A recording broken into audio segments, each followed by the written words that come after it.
Christian Youngers has worked very diligently to make sure all the cameras are up and ready, as well as the quality of the stream. Thank you all for being here today. We really appreciate the viewership. Have some very exciting matches throughout the day and throughout the weekend.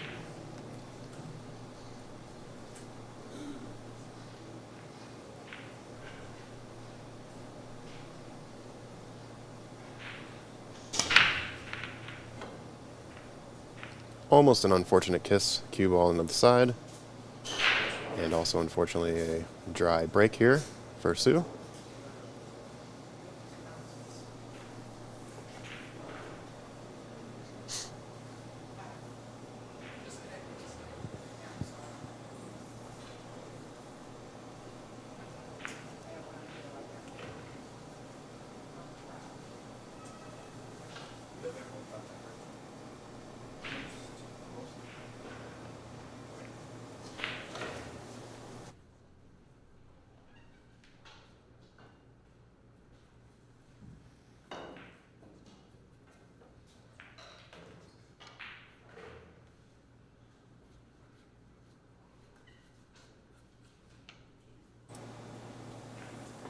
Thank you, Eaton, for the update on the score for Blake and Francis's match. We are currently updating that on our end.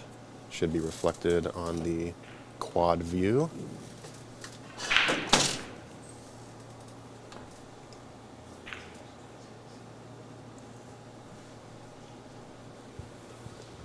Nice hit from Sue there. Gives a piece of the ball to Georgi, though. All right, we're back. A couple of match updates. As we saw, I think James DeVee finished his match. 5-2, Blake over Francis. I believe we have resolved technical difficulties, so we should be getting up-to-date scores for the next round. No problem. So do stay tuned. That second stream is going to be updating after these round matches finish.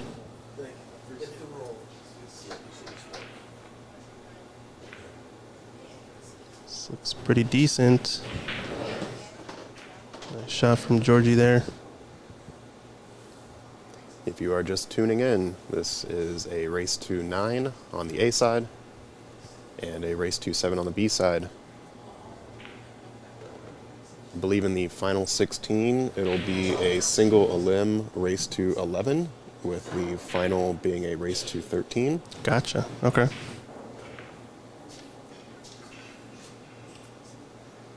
But that will be 2 days away. So for now, we have Sue trying to figure out best approach on this kick here. What are your thoughts? She's looking, at this angle, she's looking for the 2-railer, I think. I think she might be intending to play the 1-railer, but needs to account for the new cloth a bit. This angle looks like she's probably playing at 2 cushions. Try to hit the underside of the 1. Yeah, I just caught the 5. Unfortunately, so... Fortunately for her, though, the 1 is nestled up to the 7 a little bit, and the 3 isn't exactly a great position for potting the ball.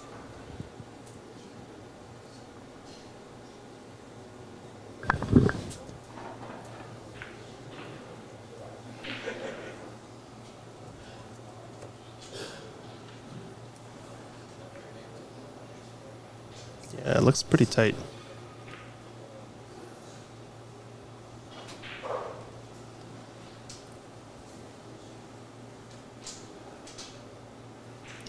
I think he's looking at how to follow through on this ball with a bit of topspin and go off the cushion. I think he's going a bit towards the right long rail, or just playing the safety. Yeah.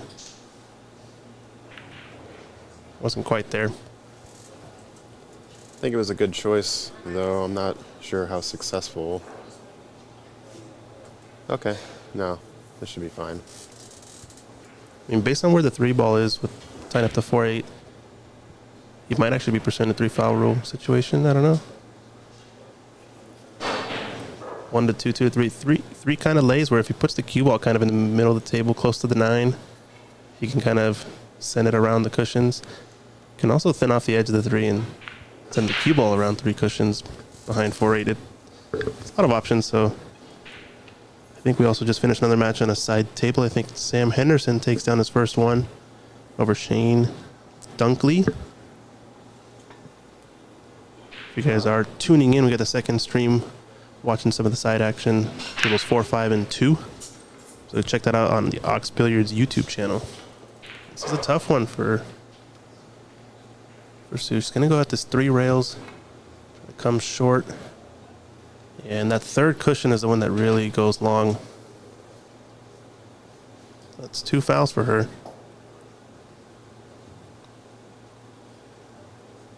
Like we said, this 3 ball, he's looking at where he wants to get his cue ball. Probably to play the third foul because 4-8, pretty ripe to play in behind, and also not much to do with the 3, I think.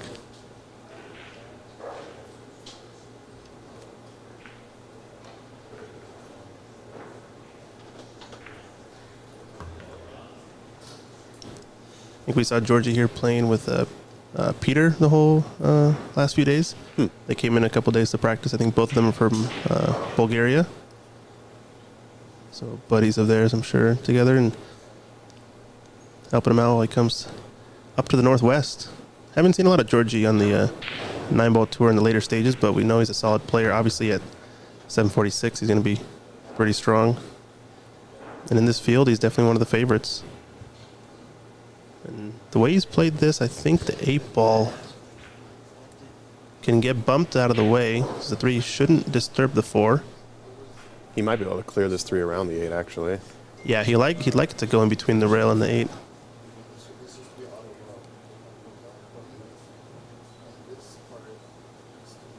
Yeah, if you guys do want to bump the image quality, 1080p 60 is what we're streaming at right now.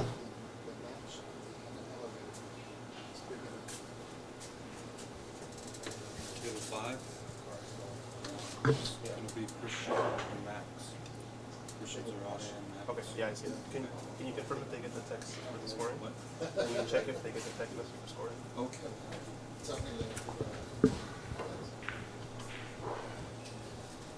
It looks like it'll be pretty good. Sue does have an opportunity to kick at the short rail here to at least make contact with the 3 and avoid the 3 foul rule. Just double checking to see if it is frozen to the rail. Yeah, actually pretty important because the obvious shot here is to kind of slow roll the cue ball right off of that rail.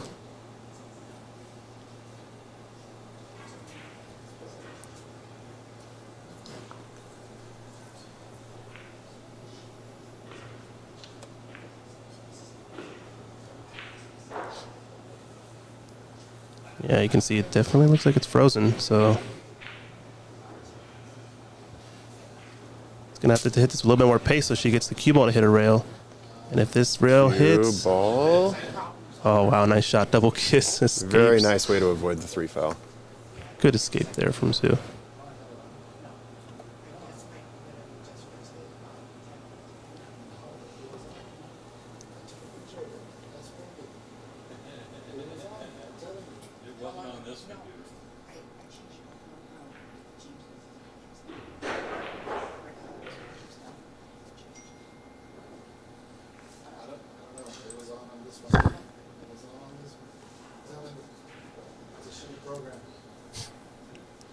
Going for the safety here again. I believe Sue will attempt to go 2 rails here, as I'm not sure this swerve will be the best option. Swerve a bit too dicey, I think. Yeah. And the way this plays long,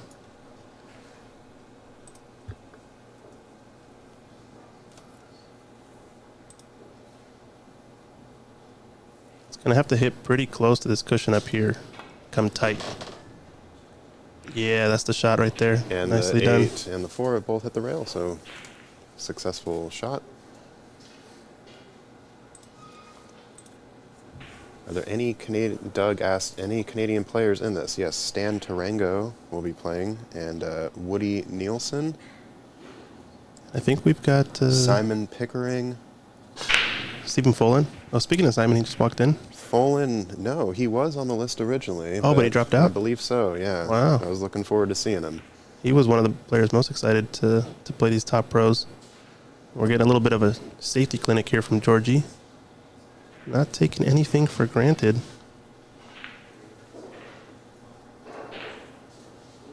All right, looks like Will Pearson and Aman Sunar got started over on table 2. Blake Baker's one away from the hill, or might be on the hill. And Max Eberly going to be playing on table 5, so go check those out on the side. Second stream over on Ox Billiards YouTube.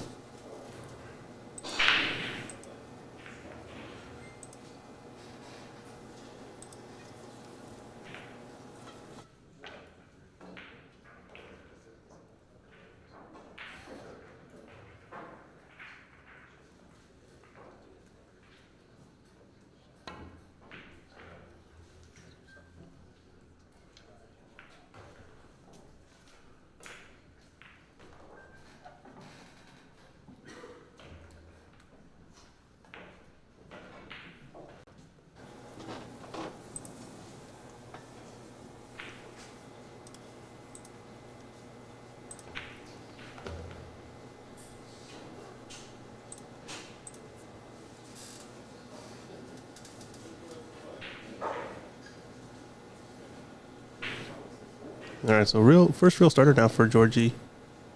As playing a lot of safeties, but now the rack opens up. It's got a pretty nice layout. It's gonna want to avoid being on the rail here.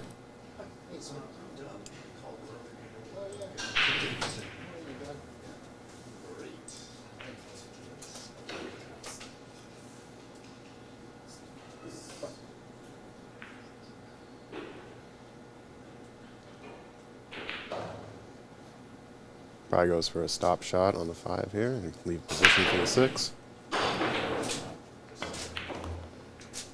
Bit of a stun out.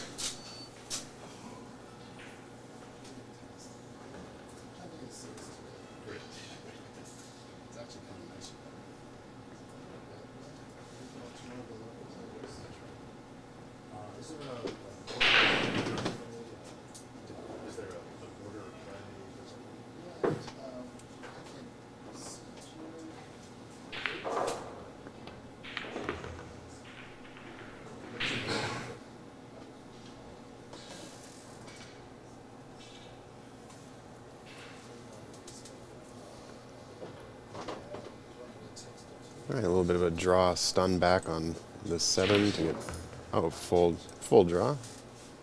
Yeah, the tables are playing nice new cloth so they could really zip their cue ball.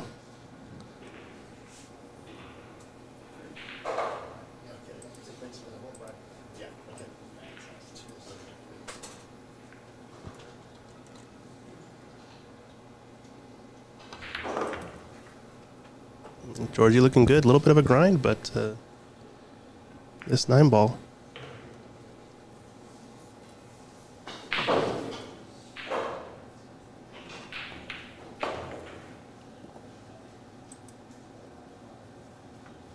Takes down the first rack. Gonna give a shout out to our sponsors here. Thanks for the World 9-Ball Tour for hosting a ranking event here in Matchroom. Q-Tech, the head sponsor. Table Fitters out of Idaho, Zach, for fitting the tables. Andy Cloth for sponsoring the tables in the club. Sandra Menzel taking the pictures and photography here. And Littman Lights showing you the way with the best lights in the business. One on every table. We're getting ready to get started on rack number 2.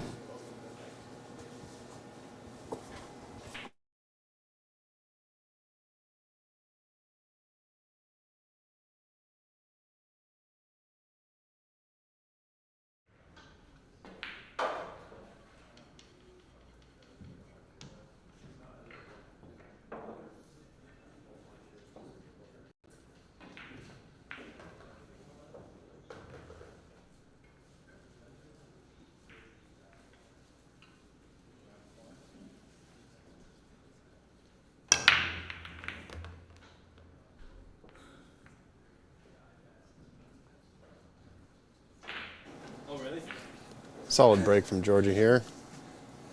Got a good starter on the 2. Yeah, let's do that. Simon.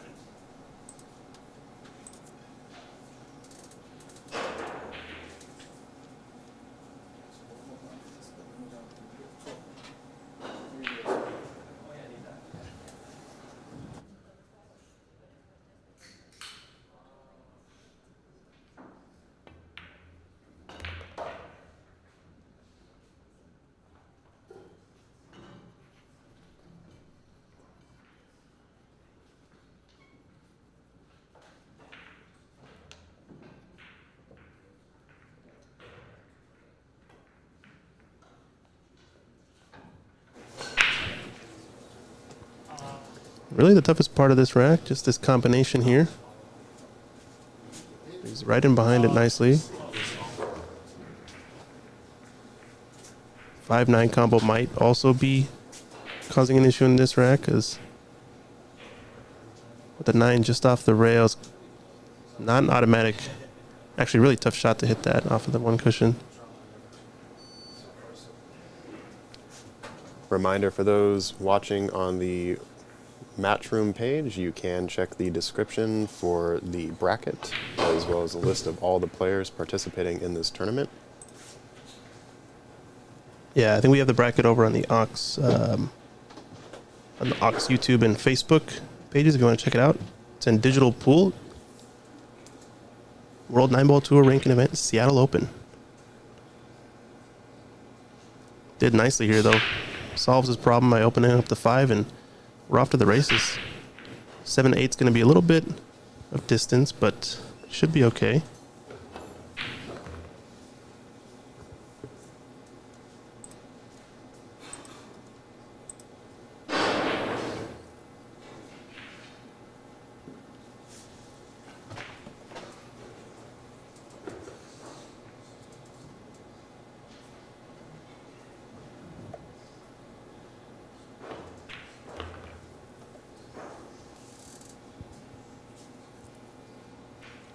He's got just a slight angle to come one cushion up the right half of the table. He's looking pretty nice in this match.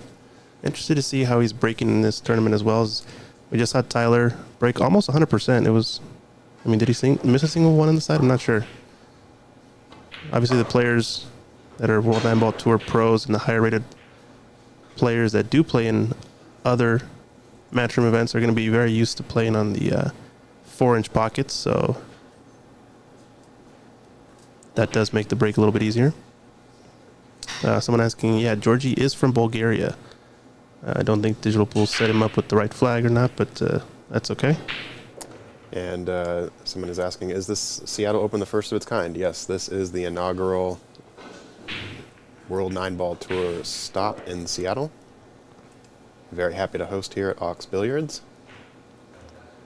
We are playing on 8 9-foot Rasson tables with Andy cloth. Ooh, almost overcut it, but as a result, loses his cue ball there. I think he would have been fine if he had just potted it dead in the heart.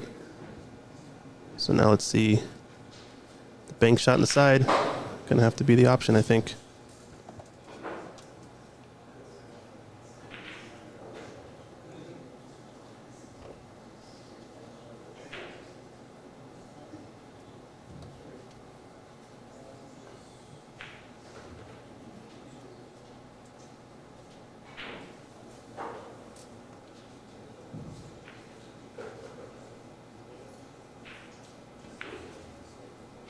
Gonna be short.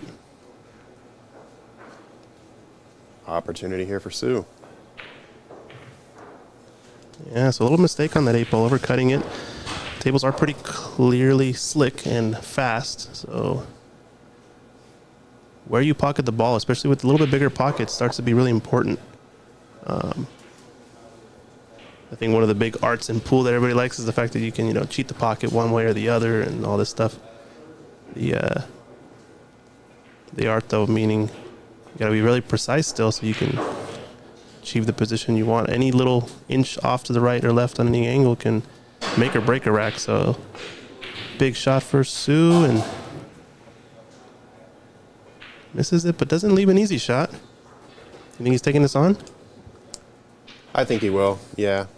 It's a bit steep of a cut, but I think it's the right choice to be a little aggressive here.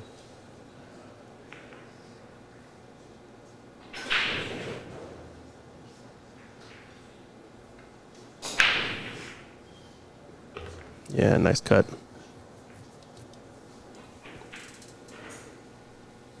Takes that one down. 8-2, it looks like, over on table 4. 0-0 on table 5. If you guys want to check out those streams, Ox Billiards YouTube has the side action.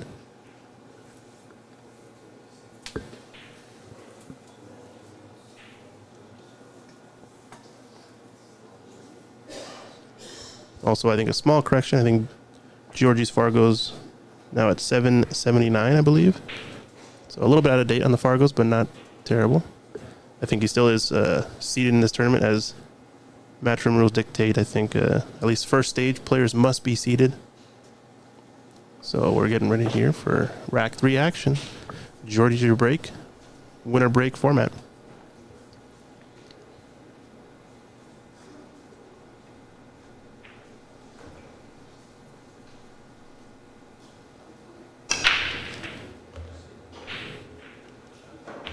Yeah, nice solid break. Pushes the 2-up table.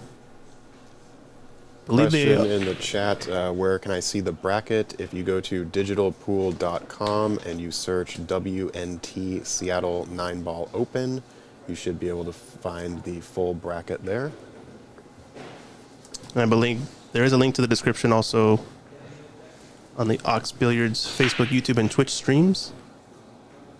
Should be able to get a direct link there.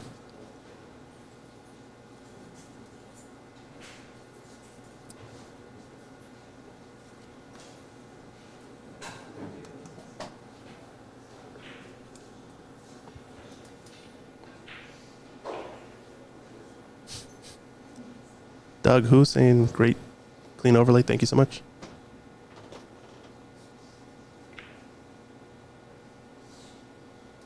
Oh, this is going to lay up. Try to slow roll it. Did you see that? Yeah. I think it rolled off to the left just a bit at the end there. I was trying to catch just the point of the jaw. He was shooting it a bit thick, so knew that was an option, but that slow roll just got him at the end. Obviously, no table's perfect, and you gotta choose whether you want to trust the table, you know, sometimes. But now Sue with a chance. And this is the last few inches I'm talking about. That ball probably should have halted somewhere around the height of the 6, maybe, but on the new cloth, especially Andy, it starts to roll that extra little bit at the end, and now she's got the shot into the middle pocket. Rich asking in the chat, how far into the tournament bracket are we? We are currently in round 1. We have several round 1 matches scheduled through, looks like 2:30 p.m. There are 64 players and 8 tables available. This is going to be a 3-day tournament. And it's a 2-stage style tournament, right? So the top 16 are on to qualification, and then we're going to redraw to play the top 16 in a single elimination on the last day, I believe. Winner break format. So it should get things moving on quickly, especially if somebody gets on a run.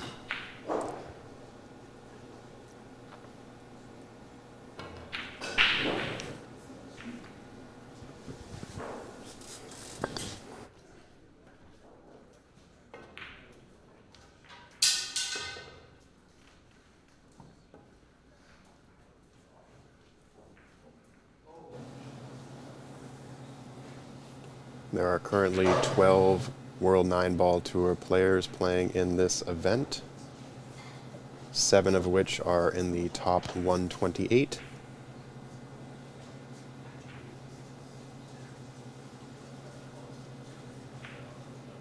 The remaining players are from various areas of the Pacific Northwest for the most part.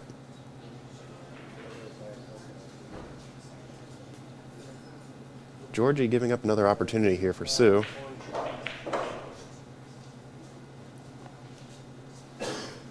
I think as long as she gets good position from the 5 to the 6, she is capable of finishing off this rack and getting a point on the board.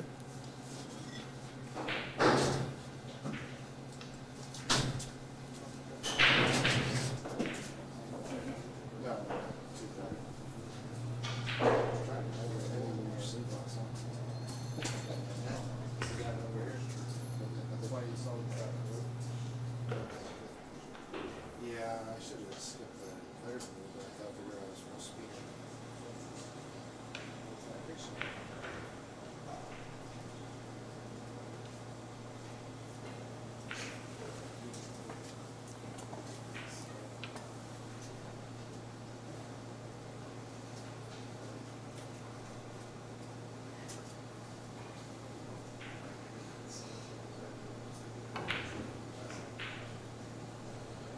little too much speed on that one. I think with a bit smoother stroke with that forward hit, wouldn't have had the pocket rattle. But now Georgi with another opportunity here.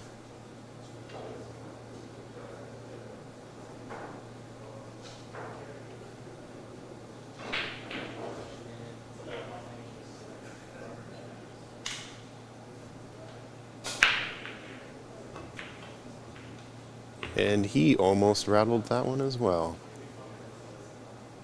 Players both getting used to the TV table, it seems.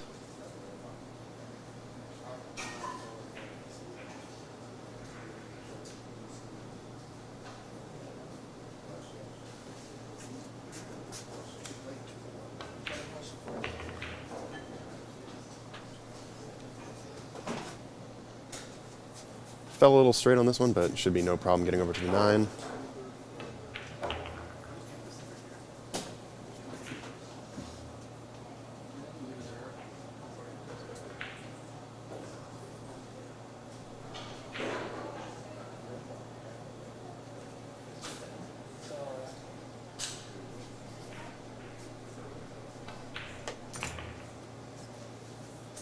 And with that, the score will be 3-0. Georgi up over Sue currently.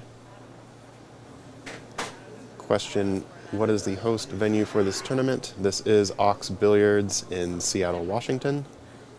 We are located in the heart of the Capitol Hill neighborhood.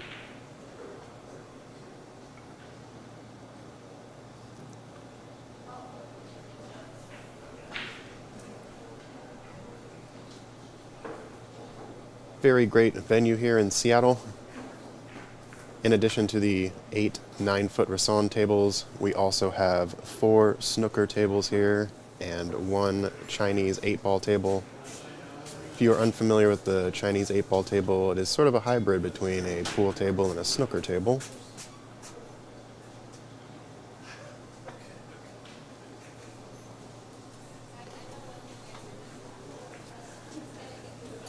I believe the general admission is sold out tomorrow, but you are always welcome to watch on the streams, as we will be streaming all weekend.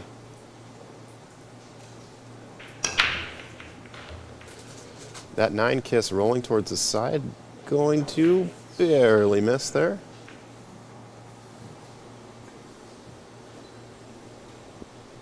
Do you think he attacks this 9 with the 2? 9 ball. On the 2, it's a little bit risky, I'd say. Maybe go for the pot in the top left corner. Yeah, and really then get position around the 3 for the 3-9. Right, yeah. I think that's the better choice. Is you're playing one shot outright. Don't play them both. But if you're playing the 2, just know you might run into the 9 in this case.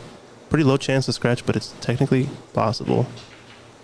Yeah, so there he's actually not playing the cannon at all. He's just playing to pot the 2. I think that's the right choice since the 6 does go. There's no clusters. These guys are good enough for running out that it's not really needed. You don't want to get greedy? Get a little greedy, yeah.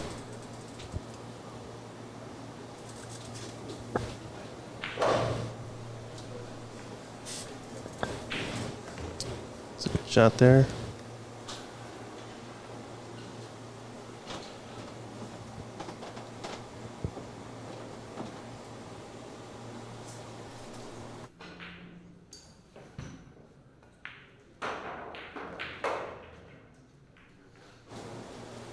All right, 2 cushions here.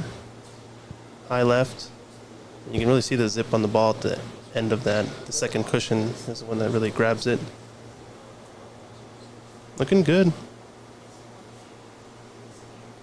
Playing on new cloths, so obviously they're going to be able to shoot a lot more shots kind of just with a solid stroke and nothing too chaotic, nothing too fast. Smooth operator.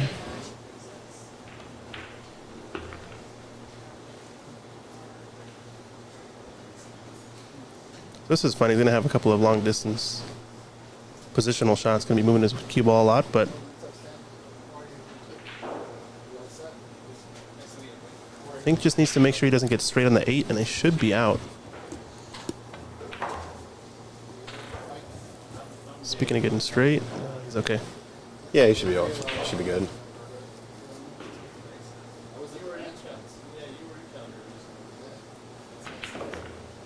Watch out corner. Watch out corner.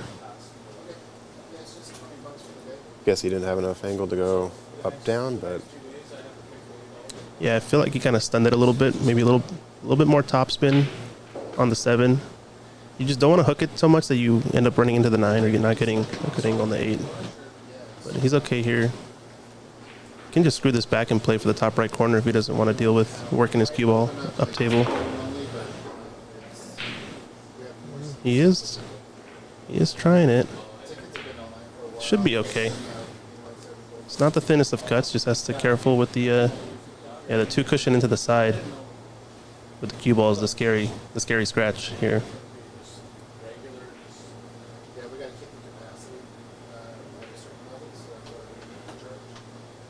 Probably play with a high ball. Doesn't want to get too close to the low right corner. Yeah, that's nice. Any closer to that corner, you're getting closer to the side on the second. And yeah, there goes no good. So Georgi takes it down 4-0. Winner break. We'll be right back. question in the booth. Who is in the booth? I'm Zach Ross, and I'm here with Christian Youngers. Christian is a co-owner of Ox Billiards. How's it going? And we'll be back in just one moment.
Let's adjust the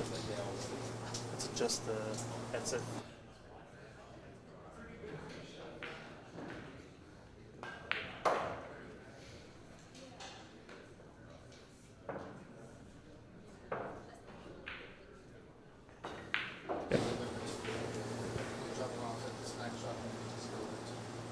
All right, so Georgi with another successful break. He's taking the cut on for the two. Nice shot, nudges the 9 up table, and now rack is wide open, I think, for the run out here. He's got to hit this line and careful with the side pocket. I think the line here is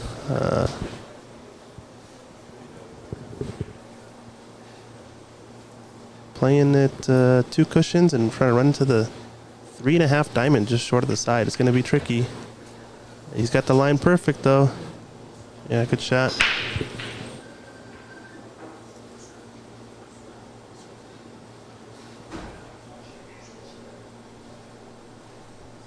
Ooh, looking to play the window here, huh? 6-8 window.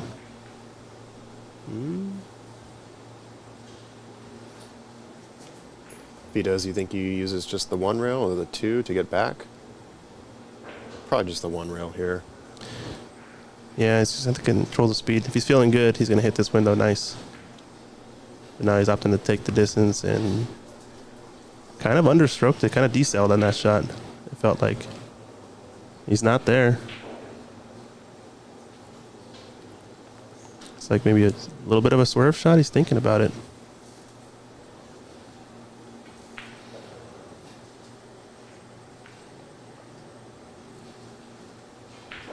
What do you do here? I think it's just a jump shot, really. The 8 is only probably partially blocking, so the fact that he's got a partial It's a pretty ball. distant jump, though. Yeah, that's what I was saying. Like, the jump shot's a little bit easier when there's a little less of it to jump over. So I almost would jump this with a break cue, I feel like, believe it or not. And it's kind of one of those where you just want to land on the object ball, but I don't know.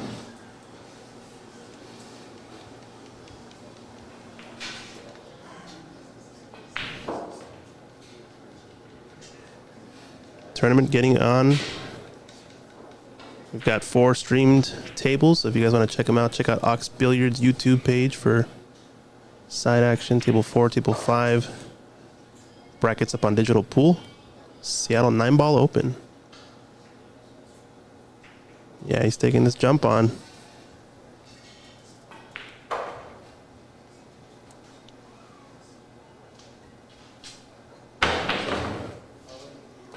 Nice shot. Nice shot, but no reward, unfortunately. Well, he's got a look on the 6. Yeah, not ideal, but at least he is not stitched. Yeah, he manages to get it. I think he must have cut this a bit to the left part of the pocket because definitely moves his cue ball around pretty far up table, so.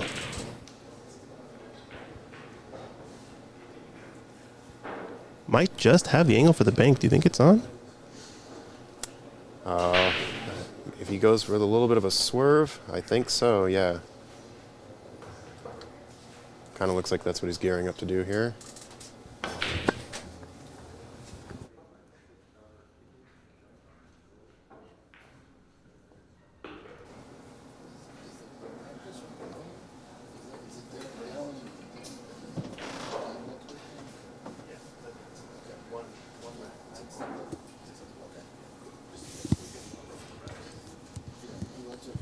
All right, opportunity for Sue here to get on the board.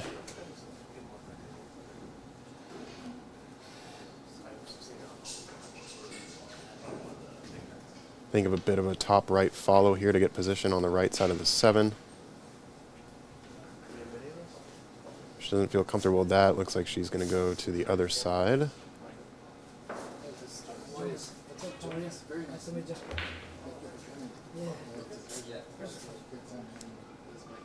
Okay, that fell pretty well.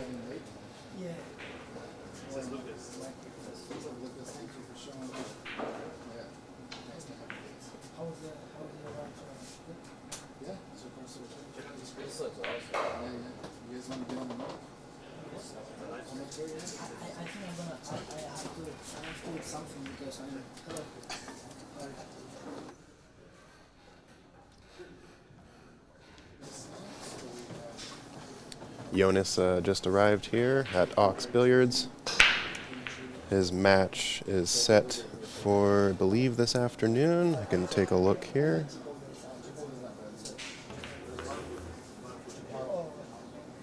Yes, his match is scheduled at 1 p.m. today. It'll be Yonas Sauto versus Miguel Ramirez.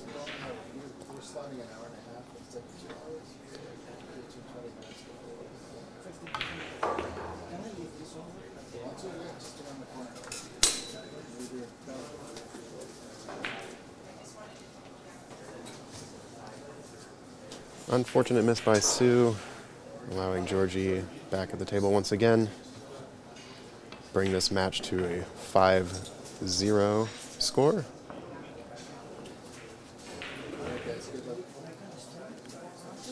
Shout out again to all of our sponsors, Q-Tech, our primary sponsor here, along of course with the World Nineball Tour, Matchroom, table fitters for all your pool table needs, including installation and repair. The club here at Ox Billiards is sponsored by Andy Cloth. They have supplied the cloth for all 8 of our 9-foot Rissolins. Sandro Menzel with the on-site photography. And of course, Littman Lights, the best lights in the business. Thank you all again for joining us for this event. Very excited to have the World Nineball Tour here in Seattle, Washington.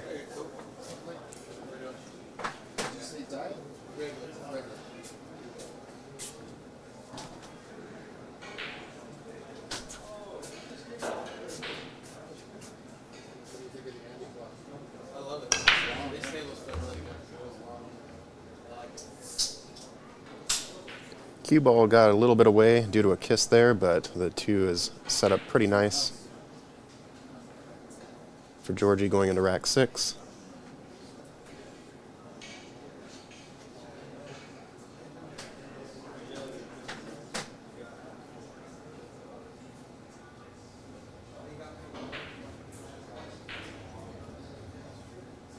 Don't think he'll slow roll this.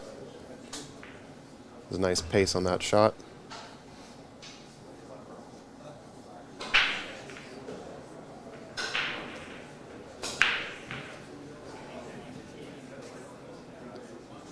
Suspect he'll just be stop shotting this 3 into the side.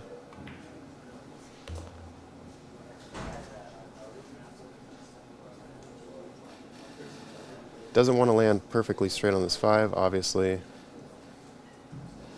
Giving yourself a little bit of an angle is better than none.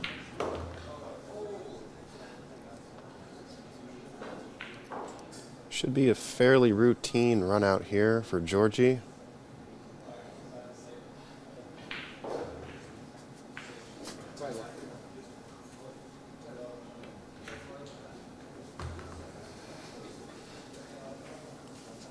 All right, he'll probably just draw back for position on the 7 in the same pocket.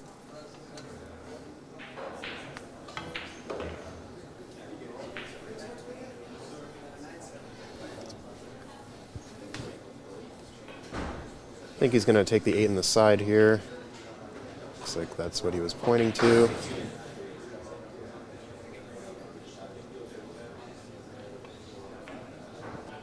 Nice little drag shot. Looking good.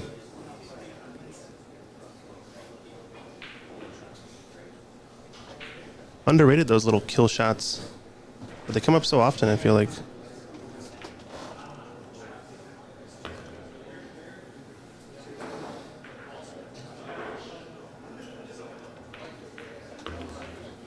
And that is a break and run from Georgi.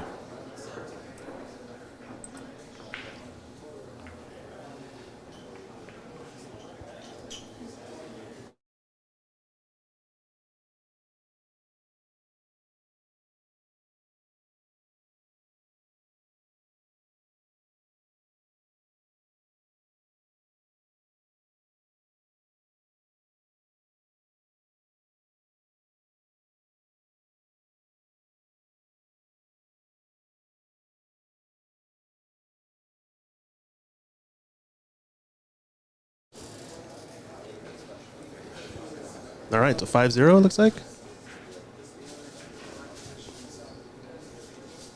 6-0, okay, yeah, scores up to date.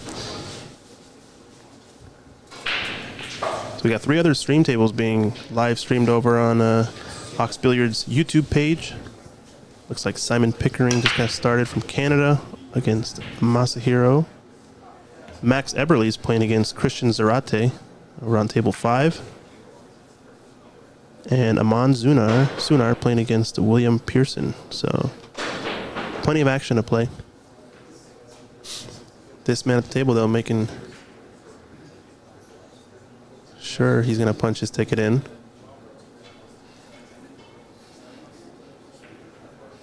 Spank is on, but he's going off angle towards the 8 slightly.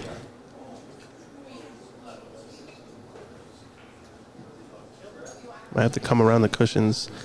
Plays it with some running right-hand side. Oh, it's going to come short. I think that was sort of an artifact trying to hold for the 4 there. A little bit more cut in the ball. He's going to be coming towards the 8, so kind of dicey. It might have still gone. It was pretty dicey.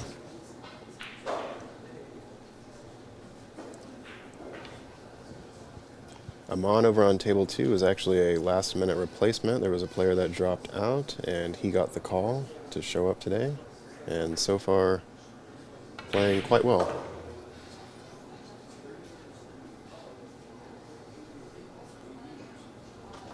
Yeah, it's good exposure for a lot of these players here in the Northwest. You don't often get to see a lot of these pros up in the top left corner of the country, as we only have so many events. I know Don Weir Memorial is another big event. I think Shane won that recently over at the end of summer. But Corey Duell also showed up for that event. Yeah, there were a few other pros, I think, that were there. Obviously, Barbox, a different audience, you might say, than World Nineball Tour 9-foot table action rotation play. So there's a little bit for everyone, obviously. So Sue has a real chance here. Hardest shot is getting on this 6 ball. She does have the combination in the worst case. I think she might have been trying to play around the rails there, around the 8. Just caught the 5 ball too thick. Where do you think Georgi plays for this 6? Based on the angle, looks a little bit straight, so I think just probably plays the 6 in the same pocket, I would guess. Just wants to stay off this bottom rail. Although it's okay if he's dead straight in on the 6. Should be no problem. 7 to 8 might be a little bit tricky since it's so much distance. Yeah, he's trying to hold for it.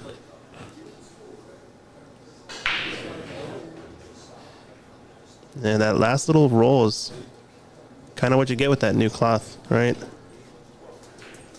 It's one of the big differences. You sort of aim for a position. It's always going to go about 6 inches or so past where you might think. I think she's got to take the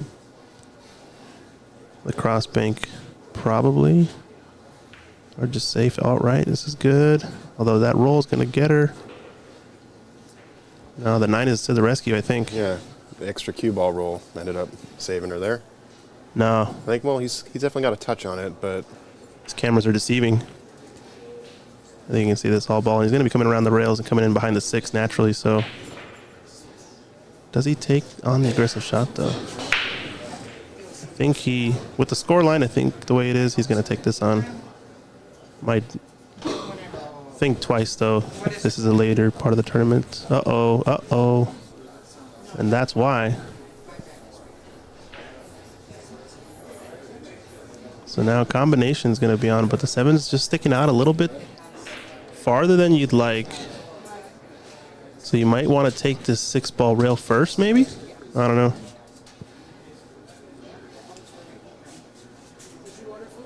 I think it's possible that the 6 can kiss off the 7 into the corner there? Yeah, right. I think that yeah, that's exactly what I'm saying. Like the sort of right into the cushion first and then off the 7. He went for the combination outright and just missed it. Yeah. So now Sue's got to take advantage now. Don't know if she's going to get much easier chances in this one. Not saying this one's easy by all means, but Yeah, now is the time to strike. it's kind of what 9-ball becomes a lot about, is more so who can take advantage of the mistake better. And the most important part of the game oftentimes becomes sort of these, you call them easier runouts, just because those are the ones that are the most detrimental to miss.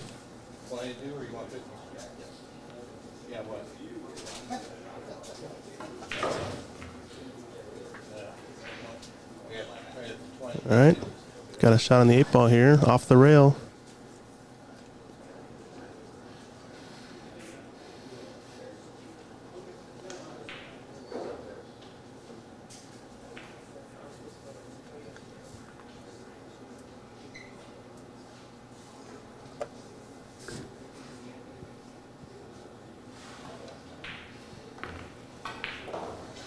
This is looking good for Sue to get on the board here.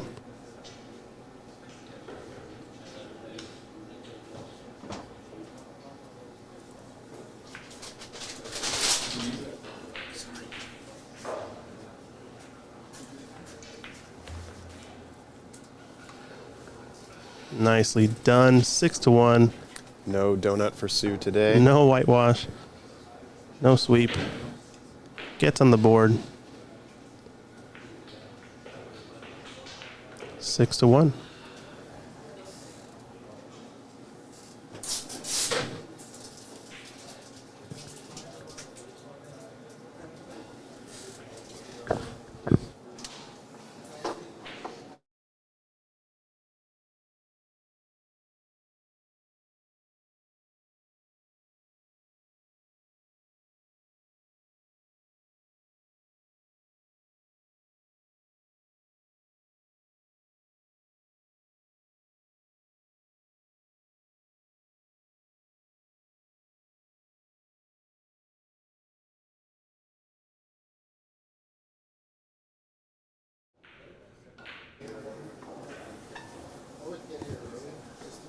All right, this score should be updated shortly, but Sue Orr is now on the board with 1.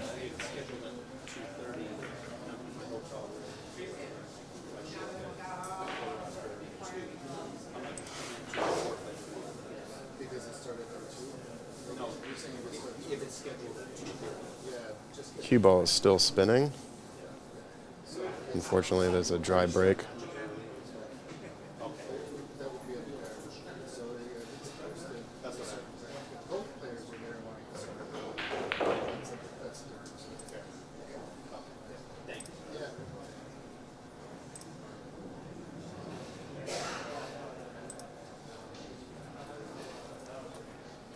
Looks like Georgi pushed into a jump position.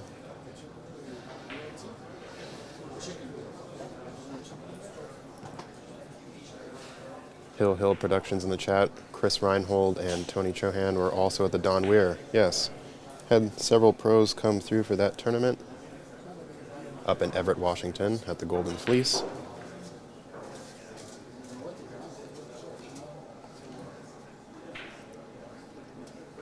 That particular tournament was played on 7-foot diamonds.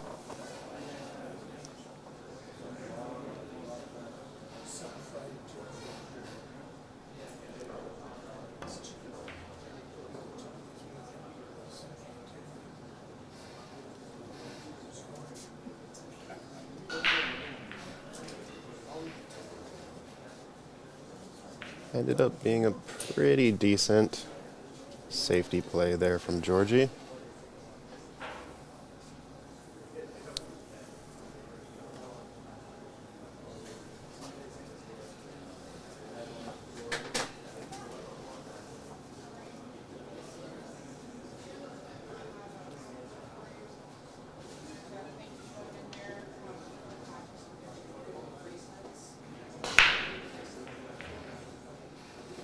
Not quite sure if Sue can swerve around the 3 just a bit to clip the 1.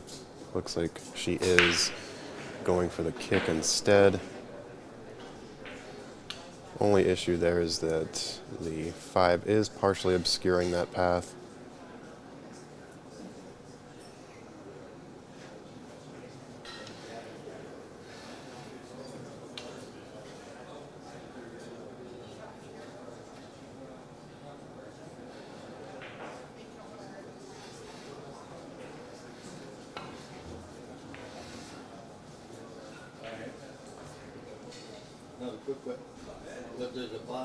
It's a nice touch there for the opportunity that she had.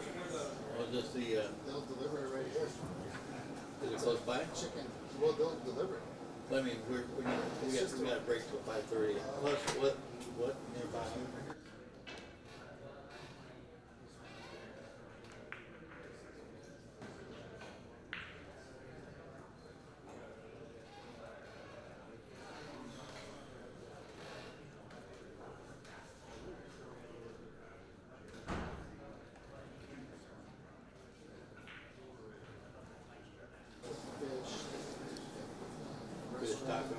Looks like he's just trying to hold the 1 behind the 9. Oh, he's going for the cut. It's a nice tourist spot. White market. But if you're hungry, it's a quick. All right, we'll do this for free. I'll be here for 3 days. Exactly.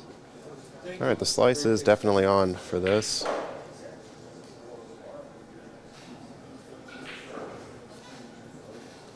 Question in the chat, is SVB playing this event? No, Shane is not playing this event. The top-rated player here is Tyler Steyer, number 25 on the World Nineball Tour ranking list, followed by Yonas Sauto of Spain at rank 26. And Oscar Dominguez is also here, ranked 34.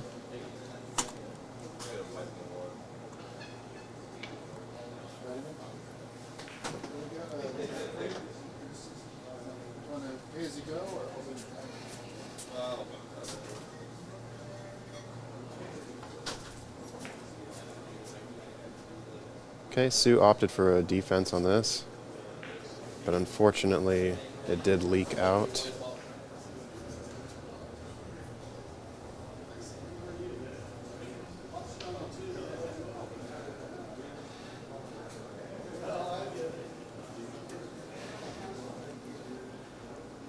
Raymond in the chat, who has the highest beard, Fargo? That would be you, sir. Also glad to see you are participating in this event. I believe you have a match coming up fairly soon.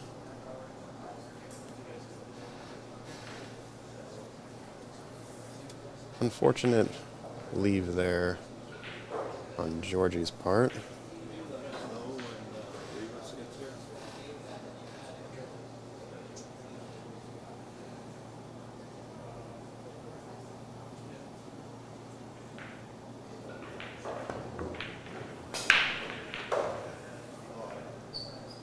Looks like Raymond Linares has a match scheduled for 2:30 this afternoon versus local player Colin Sue, who is also part of the Evo Sports streaming team here in the Pacific Northwest.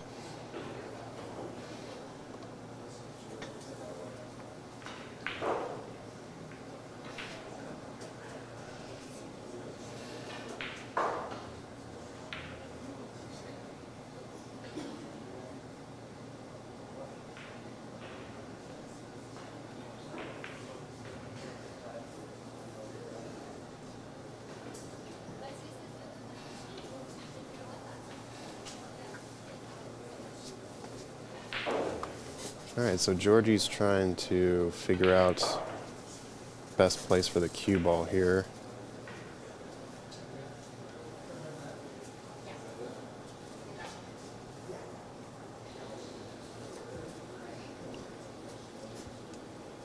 Back in the booth. Do you think he sends this 2 towards the 8, or? What about the combination being on, though? He might be able to make the 9 outright. It's going to be going close to the pocket. Just sort of a sharp back cut on the 2? Yeah, I don't know. Do you think it's on? It's close. I mean, it looks like it might be lined up to the left half of the pocket, so might be coming at these 2 rails just to catch it on the underside to kind of back cut the 9. Oh, I see. Yeah, that's what he was trying. Nice opportunity, but ball in hand for Sue now. That combination is now dialed in.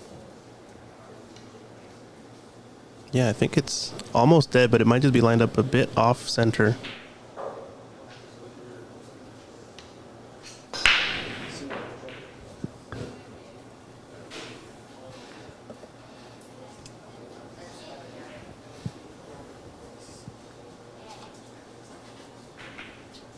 Yep, that was it. Didn't really need to go for it. I think he could have just brushed off the right edge of the 2 and sent the cue ball 2 or 3 rails in behind stuff, but I think he was a little bit worried about running the 9 too close to the left corner pocket, so let's see who do we got in the chat. Any idea who's traveled the farthest to play in this event, someone asks. Not sure. I know we have Yonas Soto, I believe, playing. He's a ranked Spanish player, I believe. He might be the highest Fargo player in the event, or That pretty is- close with that's Tyler. correct, Yeah. yes. This is a seeded event, so at least all the WNT pros are going to have their seeding. And it might depend on ranking, though, in terms of like ranking points for, either Mosconi or Reyes Cup qualification. So 6-2 now. Sue is leading over Georgi.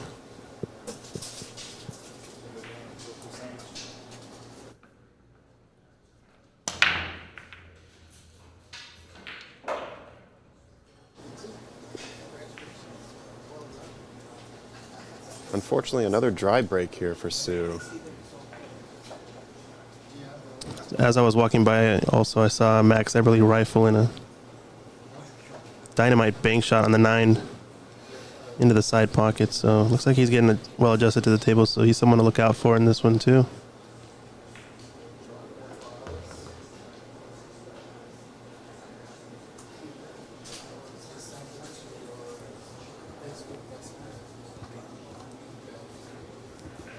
A pretty steep cut.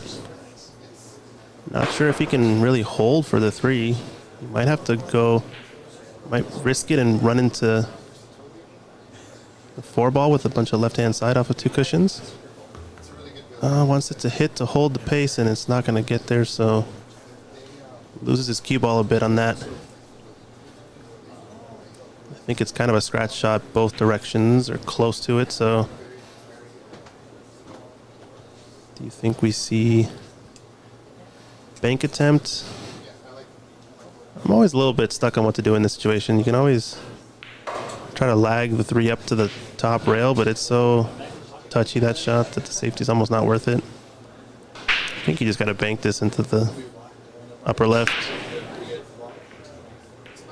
No, he had the cut, so he could avoid the scratch. Nice shot. Now I think he probably takes the bank on for the 4 into the top right corner. Unless it squeezes by the 6, which looks like there's enough room there. Maybe cheat the pocket there in the top left. Just going right by the 6. Yeah, it looks close. But I think he is kind of lining up that He's looking at the bank, yeah. Yeah. Yeah, and just draw his cue ball straight back. Might just play underneath the 5 into the same pocket. Watch out, cue ball, though. Watch out, cue ball. A Yep. little too much zest on that draw. You saw where he pointed his finger. That's where he was trying to get there. And another chance for Sue. Obviously, she is a big underdog in this match, but she's getting some free looks at the table here. So, as Georgi, you never want to give him a single breath. You'd like the scoreline from Tyler earlier when you kind of just cruise in every rack. But seems like a couple mistakes from Georgi here. Expect him to clean it up as the tournament goes on, obviously.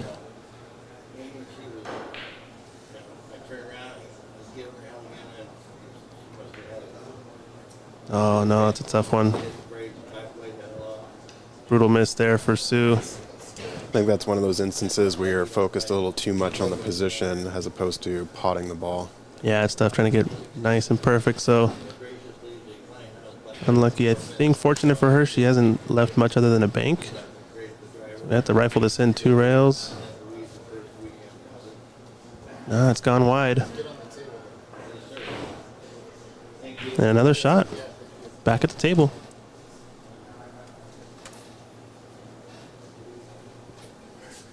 Yeah, ball in hand miss. A rare one. But you're happy if you're Sue here to get back. Ball in hand missed shot, $589, so she owes $589. Oh, is that right? Is that the rule? That's the league rule, right? You guys play with? Yeah, in the APA we have a fun little pot where if you get ball in hand and you miss your shot, you have to put dollars equal to your skill level in a jar. Nice. And at the end of the session, we just throw a little party to celebrate how many errors we made. Yeah, gotta love league play. So Georgi's got a bit of a tricky shot. It's gonna be getting close to the left side pocket.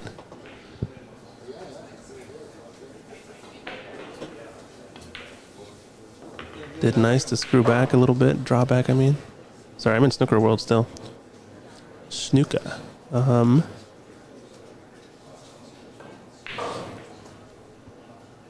Any angle on the 7, I think, is good here. As long as you're staying close to the center of the table.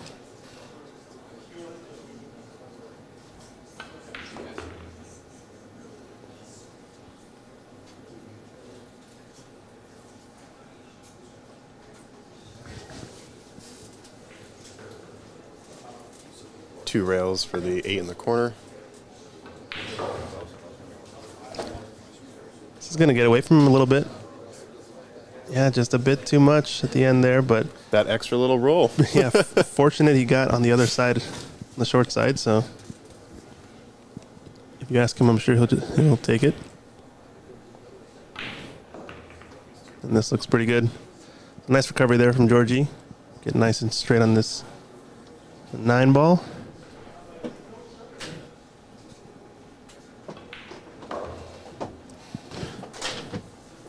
Another one on the board, 6-2.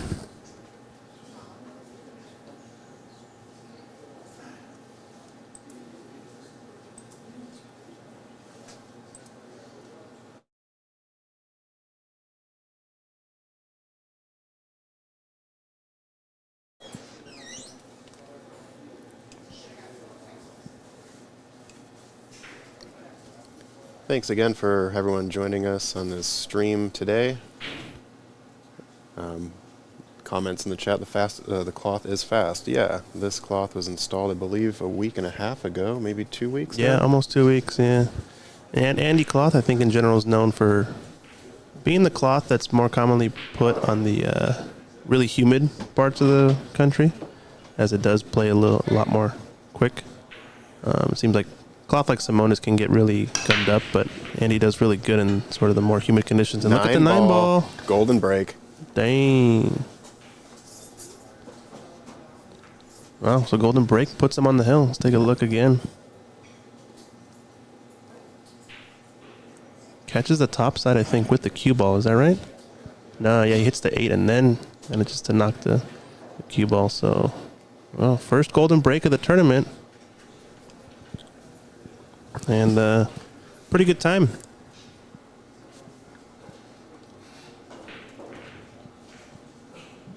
It is rack your own, but obviously if you think a player might have an issue with how they rack, you can always ask the referee to come over.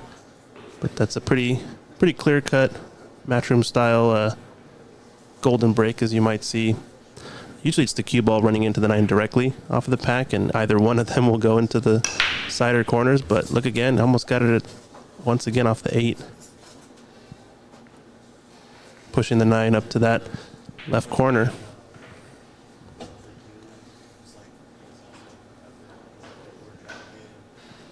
Sounds good, Javier. I see you in the chat. It is 9 on the spot for this tournament. Folks are asking to see it. This is a Matchroom Ranking Event, regional event, so we are playing by Matchroom rules in terms of World Nineball Tour, break box. I guess I should say World Nineball Tour for everything, really. Break box, 9 on the spot. Players are really trying to cut the 1 in the side off the break. Did well there not to mess with his cue ball, as he already had automatic position for the 3. He would have liked to make both balls, though, since he's nice on the 3 here. Now he's got to play a little bit more of a fun shape shot. The side pocket's going to come into play. Yeah, the 2 almost got too deep on the shelf there, but it seems like he can clip a little bit of it to get back to a similar position on this 3. Yeah. Yeah, we're breaking from the break box. I believe the outline of the break box is from the spot to the 1 diamond away from corner pockets. You draw a line, I believe. That's kind of the where the line comes from.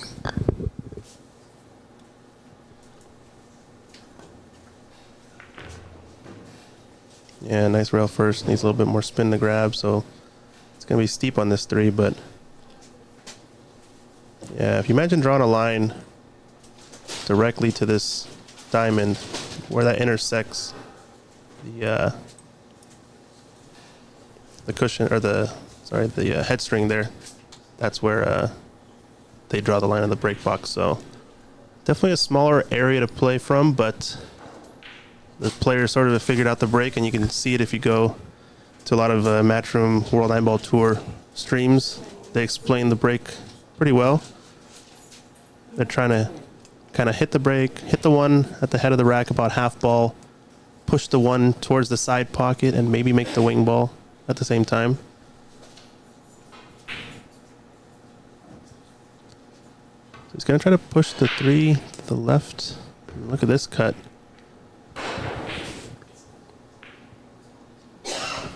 Wow. Unfortunate not to get a line there on the 4. Just looking at the bank shot, maybe? I think the bank is on, and it does appear that the 5 goes by the 9 on the bottom left corner. Yeah, for Georgi, you really want to get out here. He's had a few too many mistakes probably for his standard or his liking. Sue's been able to take advantage of a few of them. But if he can get out here, get this one in the books quickly, it's gonna kind of be able to close this match off in his mind. Maybe put him more at ease. That was executed to pretty much perfection there. Yeah, nice bank shot. I don't know Georgi very well at all, so obviously each player has different demeanors at the table and how they attack the rack. So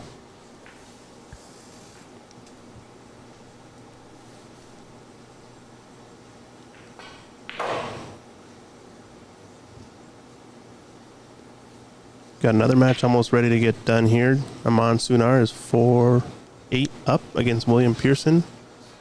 You can check that out on table 2 on the Ox Billiards YouTube channel. Georgi's going to lose his cue ball a bit again. It's still cuttable.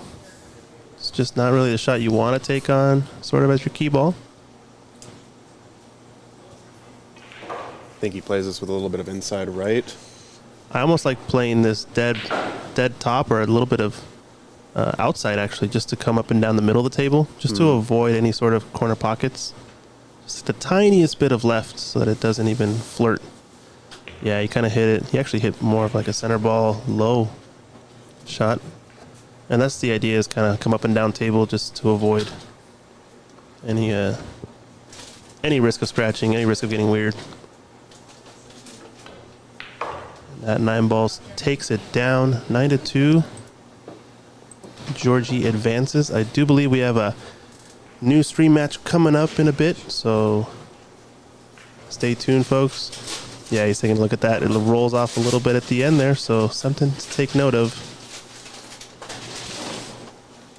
We're getting ready for next match here, and we'll be right back, folks. Thanks for staying tuned. See you in a few.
All right, folks, still in the chat here. The next match will be Yonas Sauto versus Miguel Ramirez. That match will be coming up at 1 p.m. We may start it sooner if both players are available and ready. So we will keep you posted. Thanks for staying.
We've had a change of plan for the TV table. This upcoming match will be Dan Louie versus Leo Ott.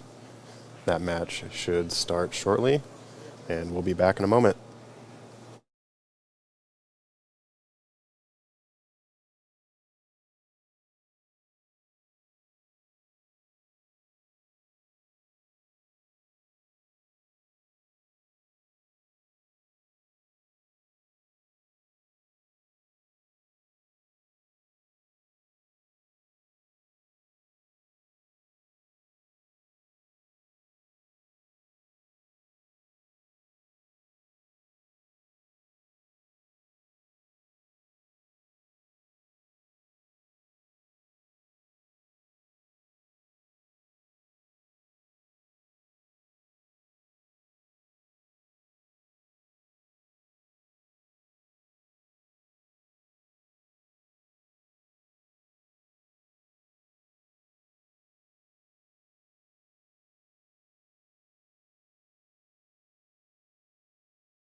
for folks over on the Matchroom page, YouTube, there has been a change of plan for the TV table here.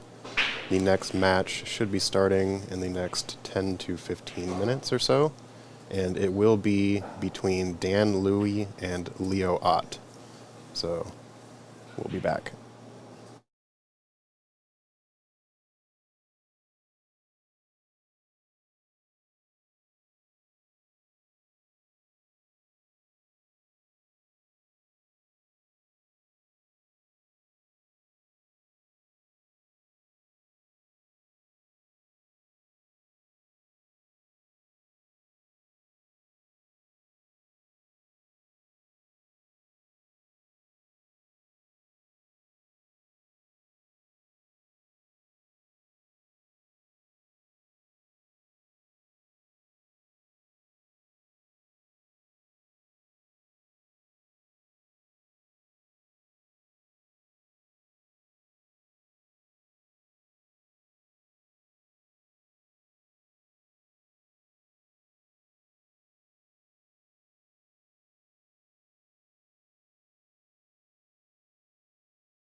All right, folks, so we do have an upcoming match here.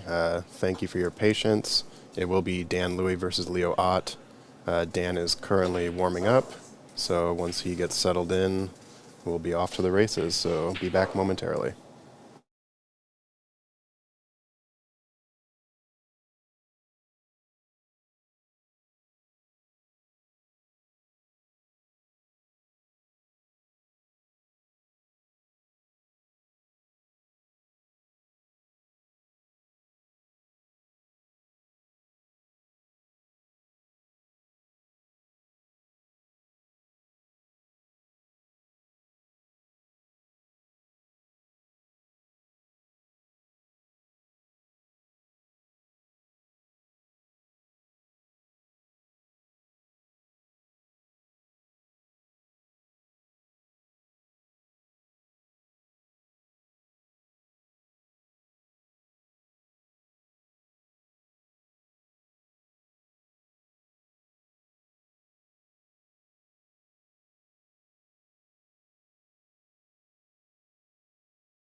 All right, folks, welcome back to the stream. We are getting started here. Dan Louie versus Leo Ott. I'm Zach Ross, and in the booth with me for this match is Ed Caulfield. Welcome, Ed.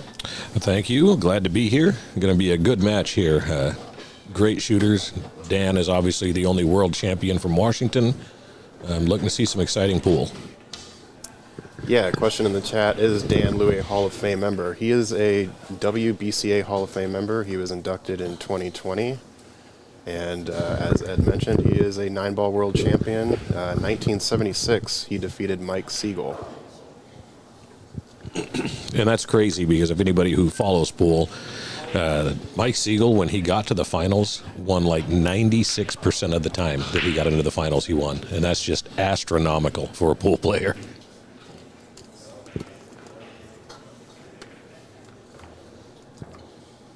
I think Mike Siegel also famously had the Color of Money match against Efren, right?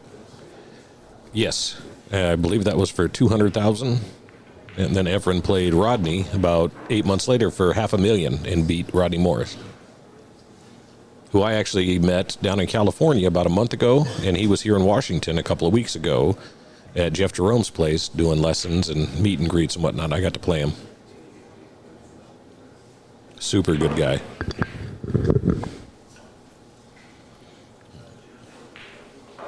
All right, Dan Louie won the lag. He's going to open up with the break.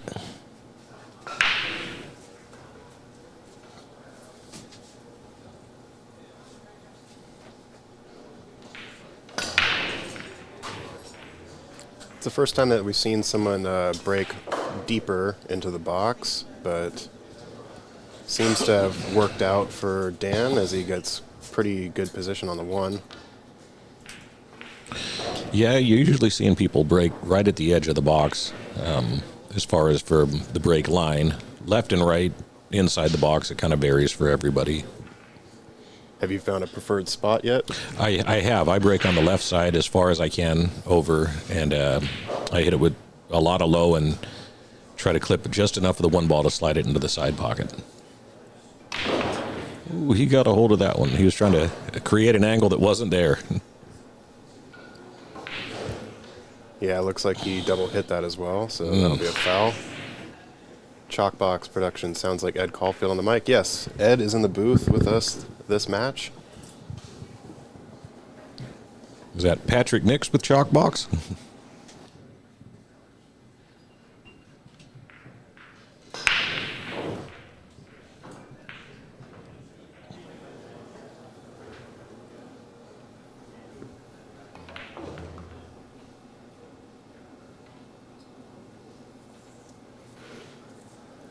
Somebody in the WNT chat says, "Where does Mike Siegel play now?" And somebody responded, "Retirement home." I think he still is playing, but not as much as he used to. He has been doing some color commentary, which he's good at since he was Mike the Mouth. So I think Leo plays forward on this, going 2 rails to get back above the 6. I think so too. I mean, you could try to draw out of this, but there's always the risk from this angle of the cue ball going to the side pocket.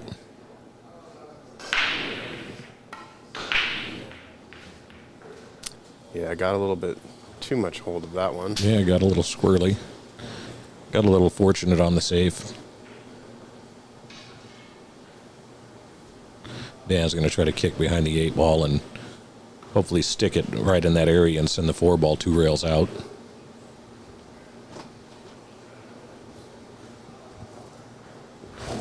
I don't think Dan's wearing his glasses. I don't think I've ever seen Dan Louie shoot without glasses.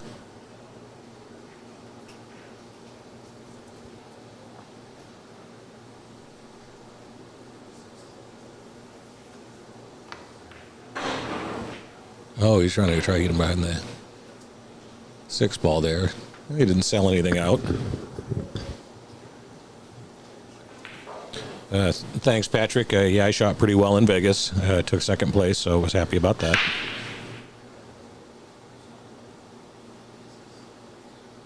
Think Leo's going to duck here? No, it looked like he was actually going for the bank, which is a little surprising. He did have some pretty decent room behind that 6, but maybe the angle, he wasn't feeling it. This is a makeable shot. Shape on the 6 can be tough just because that side pocket looms large if you hit this one wrong. I think a little bit of a stun draw off the rail closest to the 5 here. He hit that good. This, he's just going to float forward off of the short rail, come 3 or 4 feet forward.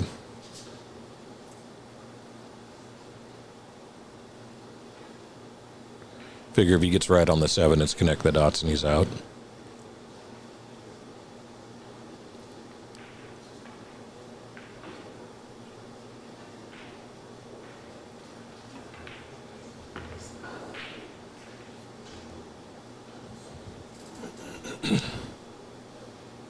Wasted no time, got right down on that 7.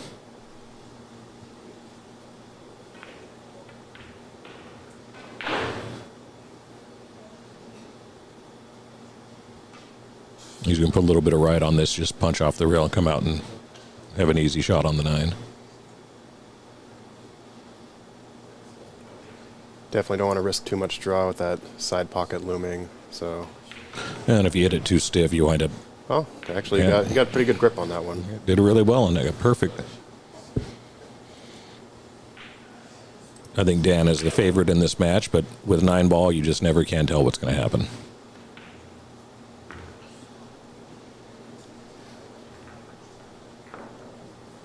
One nothing lead to Dan Louie.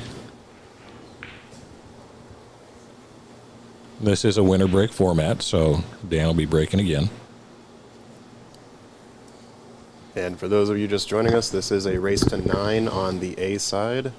B side matches will be a race to 7. Once we get down to the final 16, we will redraw the bracket, and it will become a single elimination tournament with races to 11, followed up by a final of a race to 13. I can tell you from experience that race to 13, that can take a while. Especially if you're climbing from behind, just digging further and further. When can I get my break? When can I make my opponent feel the pressure? Really surprised Dan is breaking from here. But if he's comfortable with it and it works for him, I guess that's what he's going to see. Yeah, maybe that he likes to have his bridge hand on the rail. Maybe that's a bit more comfortable.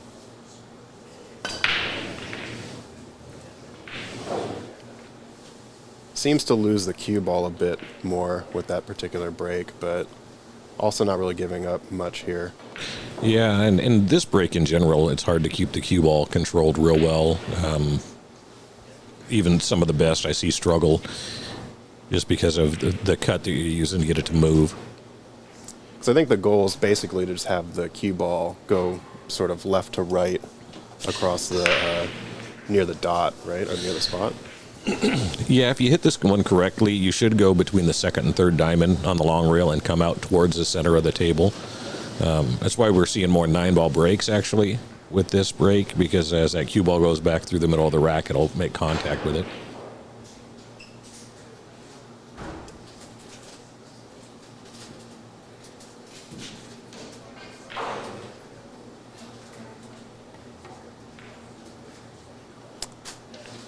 Javier, yes, I will check with Christian. He is currently in a match about a microphone in the center of the room, but as for now, it is just the 4 tables being streamed on the Ox Billiards YouTube page. And it looks like some of those matches are being updated. Yonas is currently up 1-0 over Miguel. The Mason coach and Jesse Johnson match is not being updated. And I don't think the Simon and Masahiro match is either. But as we go through the tournament and the players get more familiar with the scoring, I'm sure that'll be a bit more accurate. Dan on this 2 will probably just draw back towards the 4. You must add a little more angle. I had to stun out there. I believe that's the 3-ball he's shooting next there. It's got to cut it into the corner. Yeah, that's the 3. Forgot we're using the blacks. That changes the things a little bit. Yeah. Pink 4 and purple 5. Yeah, the hard part about this is getting on the 4-ball with the type of angle he needs to get down on to get on the 5. I'm kind of guessing he's probably just going to float it in and come off the rail and be as straight as he can on the 4-ball to just send it down towards the corner. But he may be able to get enough action off the rail to play the 4 into the side pocket with an angle to come down.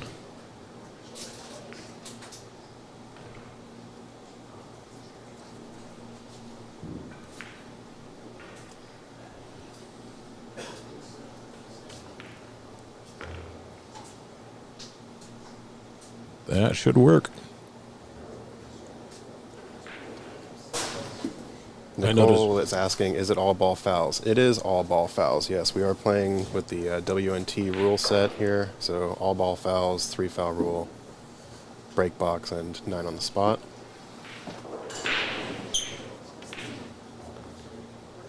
He hit that one pretty good. I've noticed the Rassan tables here play pretty fast on the bed, so it takes a little bit of finesse. That's what I struggle with when I play here at Ox, is that the bed speed is really, I mean, it's hard to control. Yeah, with the Andy cloth too, Christian and I have noticed that it seems that the cue ball rolls a couple extra 2 to 4 inches than you would normally suspect. Yeah, guys at this level, though, they adapt that pretty quick.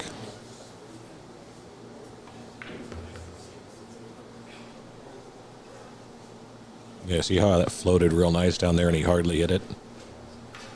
I can tell you I'm going to struggle with that when I get on the table.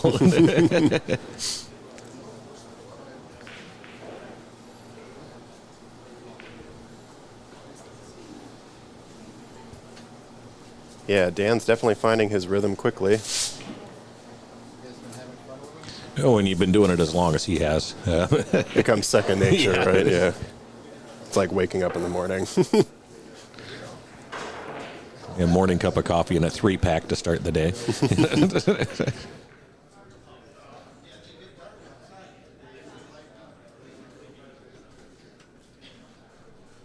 He's going to try to get under this, play the 8 in the side, I think.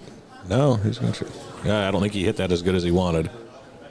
I think that was his plan, was to get underneath, play the 8 in the side, but now he's left himself a tester. I think he can see the edge.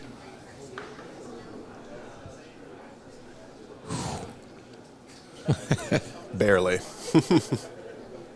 Hypothetically, I think he can cut it into that corner pocket.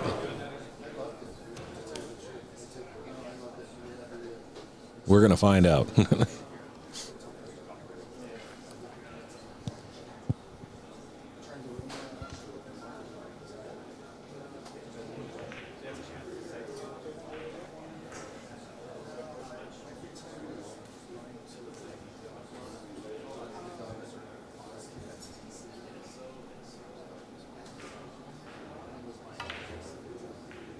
Yeah, he certainly went for it, and That could have ended a whole lot worse. yeah, if he didn't catch those close to the jaws, that would have been drained for sure. Now, do you think he's going to try to cut this ball in, float Yeah. down for the 9? Yeah, I think so. I think you can kind of pick up the cue ball spot just to the right side of that side pocket there, and then you'll have the 9 in the side pocket closest to us. As long as he doesn't overhit it, put too much spin, it won't go in the corner. Yeah. Yeah, he did. He overcut it for sure. Yeah. Yeah, it's a tough shot, especially when you're just getting going, haven't really gotten into a rhythm.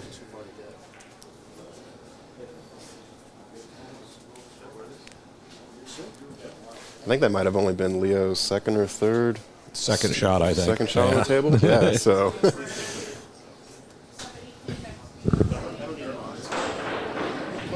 Not the easiest gimme to get your run started. Yeah, you'd prefer to have a hanger. That would. This hanger? Yeah. Honestly, though, this shot is. I mean, the make is easy on this. It's The position's going to be position awkward. can be awkward because it's deep in the pocket. And Definitely. as I said, this table runs fast. Going to go rail first here with a little touch of inside left, I believe. No, straight on the ball. Okay. Left himself a little bit of a tester. He's on the rail.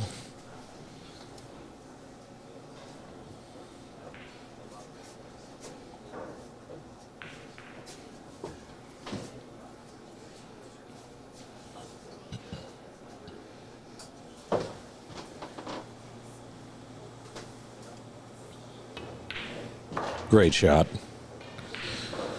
You think a guy like Danny even still feels pressure as long as he's been doing this?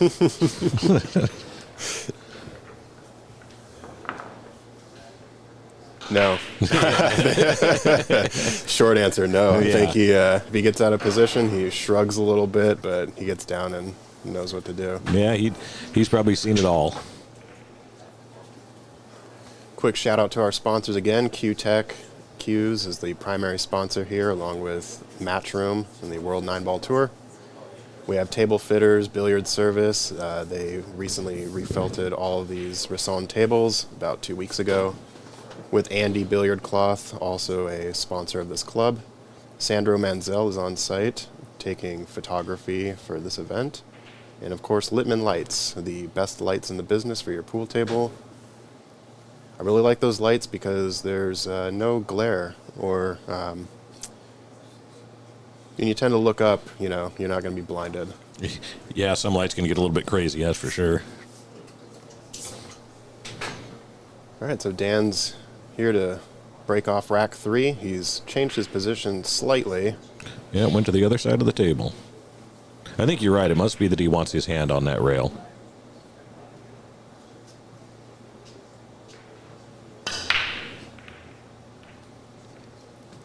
A little less speed on that one. Dry break again, but at least it's not a easy gimme for the 1.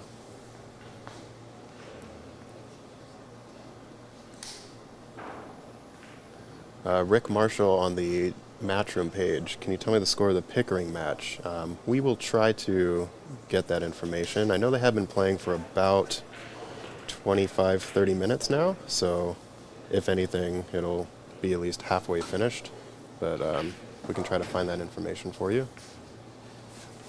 All right, so Leo's opting for a safety here, which is going to turn out to be pretty good. I think that was the right decision.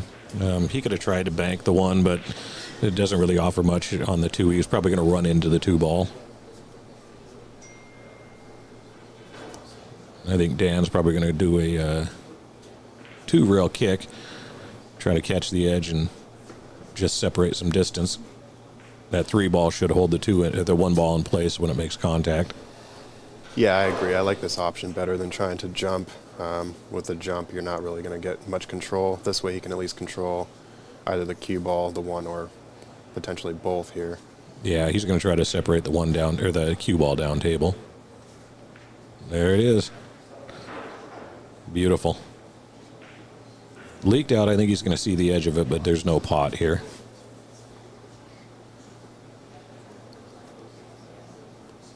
Suppose might- if he wants to go for the prosciutto cut here, he might be able to get that one. But yeah, you're right. It's not easy. If he's got the room behind the one ball, and I can't see from here if he does, this is a good spot to kick and stick. Just hit this with a high ball and come in behind the one ball and send it down table. But I can't tell if he's got enough room behind it to do that or not.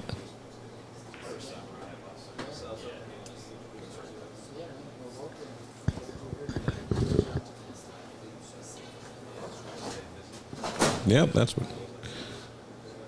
I think he wanted to. He Yeah, just caught the one a little too Yeah, thin. that was his idea, and that's what I probably would have done as well. Try to hold that there. And he didn't sell anything out. You know, obviously Danny can see the whole ball, but you know, I don't think he's going to attempt to fire this in anywhere. He's going to try to hide him behind that wall of the 9, 6, and 7.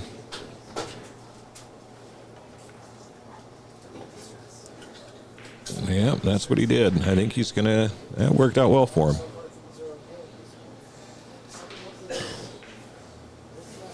When you get a player of Dan's caliber with his pedigree and background, he knows all the tricks of the trades. You know, and he's got those safeties down to a science. You know, guys like me and some of the other lower rated guys, we may think that, and we're going to try to do that, but our cue ball just isn't as precise as somebody at that level. We can envision it, but the execution may not be as great. Yeah.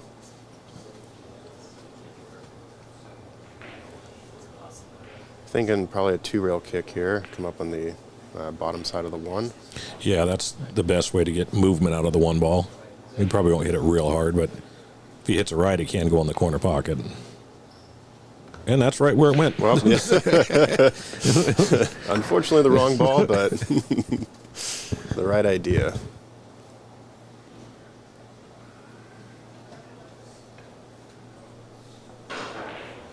From here, I don't really see any serious problems, to be honest with you. This is about just Dan executing the shots. Yeah, I think Dan will probably need to end up on pretty much where he's at now for the 4, maybe even a little bit lower. But, Whoa. ooh, big draw. All right, well, change of plans.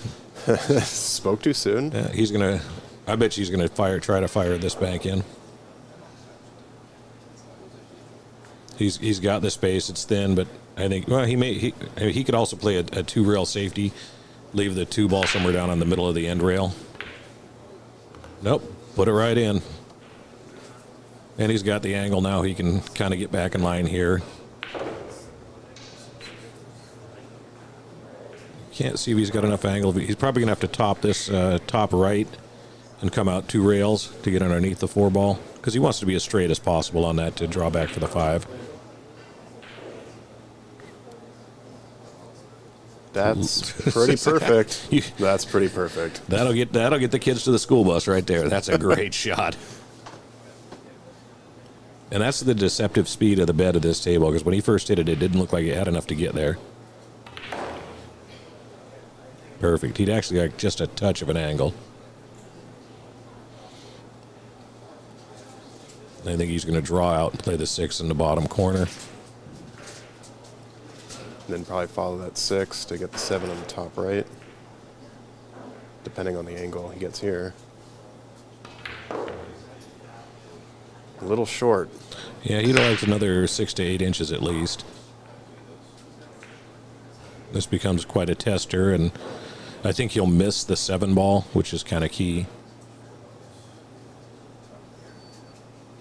He may even play this into the back of the 8 to hold it to play the 7 in the corner.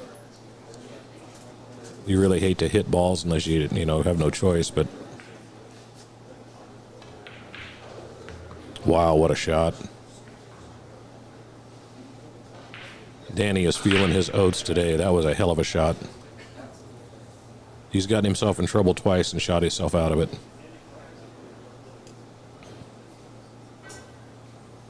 Yeah, he seems really unfazed with these sort of minor positional errors because he just recalibrates and gets back into position. Yeah, he's just going to stun off the rail here. Yeah, this one should be over. Don't want to commentate curse my boy Dan Louie, but if I had to put money on it, I'd say he's going to finish this rack.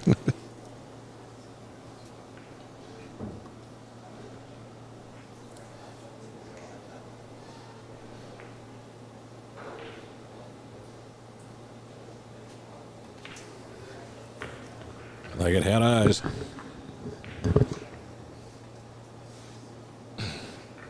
Jasmine Louis says, "Go Dan, Bias is his daughter, but he is the GOAT." I will not argue with you, Jasmine. Your dad is a hell of a nice guy, a great pool player, and just a real good ambassador for the sport.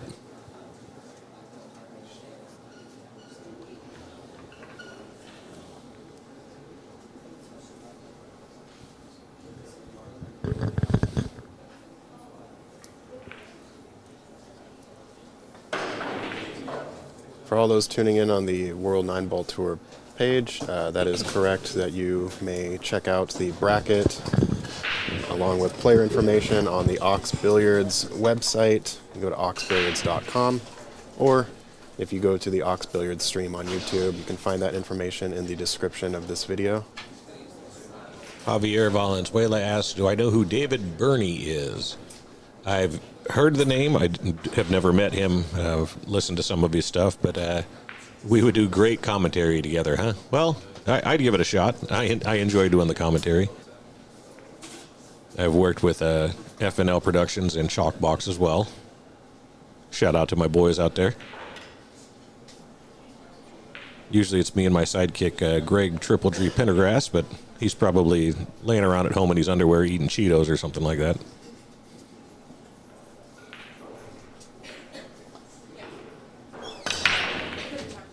Well, he hit that one stiff. Yeah, and he went back to the left side, or his right, on that one, and he actually was able to pocket a ball in that break. Unfortunately for the one, but looks like he might be able to catch a hair of it on the right side.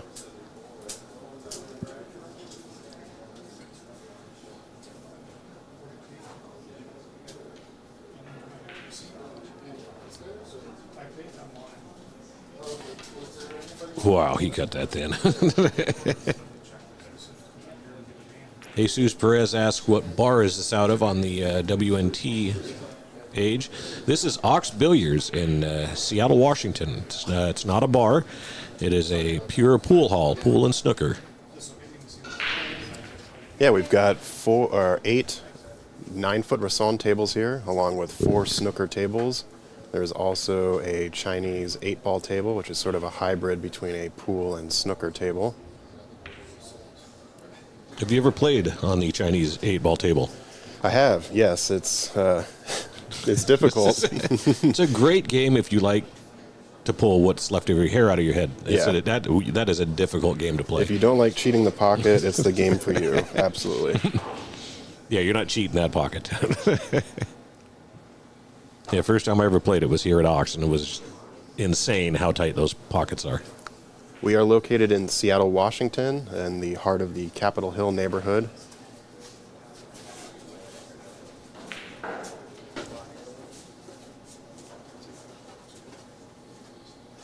Typically open to the public Thursday, Friday, Saturday, and Sunday. We have several leagues, several APA leagues playing out of here, as well as a members BCA division that plays here on Mondays. I think Dan was trying to cheese the 9 on that shot. Not that I can blame him with the way it was set up.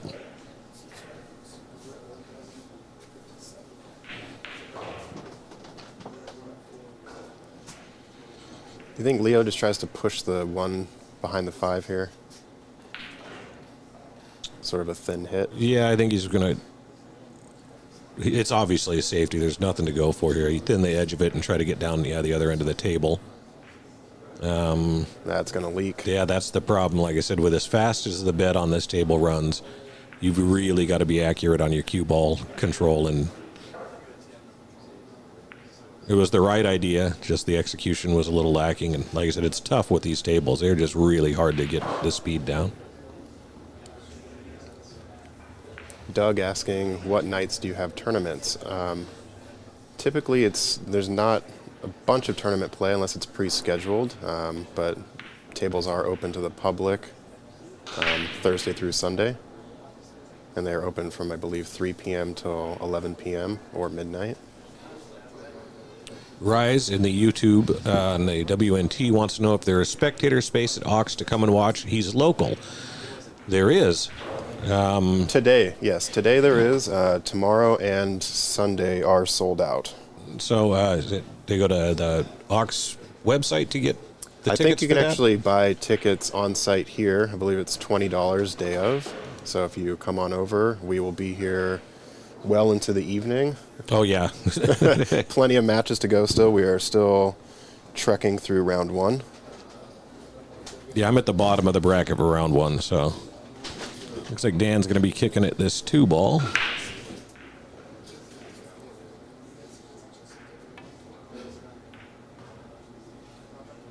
Ooh, wow. Nice shot. Osaka's one block away. Well, get down here. Bring yourself a $20 bill and come on down and sweat the action. Hang out here at Ox Billiards. Like and subscribe. Question, how long has Ox been around now? Ox originally opened actually before the pandemic in a different location and unfortunately had to close temporarily. But they've been here since 2021 in this Capitol Hill location. We are in a concrete basement, but it's a lovely place to play pool. And we've got a lot of good coaching in the area, so if you are interested in accelerating your game, you're more than welcome to contact Mike at oxbilliards.com. He is the owner and proprietor of the establishment, and he will hook you up with whatever you need to better your game. There's a nice shot from Leo there, and a pretty good position for this 4. About as good as he could have hoped for.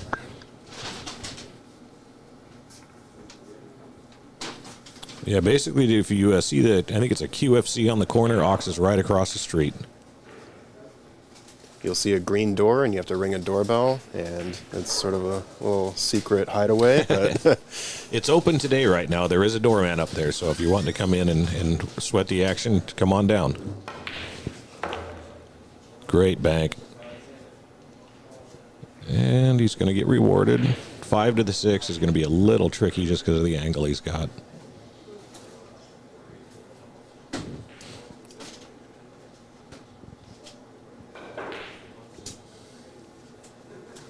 It's crazy. I see in here somebody's a block away and didn't know it was here. That's just insane. And obviously they're pool fans. They're on the WNT YouTube page.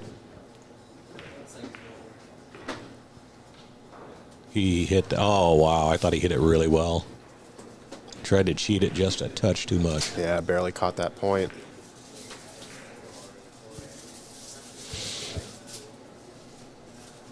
Oh, congrats, Super Olga, on your US Am prelim win at Ox. Was that last year? I believe Ox is also hosting the US prelim here again. I want to say it's later this month, but I think it's actually at the end of this month. Oh, wow, a rare miss and scratch by Dan Louie. Looks like it's, wow, there we go. 3-ball out, ball in hand. I think Looks like you his can arm handle might this have slipped a little bit on that one. one. Could have, yes. And the floors can be a little slick as well if he didn't plan himself correctly. A shout out to Oxford. They do a lot for the pool community. They always have events going on here. They bring in superstars of pool all the time. So they do a really good job in growing the game.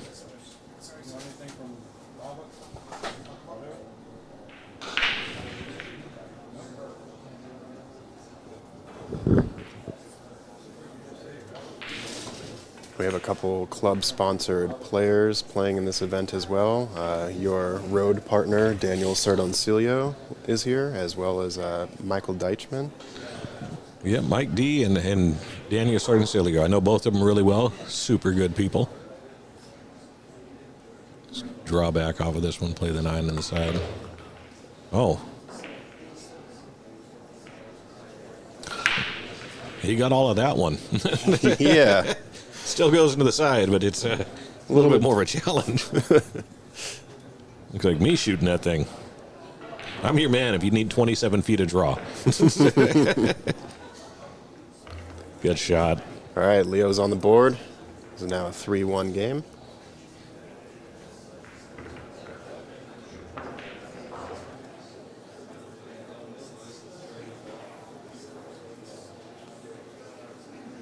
Thank you all for joining us as we venture through this match and other matches to come. Really excited for all of us living in the Pacific Northwest here to have such a great tournament. Several pros are out here. It's really nice to see how they move around the table and their demeanor. And yeah, if you're in the area, definitely come check us out.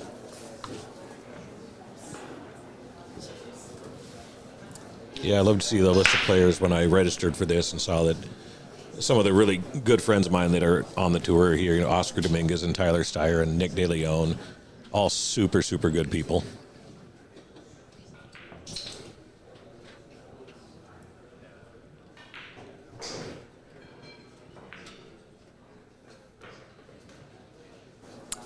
Yeah, Sophia, a huge step in the right direction for our pool scene, absolutely. This is the inaugural tournament, so I suspect next year could possibly be bigger.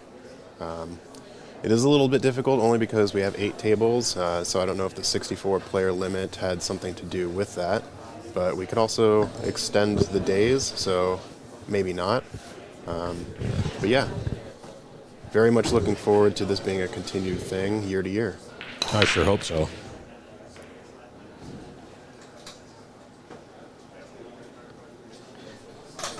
Got ourselves a safety break. Somebody asked in the WNT chat, is SVB attending? He is not attending this tournament. The highest ranked WNT player we have here today is Tyler Steyer, followed by Yonas Sauto and Oscar Dominguez. But I am also excited to see Lucas Fracasso-Werner and Sam Henderson. Yeah. Because yeah. Sam is 17, and he seems to be on the up and up. It's amazing seeing these young kids with the skill levels that they're coming out with now. It's just crazy. I watched Savannah Easton play in Vegas, and that little girl is a baller. I think she's only like 14. Roadrunner? Is that her? Yeah. Yep. Shout out to Team Lucasi. Yes, congratulations on your Lucasi sponsorship. Oh, thank you. I was very surprised that I got that, but shout out to Nick Barron. He's their CEO. I met with him down in Vegas, and Oscar Dominguez introduced us, and it's worked out for me. I'm real happy about it. So putting in a lot of work on the table. I'm playing 4 to 6 hours a day, 7 days a week.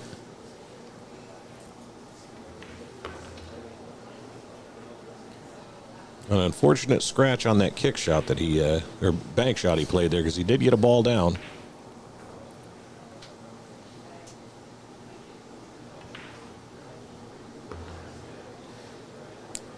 Yeah, it seems like the 5 to the 8 may be the most difficult shot here, but not really, considering it just kind of natural cue movement will bring you into position for the 8.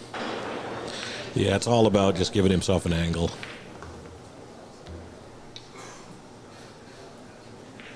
And that starts right here. He's got a good angle on the 4 ball to get a good angle on the 5.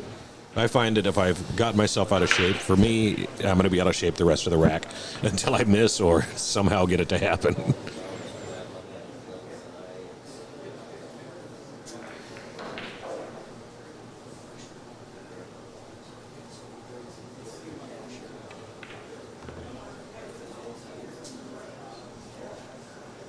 Just enough to get around. It's a good spot. He has got the speed of this table dialed in. Like I said, every shot that he shot like that, it seems like it's going to fall short, and he winds up perfect. He's going to hit this with a little bit of top, come straight down, check off the rail. Someone in the chat is asking, Ed, what is your Fargo now? I'm at 492, I believe, is where I'm at now.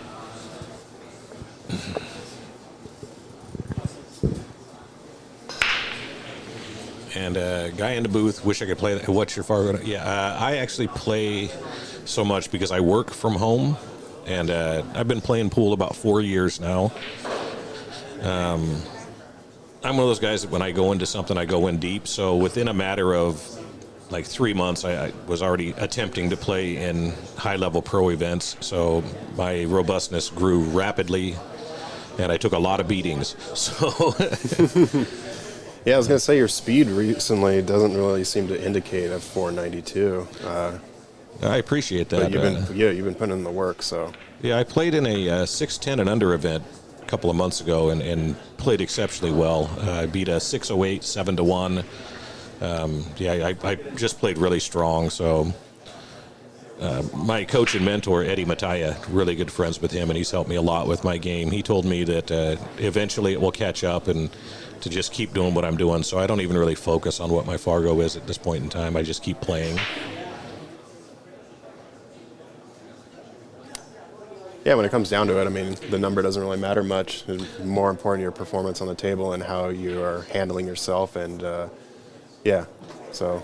Yeah, I understand the reasoning behind having the Fargo rating system. You know, we want to have some sort of a tangible measurement.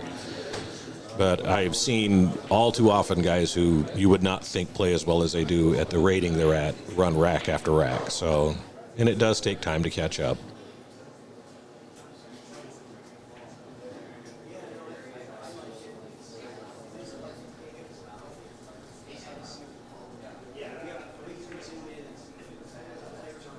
All right.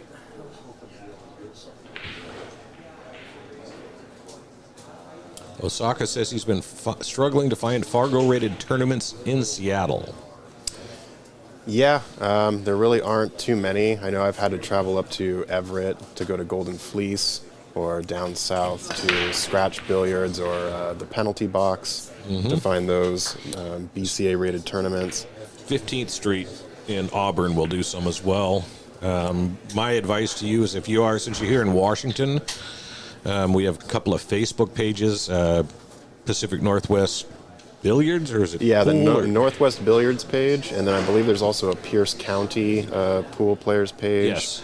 Those two are the two main ones that I also scope out every now and then just to see any local tournaments. The Northwest Billiards one will also encompass parts of Oregon, so if you're willing to travel, you can certainly do so. Pretty good break off from Danny here. Yeah, he's got a good look at the one. Little bit of a mess down there with looks like the 5, 6, and 8 because of where the 4 sits.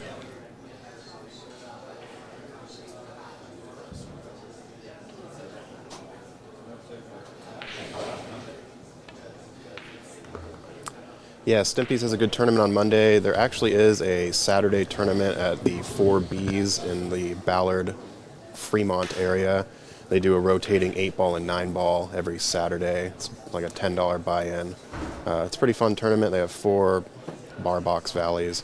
But yeah, if you're looking to get some robustness and experience, close tournament like that is definitely beneficial. Really nice cut and position, except that little bump on the 4. Yeah, I think he's still favored to make the ball if he chooses to go for it, but getting on the 5 is going to be the issue because he almost has to be under it to play it in the side pocket.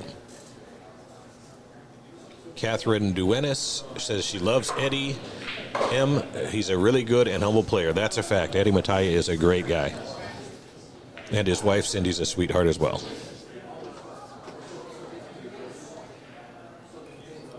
The WNT page, Big Dude Fish, is an online bracket. Yes, if you go to the Ox Billiards YouTube, you should be able to find that information in the description of the video there. Matchroom is basically casting from Ox, so all the information didn't transfer over, but Ox Billiards does have that info for you.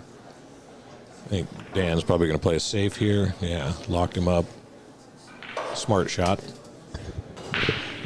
Osaka asked, does Ox host anything weekly? I don't believe they have any tournaments. No weekly tournaments yet. I think we're trying to work up to that. I know there's a lot of league play here. They play league Tuesdays, Thursdays, and Fridays. But there's still public access Thursday, Friday during those league matches. Yeah, you can come on in and check it out and rent the tables and get your game going. Ox also offers a membership plan, so you get 24 access to the club, And members' days are Mondays and Wednesdays, so you can come play at a discounted rate. You do get an access card to get into the building when no one's here. Yeah, it's a good time. I've been able to improve my game just coming down here on those days and either sparring with some local players or just practicing my positional shots. There are a lot of very good players that come here to Ox. Been playing a little bit with Gus Targonski recently. Are you familiar with him? I am not. No. He's a 600 rated player, but we played in the mini Moscone that was held at Scratch recently. Yeah. Yeah, that one, James Fox, I believe, put it on. Yep. I played in that with Jeff Jerome. Yeah, we didn't wind up facing each other, which is rare. Usually, if we're in a tournament, we wind up playing each other for some reason. Yeah. I think like the 3 or 4 tournaments we've been to, you and I have faced off at least twice. Yep. That was a really good kick that Leo did there. He got full contact of the ball. And he didn't leave a hanger. This is not an easy shot. Looks like he has enough to back cut it. I guess the only concern would be the cue ball heading towards that tangent line of the side pocket. Yeah. Oh, we're getting hate mail in the WNT. They said these commentators are beyond cringe. I recommend putting us on mute. If I had feelings, that might hurt them.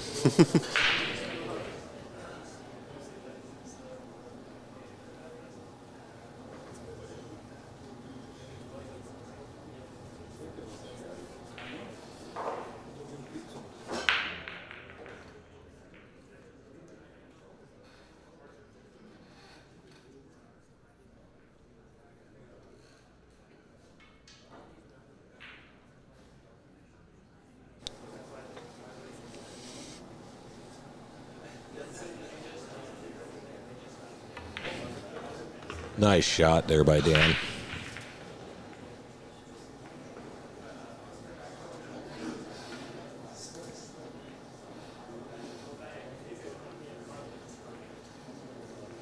I think he probably does a bit pull back draw here to run down that left rail. Have the 8 in the bottom right corner. Yep. And if he overcorks it, he can play it in the side pocket. But Dan's He did overcork it, but it's in the side pocket. yeah.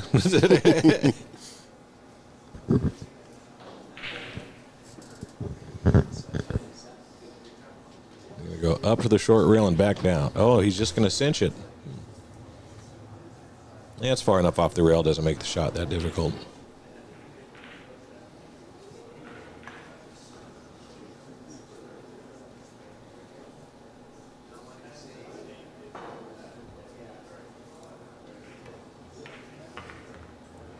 There we have it. 5-1 for Dan Louie.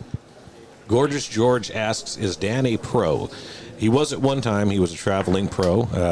He's the only person to ever win a world championship here in Washington. Great guy, but now he just stays mostly local. Occasionally he travels, but not like he used to.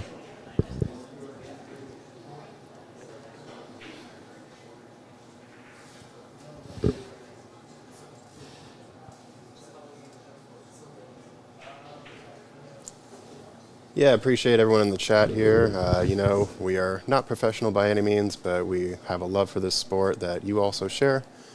So really appreciate you all being here and checking out this action. And thank you again for Matchroom for putting this on. Back for the break is Dan Louie. Brian says he gets pretty good results with the poke stroke. You can actually find videos of Dan Louie playing on YouTube, and I know there's one of him versus Earl Strickland and some other legendary players, and he's always had that stroke, and it's always worked for him, you know.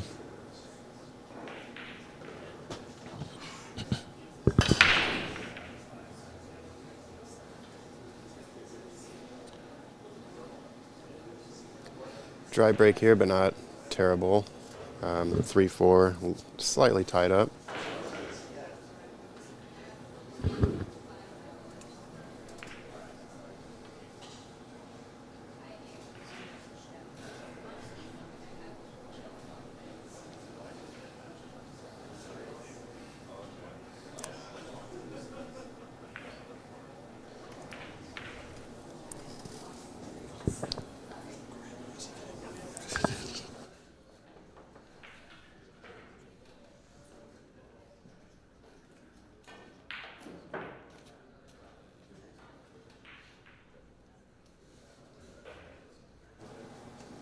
slithering strokes as Dan strokes. Looks like he's trying to sneak up on the ball.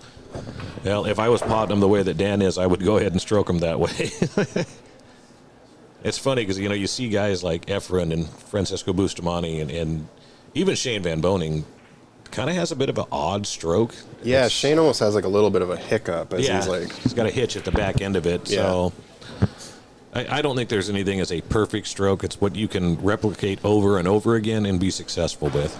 Yeah, I agree. And, I think it sort of adds character to each player, that they're not just doing the sort of regimented stroke style, which, is successful for most players, but others find it to be a little bit of a hindrance, so they develop their own that works for them. And at the end of the day, if it's allowing you to win, then don't think you really have to conform to a certain style. Yeah, don't fix it if it isn't broken, and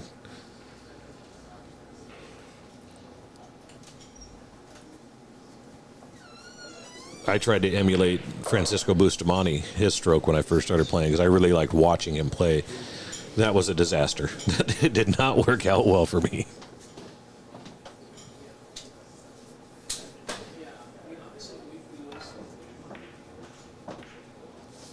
Yeah, I know for me personally, there's particular shots where I actually need to sit slightly above the cue. For the most part, I do try to keep the cue right under my chin, but I think just looking down the shaft, it helps me pot the ball better if I'm just slightly elevated. Yeah, it's sort of a circumstantial thing, and I think a lot of players just develop that over time or recognize like what a weak part of their sort of foundation is and try to correct it. Well, I think all of it, even the greatest players on the planet right now still have things that they work on every week. Good jump shot there. Looks like he might benefit from it if that 6 doesn't kick it. It kicked it out. 6 said, you know what? You're not getting away with this.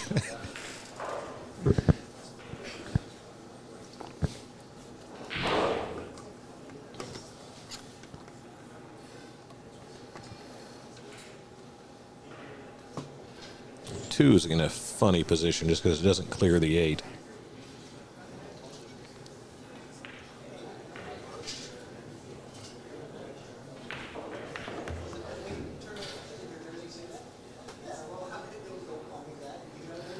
I think that's the best possible outcome for the angle and position he had. Yeah.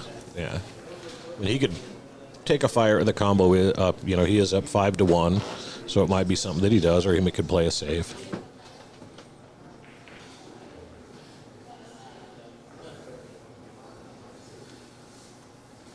Me, I'm terrible at combos, so I would have to think twice before I'd even consider it.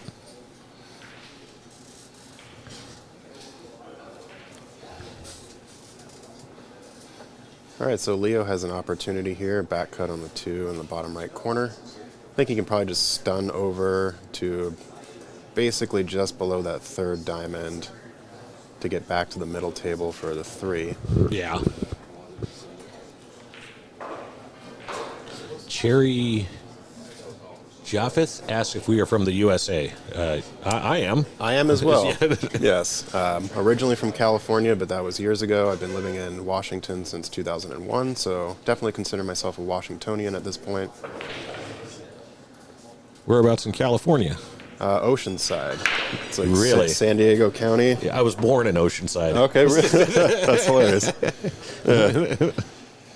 Yeah, lived about 10 minutes from the beach when I was younger. Moved out of that area when I was 13 and been up here in Washington since. That area is beautiful, but boy, is it expensive. Yeah, Camp Pendleton is right there. Major Marine base in the area. There was also a Navy base down there for a long time at Pendleton. The NTC Training Center was there. Paul Alexander asking, who's commenting? This is Zach Ross, and I am here with Ed Caulfield. Oh, Cherry wanted to know the players. Well, Dan Louie is from Seattle here. And Leo, where is Leo from? I am actually, unfortunately, not familiar. I want to say the Pacific Northwest at least. Yeah, but I believe he's B&W. I know for sure that Dan is. He's had family here for a long, long time.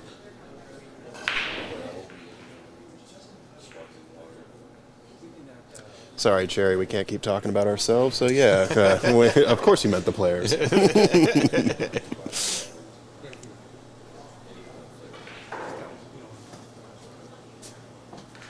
Nicole says Portland area. I like Dan's chances here for a leave on the 4. If he can bump. Yeah, this is good. Yeah, I think he'd have liked another 4 to 6 inches, but I think he's okay. Your only concern here is running into the 5 and making it muddy.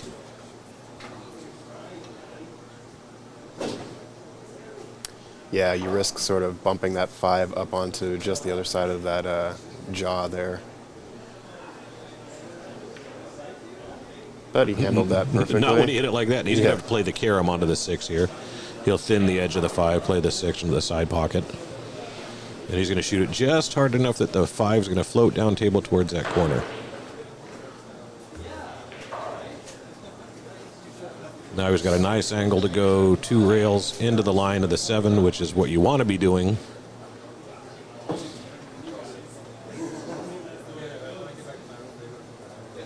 I always second guess myself on these shots for some reason. Oh, you might be trying to draw out of it to the center of the table. No.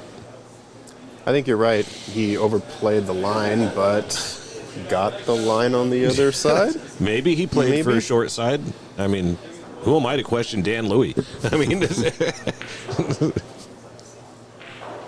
he's got a good angle to get on the top side of the 8.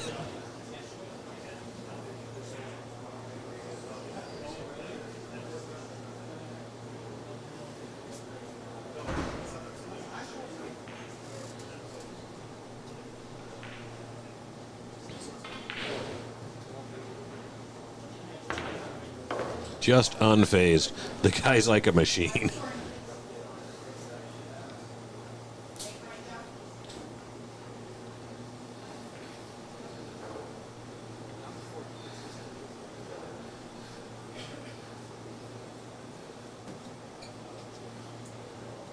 Just slide across the other side of the table and play the 9 in the same pocket. Or if he overhits it, he'll get on the left. Yeah. No, but he played that to perfection. Get the bump off the rail there.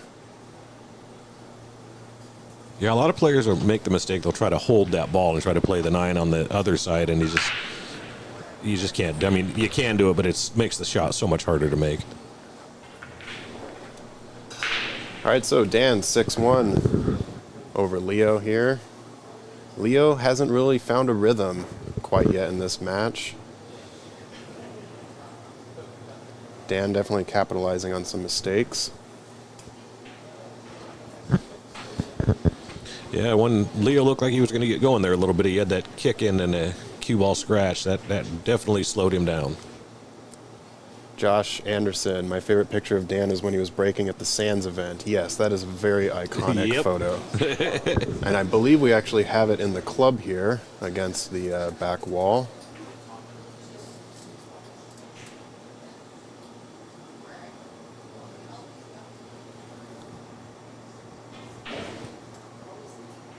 I was stumbling around the internet and found an old AZ Billiards forum talking about Dan and how everyone was just like any Dan Louis war stories, and all of them were just he's the nicest guy, Yep. most humble player I've ever met. Absolutely. Just a super good guy. Even getting in some action matches, just playing, no ego.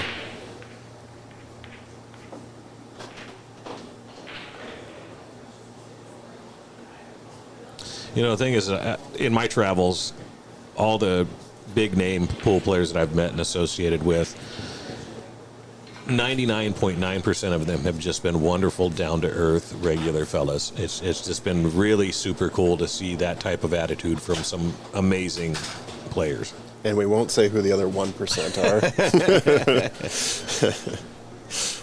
But yeah, no, it's, I mean, it's a difficult lifestyle, you know. You want to excel at the sport, and you know, luckily there's a lot of change happening in the game that's allowing players to get paid well, and but being on the road is difficult, especially for such long lengths of time.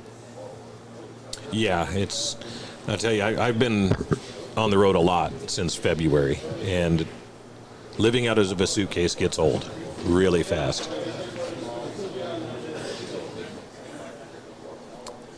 All right, Leo trying to figure out how he gets on the 3 here. I think if he plays a high right, maybe, takes that spin off of that rail to head towards the 9-3. I'm just not sure if he has... Yeah, I think you're right. The problem is when you hit the ball with that much spin, it makes potting the 2-ball just so much more difficult. Yeah, it might rattle around. I might even consider playing a safety in this position. Try to get back behind the 4-6. Oh, he drilled it down in the corner. Stop rolling. Keep rolling. Just short. I mean, he might be able to catch just the paint of it. Yeah, it's really hard to see. Let's go to this.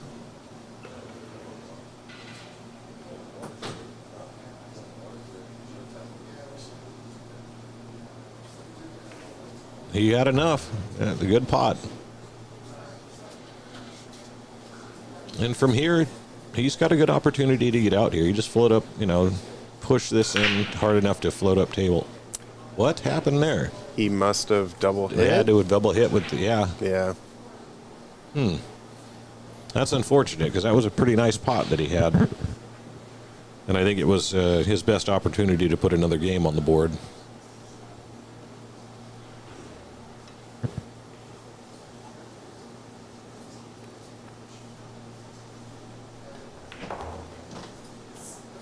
I think he overcooked that one. Oh, yeah. That's burned. Yeah. Rory Byrne, have the same photo of Dan at my local pool hall, The Break. Where's the break located? Rory, that's the guy that I played in the finals of the Gilligan.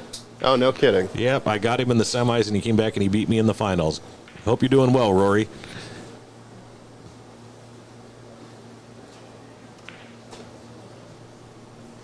And I only know that because how his name is spelled.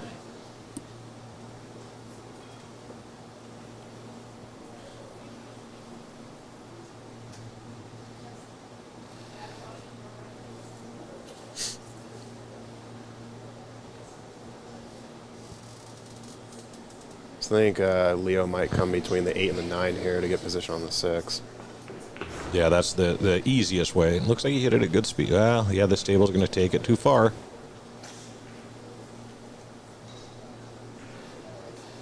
Hey, Rory, I hear you might be coming to the Seattle area soon. I've got a 9-foot diamond at my house that I'd love to play you some action on.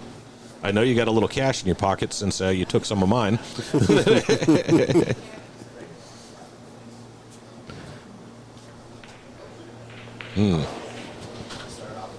Is he going to get fortunate? No, he's not. Yeah, unfortunately undercut that one. Yeah. He's struggling a little bit. He hasn't really had a chance to get into a rhythm. He didn't leave anything easy for Dan. This is not a hanger.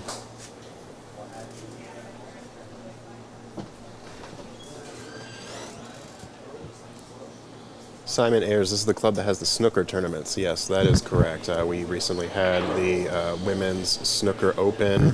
It was actually just a month ago, back on August 9th through 11th. Just drills it like it was. And he's going to get enough to cut it. Wow. Tough shot, but I think the way he's been hitting him, I think he's favored to slide that 7 right down the rail.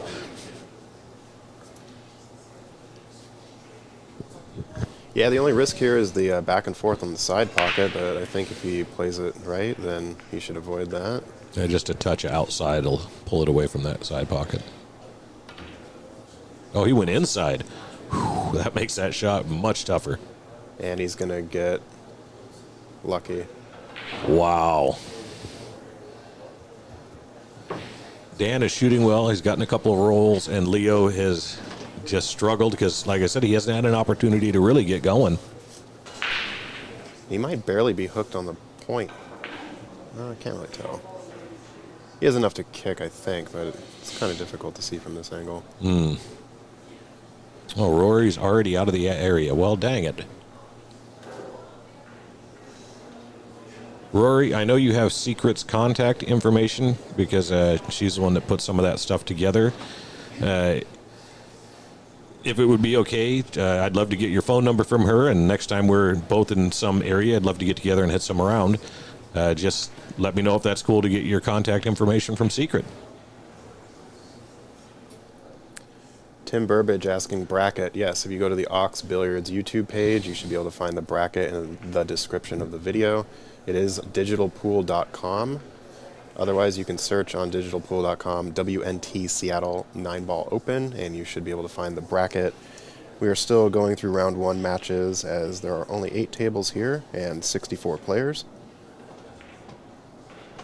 Simon asks if there are many tour pros in this event. There are several, actually.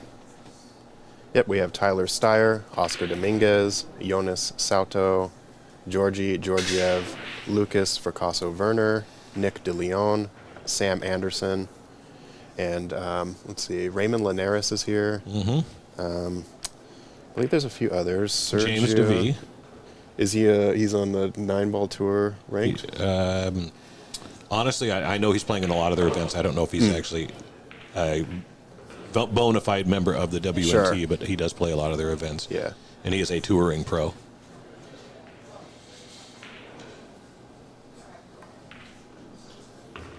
Nice shot. Looks like he's going to get another one on the board. Maybe he's getting that back arm loose since he's been able to run a couple of balls. Yes, Max Eberly is here as well. Oh, I forgot he was here. And I saw him earlier today. Max is a super good guy. Oh no, he hung the 9.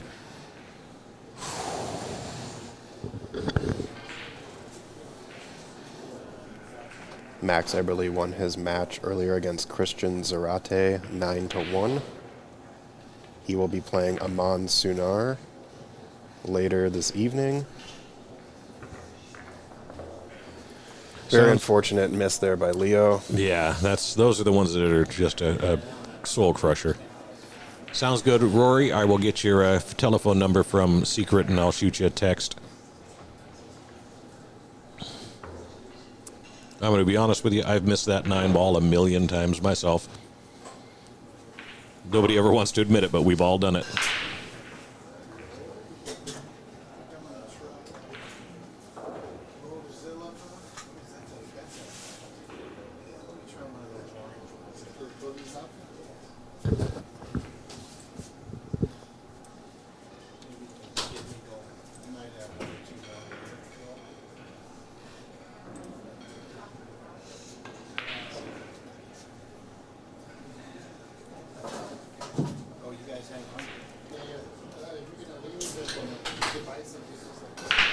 Tiffany is asking who's next on the stream. I don't believe we have. Well, we actually might have it scheduled, but the last time one was scheduled, it got changed. So before I confirm with you, I would like to just double check. So we will check on that shortly after this match, and then yeah, we'll keep you posted.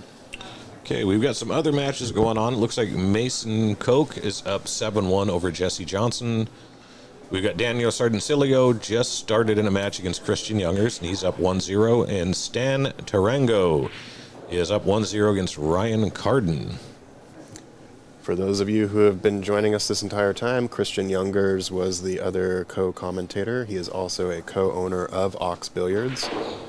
He flew in from Virginia, where he recently moved about 6 to 8 months ago, to come hang out with us and put this event on.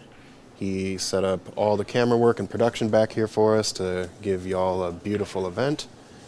So definitely thank him when you can. Yeah, Christian drew a tough draw for that first match. Daniel's a beast. I was actually playing him last night at my house. He was feeling strong, that's for sure.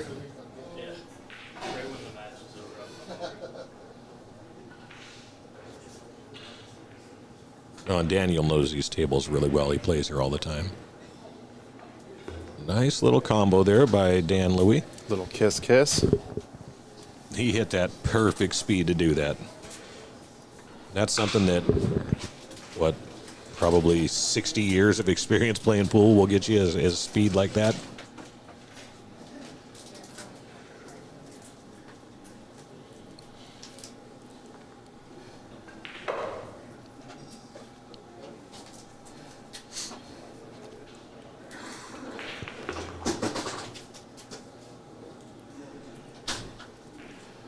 Fell out the positional line here, but I think the back cut is still on into the bottom right corner.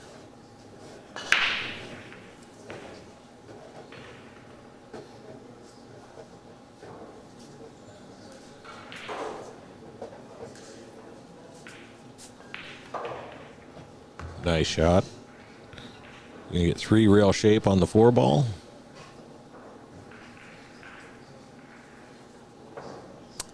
Yeah, play a little bit of forward on this to avoid that side pocket scratch, but Yeah, you just float this one in. That you think he's either going to try to hold between the 6-7 or come out a little bit further? No, I think he'll just float forward because even if he winds up behind the 6 at that distance, he can see enough of the 5 to make it. I mean, he could hit it a little stiffer to come off the rail 8 to 10 inches. Just have to have line in the back. Yeah, and that's the problem with a shot like that is these pockets are tight, table's fast. You worry about hanging it in the jaws. It's in there deep though, so he's gonna have to come up with a shot to get back on the 5.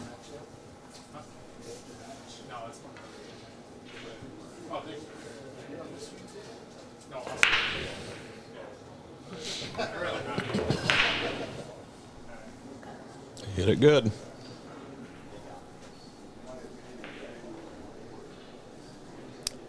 Yeah, I think this is Leo's rack, as long as he can stay composed and make sure that he doesn't fall out of position. Mm-hmm.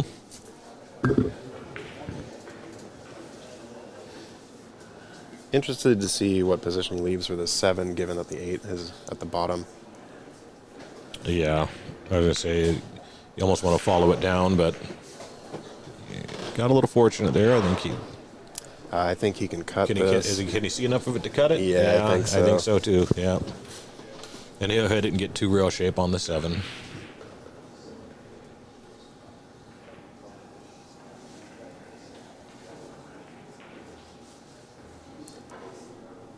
Other matches that you cannot see on either stream, it looks like we have a table 6 match, Dominic Orhudos versus Bo Bologna. Those are both local players.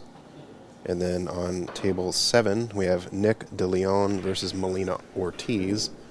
Melina Ortiz, phenomenal Oregon player. Mm-hmm. She was here on the Northwest Cup team that Ox Billiards hosted last year versus Washington, and she had a 5-ball snap, followed up with a break and run. And the crowd here went nuts. Yeah, I was watching 5-ball it on break. the stream. Yep. 5-ball break was jaw-dropping. Yeah, I watched the event on the stream. I had thought about trying to come up here to watch it in person, but for me, it's a little bit of a drive, and the traffic can definitely be a challenge. Mhm. I'm kind of curious as to why he played that way. It would have been a little easier to top it into the cheat the pocket and come off the short rail to make this shot a little easier, but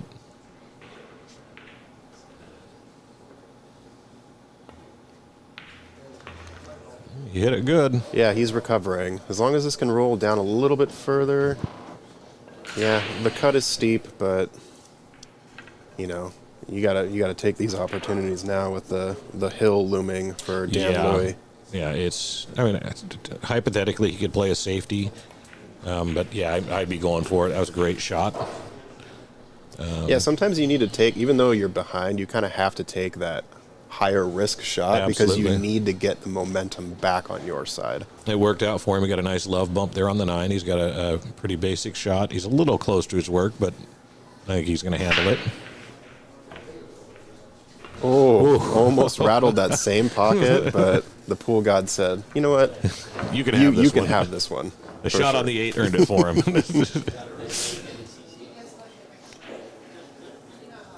Thank you all for tuning in. Looks like we have 192 viewers from Ox affiliated stream, and then 860 in the Matchroom stream. This is great. I love seeing that. Yeah.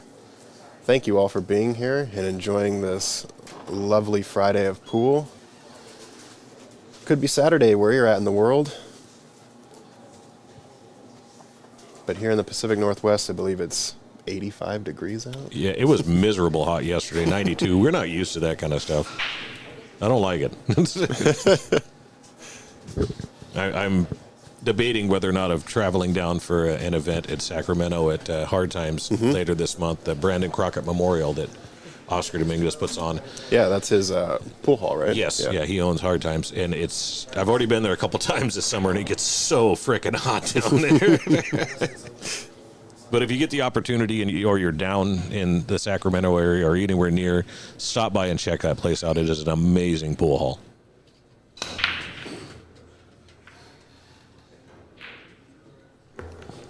Looks like Leo took a page out of Dan's book on the break there and has found some success, even though the 3-5 is a bit tied up. He's got a way to get there, though. I mean, sometimes your only option is just to play so that you can play a safety. Yep.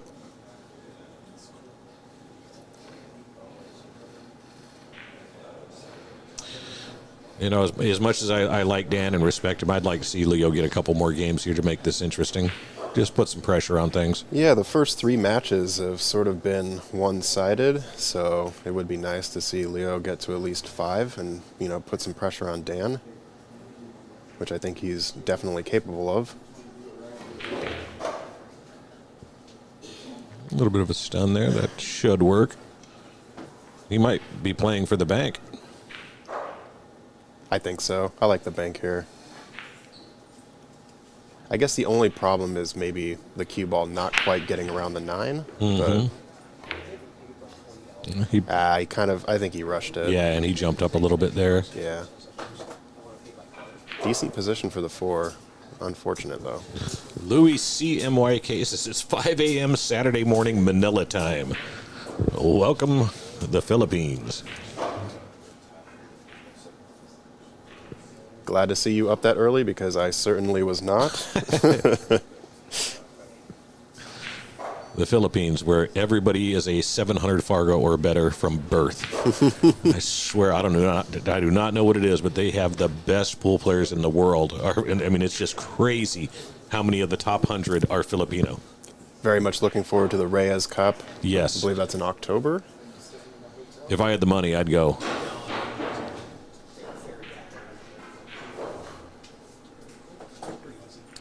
Mason Koch, if you go to the Keith Cross asking what table Mason Koch is playing on, he's playing on table 2, or at least he was.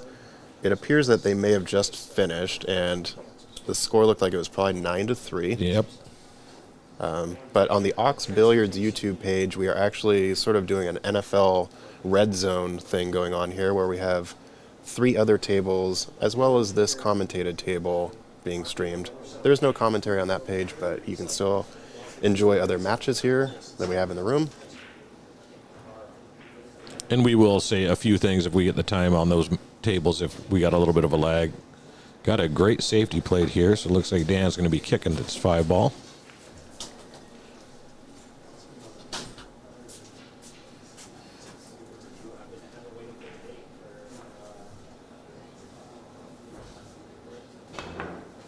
Just ginned it. What a shot.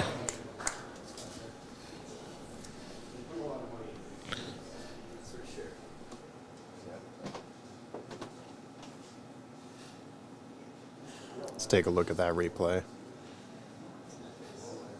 I mean, that ball's not even over the pocket. No. He's just unbelievably good. Perfect. I taught him that. Write that down. Oh, that was prosciutto. I was going to say, Dan's just trying to stick the knife in now. I mean, good Lord.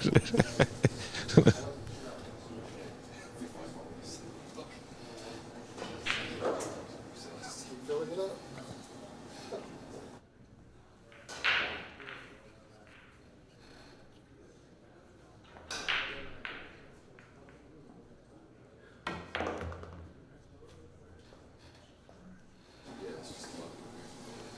All right, good recovery shot here. Just up and down. You can kind of let your stroke out here. I don't really see him getting out of position for the 8. No. And me personally, I like to hit those with just a touch of inside, kind of help it roll in. And the 9 ball's in the way, so you don't have to worry about the scratch. Oh, wow. Well, Yeah. he didn't sell it out. In fact, that little bit of a roll might Yeah. have saved him.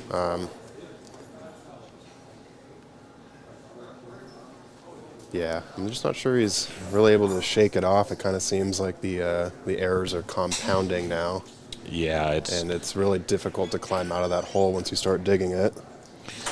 yeah, I've been there myself way more times than I care to think about, where it's Oh, just absolutely. like one thing after another. It's like throwing gasoline on a fire.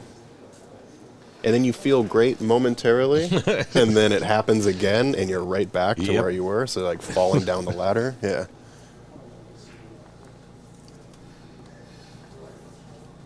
One rail kick. Try to slide it into the corner. He's going to have to bend it a little bit around that 9 ball, so slight masse. Looks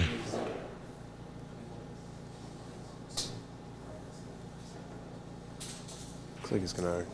Okay. Bend around that way. Oh, he's going that way. Wow. So he's just going for a good hit and separation here.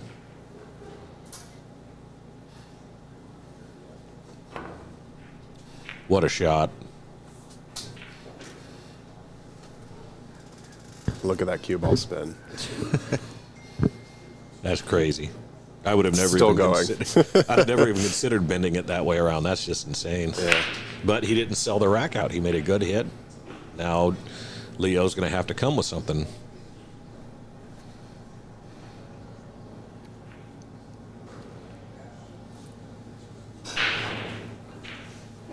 Bank in the bottom right corner. Or Yeah, you might as well. I mean, kind of at this stage, just start firing. oh, And he jawed it. this pocket has not been his friend this It is entire not. match. That's the third ball he's left hanging in it, and it just. Yeah. But I think being down 7-2, I think that was the right shot. You know, sometimes you got to force something to happen, or it's just not going to. Yep. The thing is, from here in the commentator's booth, I never miss a shot. Yeah, we're all as experts on the other side of the screen, right? I shoot 100% when I'm sitting in this chair. Yeah. It's too bad they don't base my Fargo off of that. 2 900 players in the booth.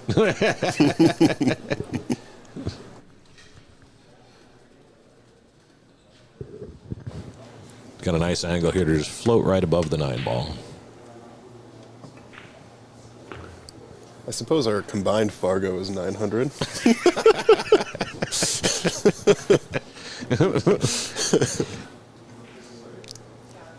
That counts. Yeah, that counts for something for sure. All right, Dan Louie is now on the hill. Dan Louis on the hill. Stan Tarango is up 3-0 over Ryan Cardin. Daniel Sardencilio is up 3-1 over Christian Youngers. Stan is racking to break, and Christian is at the table. Looks like table 2, Sam Rubito is cleaning it up, and we've got another pending match starting there. Rick Glenn and Todd Hargrove. Well, Sam Rubito. He's a from my area, super good guy. He's been a referee quite a while now. He was actually the referee in the infamous Mika Immonen, Jeff DeLuna, where they started jawing each other at a 10 balls match because Oh, yeah. DeLuna said that Mika didn't call. That's yeah, right. Combo. Yeah. Yeah, that was fun. I know Mika really, really well. Jeff, I know in passing, we've shot a couple racks together. We're not friends by any stretch, but it boils down to both of them are really, heavy competitors and they want to win. Sure, yeah. And in the heat of the moment, I think they both kind of feel they probably said some things they shouldn't have and behaved a way that wasn't necessarily the best, but when it was over, I think they were fine.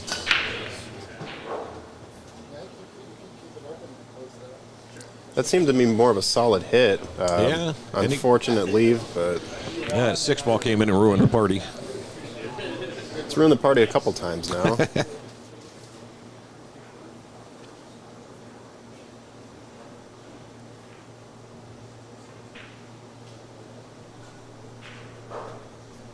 You think Dan pushes here, or are you going to go for the kick?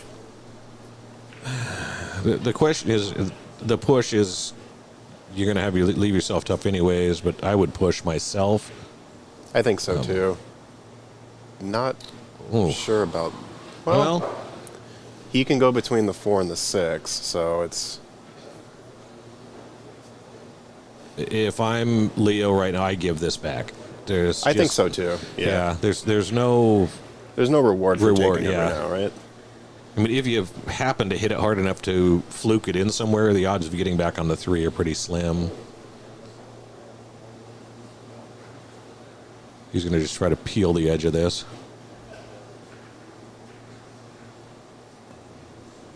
Good shot. Is he going to get rewarded for it? Wow. Almost. I think he can actually pot this ball, but Yeah. I mean, it's no hanger, and he's been struggling a little bit, so... Yeah, this sort of little drawback shot is not easy either. You got to put a pretty big stroke on it while also controlling it. Yeah. just like it's- that. Yeah, too much power going into it. Looks like he may have got coverage, though, from the 5 ball there. Dan might be able to see the left side of it. Just the edge.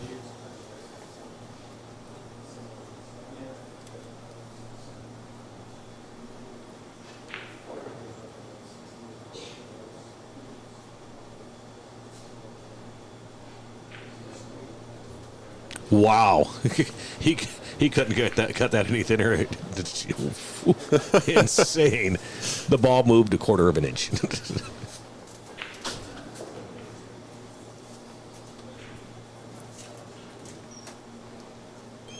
Take a fire at the bank here. Absolutely. You got nothing to lose at this point in time.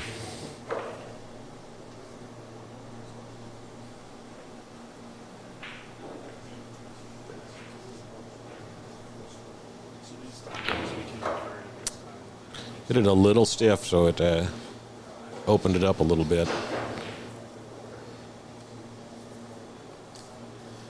Yeah, I think one of the issues for Leo in this particular match is just a little bit too much power on some of these shots.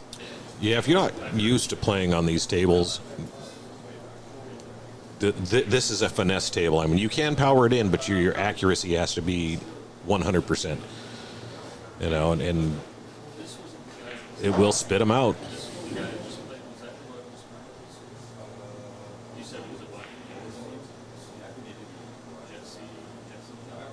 So it looks like he's going to go 3 rails around to get in line for the 3. And try to back cut this into the side pocket. As thin as he can hit him, it wouldn't surprise me.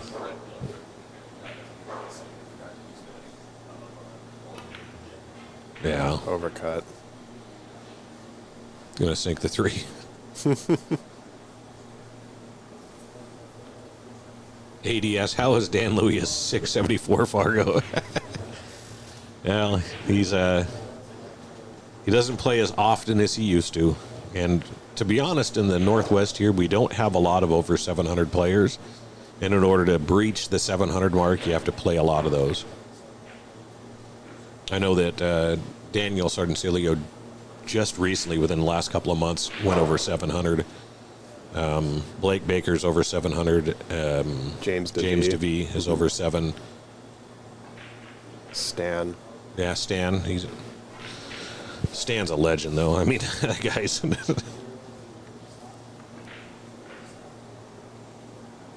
And he's from Canada, I believe. Correct. Yep. They have another place they've just loaded with talent. Yeah, actually, so we were talking about this earlier, but Stephen Folan had to drop out. I was Yeah. looking forward to seeing him here, but yeah, unfortunately, no. I'll have to reach out to him. I didn't know he was going to drop out. I knew he was in the event, and I didn't see him. Oh, that's unfortunate. But, yeah, Steven's a good guy.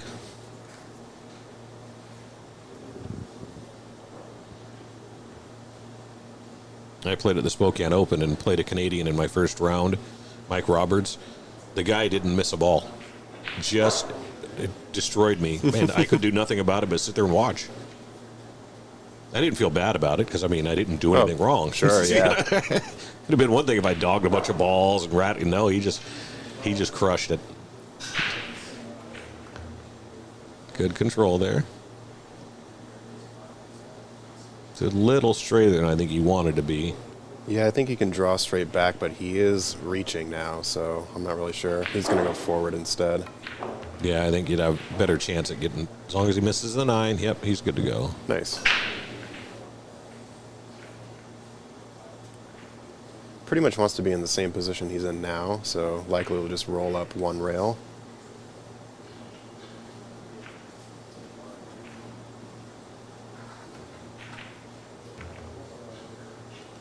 A little wide, but Should work out. yeah.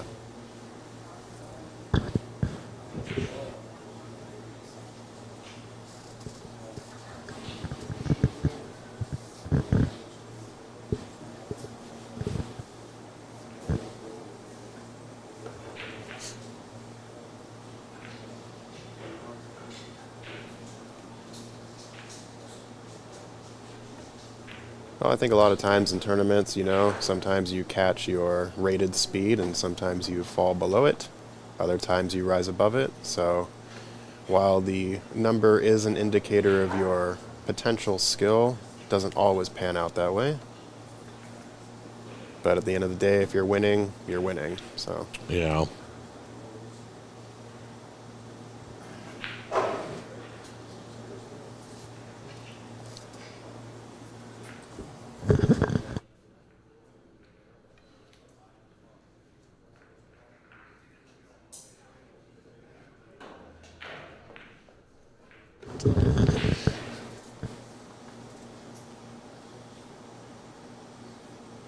This is a tough shot.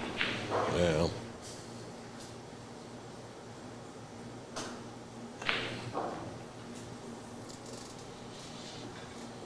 favorable leave, but Dan can still cut this in that corner pocket and leave himself a position at 7 in the bottom right. This one you kind of got to hit with a touch of inside to fight the scratch.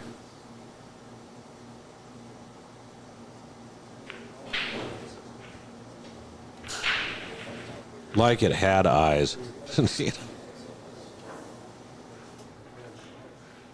I don't know too many 500 rated players that could make that shot and get shape on the 7.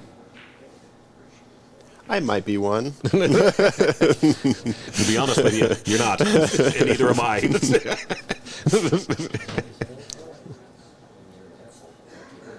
Got good shape here. Basically, I think he just pulls it back. Yeah, pull back or just a slight stop. I think he's good.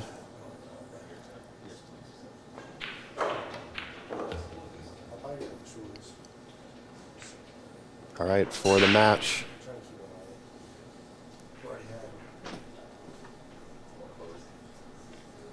I already have one buddy at the bar.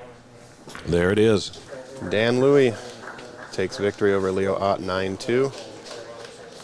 Thank you all for joining us. We will have another match here shortly. I will be back in the booth, and maybe Ed will be as well. But yes, we will be back with you shortly, and I'll go confirm what match is up next. Thank you for joining. And thank you, Ed, for being in the booth. A pleasure to be here. I'll be back if I'm allowed.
All right, everybody tuning in. This is Zach Ross.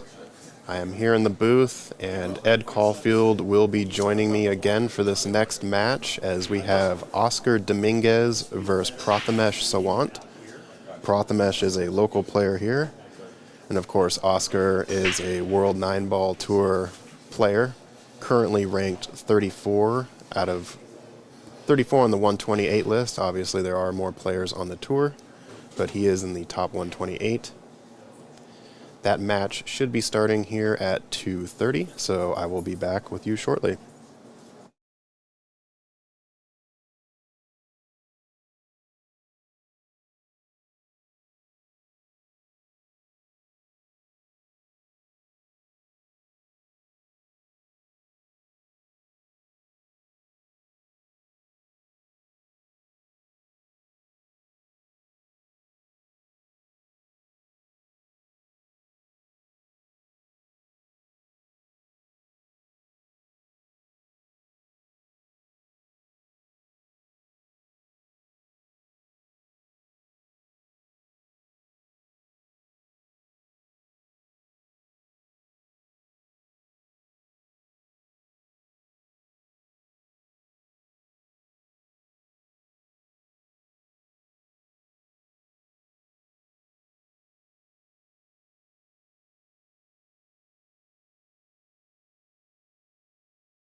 All right, folks, looks like we are starting.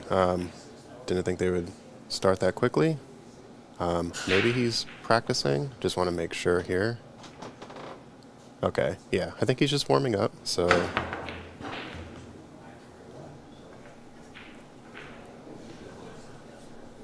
Yeah, this match should be starting at 2:30, so we'll be back in a moment.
Looks like Prathamesh is going to have a warm-up rack here, and then we should be getting started. So stay tuned, or go grab some food and a quick drink, bathroom break, and we'll be back here in a couple moments.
All right, folks, we are getting started here. Oscar Dominguez versus Prathamesh Sawant.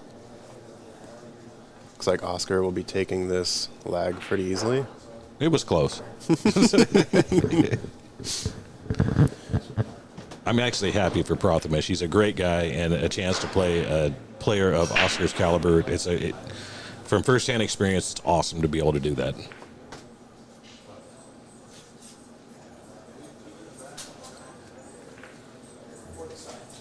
Oscar is a number 34 ranked World Nineball Tour player. Currently resides in Sacramento, California, and is the owner of Hard Times Billiards. He's a great guy, got a great wife, and 2 wonderful kids.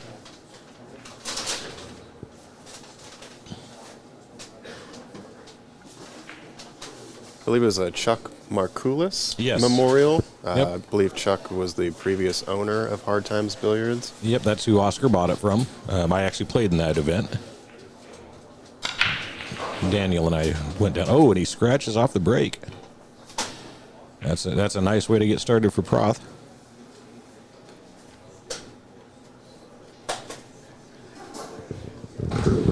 Proth's Fargo is not listed on this tournament, but I believe he's a 602 to 608, somewhere in that area. I'm sure we could pull that up and get Let me the look him up exact because number. I actually think he's higher than that.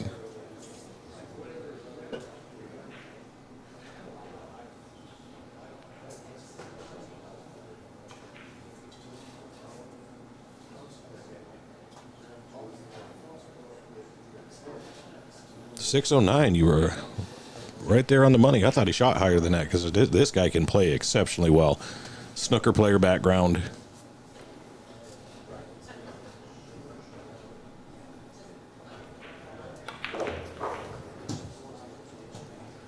No trouble getting back for this 2. Got a good angle to get back on the 3. It's like a drill, back and forth and back and forth.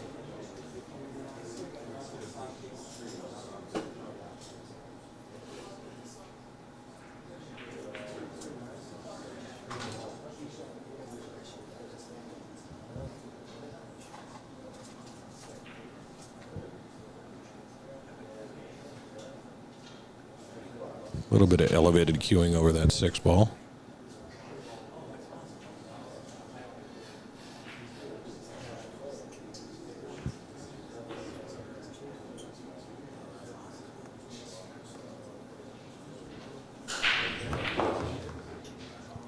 Thank you for the correction, Brian Brown.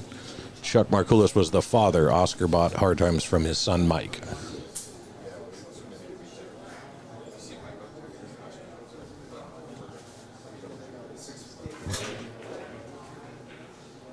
And it is an amazing pool hall.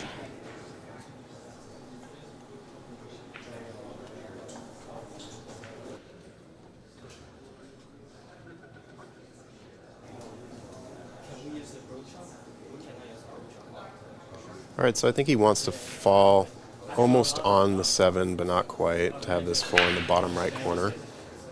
That or underneath it to play it into the side. So you can just float up for the 5 up in the corner. Kind of a whatever you feel comfortable with type of shot. Good speed.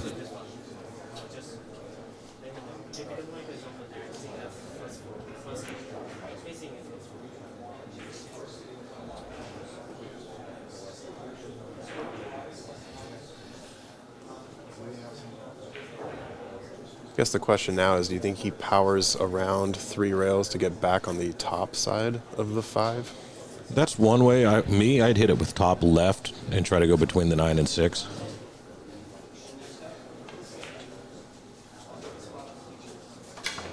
Oh, the miscue. And the flukes, 9. Oh no, he flukes the 9 and scratched.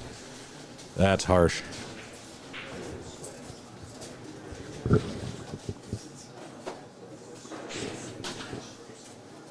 I think you're right, though. He was trying to draw around that. He kind of jerked himself a little bit and stood up. I can tell you, though, Prathamesh is feeling some pressure right now.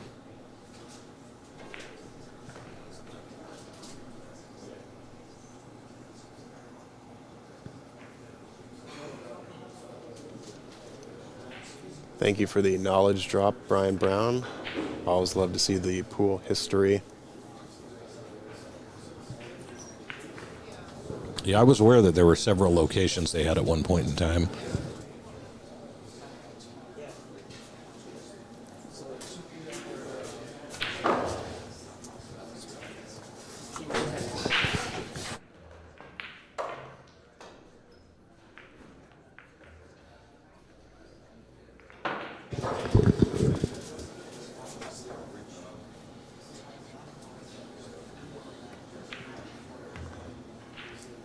A little bit of rattle in that pocket, but still gets good position for the 7. Yeah. Usually you give a player of this caliber ball in hand with an open table, they're probably going to get out. I mean, anything can happen. We've all rattled balls, but I know Oscar and Tyler are kind of fighting for a spot on the Moscone team, so they're both going to be in here focused and ready to go.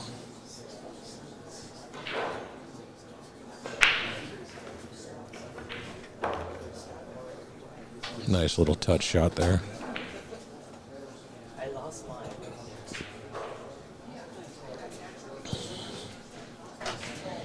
And Oscar takes the first rack.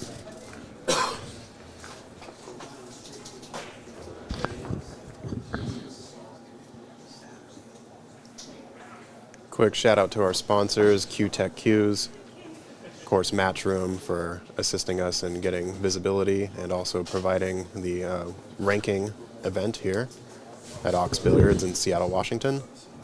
Table Fitters Billiard Service provided all of the refelting of these Risson tables, with Andy Cloth also being the equipment sponsor of Ox Billiards.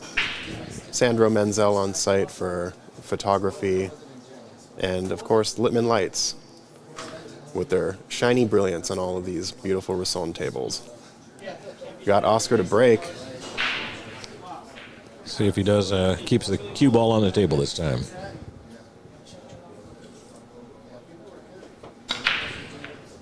Gets to the 9, or the 1, excuse me. And looks like he's got to look at the 3 ball. The 2 went down on the break as well. 3 into the side, 4 in the corner. This could be a connect the dots rack here for Oscar. The hardest shot is the opening shot, the 3 into the side pocket.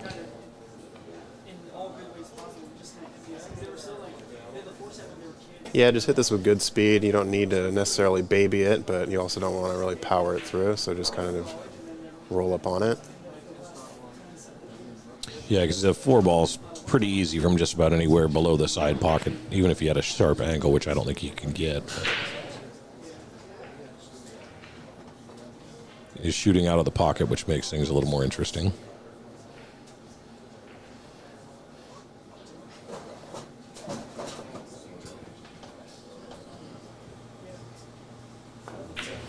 Oh, he went for the bank. That.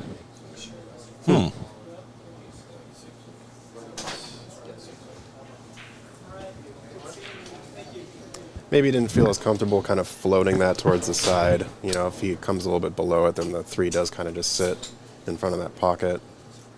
Or maybe there was a little tighter angle than what we could see here on the screen. You know, obviously we're not down on the table. I think he may have underhit this one a touch. He'd liked another foot.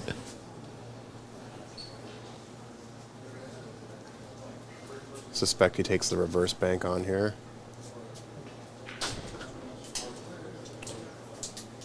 Nope. Looks like he's going to go safe. Try to get him down behind the 9 ball or just separate him.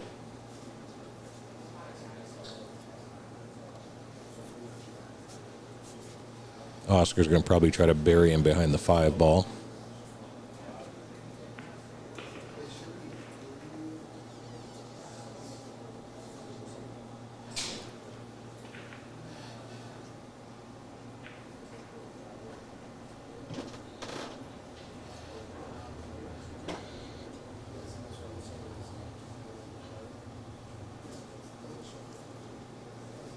On our other tables, we have Daniel Sardoncilio up 8-2 over Christian Youngers, Stan Tarango up 5-2 over Ryan Carden, and then Rick Glenn and Todd Hargrove are tied 1-1.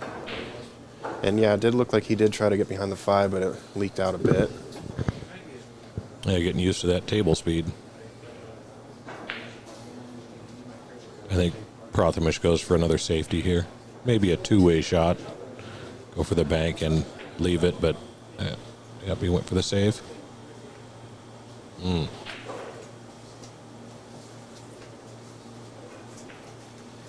think he's going to thin the right edge of the 4 ball, come around 2 to 3 rails.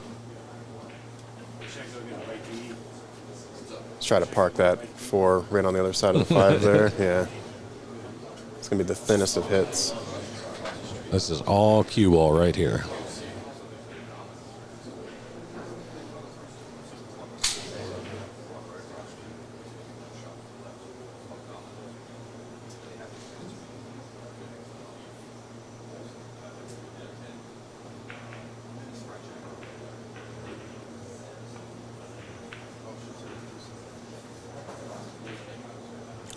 He might have been trying to cheese the 9 there on that shot.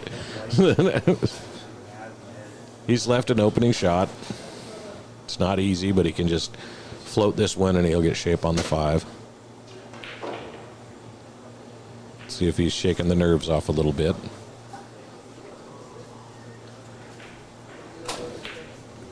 Yeah, he hit that way stiff.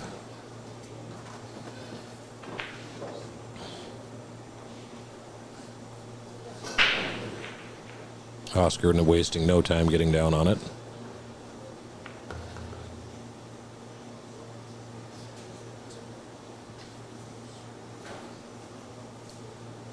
I think he has enough angle to just go 1 rail here, back down. Yeah, he'll check it off the short rail.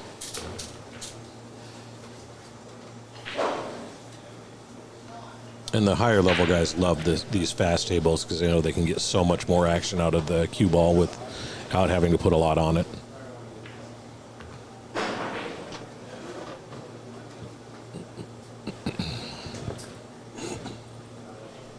I think he's got the angle to just use a little inside and come right back out to the middle of the table.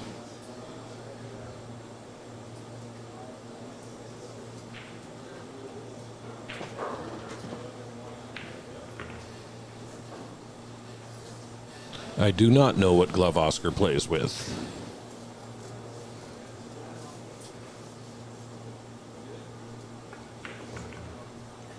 That quickly, it's 2-0.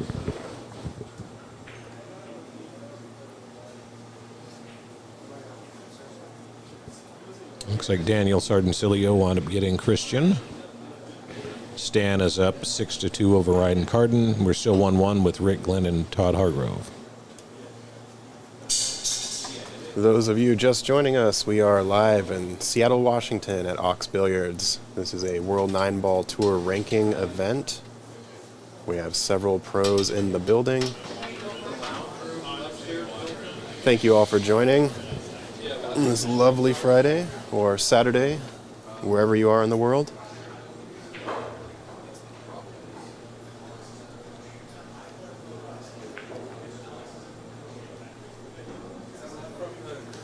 These guys are very, very familiar with the break box at this point, so probably not going to see too many errors with the occasional scratch perhaps, but... Yeah, you do tend to have more scratches with this break just because of the way you have to hit it. So even the best players in the world scratch on this break a lot more than they ever did. Well, I don't think he could have gotten a better leave on that too. Yeah, it definitely floated into a nice spot. It looked like it was going to be sketchy, but... I mean, it appears as if he's just going to thin it right into the side pocket and float over for the 3 in the corner. Can't tell if he can creep past that 9 enough or not, but I think he can. Keith Cross asking, is there a bracket? Yes, so if you go to digitalpool.com and search WNT Seattle Nineball Open, you should be able to find that tournament bracket. We are currently still going through round 1 matches as we only have 8 tables at this venue and there are 64 players in this event.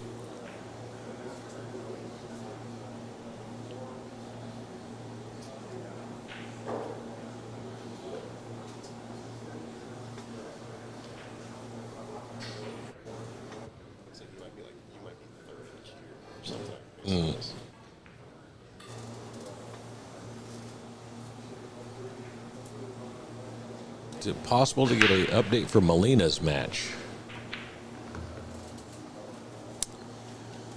Yes, let me see. It doesn't look like Nick and Molina are actively keeping their own score, but could possibly send someone over to take a look. Yeah,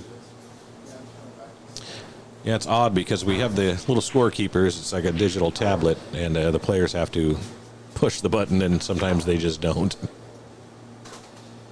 Looks like Oscar's got another connect the docs rack here.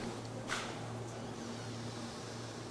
think the other thing with scoring too is a lot of these players are getting it sent to their phone, and it's not, I don't know about you, but when I'm on a match, I don't really like to look at my phone at all. I like to throw it in the trash, you know. So, yeah, getting players used to that on the first day has been a bit touch or go, but I'm sure they'll figure it all out as we go along. Yeah, I'm not the biggest fan of being on my phone when I'm playing. Oscar's going to have to play a safety here.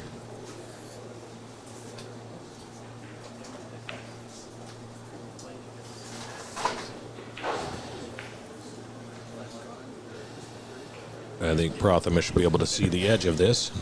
I don't know that he's got enough to make it, but...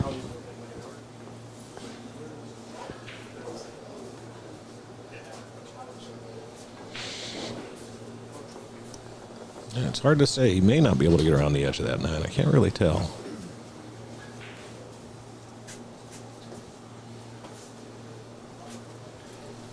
I think he can get the 6 in, but the cue ball is going to go pretty wild.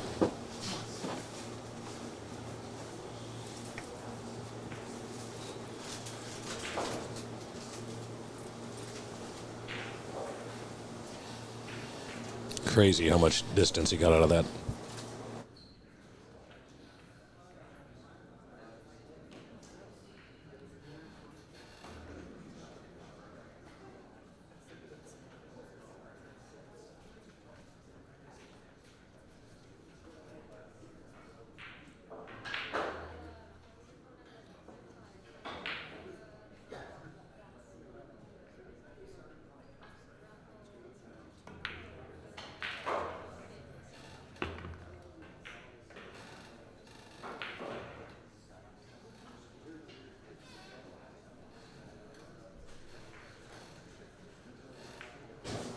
That was a hell of a nice bank by Oscar there.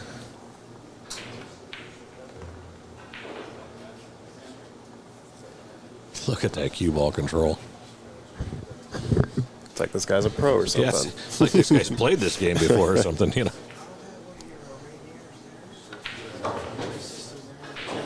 Oh, look at that. Dead straight. Center of the table.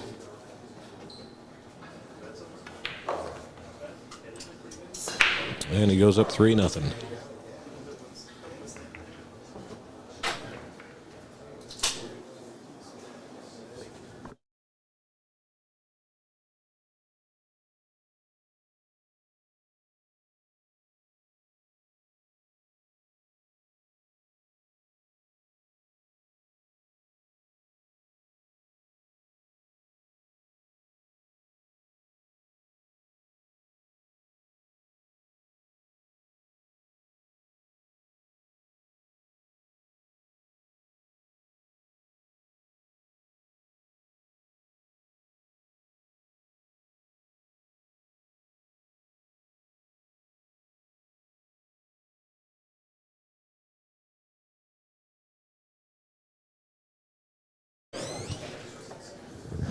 Oscar coming back for the break. Coming up on table 4 will be Jeremy Long and Clay Belvior. Clay is a local guy here, and Jeremy Long actually beat Shane Van Boning in the Markulis this year. Played exceptionally well. I believe, if I remember right, that he wound up losing to Tyler in the finals. That's a nice break. Yeah, it was single file for the 2 and 6 going in that top left corner. I don't really see any problems here. Obviously, he's going to be going up and down table a couple times, but 3 to the 4 doesn't look difficult at all. So yeah, as long as he gets a good angle on this 3, it shouldn't be a problem.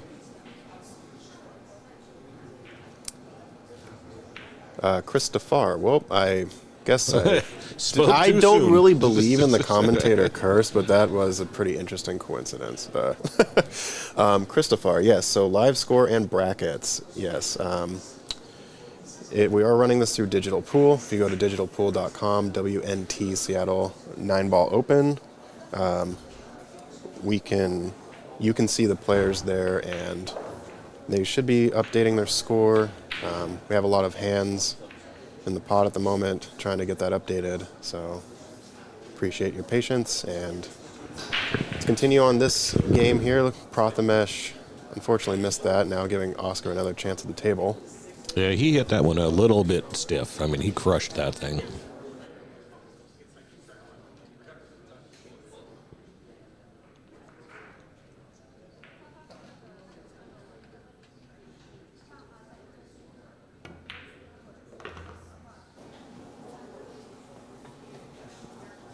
Now this is the shot here, because I think the 4 ball is on the other side of the side pocket.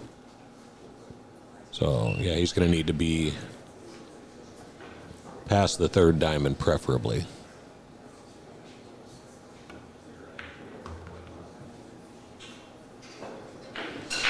That'll work. Yeah, it's perfect. Come off this close rail, roll back towards that 2nd diamond on the other side of the table. Yeah, he's going to put about a half a tip of left on this, just float right over. He's going to want an angle. Yeah. And this is player decision if he wants to go forward and come up 2 rails or go backwards and go 2 rails. It's whatever he feels comfortable doing. Yep, there it is. There is a link to the bracket on the Ox YouTube page. Matchroom is actually just streaming from our Ox YouTube page, and unfortunately, a lot of the description information did not transfer over. So if you want to take a look at Ox, that information can be found there. I can also see if I can post it in the chat here.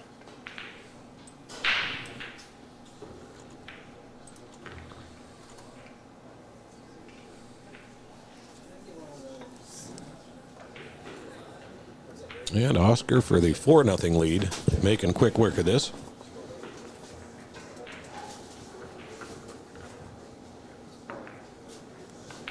All right, so Nicole asked earlier about the Molina-Ortiz match, and the current score is Nick DeLeon 7, Molina-Ortiz 4. Molina's holding her own.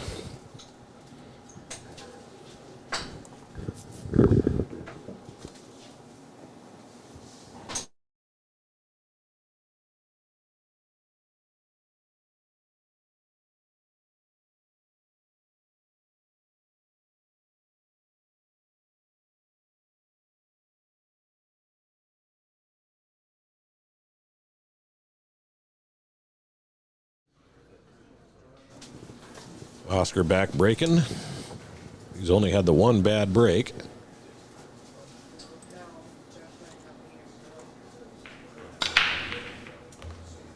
Ooh, avoided the side pocket there with the cue ball, but he got the one.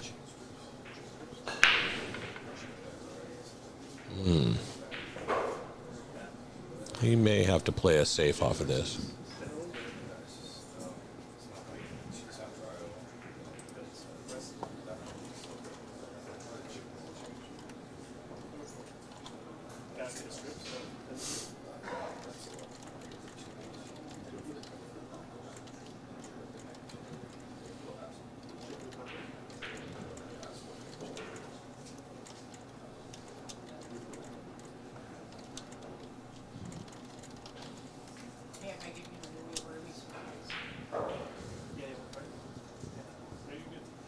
I think he's going to send the 2-ball up table. Try to get behind that 8-ball. It leaked. Took a little bit bigger of a bounce off that top rail than he intended, giving Proth an opportunity here. And this is makeable, and it kind of provides natural shape for the 3-ball as long as he doesn't crush it. Although he's been sitting a while, Oscar's been running balls, so Proth's probably a little bit stiff right now, plus the nerves. Yeah. Looks like it's going to work out for him, though. Oscar's going to have to go between the 9-7 and go 2 rails into the back of the 2. How is Raymond Linares doing? He actually just started his first match against Colin Sue, and they are playing on table 8, which is the back corner table. So unfortunately, we don't have visibility to that, but hopefully one of those 2 players will be updating. I'm sure Colin will, as he's part of the Evo Sports team and is very tech savvy, so might be able to catch updates on the digital pool bracket. Looks like Oscar's going to try to 2-rail kick this. Yeah, he's going to want to get behind the 2. Got to put some speed on this one. No, he hit it good.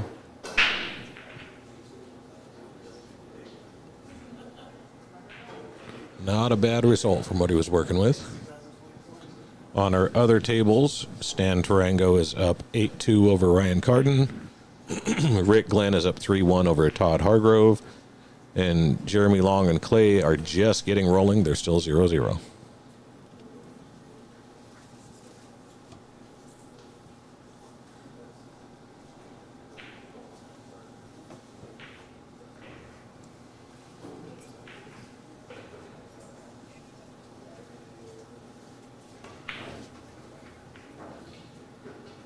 Two-way shot there.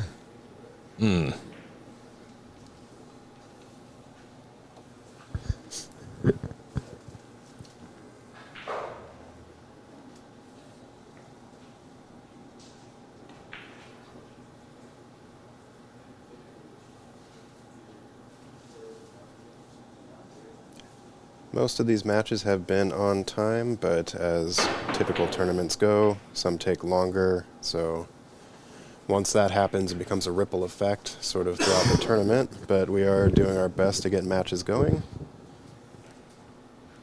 I've never played in one ever that went on time.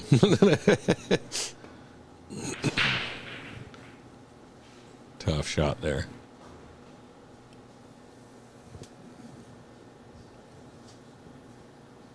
A little bit fortunate with the two rolling past that side pocket, but I think Proth is capable of cutting this down. Yeah, you just roll this in and come across the table. Yes, he's hitting it really hard. That's a big sign of being nervous. He gets a fluke. That's nice. Maybe that'll settle him down a little bit.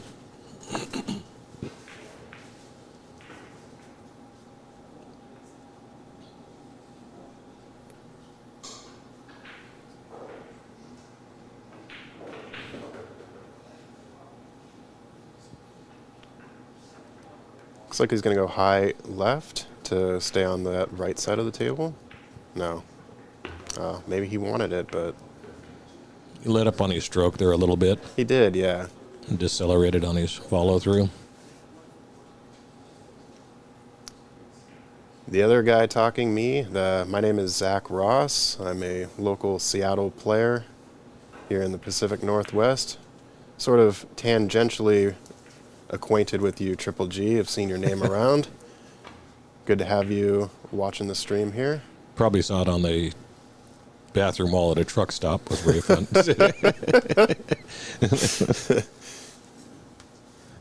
Yeah, it said 9 p.m. and you weren't there, so I had to go. So I've had a lot of fun commentating with Triple G.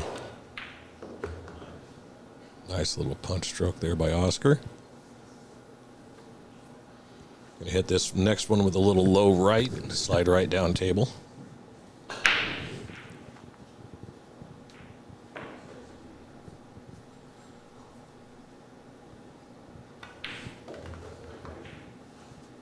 Yeah, overcooked that a touch.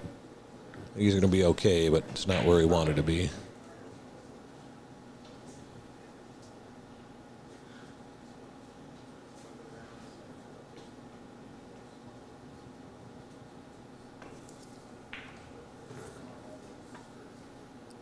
yeah, a bit of a steep back cut here. I think if he just kind of stuns it out, he should have good position for the 6 in the same pocket. Yeah, he can either stun it out or he can actually let it a little bit loose and try to go around the 8. But anytime you start doing that, you start worrying about those other pockets just swallowing up that white ball. Sven Folansky, who I know who that is. Same here. And we both were asking, how come you're not at the tournament? I think he was scared because he knew I was going to be here. Oh, of course, yeah.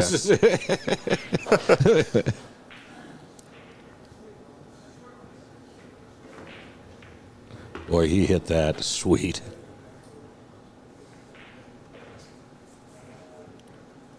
I think that 6 rolled a little further than he was hoping it would. Yeah, I'm not sure he has the right angle for that now. You just thin the left side of it and separate the cue ball and the 6 ball. Or go for the bank. Which, if you're Oscar Dominguez, you just go for the bank.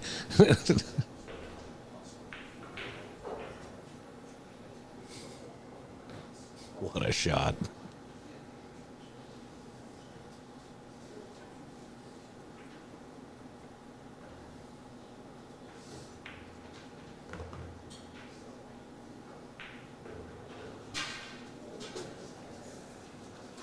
Cue ball taking a couple extra rolls, but been seeing that for the most part of the day.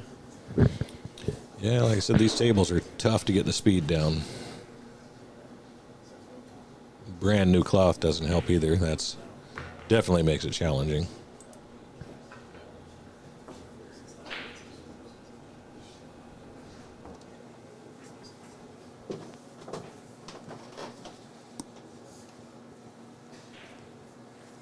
Oscar up to a quick 5-0 lead over Proth.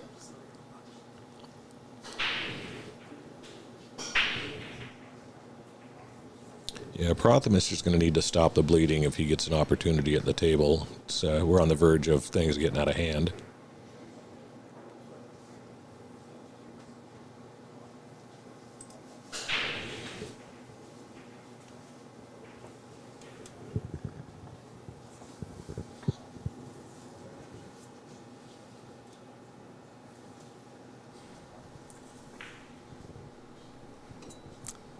Well, sorry to hear about that, Sven. Definitely look forward to seeing you again. Not sure if you remember me, but I'm Zach Ross, and I wrote that article for the 10-Ball Open. It was really nice having a chat with you over at Big Mario's. And definitely looking forward to visiting your pool hall up in Vancouver, BC again sometime, Sneaky Pete's. It's a really great spot.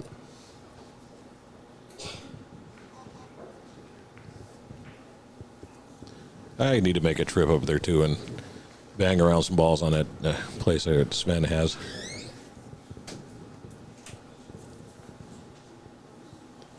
Back cut on the 3 here. Probably going to need to let the cue ball.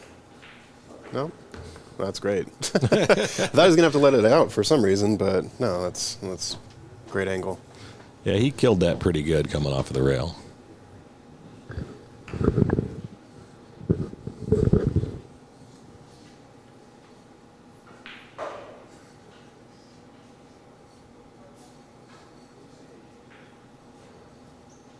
A little bit of a stretch here. Probably going to go forward 3 rails.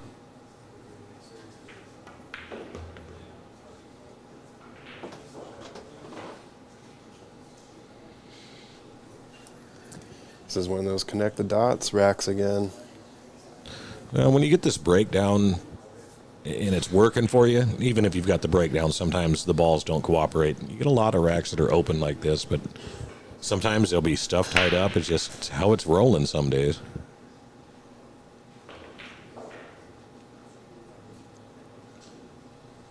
If he can hold here, the 6 to the 7 shouldn't be too much trouble.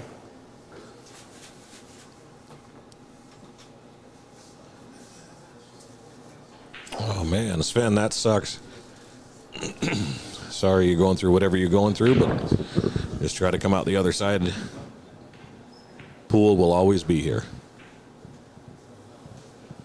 But I'm still going to tell everybody you were afraid of me. That's why you didn't show up. That's the new narrative.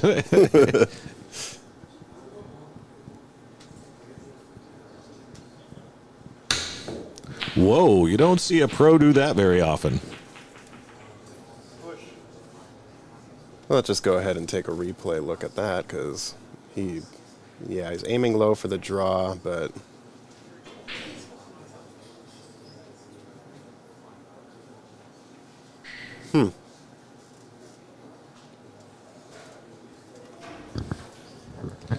Was not expecting that. I never do that. Yeah. Oh, me neither, yeah.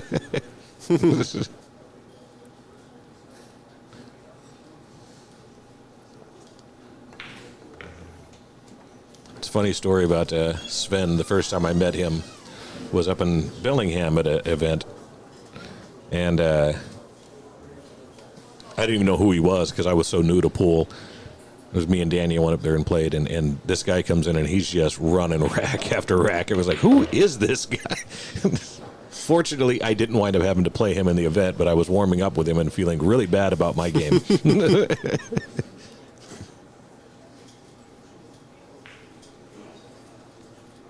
All right, Proth with an opportunity here to get on the board. Yeah, I don't think he's real happy with the shape that he got on the 8, but he can work it out. Just play it into the side pocket.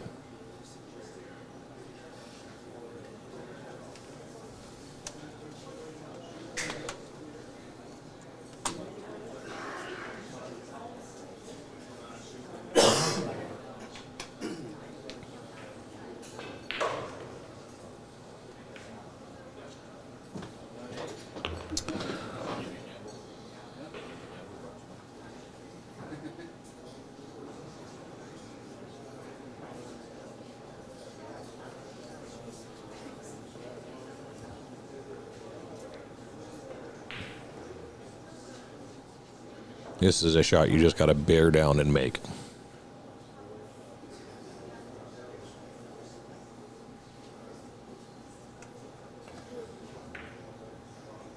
And he gets it. Glad to see Prothamish get on the board.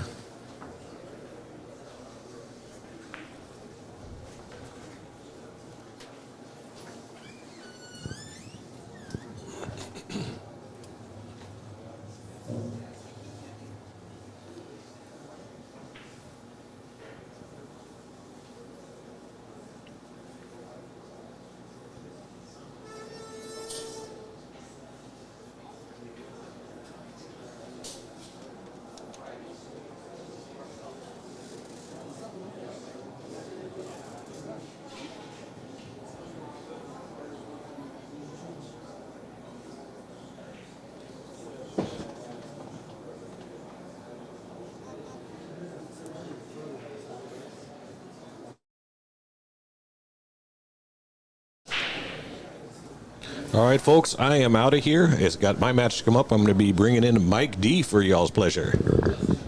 Thanks for joining us in the booth, Ed. And good luck on your match. All right, so you all stuck with me for the time being until we get Mike Deichmann in the booth along with me. Thank you all for joining. As always, it's a pleasure to have you here. Prothamish gets to break for his first time. Unfortunately, nothing drops.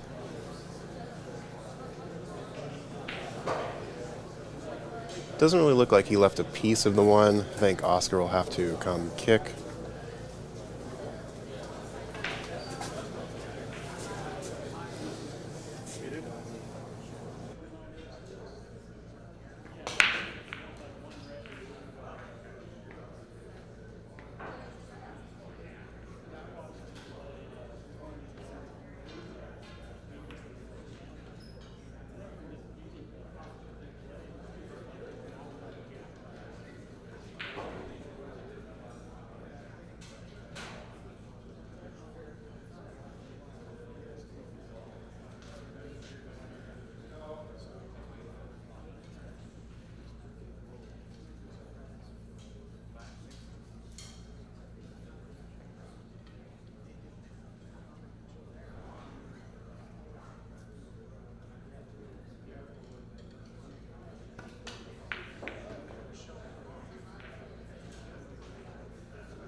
All right, everybody, we are back in the booth. Again, my name is Zach Ross, and I'm joined here by Big Mike D. Mike D, yeah. What's up, Zach? How you doing, my friend? I'm doing great. Good, good, good. It's nice to be joining you here. We got a big match here, don't we? Yeah, you drove. Going on? You came up from Oregon? Yes, sir. Yes, sir. Yeah, 3-hour drive, no big deal at all. That's why we refer to this area as the Pacific Northwest, because we're all kind of in it together, man. Yeah, the biggest and best in the Northwest. Yeah, man. Oh, that's a brutal scratch. Yeah, Proth really hasn't had a chance to find a rhythm here yet in this match. Oscar has sort of been dominating it, minus that cue ball scoop that he had earlier. Which Oscar is likely to do, too. Oscar plays great. What is Proth's Fargo? I don't see it on the screen. It is 609. 609. Okay, so Yeah. This is tough action for Proth. Definitely. No hard feelings. It just is what it is, you know. Yep. And this is Oscar Dominguez. He's a champion. Max Adam, what's up, man? What's going on? Hi, Sophia Tran. How are you, honey? I hope things are good. For the viewers on the World Nineball Tour site, Mike D is well known in the Pacific Northwest. He has been on the Northwest Cup team several times. I helped Yes, come you- up with that whole thing, actually, yeah. Hi, Nicole. How are you? Nice to see you. You also run Bad Boys Productions. I am involved with Bad Boys Okay. Productions. That's Rick Jones, but yeah, I do a lot of commentating for them. Derby City, Texas. Yeah, Cool. I do stuff. This is a little awkward for Oscar here. No extension. He's choosing to climb on the table. We'll see if he follows through with that. Yeah, he's going bridge. He almost doesn't need a bridge, but you know, you're playing 9-foot pool in a big match. You know, you hate to be lazy about Yeah, it. You're you're- not in your basement right now, now, right? You're not James DeVee's height either. Jeez. James is tall. If you haven't seen James in real life, yeah, he's tall. I like this position. Overran it a little bit, but at least he has a look on the 3. Sophia Tran's at a bachelorette party. Sophia Tran, is that your bachelorette party? Okay, so the colors of the balls throw me off a little bit. So that he is on the 4 ball. If you're at home, you may be thinking he's on the 3. He's on the 3. Okay, Yeah. okay, Pink 4, purple 5. okay. It's the pink 4, purple 5 that throw me off. Yeah. When I'm playing in these matches, I have to tell myself. purple, pink, yeah, purple. I got it. I literally have to tell myself that when I get on the 3 ball. You had a match earlier in the day. How did that go? I got it 9-3. Okay, nice. Yeah, I got it 9-3. Yeah, I played good. I had the Fargo advantage, and it kind of played out that way. So my next match, I play a 760-something player, guy Okay. from Bulgaria, I believe. Oh, yes. You are You might playing be more familiar Georgi Georgiev. That sounds right. Yep. Yeah, so that probably won't go as well for me. But I'm here for experience. When people come out to an event like this, you're coming for experience a lot of times. I think the field kind of speaks to that, too. There's 10 players that are amazing, and then 50 players that are here for experience, Well, last time I saw you play was at the 8-ball Open at Scratch Billiards, and you knocked out Daniel Sordoncilio. Thank you. So you're I appreciate that. your mettle is tested. I appreciate you, that. Yeah, I had you a are good more than match. capable of making some of these Things bigger could go guys my way. sweat. Things could go my way. Yeah, exactly. Yeah, that was a fun match. That was a fun tournament. I like Scratch Billiards. I see Moonlight Billiards is in the room. Hello, Moonlight Billiards. You guys do good stuff. All right. Prath has a 2 rails to come around the left side of the 5. Exactly. Yeah, he's sitting good for that. This could be the beginning of a run out. Now, It's interesting because earlier he's kind of overhitting his shots, See, and now he's underhitting it. I was just going to say, these tables can scare you a little bit. The rails are springy, the cloth is fast, so you can kind of go from underhitting to overhitting to underhitting to overhitting until you kind of get the feel of it. And I think that's what we just saw happen. But that's all right. He's okay. He's got a path to get onto the 6 ball. He could definitely run these out at a 600 Fargo. Zach, have you played in this yet? Have you had a match yet? Oh, I am not playing this particular time, but Oh, you're not in the tournament. Okay, well. no, yeah, I'm a 530 Fargo. Not that I Okay. don't think I'm capable of getting a couple racks here and Sure, there, sure, but sure. I still just want to practice a little bit more, and I know next year I get it'll be here. And this so was $250 entry fee for this. yeah, was if I had a spotter, Yes, exactly. then yeah. but Hey, Matt, I will see you in Lincoln City. I'm playing teams with my son. Good to see you on the stream, sir. definitely like to test myself against higher skilled players, but no, just thought I would hang out, be in the booth. That's Get awesome. to chat with you all, see some great action today and That's very cool. through the weekend. Very cool. Yeah. I love this is Christian's setup where he's got the extra cameras. He's got a camera on every table, is my understanding. Is that right? Pretty much, yeah. At least it pays half to have a tech guy on your team. Is what I see when I half look the at that. room. Yeah, half Yeah, the that's- room is camera covered.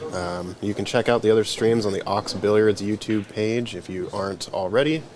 You can have both up simultaneously because we are not commentating on those other tables. So you won't get any audio interference or anything like that. Yeah, but how nice. My son had asked me if I was going to be on the streaming table, and my immediate answer was no. There's pros in this tournament. I will not get on the streaming table. But then when I saw what Christian has set up here, it's possible to actually get on a streaming table Absolutely. for regular folk like me. So that's neat, man. I think that's wonderful. All right, back cutting this 8 in the side, trying to come around. This is tough action. Great shot. Handled it well. Coming up for nice shape. I don't know how he's done so far, but that was a hell of a shot right there. Well done. Yeah, Pratt should be proud of that. That's one to screen record on your phone and then put it on your Facebook and tell people you're a champion. Great shot, Pratt. I beat Oscar Dominguez in one rack. At least one rack. And here it is for proof. Actually, it's 2 racks now. So. Yeah, right, exactly. 5-2. Good job, Pratt. This is a winter break event. Yeah, how are you adjusting to the break box? Oh, God, I hesitate to answer that because breaking on a 9 foot is always a little tough. The break box makes it much tougher. The 9 on the spot makes it much tougher. I guess my hesitation is I just go for it and hope for the best. Sure, yeah. I just want to mention sponsors are the WNT, which is Matchroom, I believe, Q-Tech. Yeah, Matchroom, Andy Billiard Cloth, which is playing great. Table Fitters, Sandro Mazel takes pictures all over the Pacific Northwest and has for years, does an amazing job. Littman Lights, one of my personal sponsors, and a great guy, great Pacific Northwest company. Seattle Nineball Open, Ox Billiards, another one of my sponsors. Life is good. All right, Yeah, I heard you got an Ox Billiards sponsorship recently. Yes. I think I'm going on my second year right now. Oh, okay, Actually. okay. They've been so good to me. Yeah, Yeah. I'm always feel really lucky. All right, he's using draw on this one ball, which seems to get the one to go towards the side pocket, I believe. Yeah, That's a phenomenal break. That's exactly what you want the cue ball to do. Just kind of smack off that long rail there and break back into the back bow. into the rack. Exactly. Sometimes that can produce a 9-ball break. It also helps spread the rack. Yeah, that's a better break than I'm doing, Zach. You had asked me about my break. I'm hitting it hard and hoping for the best. Write this down. Right, exactly. I watched it on TV, and I'm like, well, I guess that's the way to break, but that doesn't really work for me. Question in the chat regarding Lucas Werner. He is actually playing his first match now on table 5 versus Shucheng Chao, which I believe you had the pleasure of playing on a chalk box. I did, Zach. You're up on my world. Yes, I did, and he is the nicest guy ever. I also was lucky enough to play him before he got quite. He's better now than he was then, is what I'm saying. He was clearly on the come up. I also got ahead of him in that set, and that allowed me to win. Had we been closer by the end, he would have torn me up. I got lucky to win that, is what I'm getting at, Zach. And super nice guy. One of my favorite pool players in the Pacific Northwest. Yeah, he's great. He's been playing out of Ox for pretty much since they opened. Pretty good friends with Christian, and I've had the pleasure of playing against him in a Masters division. Great guy all around. Super nice guy. Yeah, he's somebody the sport should be proud to have. All right, so this is where we get on to the forest purple. Yeah, the pink 4. the So I pink think is he's going 4, to okay. run up on the See. 6 here to kind of break that 5-6 Zach, a little that's bit. my age showing too. Great shot, and you called it exactly right, Zach. Yeah, well done. Josh Anderson, how come Josh wants to know how come some players have their Fargo next to their name and some don't?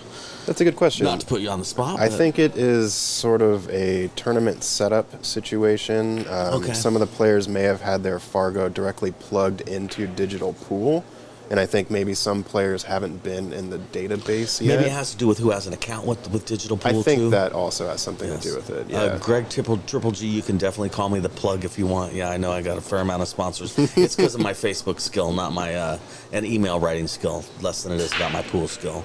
I'm still working on my first sponsor, and it hopefully might be Taco Bell. That's cool.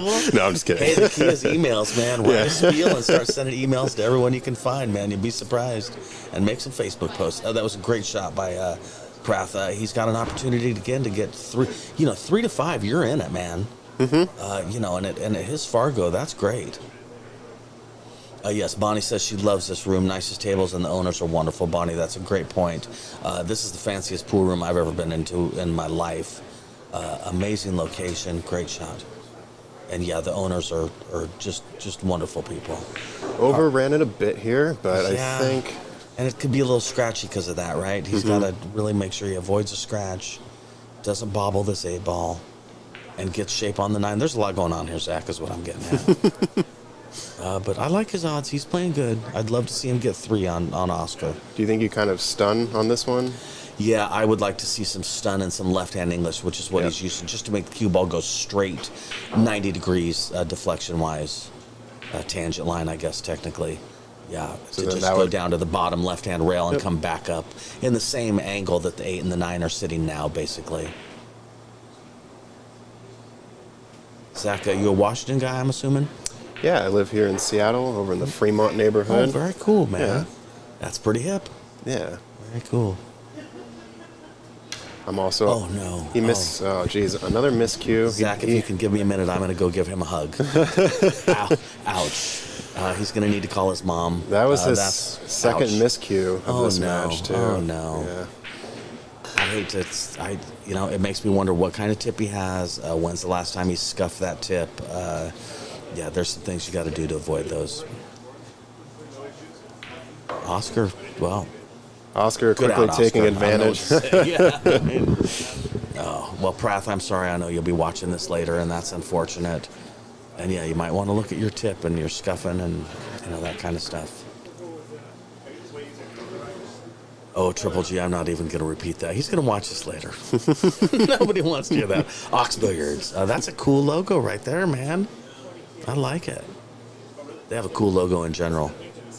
It took me a while to figure out what that logo, that it has the O and the X in it. And, And like the two racks. Right, exactly. And the 9-ball rack. Exactly, Yeah. exactly. No, it's very cool. Somebody clever came up with that.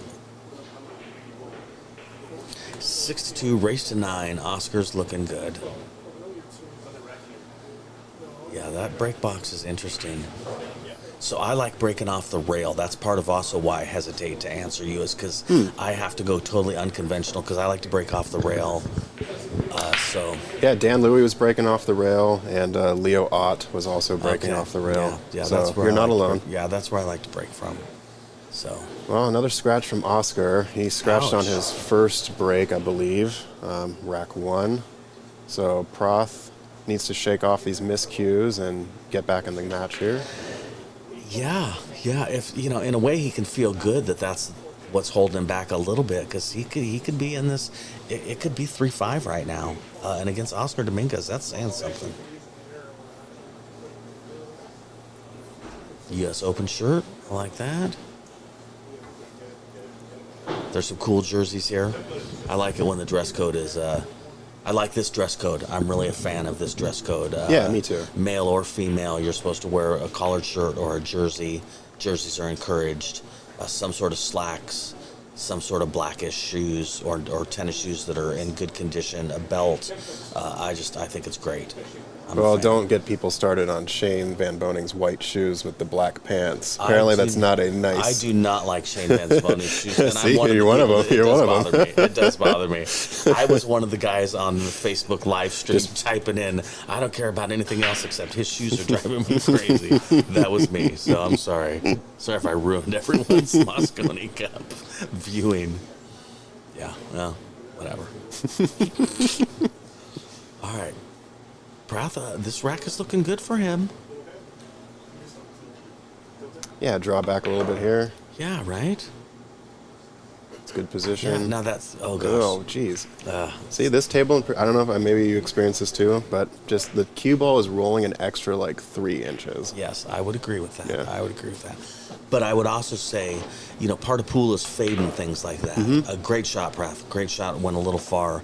But yeah, I mean, that's any pool player knows. You walk into a pool hall in the middle of the city, you better figure it out. If it's a valley with thick cloth, or if it's when diamonds first came out, we felt like they were ice rinks, man. It's just part of playing pool, man. Is you gotta fade it. It has been hard to get practice time here because there's 64 players, so that is the one caveat I would say, is that to give players a break. It's been hard to get on a table and practice. I wasn't able to practice at all on these tables before today, but I've been playing since I was 15. I'm 52 now. You fade it, you figure it out. You hit them less hard or a little harder, depending on what you notice. Yeah. Play more safeties for a the little first bit 3 micro. racks. You know what I mean? That's another strategy I have, is don't try the hero shot for the first few racks, man, until you get it figured out. Yeah, micro calibrations, but you've been Yes. playing so long, you fall into that routine and that feel pretty quickly. You got to figure it out. Yeah, I mean, whether it's a bowling alley or a pool hall, that's your responsibility. That was an excellent As a player. recovery shot by Proth. Definitely, and he's got nice shape now too.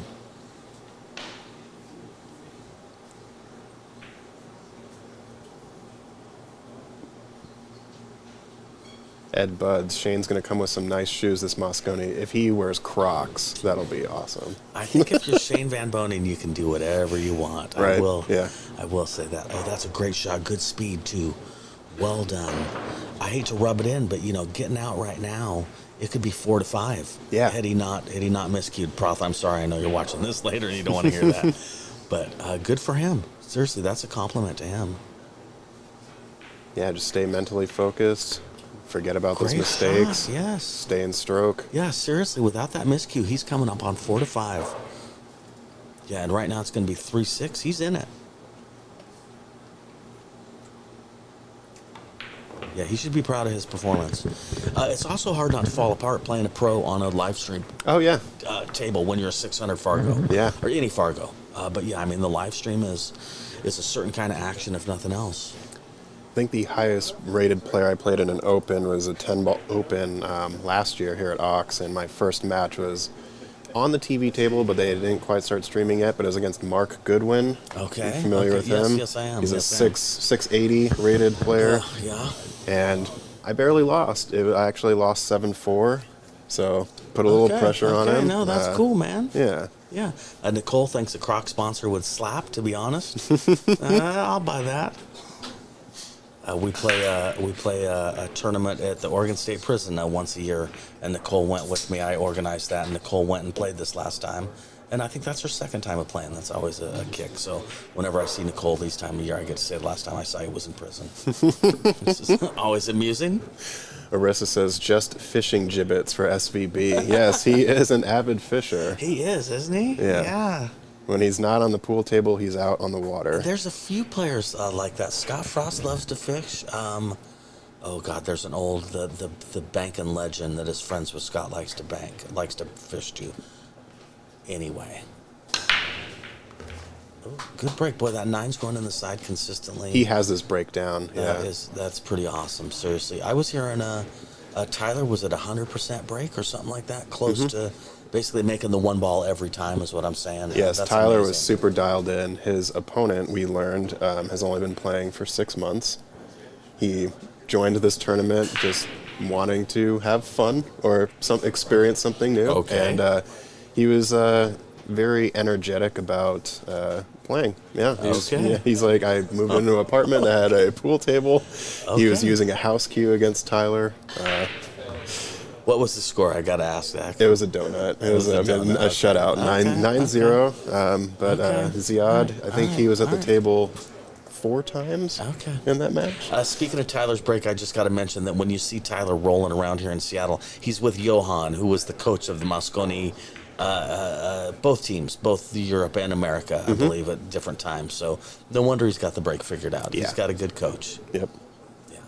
They were That's running nice. a small clinic here yesterday with some of That's the awesome. other players. That's awesome. Yeah. I would love to do those clinics. Sometimes the price is a little prohibitive, but definitely well worth it. All right, so he's tree-topped here. Proth is. That's too bad because this is another nice little layout. I don't think you have to do too much here, actually. Just make sure your Pocket the stroke ball. is straight. Yep. Wow. Great Hey, position. man, that was a great shot. Yeah. Yeah, Prath, good job, man. Prath from Washington, I'm going to assume. Not originally, but definitely lives in this area. Yeah, sure, Currently, sure. yeah.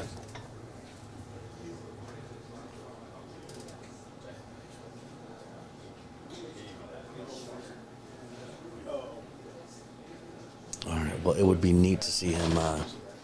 Triple G, Prath is getting comfortable. I completely agree. And I would say Prath is a dangerous fella because him getting comfortable, he's shooting pretty good, man. Honestly, that 6-ball he made tree-topped, I was impressed with. Grant says the clinic was fantastic. Well worth the money. But practicing what we were given before going back to league and tournament is a must. Yeah, that's true, just like anything else. Oh, this guy's also a snooker player. Prath, Greg Yep. Triple G's telling me that this guy's also a snooker player. Correct, yep. He is a member and staple here at Ox. Oh, that's cool. Yeah, Greg's saying this is his home broom too. So, all right, this is big right here. He's still in this match. I cannot say that enough. No matter what the Fargos are, right now it's just 2 guys on a table, and yeah, these are big 2 balls right here. My only worry is that he powers this draw a little too hard and that pocket rattles, but it actually looks like he might be trying to go forward.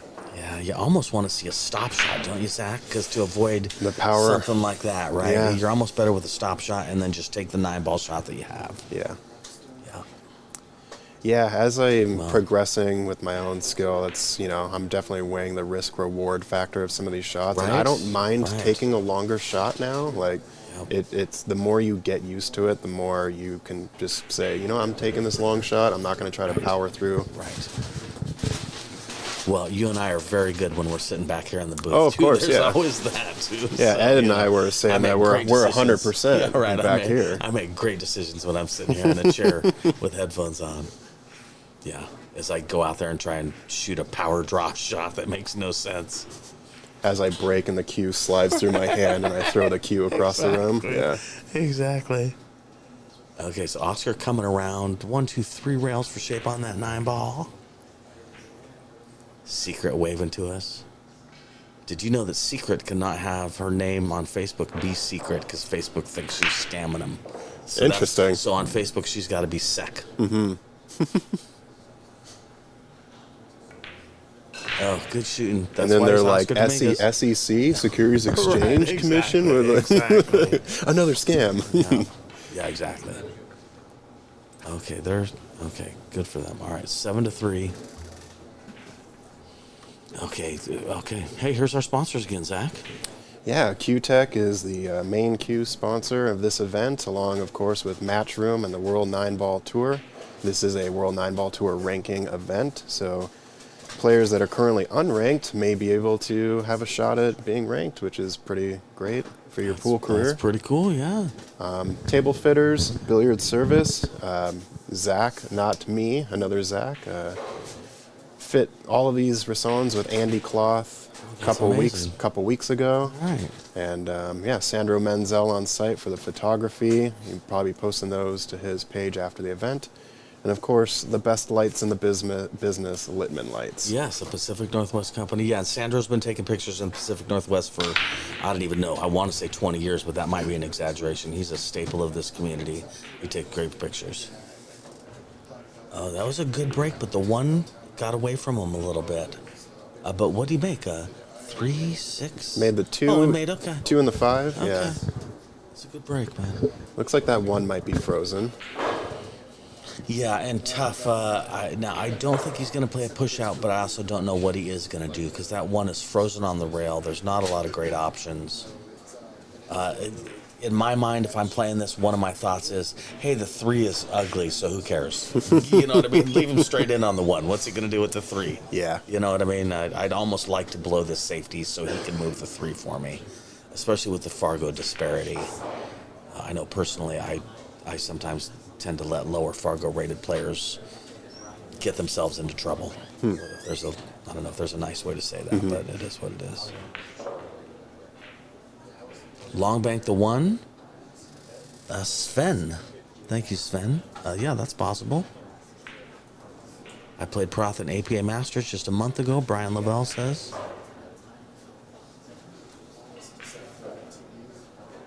We shall see what he does. Oh, under him. I got it. Thank you, Sven.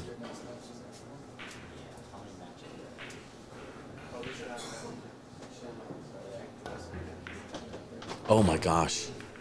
Well, that 3 is no longer a problem, and neither is the 6. Exactly. That shot was neato. That was phenomenal. That Let's was a go neato and- shot right there, man.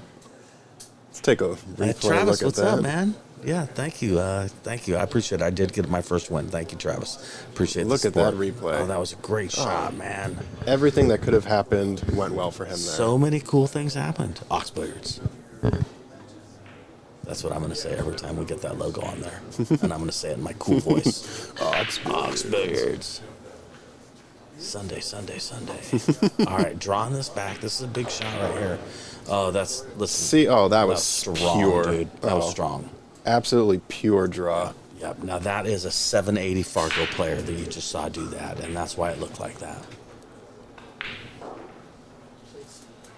Matchroom chat, you're very quiet. Are you still there? Hello? All 928 of you. Hello? That's amazing.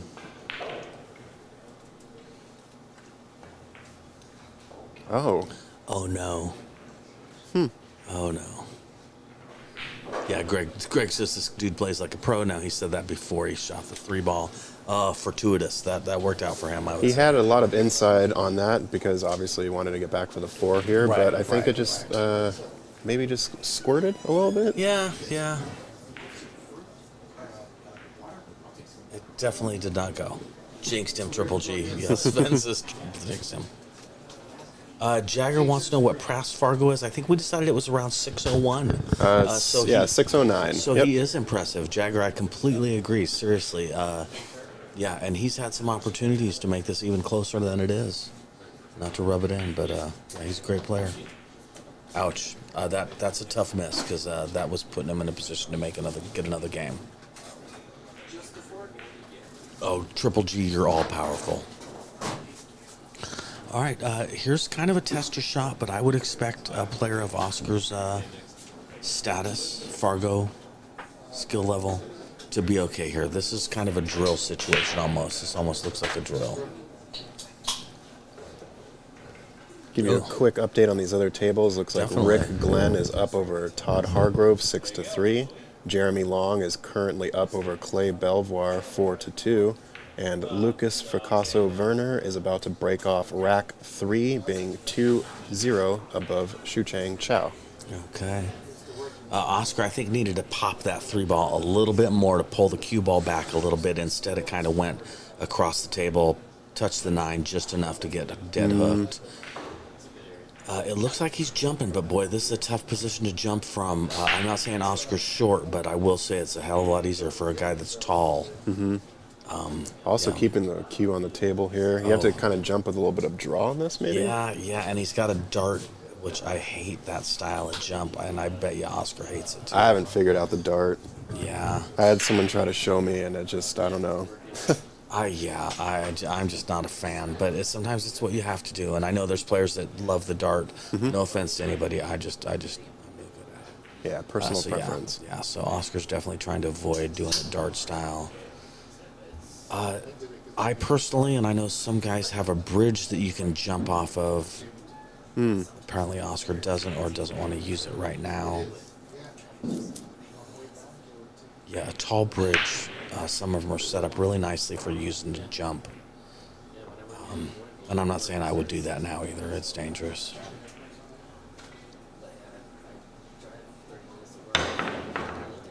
Whoa, okay. Wow. What a shot. That was strong. Well done. Do we got a replay on that? Is that what you're doing? Oh, yeah. That's awesome, man. Let's take a look at this replay.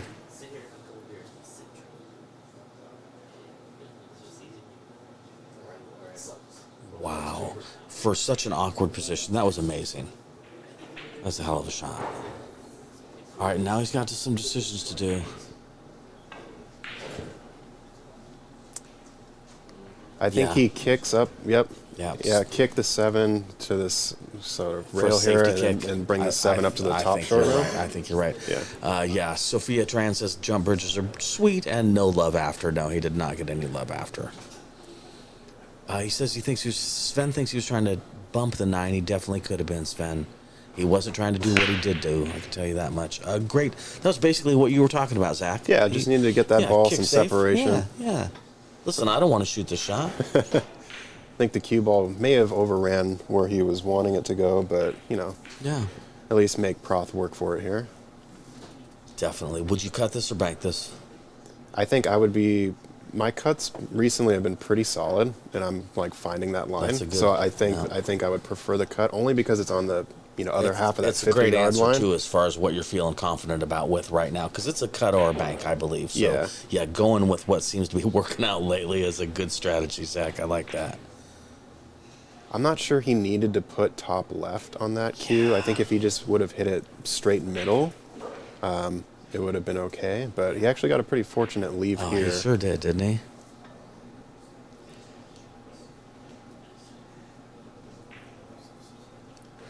James wants to know if this is live right now. Yes, James, it is live right now, unless we do a replay. Yep, we are live here in Seattle, Washington. Right. Current time is 3:40. Alex says he's from France and they don't have Fargo there, and how is Fargo rate determined? Oi, Fargo is like a spider web. Everyone is interconnected. It's the same way that they do chess ratings, and the more data, the more accurate it is. Other than that, you'd have to Google Fargo. Those are the very broad strokes. Yeah, and I think the nice thing about Fargo rating too, it is just, did you win the rack? you know, there's not, you know, with APA they have, did you play a defensive shot? Did it work? How many Yes. innings did Yes, it go? And so yes, it gets a yes. little convoluted, but with Yes. BCA Fargo ratings, it is just a true, did you win, did you lose? What was your opponent's rating? And then that's sort of how they determine where your standing is. Here's what I can guarantee you, that all the way up into teams, when you have Fargos, if you match the Fargos, the Hill matches have gone up exponentially since we started using Fargo. Sponsors, World Nineball Tour, which is a Matchroom event. Q-Tech just came out with the Synergy, the X Synergy. Q seems very popular. Yeah, they had some some astronauts on their I don't advertisement even know, I saw dude. recently. They're doing something big. Table Fitters, Lippman Lights, Sandro Mazel, and Ox Beers are hosts. Sorry, I'm a big sponsor. Oh guy, no, so you're when I good. see Yeah. that, I'm trained like Pavlov. I was just gonna say, everything we're doing, it's a man. Pavlovian response It for you really now, is, right? man. Yeah, dude. Yeah, and I'm lucky enough to do lots of commentary for Bad Boys Derby too, and yeah, that's just something you get used to. It's like, all right, sponsor time. They make it happen, man. Seriously, I'm not a big fan of pay-per-view. I'm a big fan of getting sponsors, and that's how you get your money. So Yeah. to make that work, you have to push sponsors. You know, otherwise we're stuck with the pay-per-view model, which again I'm just not a fan of. Yeah. This rack is looking pretty good for Oscar. I don't Yeah, it see is. any issues here. I agree. This could be a break and run. Yeah, the 6 to 7, as long as he gets good on that 6, he can go 1 or 2 rails up to the 7. And the 8 is nice. The 9 is actually not in the way, even though it might look like it, because you want to get an angle on the 8 ball. No, I agree completely, Zach. He's looking good, man. This is the game run out too, I guess we should mention. Yeah. He's on the hill. Oh, he underhooded a little bit. He's okay, boy. It does roll. It does roll a little longer than you expect, huh?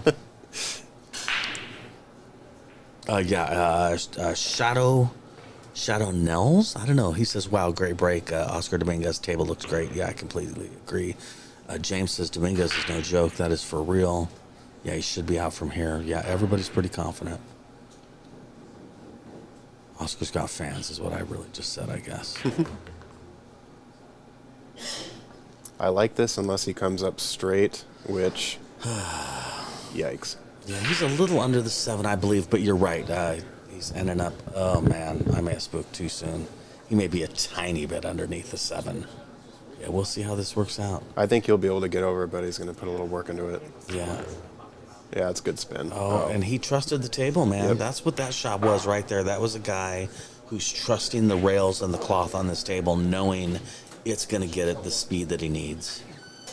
Yeah, that was a great shot, man. I think, yeah. You know, I would have bet you $12 he underhit that until the last half of that shot. You know what I mean? Great shot, Oscar. Oscar's playing great, man. Yeah, he's got a chance to take this 9-3. Prath, again, I know you're watching this later, and I just want to say you had a great match, man. This score did not have to be what it was.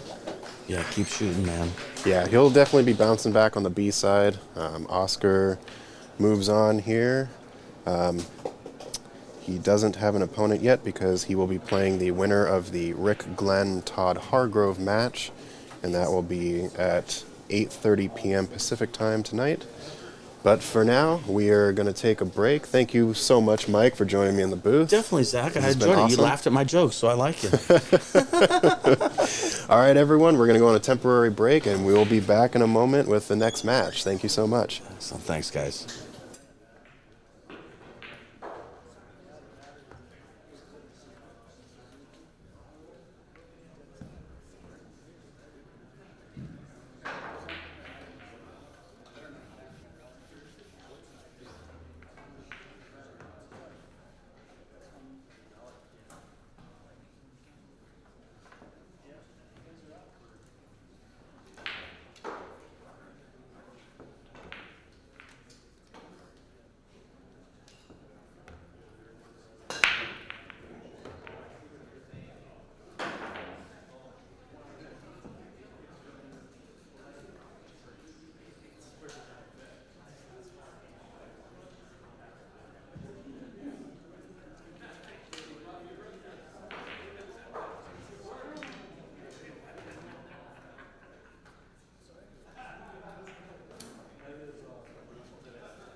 Back at it again, ladies and gentlemen. What's up, Christian? How's it going? Good. Is my mic on? Yeah, there you go. What's up, Christian? How you doing, sir? Good, good. How are you? I heard you set up. Is it every table in here has a camera, or most of them? Yeah, not quite. We're at, I think, 4 to 5 tables that are going to have cameras after this event. Pays off to have a tech guy, doesn't it? Yeah, a little bit. That's cool, man. The goal is to have every table, obviously, eventually, but yeah. Yeah, man.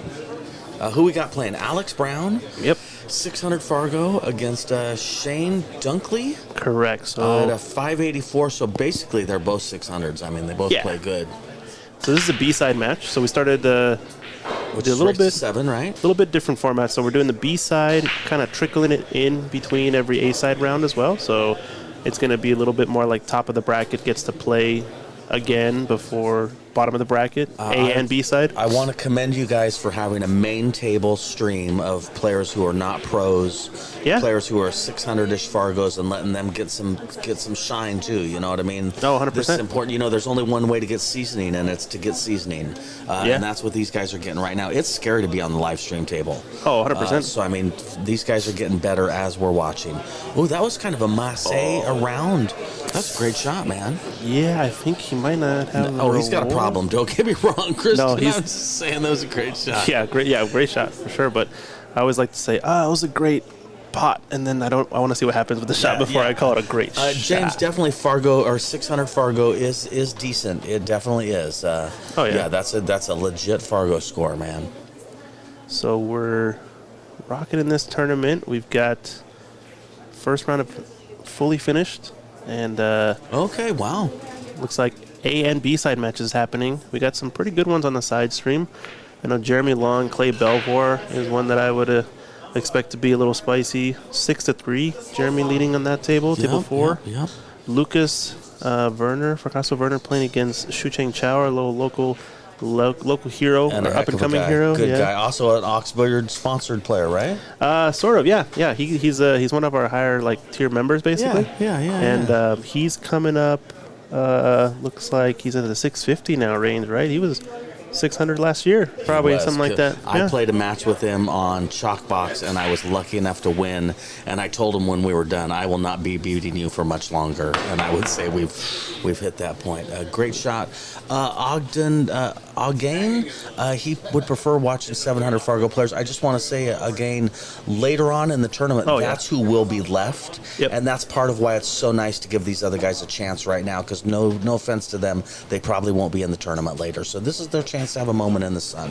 Definitely, yeah. But and I appreciate your opinion, sir. There's a lot of other matches happening on our second stream Which over is on wonderful YouTube. that you guys do that, yeah. Yeah, so we've got tables 2, 4, and 5. So like I said, Jeremy Long is over there playing Clay Belvoir, a 720 and a 784, and then we've got Lucas Werner, who's a 747, playing a 650. So big Fargo jump there, but I'm sure he's up for the challenge. So go check out those if you're looking to see some of the big dogs. If you go to YouTube, one is labeled main channel, one is labeled second channel. So Correct. yeah, you go to the second channel, and you got other options. Drop us a like while you're over there too. Right? Oh, that was a good shot. Yeah, really good, really good. It's gonna have to deal with some work here though. It's not a. Oh, the 789 look like a nightmare, don't they? Yeah, not clean. When I'm playing in a situation like this, I want to get to the 7 first so I can play a safety. Yeah, be the one with the initiative. Otherwise, the other guy's going to play a safety on me because I know he's not trying to run these out. Yeah, the way that... he's what's shooting the wrong happening ball, I here? think. What's happening here? Uh-oh. It's not for your opponent to tell you which ball you're shooting. Or the streamers. Yeah, I think he might realize just now after it hits the 6, maybe? I don't know. We'll wait and see how this develops. I've done this before and found that sometimes the opponent doesn't notice and just keeps shooting. Yeah, but I think he does notice. He does notice. That looks like a guy that knows he has ball in hand. Do you think he did that on purpose? Do you think? I don't know. No. Listen, here's the truth. I don't know what I just saw, Christian. No, I think he just made a mistake, honestly. Okay. If I had to guess, it seemed just like an honest mistake. Yeah. Hey, either way, ball in hand for Alex Brown. Yeah, so what do we got here? Is this 8-9 combination dead or not? I do not believe so, although it might throw in. Yeah, you think it's kind of pointed to the right jaw of the pocket, exactly. right, the right point?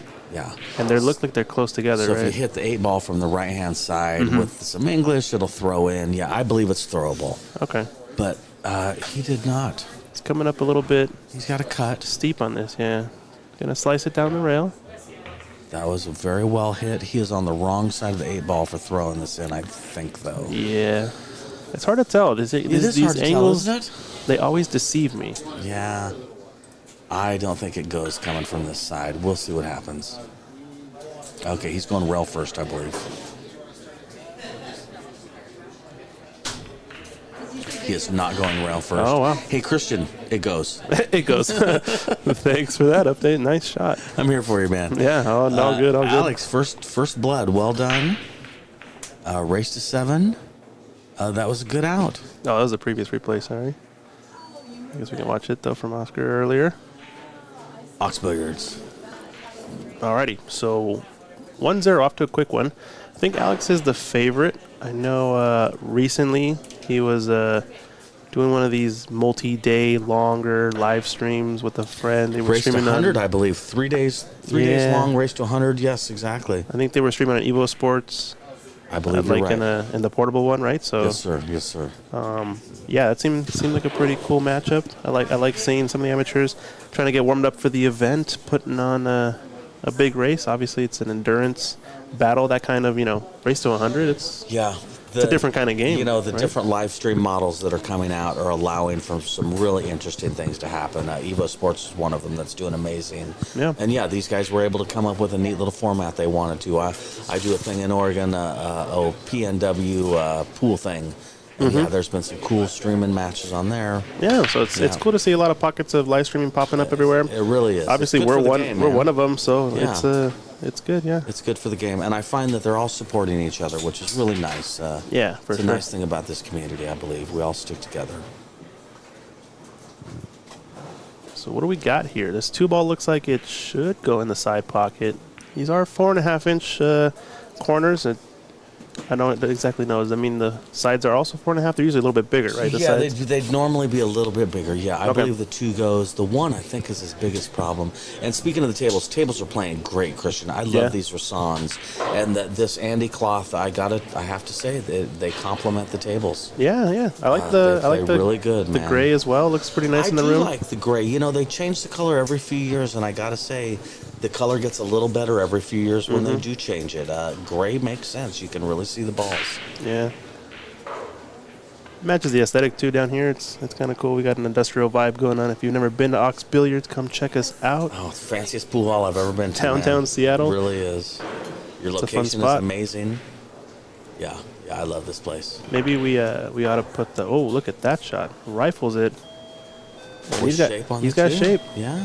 Maybe you ought to put what? I want to know what you're saying. Putting what? Maybe we ought to put, and then you stop. we, yeah, we got to play the replay. Sorry. Oh, Ox Billiards. Oh, that's your doorbell, isn't it? Yep. That's cool. I'm just trying to keep up. Boom. Oh, Margaret Goodman, that's so sweet. Thank you. She says she likes my commentating. I appreciate it. I had no idea I could do it until Rick Jones asked me to do it. Apparently, I talk okay. So Oh, he went 2 in the corner. That was a brave shot right there, man. I think that's the right shot though. If you look at it, because when you're that kind of straight in onto the side pocket, it reminds me of that shot Gorst hit in the Moscone Cup last year. Everyone and their mother thought he was going in the side pocket. Yeah. And he zings it in the corner, and everybody goes, "Oh, okay, wild, Yep. good stuff." Well, you can't argue with Frederick Gorst, man. Yeah, true that. Nice guy, plays great. Maybe next time we'll get him to come up here. Oh, that would be great. That'd be cool. He helped us out in the Lippman Light Challenge Oh, nice. back in the day. Yeah, good guy. All right, yeah, he's got. That's right.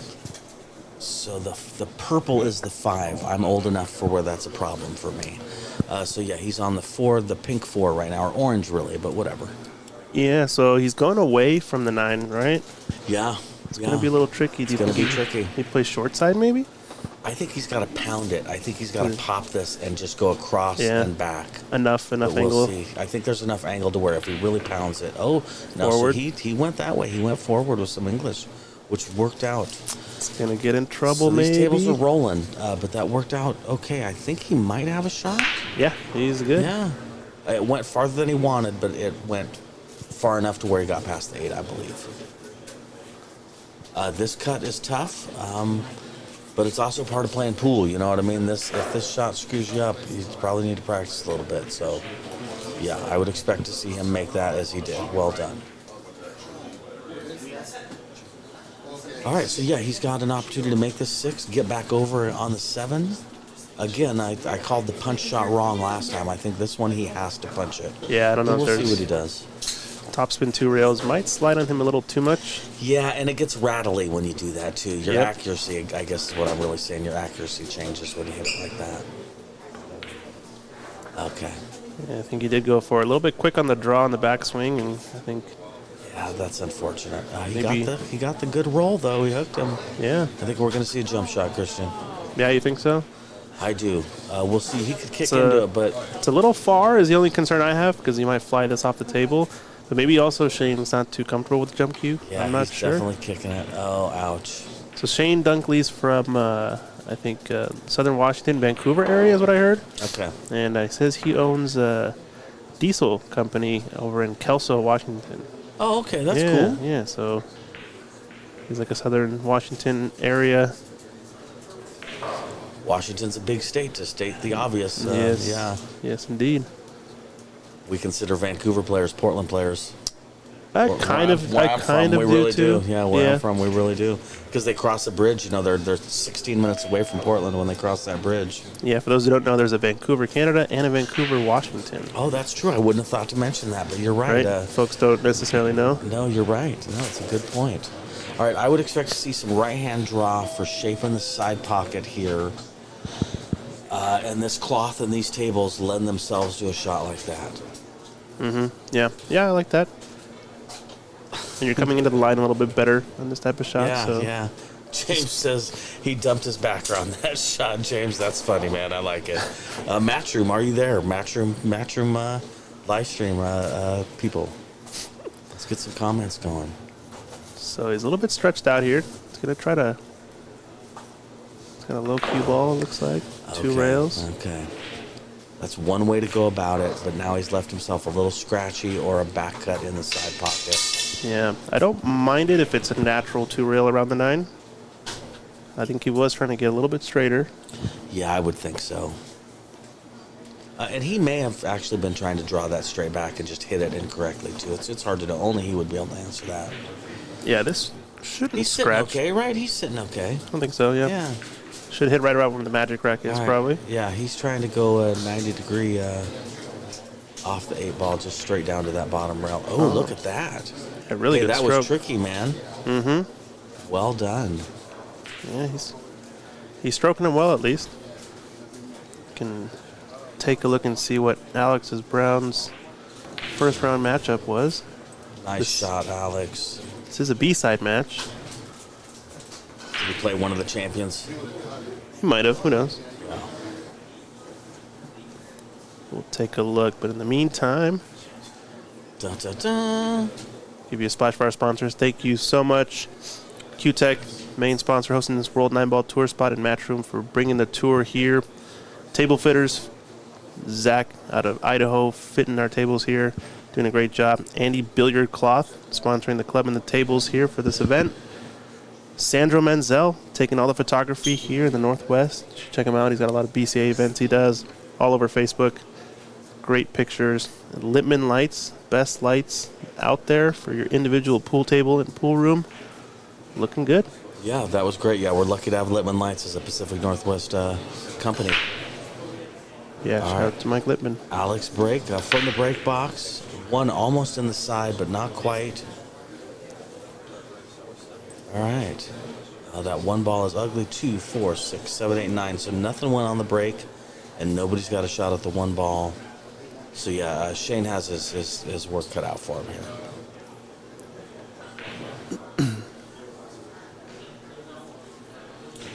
I would expect we're going to see a push out. We shall see.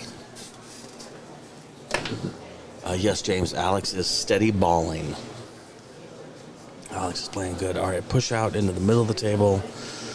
The one ball looks frozen on the rail, which makes any kind of a safety a little difficult when you're sitting like this. So I'll be interested to see what Alex is going to do. Will he take this or just give it back? I don't see any great safeties to play. So it's like Alex played Woody Nielsen in the first round, 653 Fargo, Okay. and lost that 9-4 to get to this stage. And then Shane Dunkley got up against one of the giants, one of the young giants, you might call him. Sam Henderson is in this tournament, up and comer. Okay. 720 Fargo, and he went down 9-3 in that one. So definitely imagine this match to be pretty even keeled. Both these guys are looking for retribution too. Yeah, you know definitely. what I mean? The scores were not what they wanted them to be. All right, Alex. I'm sorry, that might be Shane. That was Shane. Excuse me. So Alex managed to play a decent safety, and now he's back at the table. That 2 ball's ugly, huh? A little bit, yeah. I think Maybe come in underneath the 2 ball to hit it. Maybe use some top right on this 1 ball on the side. I like that. Can also go 2 rails and just play for the open area, top left corner of the table, something like that. Yeah, he may be able to take this to the bottom left corner with a little bit of draw and leave himself the 2 in the same shot in the same pocket. Okay, now I do not think he had the English caught on that like he wanted it to. Yeah, not quite. And this is gonna get nasty. Uh-oh. I think he's hooked by just the 8 ball. So yeah, he's got a tough shot here. He's tree topped for going 1 rail first. Almost tree topped. He may be able to get a cue on it. We'll see how he ends up.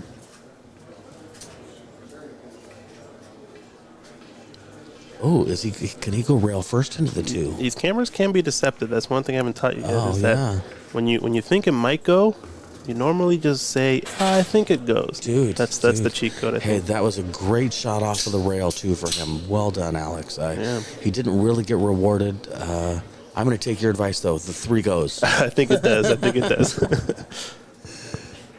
Yeah, Alex is playing good, man. Yeah, 4 is a little tricky. Don't know if he can go forward off of this. What logo does Alex have on the back of his shirt? Not sure. I'm trying to figure out if it's his name or... We'll take a look. Just curious.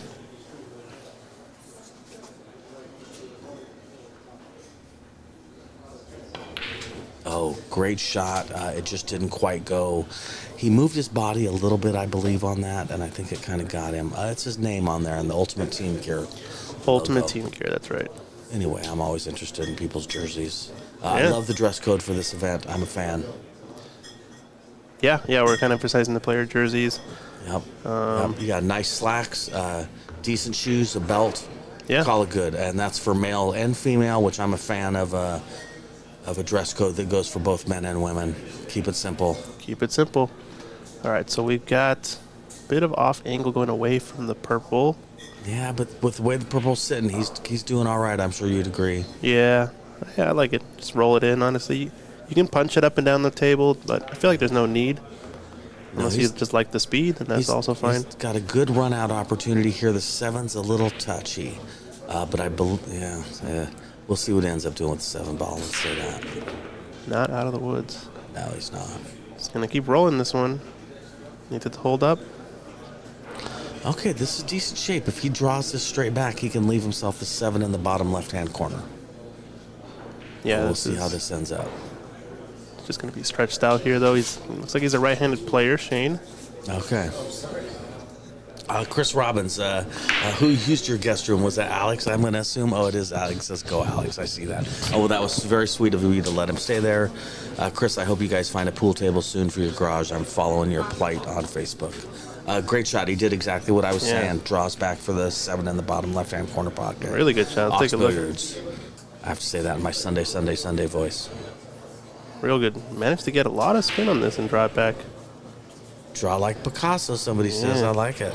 Just gets the nudge, too, to avoid the scratch, so well done. Lou's asking where the brackets are. They are on Digital Pool. What would they punch into Digital Pool, Christian? Digital Pool, we're under WNT Seattle Nineball Open. The WNT Seattle Nineball Open. So yeah, just go to Digital Pool. Another one of my sponsors, a great company, do a great job. They text you when your match is ready, which is the greatest invention ever. All right, this is Shane's opportunity to get on the table. Good Nicely job. done. And All right, we got table fitters. Hey, Christian, this is Zach, the table mechanic. Sorry Yes, I missed sir. you on your last trip. I just stopped in to say hi. Hey, table fitters, Zach, we love what you've done with the tables. yeah, definitely. Speaking of table fitters, over here on our sponsor page, putting this handy cloth on our tables. Nice stuff. Zach's one of the best in the business. I know he travels all over the place, so if you guys want to reach out to him, he does really well with multiple tables, especially diamonds. He's a specialist. He travels to you.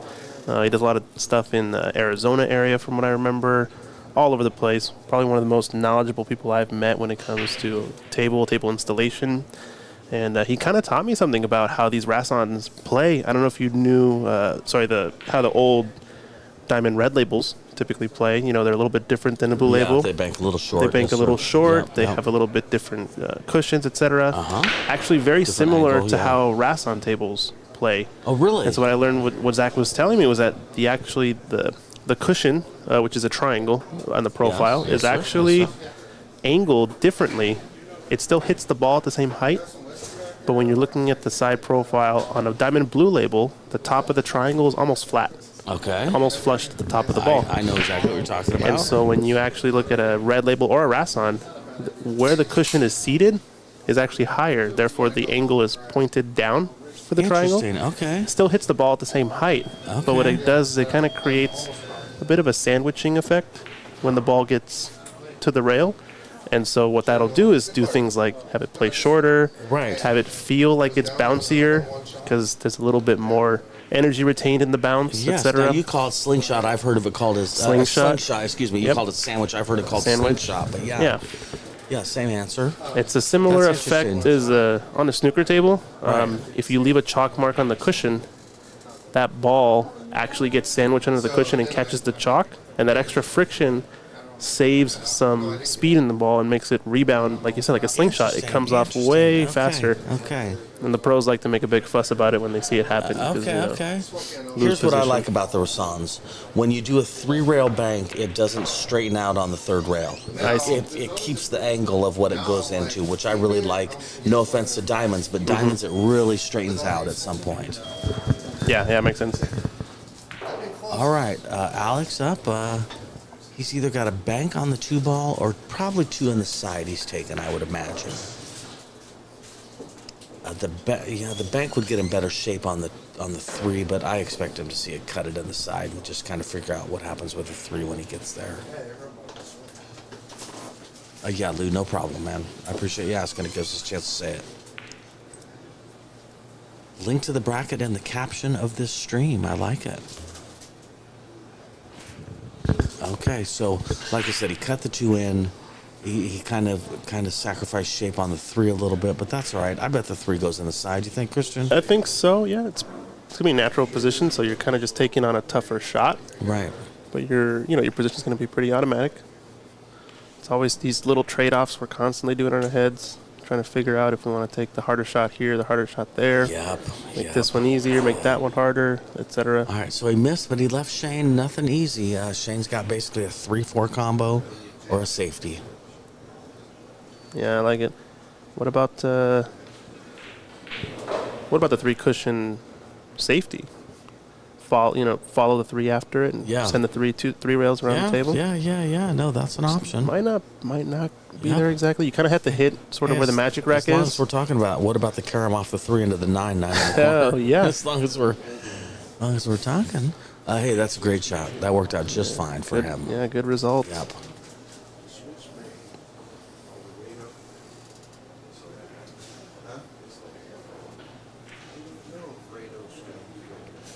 Oh, for Lou Alex says he here. found the digital pool site for this tournament, but it seems the bracket isn't published on there. Lou, I don't know what to say. I've looked at the bracket personally. Yeah, I think it's available online now. Yeah, It was privated earlier, yesterday, I believe. Yeah, Lou, I think it's open now. I'm sorry, I don't want to disagree with you on the chat, though. I hear what you're saying. I don't have the answer, I guess is what it comes down to. That was a great safety shot by Alex. Oh yeah, perfect speed now. Came right in behind. Oh, Christian's a tech guy. I can tell he's moving stuff around on this computer, and I don't know what he's doing. Makes me feel old. Just confirming that. Go, it's Christian, still go. up. Go, Christian, go. We're good. We're good. Okay. All right, yeah, Shane's got his work cut out for him here. This is tough action right here. There's 4 balls in the way of the one rail kick. Yeah. Looks like this might be the way he has to go. Between the 6-7. I think I might push that 6 ball over underneath the 4-9 and give ball in hand away just because I don't like his odds of doing this. Oh, that was a great perfect. shot, though. Oh, Christian hit that perfectly, didn't he? Yeah. Great shot, Shane. Well done. Unfortunate to leave a shot, but Yep. did manage to hit it at least. Yeah, this sounds like the one pocket player, and you're coming out and pushing balls, making moves. Right, and- exactly. Yeah. Now, if he back cuts this 3 in, it's going to take that 4 ball or the cue ball away from the 4. Oh no, excuse me, 4's pink, isn't it? Yeah, 4 is the pink, so I think. no, he's got a 2 rail shape on this then. Yeah, maybe 2, maybe 3 rail shape. It's going around. Yep, you're right on the 3 rail. Good call. Yeah, great call, Christian. Yeah, he's got a shot at it. Now he's going to have a hard time getting on the 5 ball.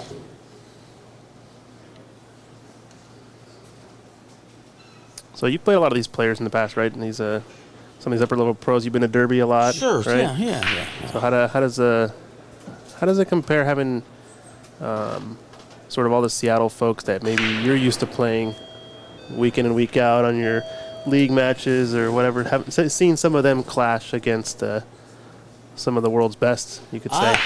It's neat to see. Although you'd be surprised, Derby has a big mix of players. Yeah, it really does. Because the entry fee is affordable, it really encourages players of all levels to get in.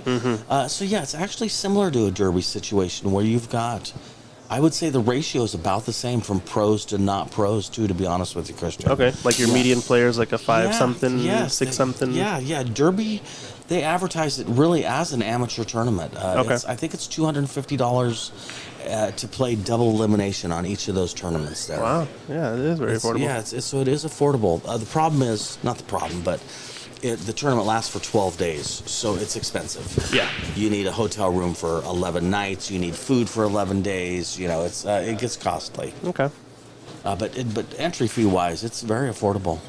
Nice, and I think that's also a ranking event, right, in the World 9-Ball Tour now, at least the 9-ball portion? I believe that it is. I think that's why they lengthened the race at Derby to 9, is so that it could be it could be considered that. Because before that, I think it was raced to 7 when they played 9-ball. Uh-oh, he's in trouble here. Yeah, he is. He may have to jump this. Yikes. Yeah, and I couldn't recommend Derby anymore. Derby's a blast. Yeah. Yeah, Derby's fun, especially if you like banks in one pocket. It is a fun event. Seems to be like that's the community that thrives mostly often in that tournament. Yes, it is. Obviously, It that's kind of like the definitely is. pinnacle. Yes, it really is. You got a couple more, I guess. Texas Open is a big one for right. one pocket and some other stuff. Yes. Look at that jump shot. Oh, that was a great shot. Yeah, Skinny Bob's is doing good things. Yeah. I'd say the tournament options, this is a good example. The tournament options in America are not what they used to be. There's so many more options of tournaments you can play in where you get to rub shoulders with pros. They're affordable to get into. I consider this tournament today an affordable tournament. Yeah, it's been a blast. Yeah, definitely. I guess Seattle may not be the affordable area, but that's a different story. Meanwhile, Alex Brown, Nice, 3-1 Alex. up in the race to 7. Let's take a look at that jump shot again to get out in this rack. Right. Nice little pop shot. You can really tell when the pro knows the jump shot. Yep. They have that stroke just timed right. It's just kind of like speed was great too, right? Oxbirds. Yeah, the speed was right too. Triple G, I'm not sure if I'm going this year or not. We should talk though. Is Dr. Dave in this one? Somebody wants to know. Dr. Dave was just here recently. Is that correct? I don't think so. I'm not sure. Okay. He could be, but I don't think he was here at Ox. Okay. We did have Johan Roysink and Tyler Steyer. They were doing a clinic the past few days here at Ox. Johan, of course, the Mosconi Cup captain of both Europe and America. Yeah, Mosconi Cup Hall of Famer, you can almost say, Right. right? Not single-handedly, but, coached his way to champion on both sides. Back-to-back U.S. champion, right? kind of single-handedly. Almost, Christian, yeah. listen, I mean, no offense. No, to I mean, anybody, Jeremy but Jones was there. There's no some offense the to players anybody, still have to but play. Yeah, So, but I'm saying, but he did have a big influence, and the proof is in the pudding. Can we say that? I mean, Yeah. you know, and he's still a big coach for a lot of the pros. I know Billy Thorpe is coaching with him, and yeah. Well, he's here with Tyler now, right? yep, he's here Yeah. with Tyler. Fedor is one of Fedor's main coach. Yeah. No, that's cool. Yeah, it's a good presence to be in. He said he was going to join the live stream. No, he didn't. He wasn't going to join. He's a little camera shy, maybe, but Johan yeah. is? Oh yeah, a little bit. Is a he little bit. really? Oh, I didn't realize. He says that. he doesn't get nervous for pool, but he gets a little nervous when he's on the live stream. Really? Yeah. Interesting. I just talk and I don't worry about how many people are listening. Yeah, You just say exactly. stuff. It'll be all right. It'll be all right. Okay, so I like some draw off of this 2-ball for shape on the 3-ball in the top right-hand corner now that Christian changed the view on me right as I was speaking. But I'm quick. You can't stop me. Oh, that's a cool view, man. We need more of that view, Christian, just because it shows the room. Yeah. I know it's not the best view for seeing what's going on the table, but that is a cool view to just see how amazing this room. This is the fanciest pool room I've ever been in my life. It is cool. And best location in the world. My God, you guys, downtown Seattle? This is a hip pool hall. Yeah, it's a nice setup. Well, you get to see how tall Alex is from here, too. Alex is a tall feller. All right, he doesn't like that, I believe it's the 4-ball. It's just a little awkward after he pockets his 3. He wants to get on that side of the 4-ball. Well done, Alex.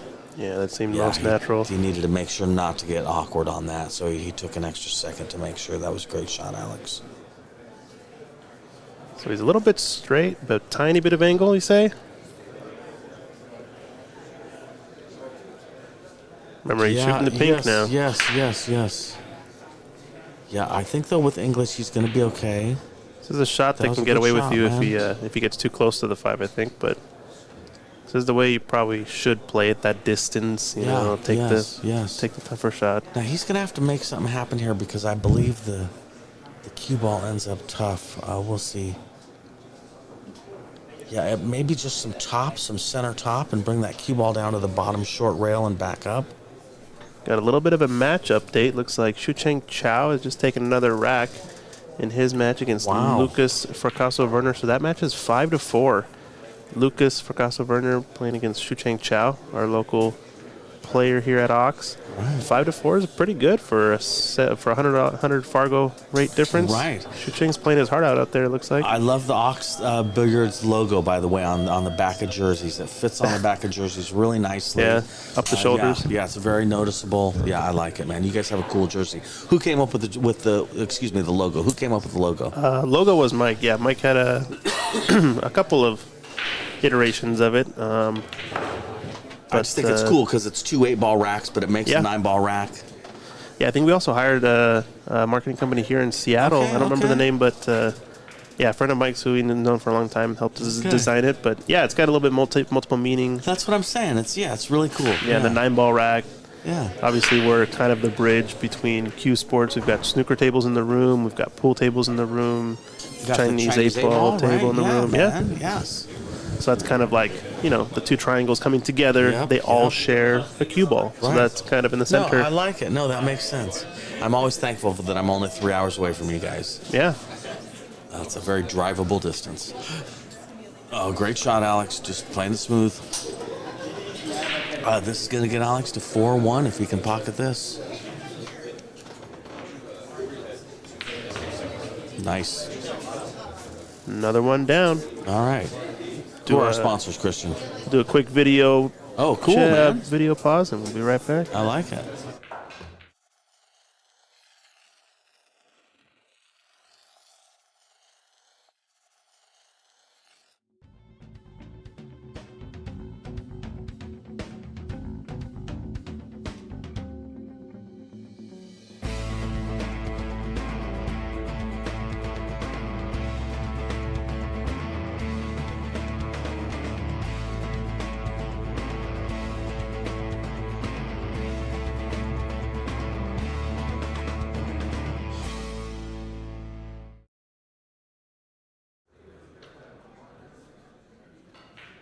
You just mentioned two guys that signed up immediately. I want to say I didn't realize how fast this tournament would fill up. I was amazed. You guys filled this up so quickly. Yeah, and it makes a difference. It's a lot easier, obviously, as a tournament director when you have the full player list, weeks before it actually is going. You got a wait list of players.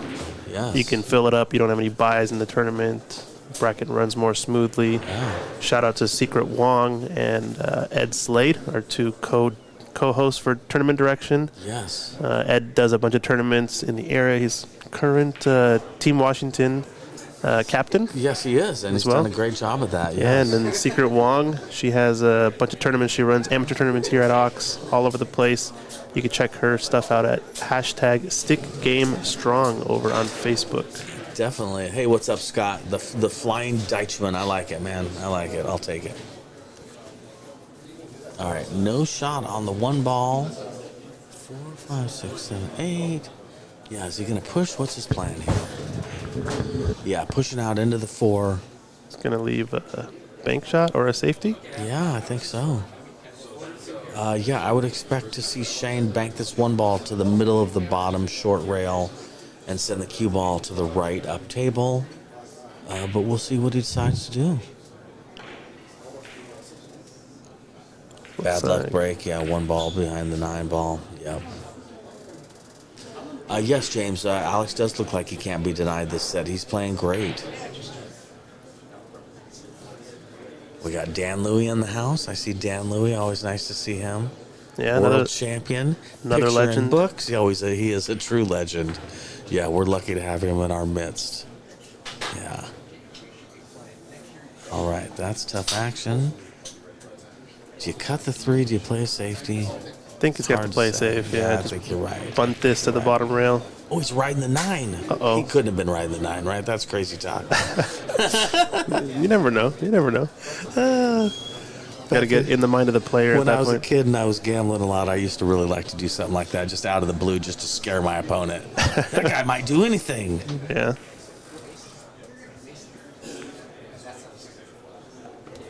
So let's see. A little bit of a tricky spot.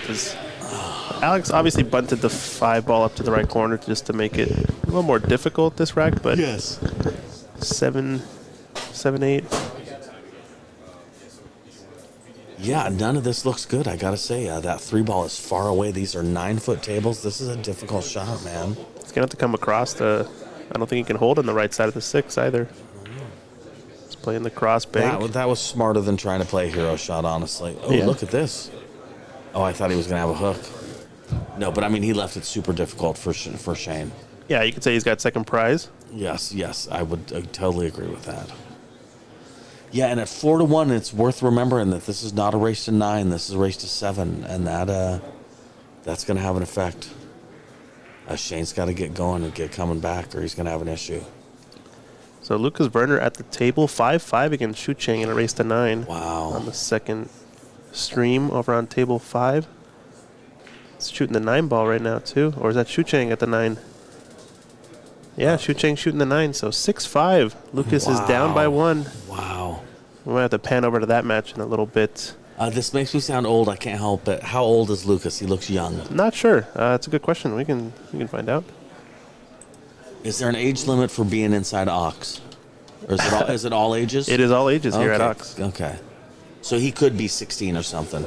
All right, back on the main table while he checks that out. We got Alex making the 3 to leave himself shape on the 4-8-7 combination. We've also got Sam Henderson, who's, I believe, still pretty young. Okay. I think him and his mom are around. He's playing in this tournament. 720 Fargo. Oh my gosh. Shouldn't hold you back. Oh my Age is gosh. nothing but a number. Dude, that's so true with pool. It's crazy. Yeah. I played Savannah Easton in a tournament about 6 months ago. That's and right. She made me cry. I had to go to the bathroom. I called my mom from the payphone. Oh my God, she crushed me. Was it a third, fourth place match, something like that? Yeah. Yeah. It was, I think, third place. Pretty yeah, deep in the tournament, I still right? won 10 grand, so it was okay. I didn't actually cry, I'm going to be honest with you. But she crushed me. She did not just beat me. She crushed me. Her defensive prowess was amazing. Anyway, she's a 14-year-old girl. Age is nothing but a number when it comes to this game, man. Savannah Easton, definitely an up-and-coming player. She's the real deal, man. She really is. Someone and says a nice young lady. Lucas is 23, I think. Nice. Okay. Well, then, Greg, I am old because he ain't that young. We'll have to switch over to that match in a little bit, though, because it's starting to get close. As Alex Brown gets... Good shot. That was that did not have to go, but it did. Yeah, Nice, really Alex. nice shape now on the 6 ball.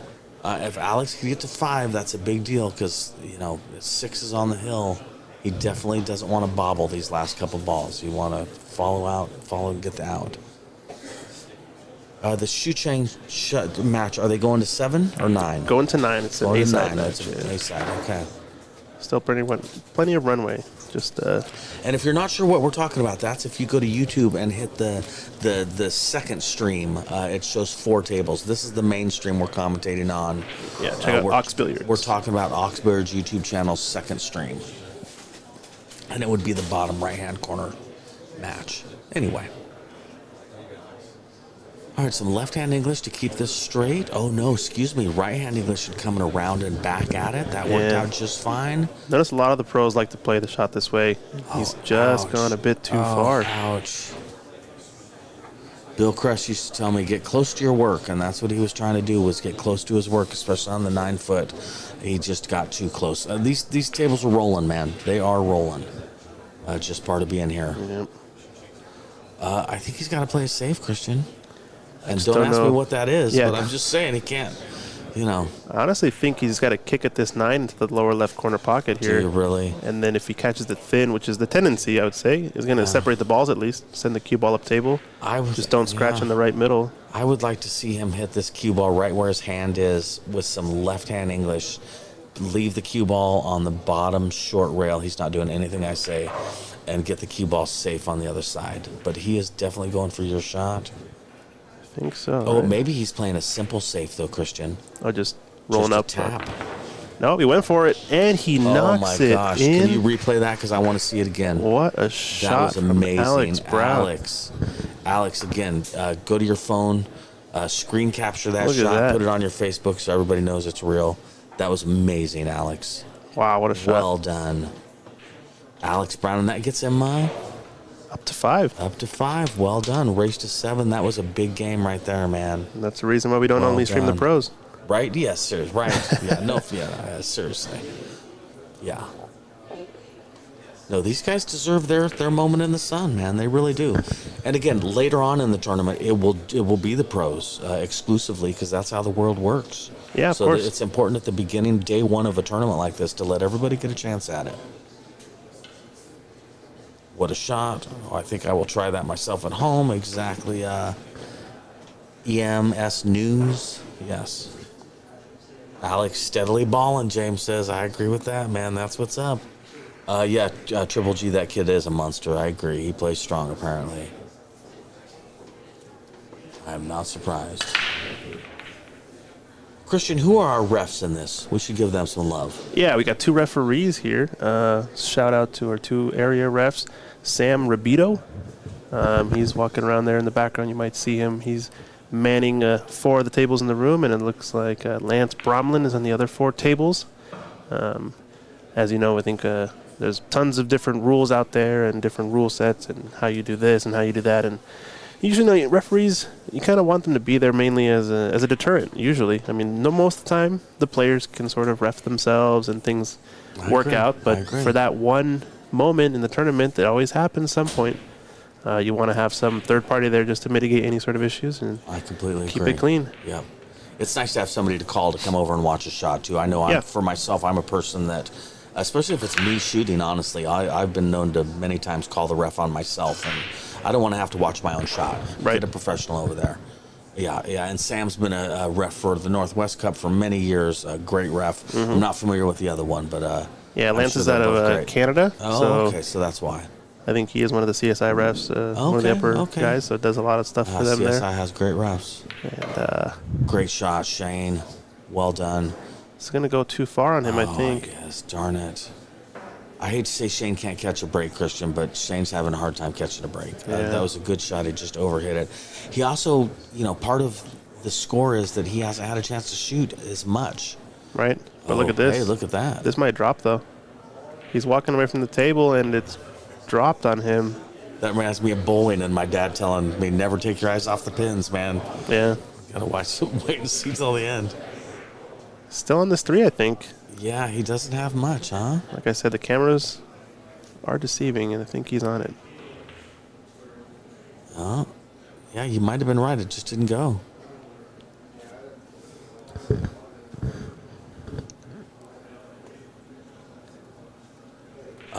You guys had a big snooker tournament here recently. Is that correct? So last month we had the Seattle Open.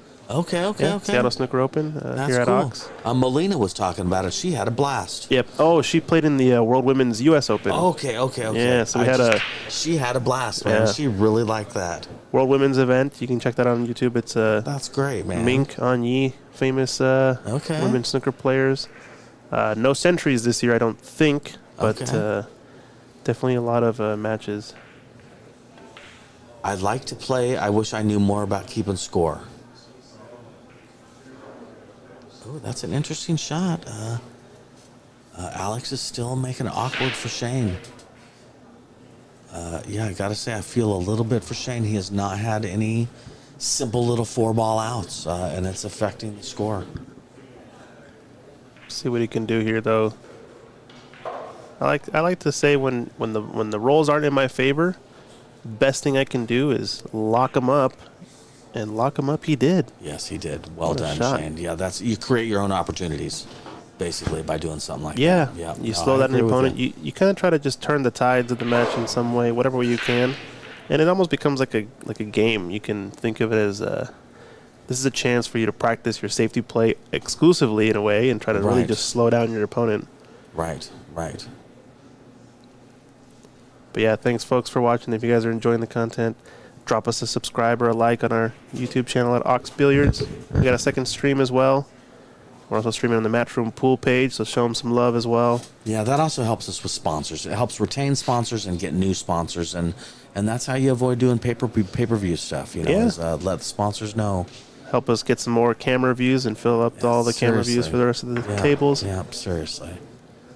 It's mutually beneficial to do that. Believe it or not, it helps us all out. So there's Shane's Diesel and Auto Repair down in Kelso, Oh, Washington. that's cool. I respect that, man. Good for him. He's got his business on the back. I did not notice that. Very cool. What do we have here? Can you say tax deductible? It's gonna have to play 3-ball next. Oh, that's too bad. I think he just rushed it a bit. I was just gonna say he's pulling the trigger a little quickly.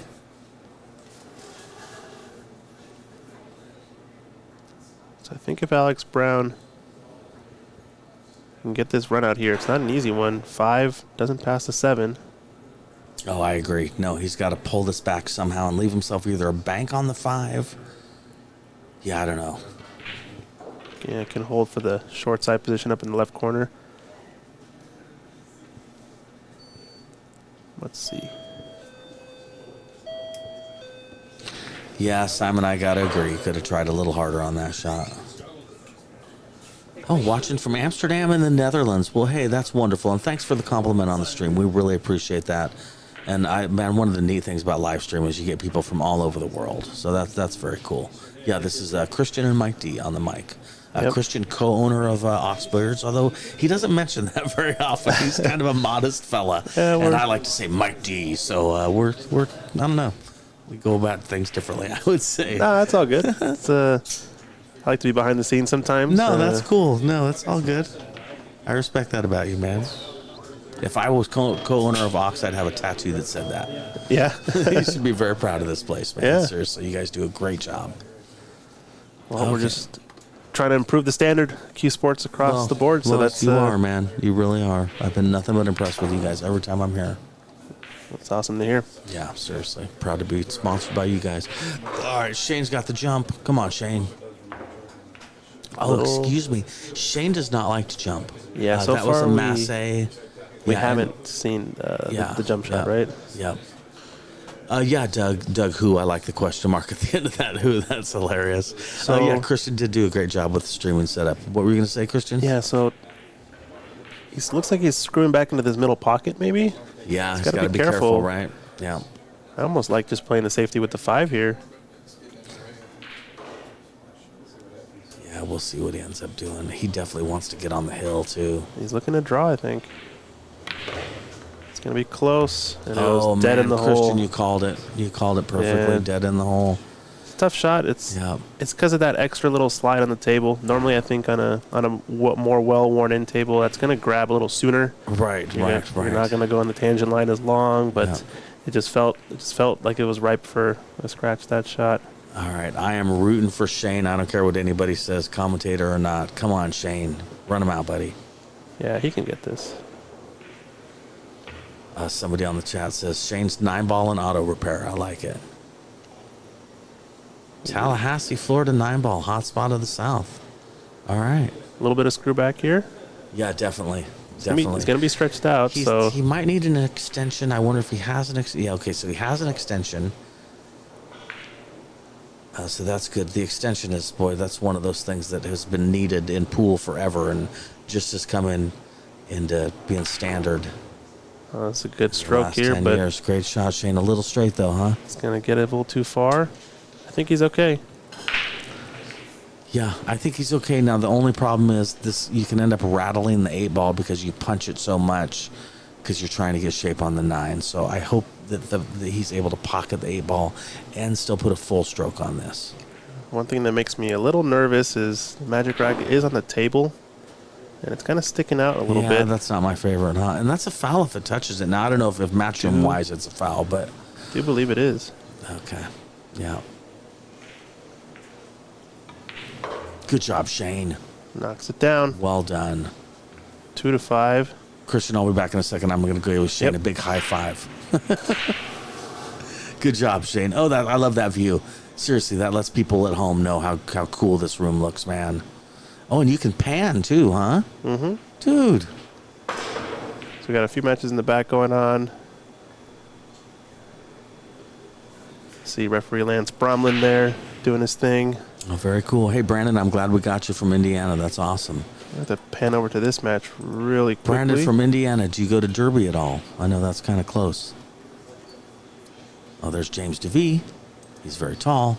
So this one, Shu Cheng is up 7-5. He's a 650 Fargo local player playing against Lucas Werner. And look at that shot that just happened. That was a great shot, man. That was amazing. That was like a trick shot I just saw. So yeah, if you guys want to watch that match, tune in on the second live stream over on Ox Billiards YouTube. Potential for an upset there. Definitely. We got all sorts of cool matches going on. Yeah, they're fighting this one. Seattle Nineball Open. That's pretty cool. It's neat to be a part of this, man. I'm proud to be here playing. Yeah, definitely. My next match is going to be tough. Yeah, so tell us about who you're playing up next. Oh gosh, Greg DeGrego or something. I don't know. 766 Fargo. Georgi. He's from Georgi. Yeah, from Bulgaria, I believe. Yeah, so he's a 779 Fargo. Yes, I think is what he. Wow. Had so him when listed. I'm done, Christian, I might need a hug. So be ready. Yeah, of course. Be ready to console me. Yeah, but that's why I'm here. You know, guys my speed, that's why you get into this. Is the only way to get seasoning is to get out there and get seasoning, and seasoning hurts. And Shu Cheng's on one of those chances right now. Yeah, He's right? 7-5 up in a race to 9. Dude, seriously. No, good for him, man. He is on the come up. Well done. I think that's wonderful. All right. Nice starter here for Alex Brown. This is a shot he can actually just shoot with a bunch of topspin, I think. Doesn't need any sort of side. Okay. Because it does get a little bit of an arc. It grabs the bedcloth a little more, I think. Okay. Christian, I want you to notice Rex compliment on the camera work here. Seriously, Rev Horner. Your cameras are, Rev. Yeah, your cameras are great, man. 779. Thanks, Triple G. Watching from Bingen, Washington, and the Columbia River. Yeah, let us know where you're tuning in from. Yeah, always interested in seeing who is watching the stream, where they're from. Somebody's requesting Dan Louie on the TV table. Was he on the TV table earlier? He was. Yeah, he played against Leo Ott. If you go ahead and rewind them. I was going to say, they can rewind on YouTube and go check that out, right? Yep. All right, Alex. Roy Washington. He has a chance to get on the hill now. Okay, he's a little straight on that. We'll see what happens. I think we're going to see another shot down in the corner here. Yep. Although he's got not enough angle. He's going to have to leave himself a cut shape on that 6-ball and just deal with it, don't you think? I mean, Yeah. just leave himself a cut and hope for the best. It's probably not worth zipping your cue ball up or down table. Right. South Korea, Yabaseo, man. What's up? On Yabaseo. Vancouver Island. I like it. Oh, he'll rewind. Thanks. Excellent. Yeah. Oh, now that's a good shot, man. He got good shape on that 6-ball, Christian. But- for where he was, he missed it. Yeah, this is the way I heard feel your like. butt. Yeah. I'm like, oh, wait a The, minute. probably the most common way I would see a miss on a Rasson table, at least with the player that's shooting pretty well, is Tell me, because I'm getting ready to play. you catch that rail on the way in, but you catch it way too. You catch it a little bit thick, but you catch it with too much speed going into the pocket. That's what Okay, kills you. okay. It for some reason when you rattle the pocket and you catch the second rail, the rail you're shooting I down. know what you're talking about. The open yeah. face kind of rebounds the ball a little bit back at you more, so it just holds up and it doesn't Oh, drop. that's good that to one, know, man. That one almost didn't drop, see? And he Okay. hit it pretty close to center pocket, so it's all about smoothing the ball in, No, letting that's good to know. I'll keep that in mind. letting the spin or the natural roll, take over. Right. That's somebody from Woodby Island. I hear that's nice. Houston, Texas, Germany, Jeez. Virgin Islands, Korea, Wow. Georgia, all over the place. Nice. Okay, this is a big shot for Shane right here. Great shot, man. Oh, with natural Perfect. shape for the 9 in the side. Well done, Shane. Hey, 3-5. Shane's in it, man. He is. Seriously. Break and run. All of a sudden, it's 4-5, and Alex is having the worst game of his life. Yeah, Like I well said. done. Oh no! Oh, no. Did he hurry that a little bit? Yeah, just a little bit. Shane, when you watch yourself play later, just ask yourself, are you going a little fast sometimes? Pre-shot routine is a huge deal. All right, Alex, straight in to get on the hill. This is a rattler, though. Good shot, man. Wow, he's hitting that good. Oh, nice. We got the bracket link in the comments. Yep. Dizzy Wilson, what's up, man? How's it going, Dizzy? Spokane, Washington. We're not impressed, Thomas. That's close. Once again, shout out to all of our sponsors. Seattle Nineball Open, the World Nineball Tour hosted here. Lead sponsor is Q-Tech, helping us with the prize pool. Matchroom for bringing us this wonderful event to the Northwest. Table Fitters, Zach up there in Idaho, doing his thing, spotting all of our tables, tuning them up. Andy Billiard Cloth on these tables. Thanks for sponsoring the club and tournament. Sandro Menzel doing the photography here in the room. You can check out all of the photos of the players over on his Facebook page. And Libman Lights lighting up these tables like no one can. Very good. You guys got some great sponsors. So 2-6 now. Alex would like to put this one to bed quickly if he can. Oh, Ramel, how's it going, Ramel? Thanks for the shout out, man. I hope you're doing well. I'm doing good, sir. Had a good cue ball there, but just didn't manage to pocket the one. 3-6-9, yep. He didn't leave much of a shot at the one. Shane, going for it.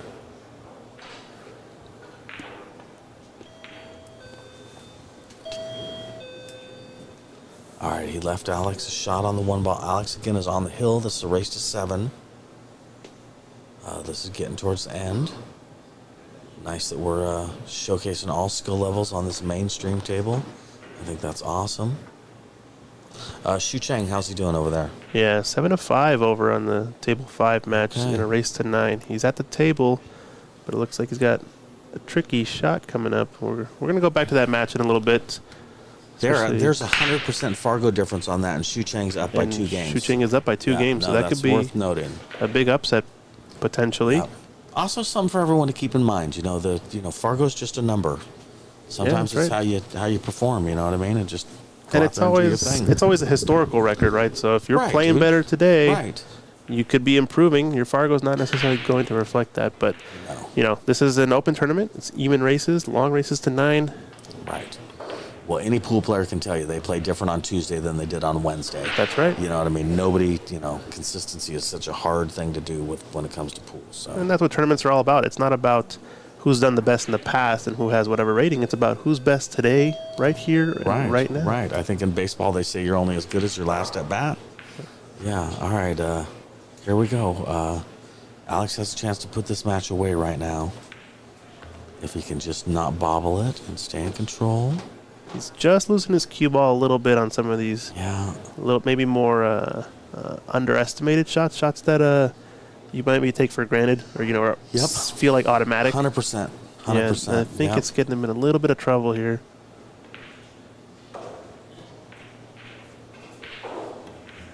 Oh, great shot. Yeah. Coming back around. Well done, Alex. Great cut Ooh, there. a little far even.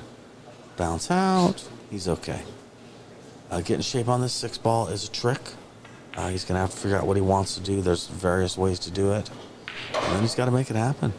I almost like top right and going 2 rails, coming back for the 6 in the right-hand side pocket.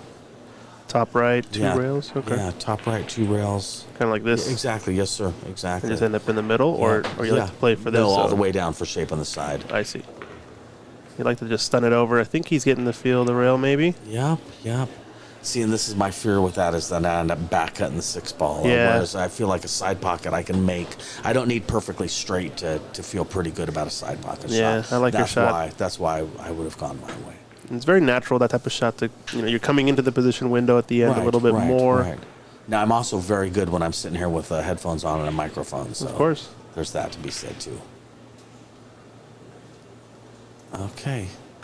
Leaving Shane an opportunity to get to 3-6. Yeah, and that shot also felt a little bit rushed from Alex. I don't know. Yeah. Seemed Yep. like a much, bigger moment than it felt like he took Yep. it as.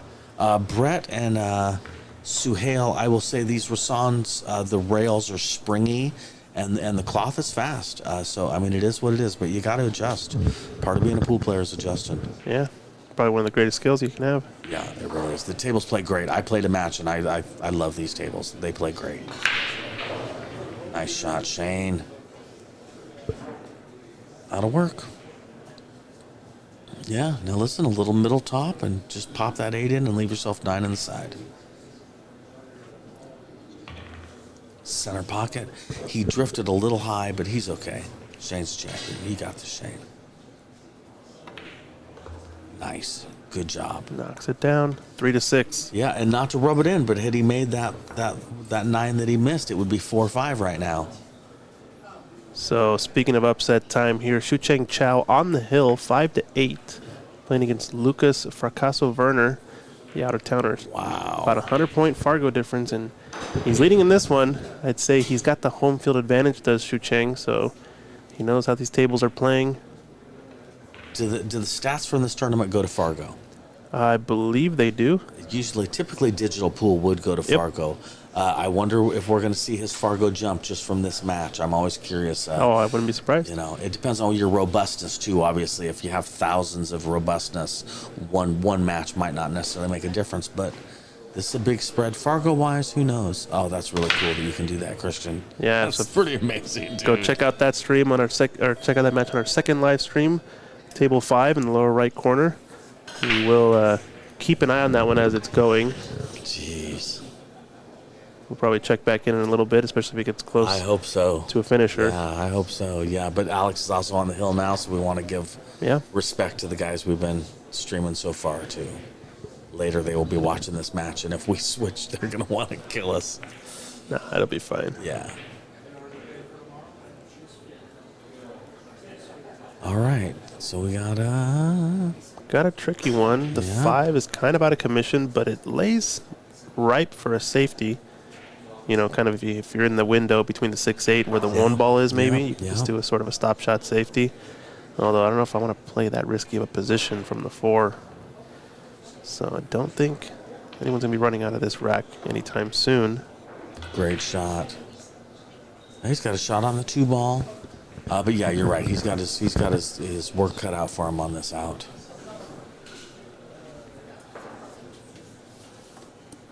Moving the magic rack. I always promote that. I commentate some matches recently where guys don't move the magic rack when they can, and it makes me feel old because I'm watching going, get that thing off the table. Oh, I see. And hit his cue. I didn't see that, Travis. Oh, thanks, Travis. I appreciate it, but there's lots of people here that deserve that kind of love, too. We'll see what happens. If I get on a streaming table, I'll be thrilled.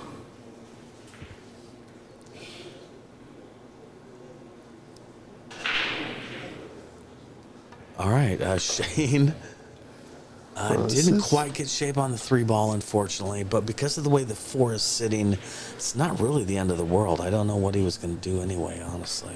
I think it's an important bump that he got on that 6 ball because now 5 a little bit more available. This is a solid Hey, safety. Good safety there. Yeah, if nothing else. This might cut into the upper right corner. It's pretty close. Yeah, it might, and there's not really a great safety either. So if he can cut it up, that's probably the shot he should take. Because I don't know what else there is to do, to be honest with you.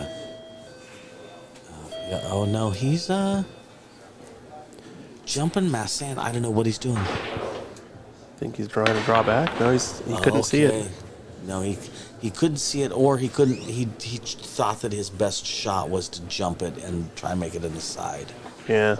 Either way, again, we come back to that 4 ball's looking ugly. So.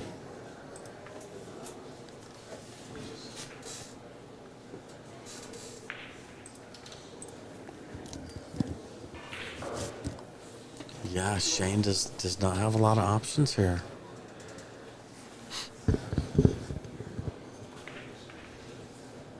Looks like a combination attempt, but I think I almost like just rolling in behind a ball, playing a really good safety, and then Yeah, because also what he did, you took the chance of breaking up that 4 ball, which didn't happen, but you took the chance of it.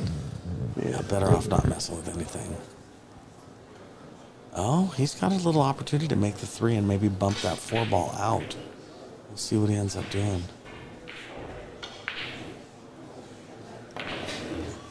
Yeah. Oh, it's a solid no. shot. It rolled bad for him, though. He may have the 4 on the side. I guess we'll see. Body language sometimes can tell us a Yeah, lot. I think he's shooting the pink in the lower right next, Oh, right? good call. Yeah. Sorry, good call. So this could be, I mean, it's potable. Oh, definitely. Yeah. How's he going to get shape on the 5 is the question. I wonder if the 5-7 combo is what to get shape for. Yeah, I Use some think- right-hand English on this 4 ball and come around. Yeah, problem with that shot's it's gonna have a really good speed control to get straight in on that because you don't want to have too much angle cutting that 5. I agree. It looks like he's playing maybe to bump it. Wow. Okay. Now we're trying to figure out if the 4 goes or not. I'm going to say he's got 80% of the pocket to make the 4. Yeah, I think it's a tight pocket. Yeah, definitely tight. We'll see. I'd hate to see him play the combo. That's tough. Yeah, I don't know. These are big games, too, right now. Wow, look at this camera options these guys have. Christian, that's amazing. And he's playing the combination, and He did go for the combo. I knew this rack was always going to be tricky. Yes, and he's got to go for it. What else are you going to do? Yeah. Yeah. Just tough the way that laid for him. Still, Xu Chang on the hill has ball in hand now, but with Mr. Chow. 9 balls on the table, so. The 1-9 is doing some weird situation. We're going to take a look in a little bit. Meanwhile, Shane back cutting that 5 ball. It's going to get a little bit steep on the 6, but this is where he's going a little bit quick, I think. Just a little bit quick on the pre-shot routine. Yeah, and no offense, this is a learning thing, but it's sometimes it's important to point that kind of stuff out. All right, you go to Xu Chang. Is he comboing this 9 ball?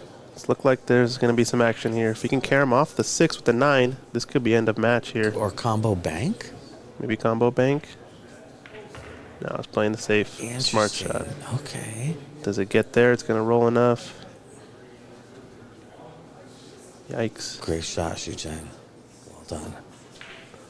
We'll be back in a little bit. This one's Oh, he's possibility on the to hill, end right? it. Yeah, he's on the hill. Alex Brown would love to close that. Nice Close out shot, escrow here Alex. if he Well can. done. And we're definitely going to have to switch over to our table 5 matches. That one's coming down to Oh the my wire. God, yes, exactly. All right, Alex just doesn't want to bobble this. Just make this happen, Alex. Doesn't really even need to draw it that much. Just No. really about a diamond or so, and he should Yep, be all right. Good shot, man. Yeah. Just pop this in like a champion. Pick up these spare, as you say, right? Yes, exactly. Yes. I mean, for real. Yeah. Or don't dog it, I guess, in a more negative way of looking at it. Yeah. We won't say that one. All right. Sounds good. You got it, Alex. Takes it Well down. done, Alex Brown. Hey, that was a great match, Yeah, man. great Well match. done. We're in for a good one here, too. This is almost over.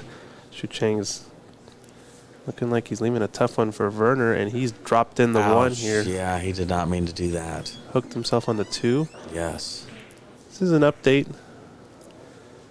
match on the side going on. We're going Right. to see what our next match table is going to be, but if he can pull off the upset here, ladies and gentlemen, you got Lucas Werner coming down the B side would be Definitely. wild stuff. But it's not over yet, as they say. Very cool. Christian, I have a match in 30 minutes. I'm going to hand this over Sounds to Zach. good. Thanks the for big dog, and, joining us here in the booth. Definitely. Anytime, Christian. Anytime. Yeah, Yeah. after my next match, if you want me again, I'm all about it, man. Thank you, sir. Michael Thanks, everybody. Deichmann, ladies I and appreciate gentlemen. you Mike guys checking D. it out.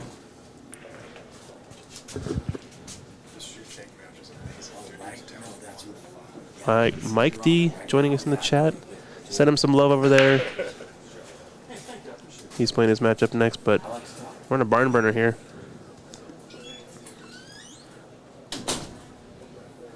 Lucas Werner with the ball in hand now.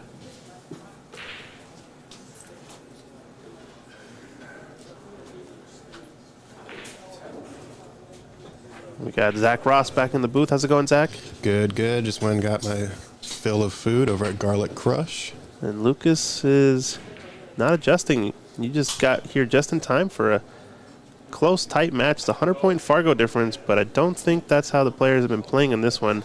Shu Chang is leading 8-5 on the hill against Lucas Fracasso Werner, who honestly thought potential for a favorite in this tournament.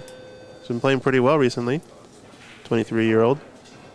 Yeah, the last few racks I saw, Lucas just seems to be overrunning his position, especially with his defense. And then Shu Chang did have a couple lucky duckies where that jail behind the 4-5 earlier. Yeah, we haven't been tuning in, or we've been hopping back and forth every once in a while, and it's been looking like a tight match. And yeah, I imagine there's got to be some rolls, but you play for those. That's part of the game.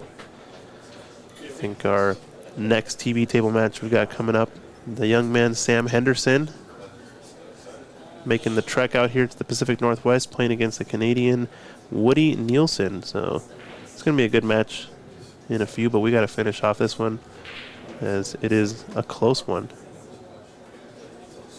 Going rail first, separate the balls, and he's going to get a good cue ball. Is the 4 ball going to leave a shot? I think so.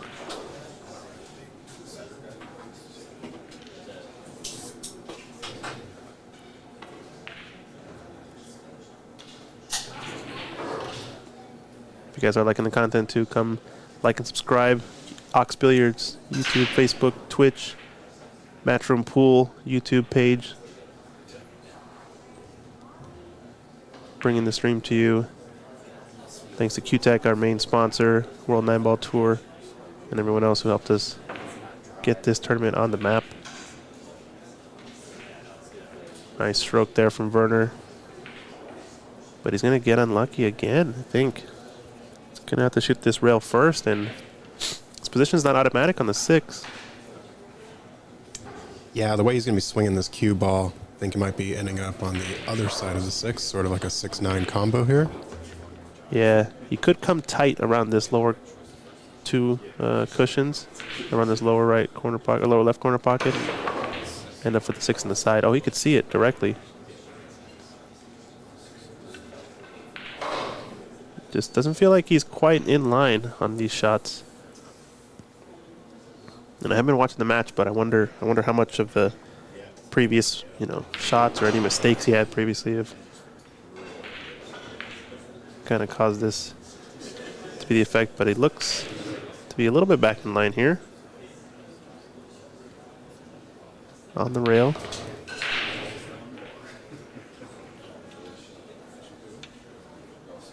Going the wrong direction from the 9 here, so maybe just a thin cut into the left side pocket.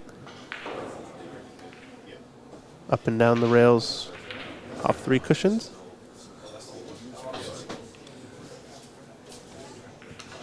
No, he's able to hold it.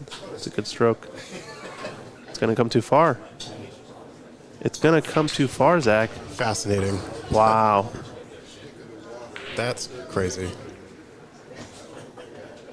And this is wild. Just the slight adjustment of the speed of the tables. It just felt like that shot was just far too thin. Obviously, our perspective's a little bit different than what he has at the table, but the way these tables have been rolling, that one just took off. Yeah, Xu Cheng's been playing great, but I think, Lucas is definitely allowing him to take the momentum here with some of these just overran shots. I didn't see Lucas here yesterday warming up, so I think he might just not be adjusted to the speed of the tables. This is going to leave a shot on, I think. So this is a potential for Potential cut into the upper left. either one, I think. It just kind of depends what your preference is on cutting. Looks like he's taking the left. Might be a little bit safer to the left corner, especially if it's the thinner of the two cuts, as you can kind of avoid scratching in this lower left corner pocket using a good amount of right-hand side.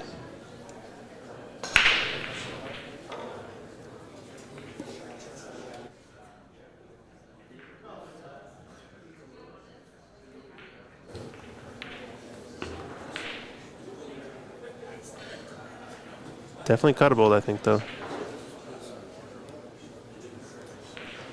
This is for game and match and the upset.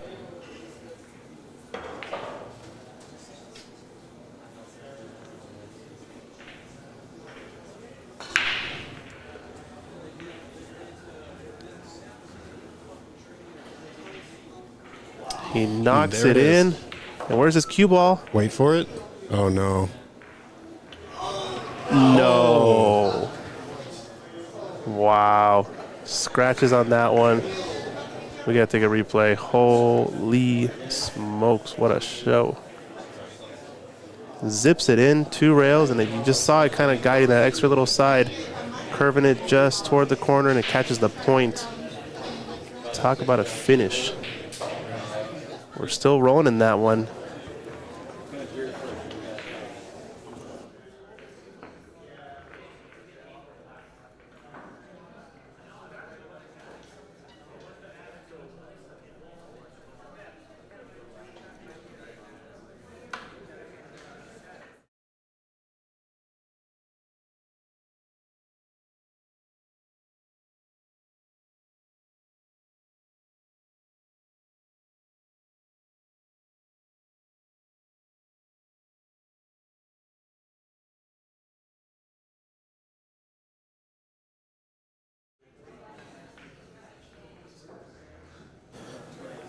All right, it looks like we're ready to start in this match, I think. This might be a warm-up rack still, I'm not sure. But we will stay tuned into that match because my, oh my. Is it a heater?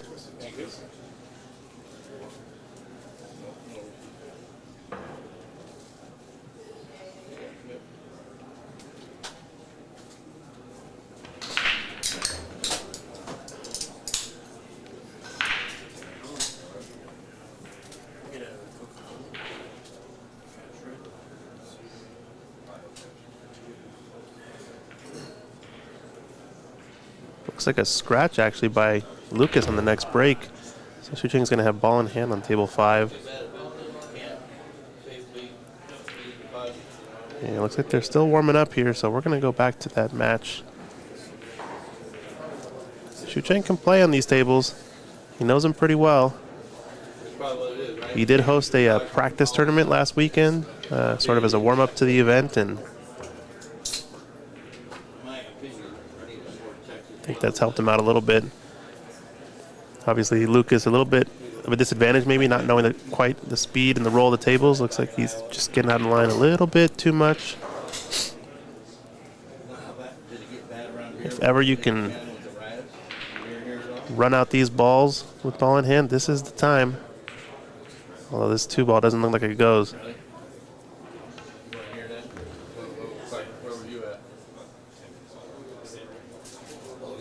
Might be able to get this 2 on the side, kind of depending on. He's trying to think of all the options, and looks like it must not pass on the side because I think it would have shot by this point. So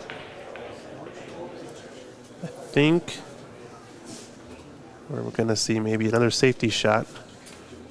You can glue him to the back of the 5 here, though. He's going to let his opponent back to the table. It's not what you want with ball in hand, but sometimes only thing you're willing or that you can have.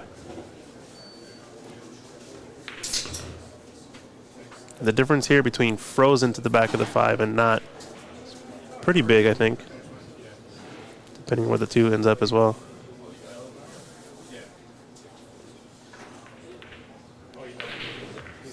Shooting the 9 ball. Oh, Combination and wow. What an attempt.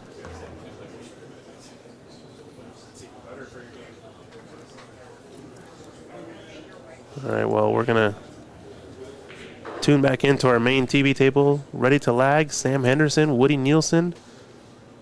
It's going to be a good one.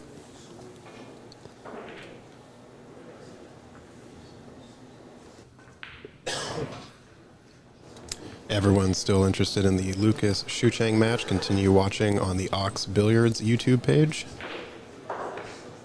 I will also update you via commentary as we are getting near the end of this match. But for now, focusing on Sam Henderson and Woody Nielsen.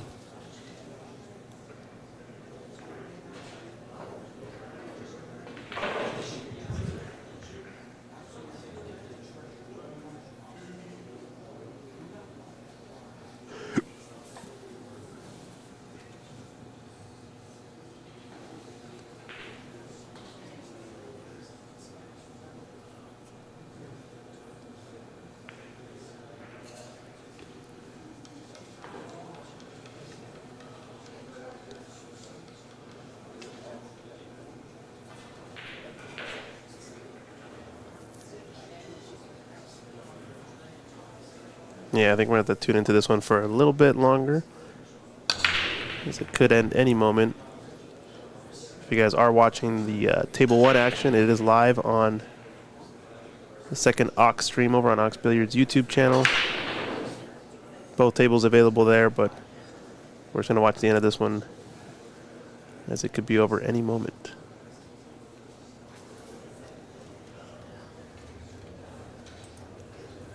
Hometown favorite Shucheng Chow, playing against one of the World Nineball 2 ranked pros. And he's got an opportunity.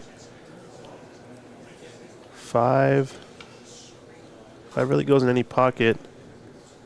This might be the trickiest shot right here.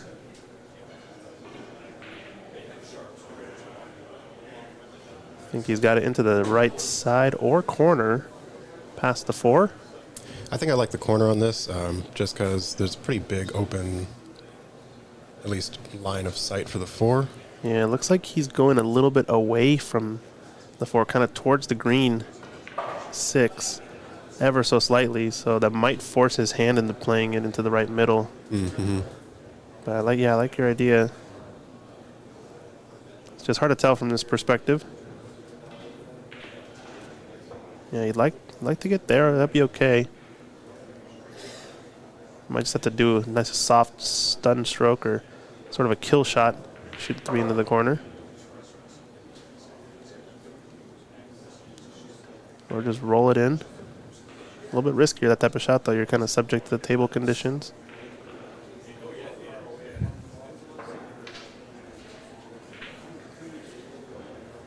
No. Oh, no. Big mistake.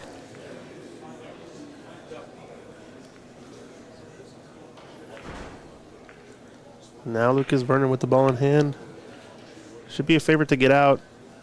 5 ball goes in most pockets, like we said. Just getting on the 4 is a little bit tricky. It's going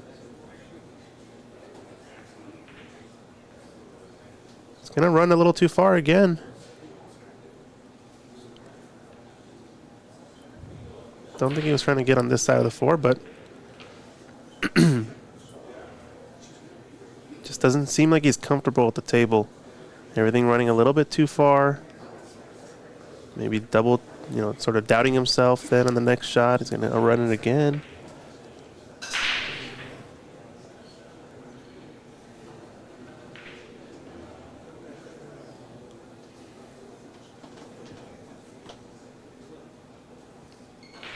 You think you can cut this in the bottom left? Yeah, I think Withdraw. bottom left and try to hold it. You can go around the 7, but the 8 comes into play. You might also be able to hit the right short rail. No, he's just playing the safety out right. Does he leave a window? I think did. the window's on. Yep. Wow, so another mistake. 5-ball does not run far enough. And another chance for Xu Cheng to get out in this rack. Boy, this would be an upset and big win for the hometown favorite. If he can pull it off. This is an A-side match, though. Neither player going to be out of it after this. Hit this with a pure stroke. He should be pretty good for the 6. Yeah, just a good, solid speed. He's going to have to hit off the short rail and come up to the center of the table. Just don't underhit this, I think.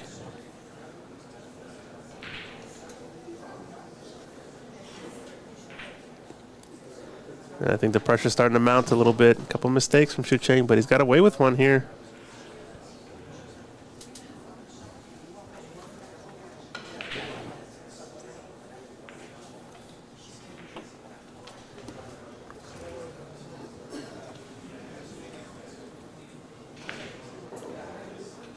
We'll be tuning back to the main match table. Sam Henderson versus Woody Nielsen. I've just gotten started and they're off to a good one. We see a good shot over there, but this one just a bit too close to call. We're going to have to stay tuned in for the last few racks here.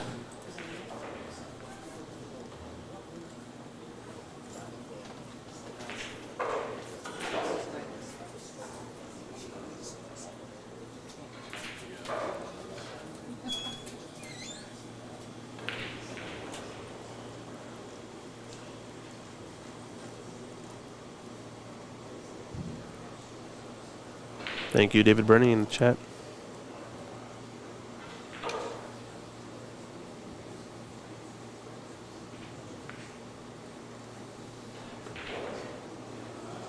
What a hit. Yeah, what a shot.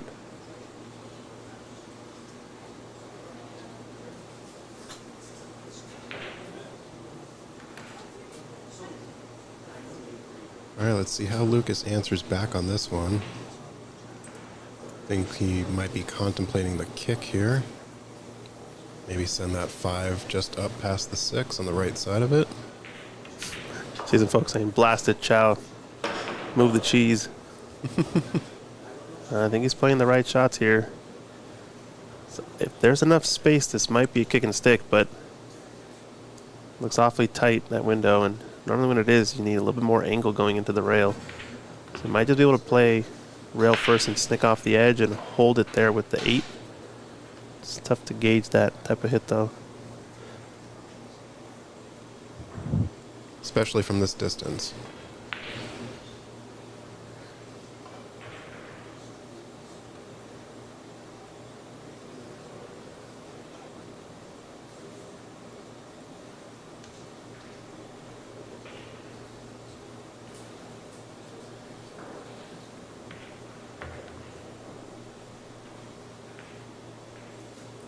Oh, he managed to cut it in. He had an angle. And now this cue ball.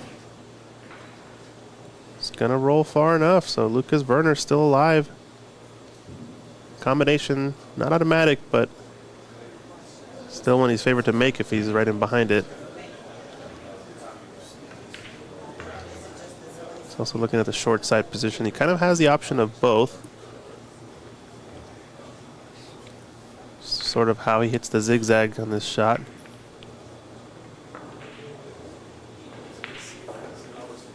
Playing the short side here. I think he's tuned in a little bit better on that shot. He's in nicely.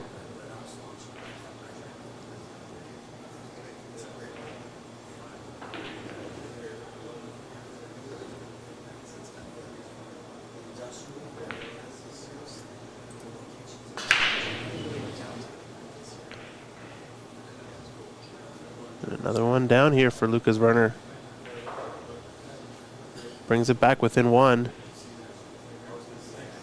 We're going to go back to table 1 action. Lucas Werner, 7-8 1 away from the hill. His opponent is on the hill. And his opponent has already made the 9 once on the hill while scratching. So, can he do it again? Sam Henderson, But meanwhile. this time, keep the cue ball on the table. Yeah. Might be the youngest player in the tournament, Sam Henderson, right? Yeah, 17 years old from Bettendorf, Iowa. Good stuff.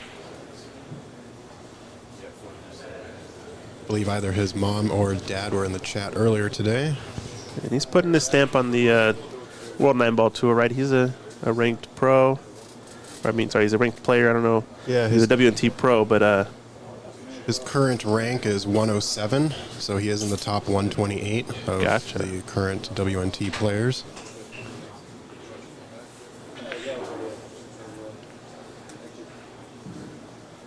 we're going to go back to that match later, but players over there are taking a quick break, so we will bring this action on this main table to you. Looking good here with the cue ball, except only gets second prize, jacking him up over the 8.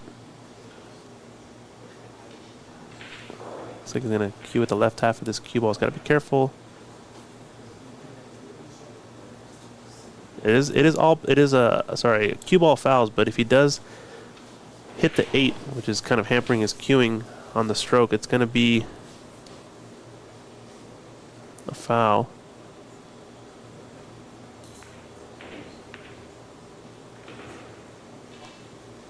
That's a good shot.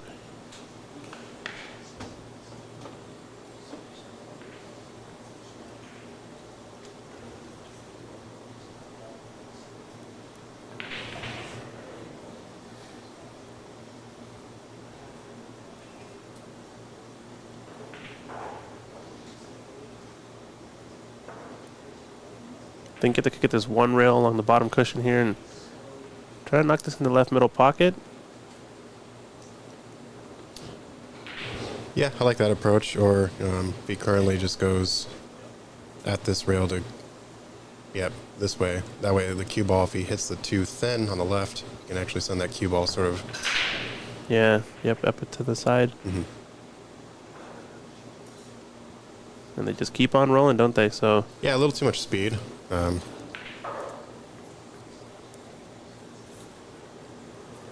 But no open pocket here on the right unless Woody wants to try and combo this 8. Which I doubt he'll go for, so he's probably just going to try to lock this cue ball up behind the 3. yeah, and that extra carry on that roll got the 2 up there, so we're in for a pretty good one. I'm going to see whether players also, they're going to get some other folks in the commentary booth. We might have to do a post-match interview with Shu Chang after him and Lucas finish over on table 5. We're going to race 2-1 to see who can get the upset or the favorite to close it out.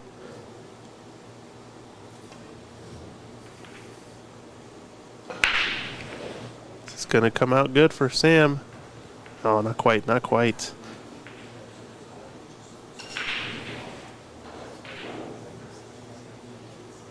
So this is an A-side match though, right? Yeah, we're back on the A-side.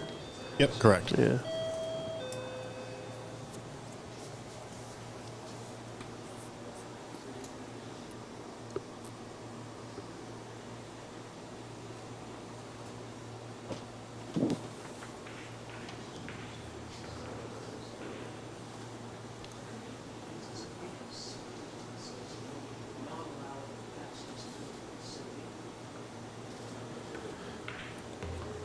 Yeah, what a shot. He's hit this nicely too. A little bit of right-hand side to stay on the right of the 6. It actually overran position. I thought I was going to hold up somewhere in the center of the table the way it was coming off that second rail.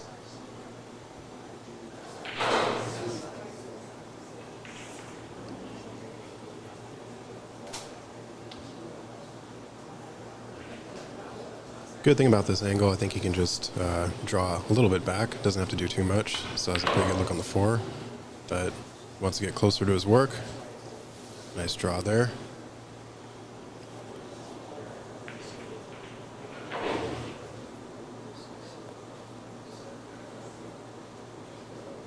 bit of follow here on this 4. Get position for the 6 in the bottom side on this layout.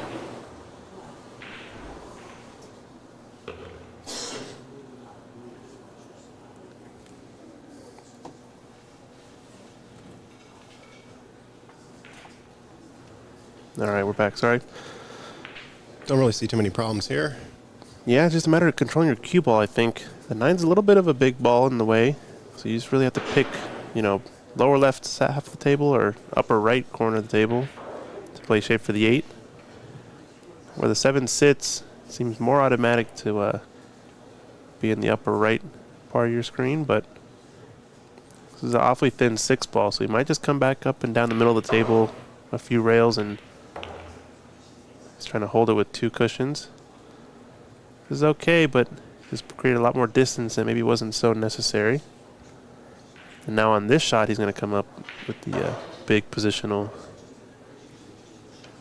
shot. Looks like Lucas and Shu Chang are back at the table. Lucas is set to break. He is currently down 7-8. Sure, we can go back to that one as soon as they get a little bit closer and actually break the balls here.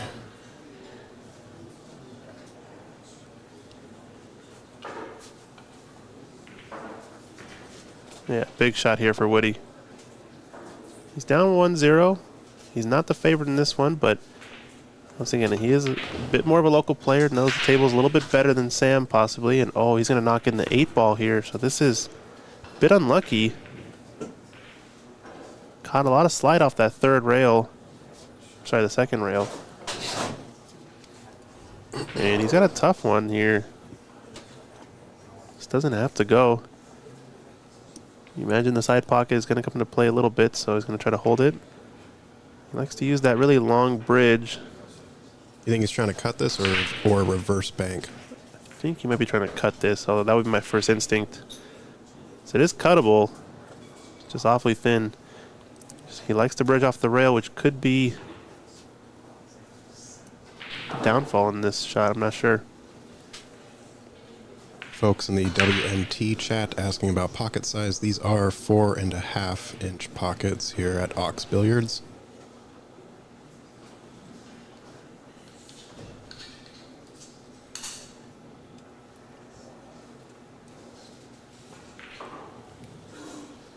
Yeah, this looks awfully dicey to take for the cut now that I look at it from here. Top view makes it look a little less intense. I kind of like the reverse bank only because you do send the cue ball up table, and if you hit it with good speed, if you do miss, you could bring the 9 sort of at this bottom rail. Yeah, you can kind of miss in the pro side, right? Mm-hmm. Yeah. Yeah, it's a good shout. I mean, he's got to be careful to keep his cue ball up table, that's all. And as fast as these are playing, it could race back down here. So he decides to take the cut, and this is going to scratch. Yikes. Disaster strikes for Woody Nielsen. And we're going to go back to our action table. 7-8, Shu Chang is back at the table. And I think he's got to look at this one. I believe it was a dry break from Lucas. It looks like something went down on the break, I think. 1, 2, 3, 4, 5, 6. No, you're right. So a bit of a pickle. The 9 in the side makes it really tough.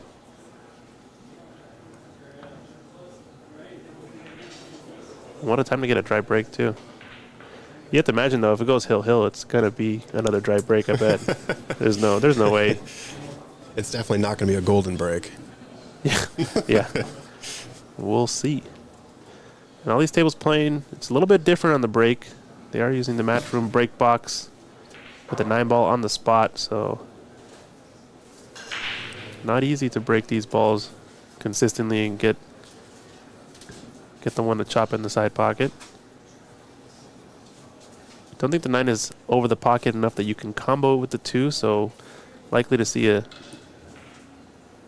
billiard off of the 9 with the 2.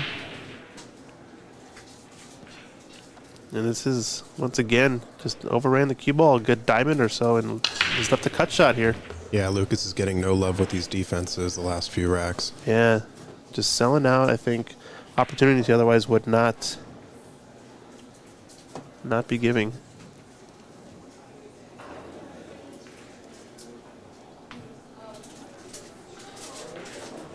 We're going to go back to the Sam Henderson match in a little bit, but this one pretty crucial for both players as they want to stay on the A side. And this is a seeded tournament, so if Lucas somehow gets to the B side, it's going to be a monster to fight against. Does he get a fortunate roll? I think he might have gotten away with it. No, not sure. No, not quite.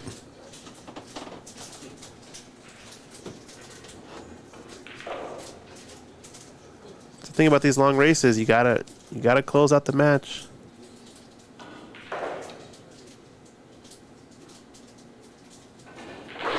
Five is sitting in a place too where it's one of those straightforward 3-rail safeties. If you don't get on it clean, I wonder how much that's going to come into play in this rack, because you start to see the tension building in both players.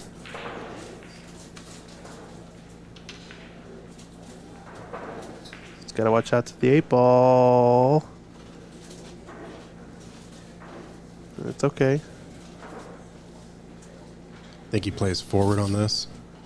Yeah, forward's a bit tough based on where the 3 is. If the 3 was closer to the pocket, definitely forward, I think, is the shot. Looks like he's putting a low sort of stun draw shot on this. Just got to stroke it well. The table's playing so quick that you really don't have to hit that shot that hard.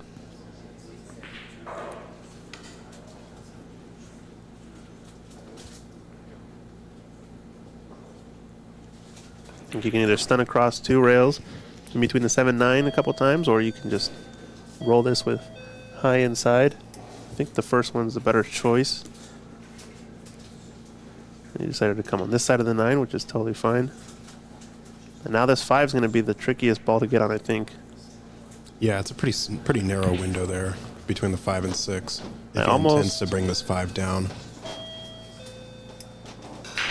I almost like coming 3 rails at the 5 and going past it, just so you are guaranteed kind of an angle. He's looking to see how wide he can get to still cut the 5, maybe.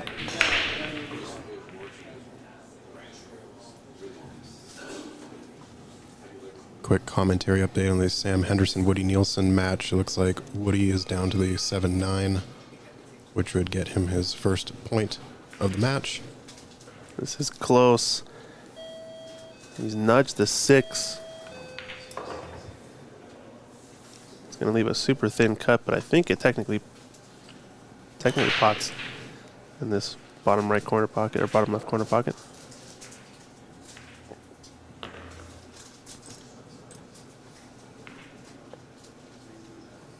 Yeah, he's just looking at how many times he's going to come across the rails.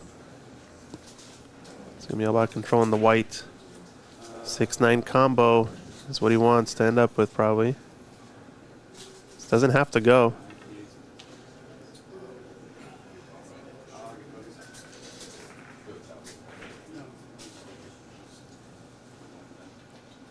This is going to end up nicely.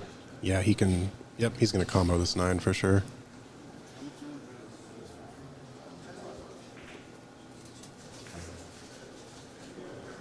And then we'll all be sweating a hill if he can successfully pot this 9. Yes, sir. It's not easy, though. He's kind of back cutting it a bit. It's a bit of a blind pocket. Wanted to get right in behind it, obviously, but Bit of a hanger, though. I think if he just takes his time.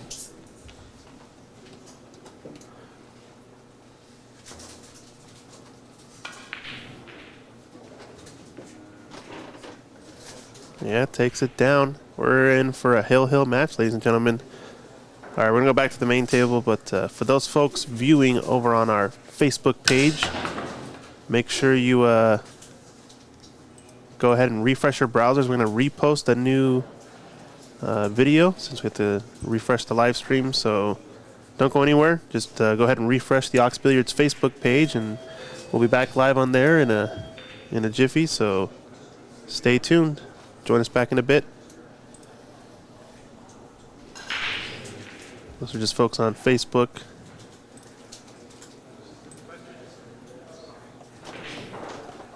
Over in the Aux Billiards Facebook page.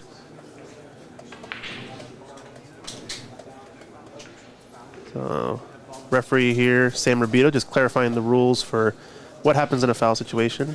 And I believe in a foul situation, it is 3-ball foul, 3-foul rule that they're playing with, excuse me. So, as the incoming player, you do have the option to break open the balls again, but you can shoot from anywhere with ball in hand. So, with your opponent already on 1 foul, Sam Henderson's going to do the cheeky shot where you thin off the edge of the 1 here and try to stick him in behind the pack off of 2 rails. And if he can force Woody into a second foul situation, it's going to be tricky. It's going to be a bit short to get into the pack, but he's left him at least kicking at multiple rails. If he's confident at this, go ahead. Lucas just broke and scratched on the break. Oh, wow. We got to go back to that. Oh, man.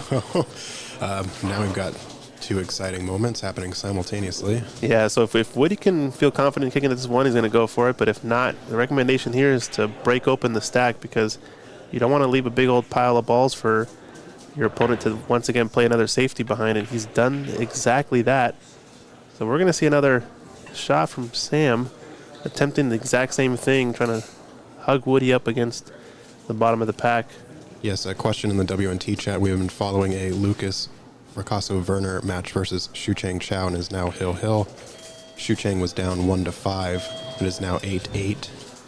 Yeah, and he's got ball in hand on what looks to be a nice layout. We're going to go back over there in a little bit, but we got to see, just for the viewers at home, how this type of rack works. Yeah, you don't really get to see this often. Yeah. Somebody miscuing on the break and you're getting ball in hand. And now it's Woody Nielsen with 2 fouls. So the recommendation there was if you're not confident hitting the 1 off of that kick on the first attempt, recommendation is actually to blast open the pack from the bottom. Just take the intentional foul and open up all the balls up table and sort of force your opponent to run out. Hopefully you leave something tied up and get a chance at the table again. But Okay, yeah, that makes sense. look at this. Saves it, escaped. and he makes the 2.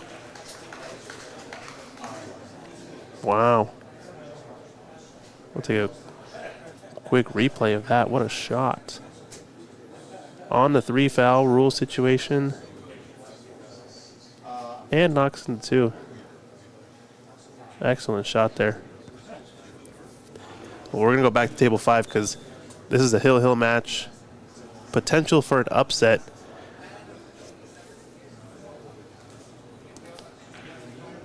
Shucheng Chao at the table.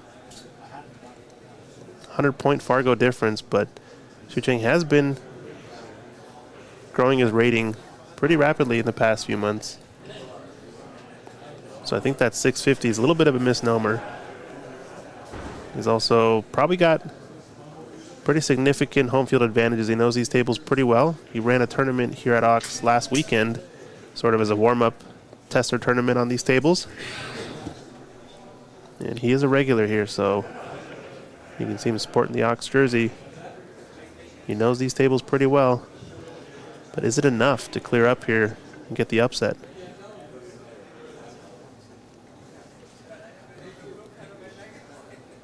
All the folks over on Matchroom saying, "Come on, Chow. Where's the Lucas Werner fans? I know it's upset. It's easy to root for the underdog." Yeah, where's Connecticut? Connecticut in the building? Yeah.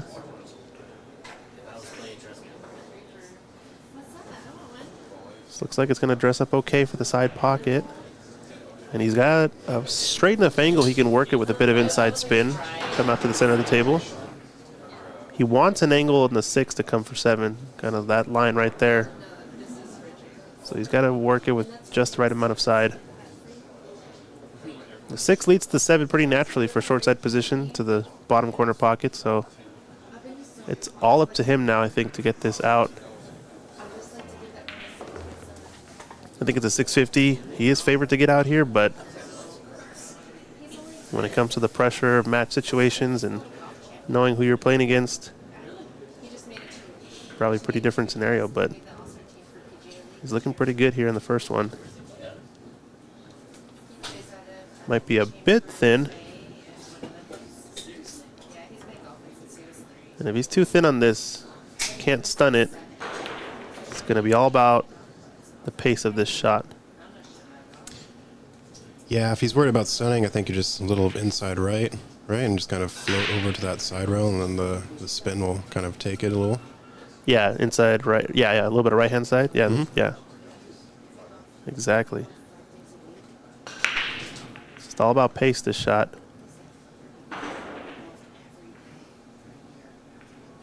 He's got the stroke. It's looking pretty good. I think he needs one more good shot on the 7 to just hold on this half of the table for the 8. And I think he's favored to get out.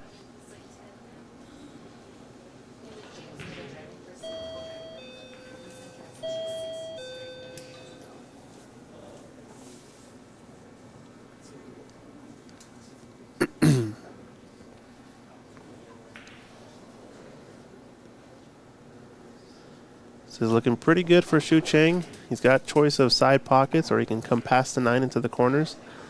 I think, yeah. He could just hold it, use a little bit of his talent, and go 2 rails and try to hold it across the position zone. It's not a bad choice because he'll always have a 9-ball shot as long as he stays right around the side pocket areas. I know that 9 goes on the left side, but comfortably, I think I'd rather just try to bring it around for the 9 in the same pocket. Yeah, 9 in the same pocket. Yeah. Yeah. So you want to attack it with 2 cushions. You don't want it to go straight toward the side. And that's what he's doing. This is great. 2 cushions. It's going to be decent on it. This is for the match, ladies and gentlemen. Hill Xu Cheng Chow, the local fan favorite, player here at Ox Billiards, versus Lucas Fracasso Werner, the young gun coming into town. 100-point Fargo difference, but boy, not after this match.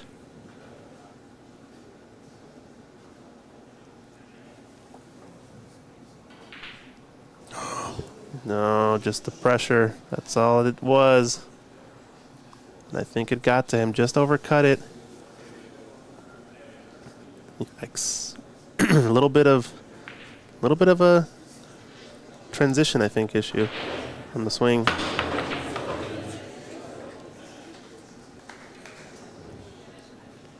It's not an easy shot, though, on these Rassons. When you're up against the rail here, you're a little bit more jacked up than you normally are on a blue label diamond, let's say. So Yep. makes any sort of side spin on the shot, just swerve it ever so slightly. So it's not over yet, but I think Lucas is a favorite to make this.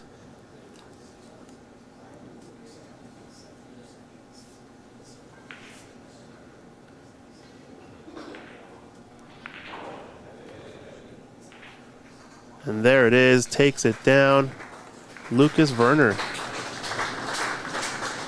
Xu Cheng Chow, and you hear the crowd there giving him some love. Great match to watch, ladies and gentlemen. First Hill decider we've seen so far.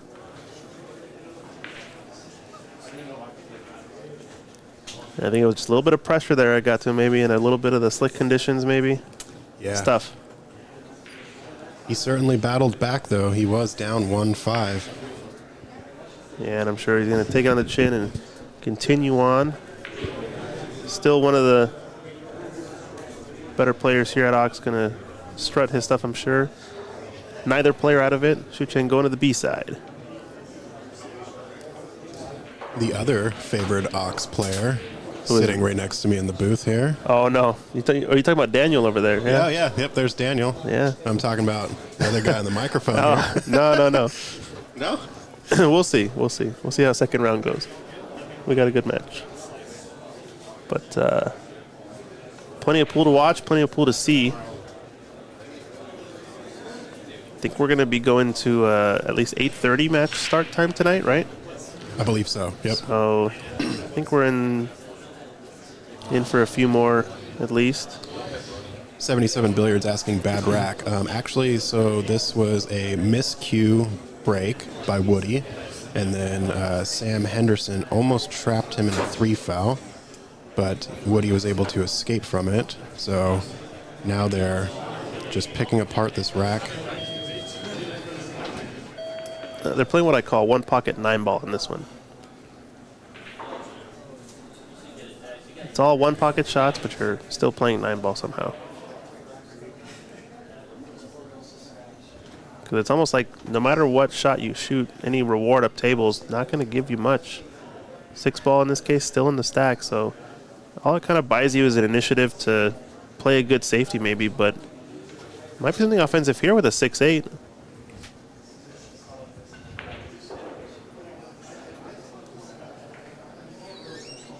Yeah, he's definitely eyeing it as a possibility. First things first, though, is getting the good position for that opportunity.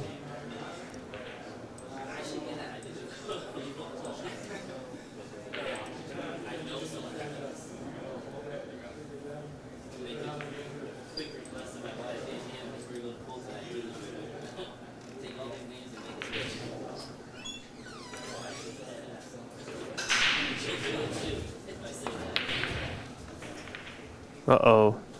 Rearrange all the furniture time, and this 4 lays up. This could be an actual starter for Sam.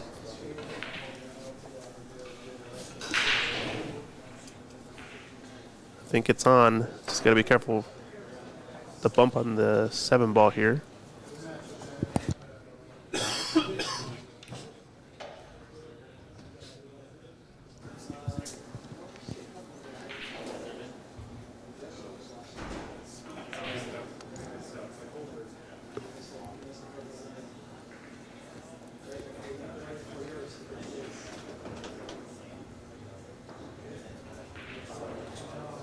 Yeah, this is tricky. 7-ball's really big, and it's going to be one of those in-off situations, you know, just go straight into the drink off of it. So smart there to kind of stun run through, stun follow into the gap between the 7 and the rail, and Comes up great on the 6. yeah, he's perfect. Some pretty close B-side matches. Looks like Kyle Kleindl defeated and eliminated Justin Lee 7-6 on the hill. And Angelo Elgino, a 476 rated Fargo player, defeated Rob Cameron, who was a 6'10 Fargo, defeated him 7-5 to stay in it. So, yeah, Fargo rating, not necessarily an indicator of actual skill at this moment. Just got to hunker down and play the best you can.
All right, ladies and gentlemen, we have Shu Chang Chow in the booth with us. What's up, everyone?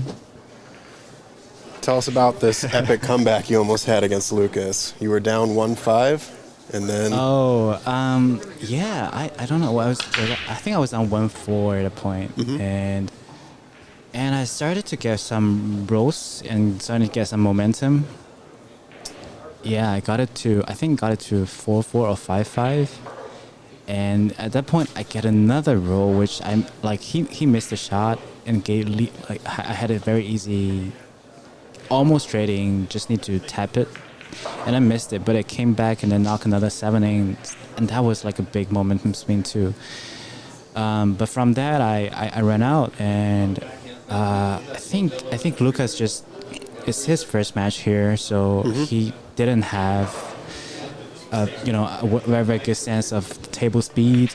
You can tell his shot making is incredible, and he just can't get the speed right. So he either mess up his own position a couple times, or when he wants to do safeties, the cue will just roll that like 5 inches more and then leak out. Yeah. So yeah, I wouldn't call it a convincing win even if I won, but I had to do my own jobs as well. For sure. Yeah, it's just that near the end when I was 8-5 on the hill. Those pressure just suddenly came in. It's the moment you realize, oh, I might actually be winning. Right. Those are the moments I started to miss some, medium to hard shots, and then start to think, going to a shortcut to try to go for 9 a couple of times. I think overall it's just a lot of great contents inside a match. I need a lot of time to digest that feel. Oh, of course, yeah. Yeah, and even the hill, like he was unlucky. He Did he break? He broke dry. No, he broke and scratched. Okay. So on the last, I think he had a couple of dry breaks before, and on the last one, the hill, he tried to unfit a little bit more. That usually happens in the hill. Like player just wanted to, put power into it and make sure they make something. And the cue was just got knocked into the side pocket. And I had an open table. I ran out till the 9. On the 9 ball, I was like on the 8 to 9. I left myself at an angle, and I was like, I had that route in mind already. It seemed like you were contemplating either leaving for the 9 in the left side, or like you did come back around for the 9 in the same corner. I was the thinking 8? I was thinking about either the same corner as the 8, or I draw more so to shoot the 9 in the side pocket, because that way it's kind of going into the line of the 9 ball. Like the way I shot it, it was kind of going across the line. Okay. I had the speed almost perfect, but it just, as I said, it's kept rolling for maybe 3 more inches than ideal. Yeah. And just a tiny bit of cut.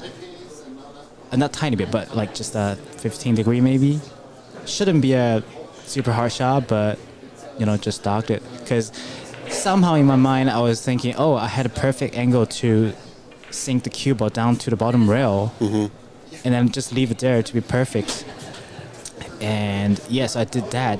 I think it was just a very minor twitch of too much right spin or something that caused me to miss it, and it was still a very hard shot. The cue ball was frozen on the rail, and he just made a calmly. The 9 ball didn't even touch the rail, so kudos to him. It was a good battle. Yeah. So you can see how, good players are still good, even when almost everything's turning against them. Sure. Yeah. When they have the chance, when they have those moments, they can still grab it. Yeah. So, but overall, I really appreciate the game. I'm thankful that I was put on the stream table. I can watch myself later.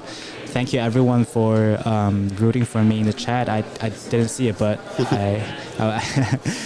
thank you everyone. Yeah, several moments we're gasping, we're excited. It was a thrilling match for sure. All right, so what's going on with the other matches? TV table, Sam Henderson. It's like Sam Henderson scratched, and Woody Nielsen is taking advantage of that.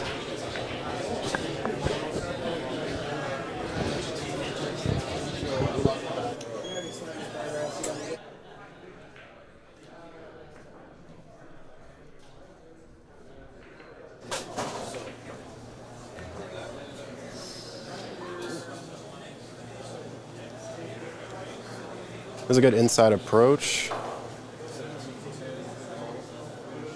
Looks like he's got a good angle on the 8 to get position for the 9 in the same pocket. It's a little loud in here at the moment, so we are momentarily muting the other microphone.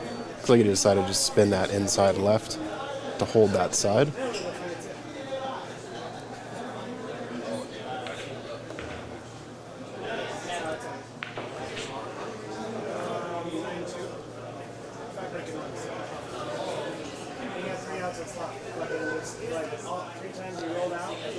Big shout out to our sponsors here. Q-Tech is a major sponsor of this event. Of course, Matchroom and the World Nineball Tour. We have the Table Fitters billiard service that installed all the Andy cloth on these Rasson tables about 2 weeks ago. We are playing with Andy Cloth. They are a sponsor of Ox Billiards Club as well. Sandro Menzel is on site taking photography, and I'm sure he'll be posting to his social pages at the end of this tournament. And of course, Littman Lights, lighting all the tables and the best lights in the Northwest and in pool tables in general. Thank you all for staying tuned. Have many more exciting matches to bring you, including the one we are currently viewing.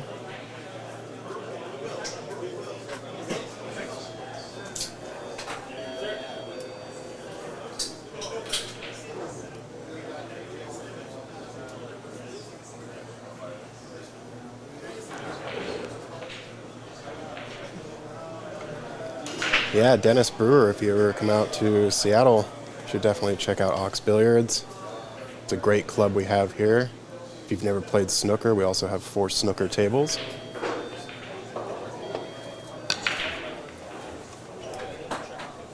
And there's also a Chinese 8-ball table, which is sort of similar to, it's like a hybrid between a pool table and a snooker table. So Woody Nielsen, scratching on the break, brings Sam Henderson to the table.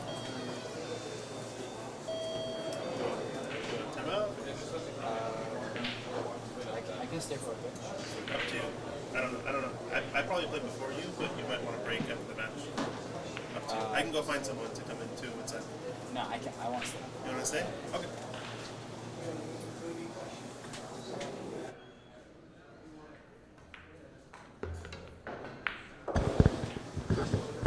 All right, so we had Shu Chang just momentarily muted. A large group came in and it was a bit loud back here near the booth. So what do you think on this position for the 3? I think he has a pretty big window to go swing 2 rails. Yeah, very smooth right spin, but oh wow. Yeah, to be honest, I think the line coming out of the second rail was a little bit too steep. It's not kind of like completely lining up with the window line. Yeah. Rev Horner asks in the chat, does the floor surface effect play? I am not sure. I haven't heard that. Yeah, those are concrete floors. There are carpet under, I think under the snooker table, yeah, but not under the pool table. To me, oh wow, that's a nice kick and stick, however. 3 went to 6. To me, it doesn't feel that bad. I mean, as long as the table is level, and in fact, concrete floors make the tables easier to be leveled, because for carpet floors, for wood floors, sometimes they bend due to humidity or stuff. For carpet floors, you need to settle down a couple times before the table is completely leveled. So I don't mind concrete floor at all. It's just that not so well for the balls when they fly off the table. Yes. Yeah, not so friendly to the balls. Okay. Also, I think carpet will help dampen the overall sound of the room. So with concrete, it is a bit echoey in here. But actually, when this room's really quiet and you can just hear the balls, it's kind of a unique sound that you don't often get to hear when you're playing in a carpeted room.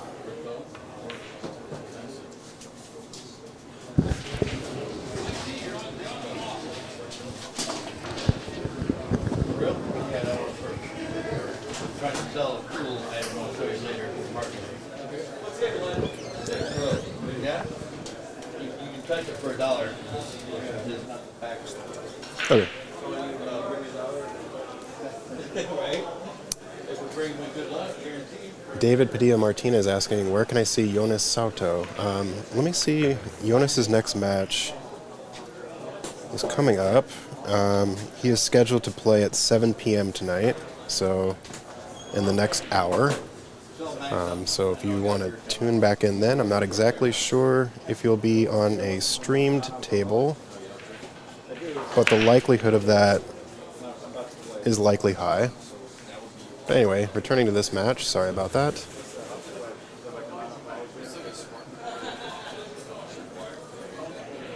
So I think Sam Henderson came up a little short on this 6, but still cuttable into the side.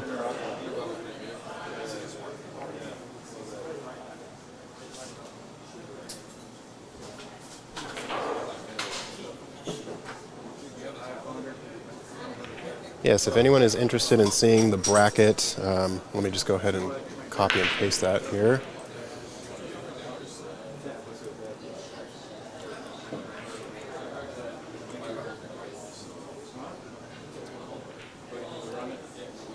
It's a nice shot from Sam and a good leave.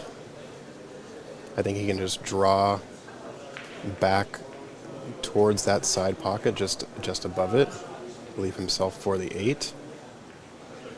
I think he may ask the ref to remove the rack. Yes.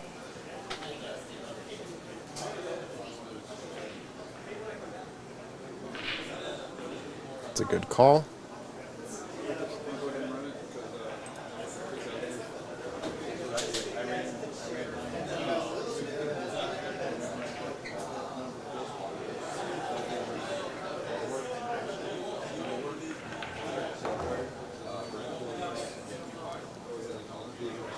Opted for 3-rail position. A nice shot. You can use the rail here to just draw off a little bit and then have the 9 ball in the bottom right corner.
All right, folks, score is now 4-2 Sam. It was a good break. No love, though. Looks like the 9 came into play at the last second, but he actually might be able to touch this 2 just on the edge there without having to push.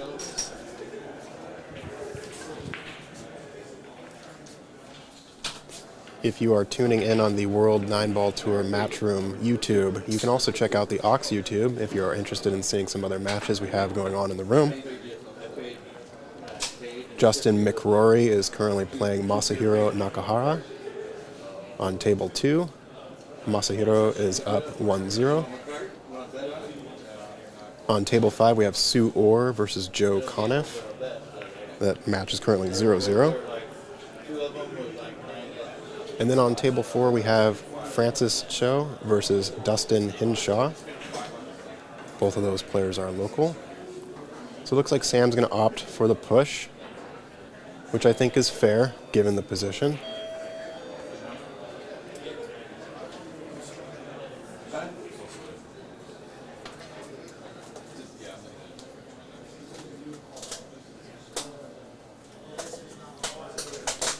Johnny Carroll, you are very welcome. We are so happy to finally have a Matchroom event in the Pacific Northwest.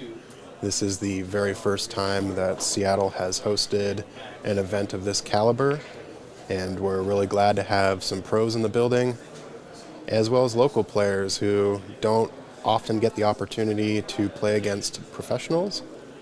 So it's nice to see some of these matchups, especially when they become hill-hill or just very close, tight matches.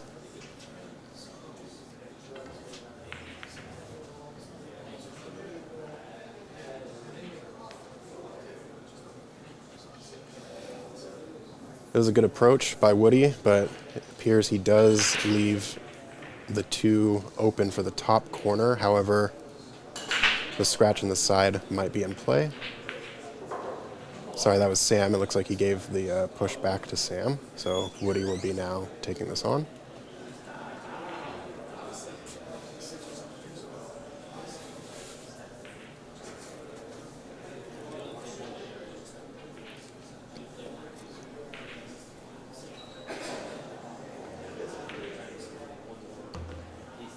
That was a nice shot, nice execution. It's going to be jacked up over the 6 a bit, which is going to make this difficult pot, but I think as long as he hits it firm, he doesn't have to worry too much about the position on the 4, as the 4 will be available for the side pocket.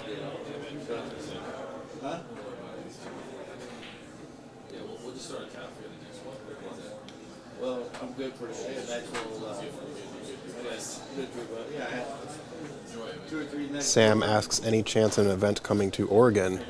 That might be a question for Matchroom, but I would love to have more events up in the Pacific Northwest. It would certainly draw more pros as opposed to just coming to one tournament. You could have an Oregon and Washington event within a week of each other or so. Just charge me for 2, just like a 2 I feel bad, and I just second guess. That's not the Thank you. Yeah, I think with that one, Woody was maybe worried about accidentally fouling on the 6, so giving it a harder hit.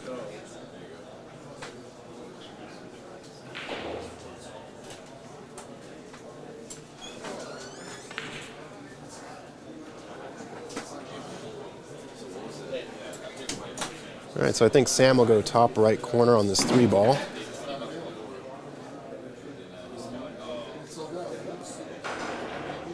However, the cue ball might clip the 4, sort of depending on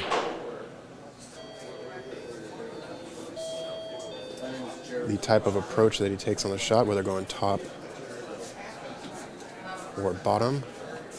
Probably easier to go top here. That was a nice hit.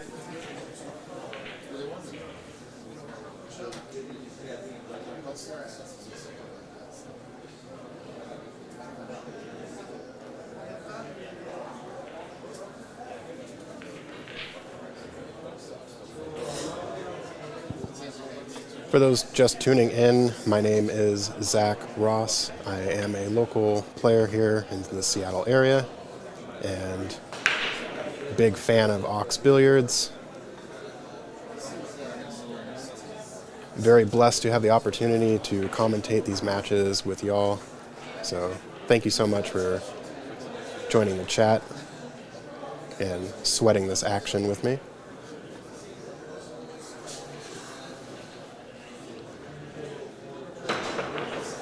All right, so Sam Henderson, I think we're going to go 2 rails. Oh, straight up and down. Oh, no.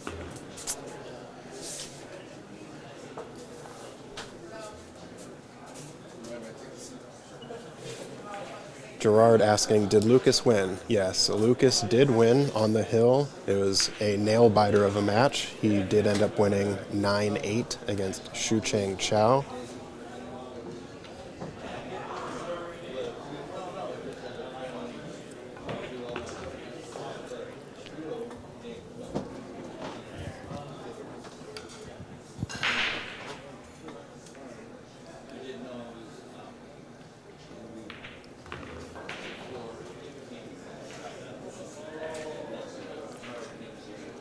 Doug asking about Lincoln City for a potential Northwest Tour stop for the World Nineball Tour. That would be great. I just think that they would need to bring in 9-foot tables. Lincoln City classically has the 7-foot diamonds, but not impossible to do. All right, so Woody takes advantage of Sam's error,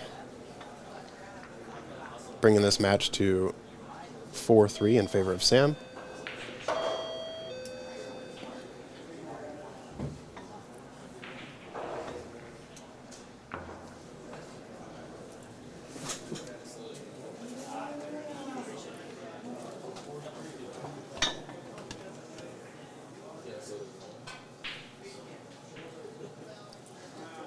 Again, thanks to our sponsors, Q-Tech, the primary sponsor of this event, and Matchroom, of course. Table fitters, billiard service. Other Zach was the installer for these Rasson tables, installing the Andy cloth. Ox Billiards Club is now sponsored by Andy as well. Very happy to have them as part of the club. Sandro Manzel on site, taking photography for the event.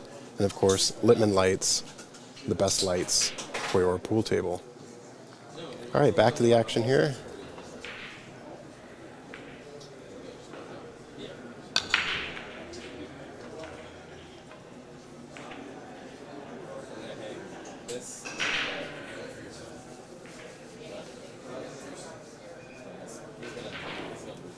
Dry break from Woody, but not a terrible leave on this one.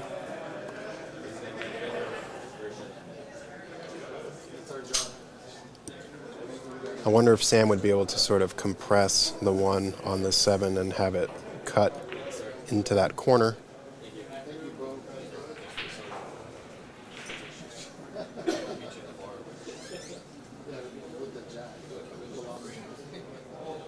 Doug, are there any pool halls big enough in Oregon near Lincoln City? I think maybe the closest one might be Legends Billiards in Beaverton. If anyone in Oregon is watching and can correct me on that, I would be appreciative. But I believe Legends has at least 8 9-foot tables.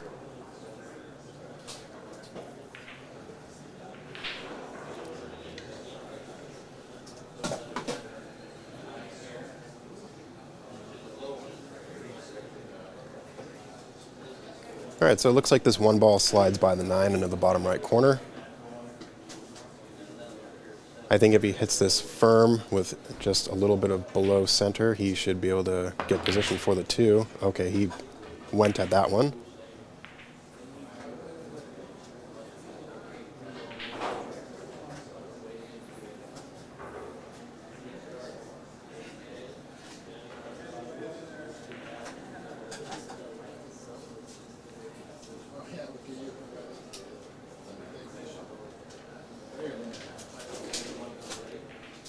Yes, the Spokane Open was just last week. Yeah, so expanding the World Nineball Tour to the Northwest doesn't seem like it'd be too big of an issue.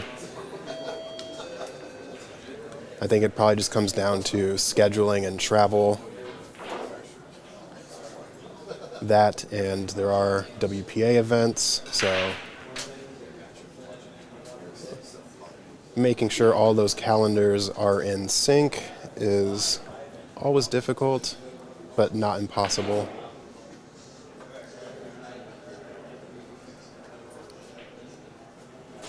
All right, looks like Sam's gonna have to swerve a little bit.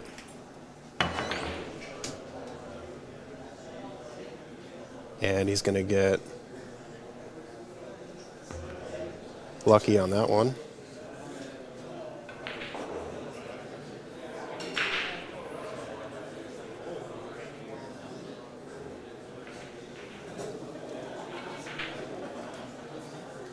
We are lucky to have several Canadian players at this event, including Stan Tarango.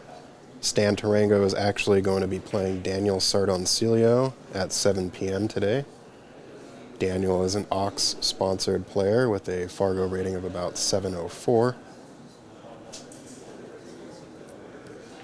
Obviously, we have Woody Nielsen from Canada. Simon Pickering is here as well. Stephen Folan unfortunately had to drop out of the tournament, but it would have been great to have him here as well.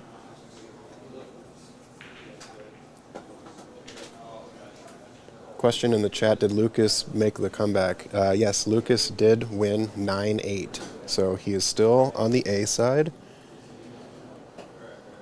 And he will be playing Daniel Lieback at 8:30 p.m. tonight. Daniel Lieback is a player from, I believe, the sort of Puyallup or southern Washington area. These pockets are 4.5 inches.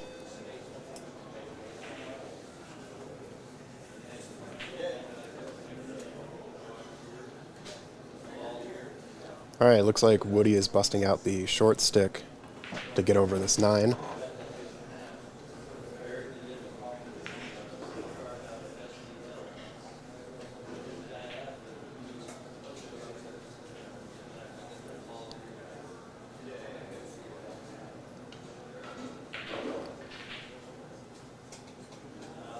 Ideally, he jumps this and hits just on the edge of the 3 to bump the 3 into the rail, into the 4, sending the cue ball back up table.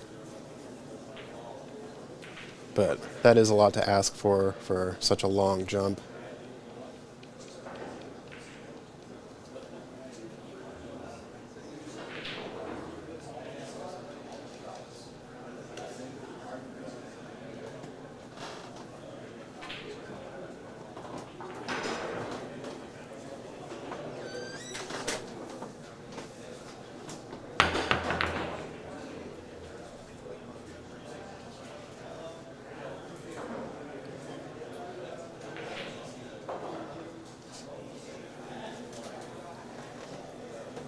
Got pretty lucky with the way the 4 laid up against the 6 here. Is there anything against having a view of the table over here? I think Sam's going to opt for the safety as well.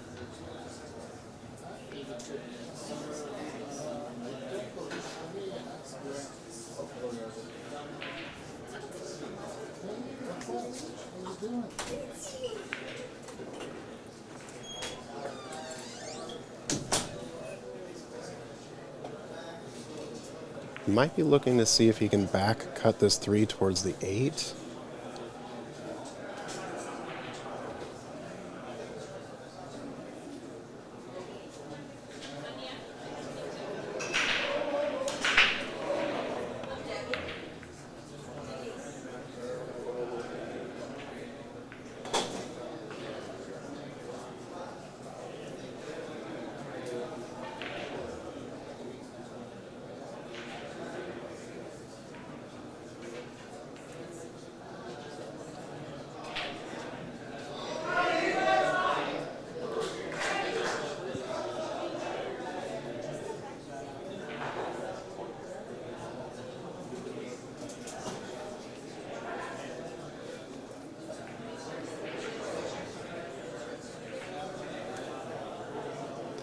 Got some pros over on the snooker table here. Looks like Tyler and Raymond Linares are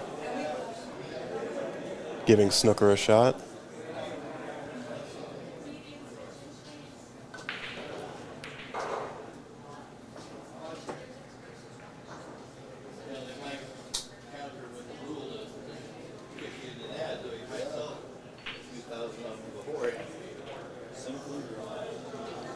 Not quite sure the 3 passes the 4 down table.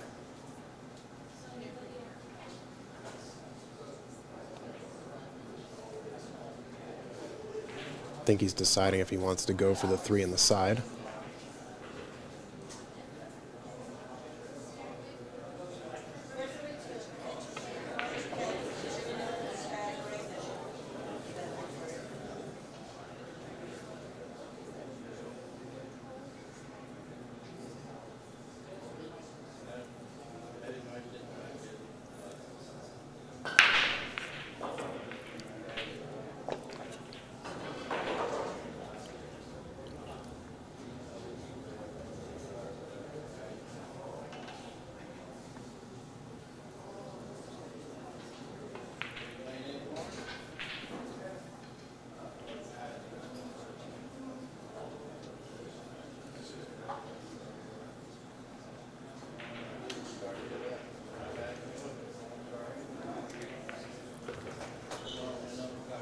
All right, Woody taking his time, really analyzing this shot.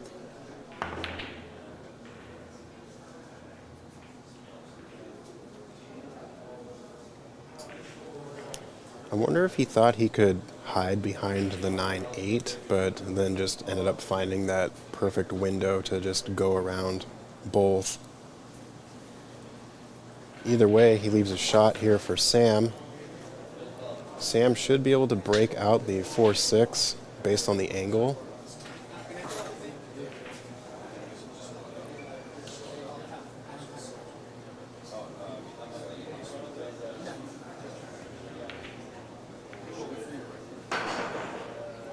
Got the breakout, but missed the putt.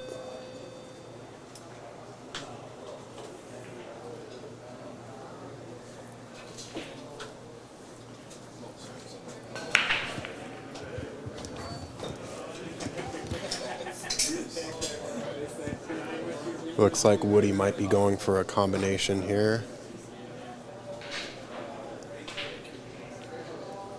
Not too many other options.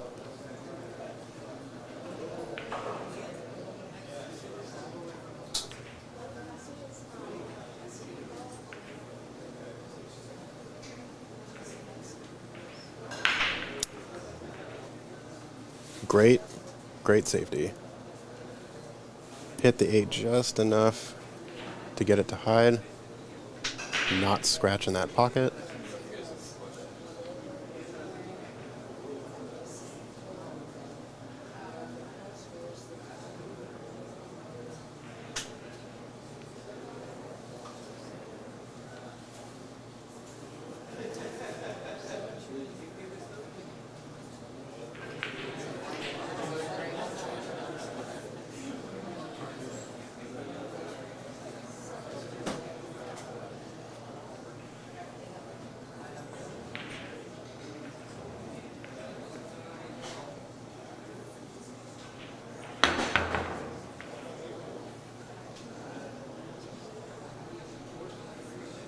Nice contact from Sam.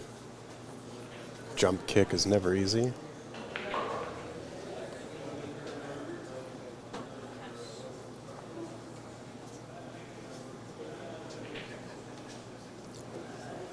All right, so I think Woody sends this 3 to the top rail.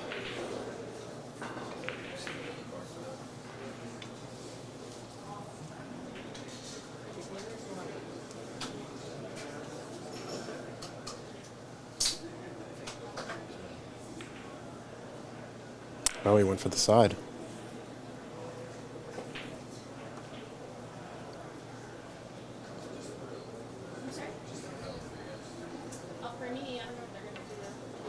Came up short, but leaves the bank open into the corner for Sam.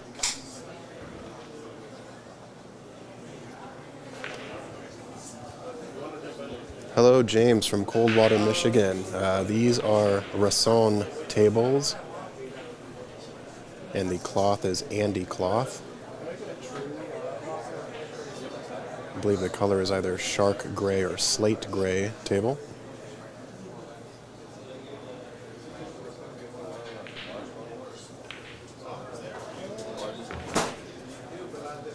Great bank from Sam.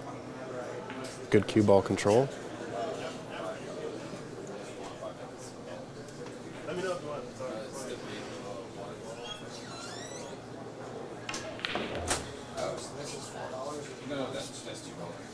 I think he got a little too much on that draw, but still definitely capable of cutting this into the top corner. Imagine he goes back and forth maybe 1.5 times.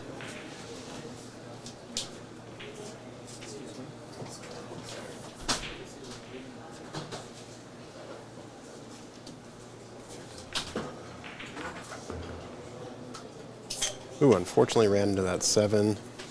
Now the position for the 6 is a bit more awkward.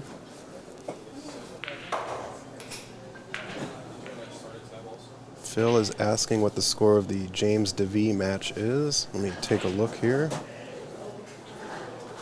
It is currently 6-3 in James's favor. He is playing an A-side match, so that is a race to 9. Thank you.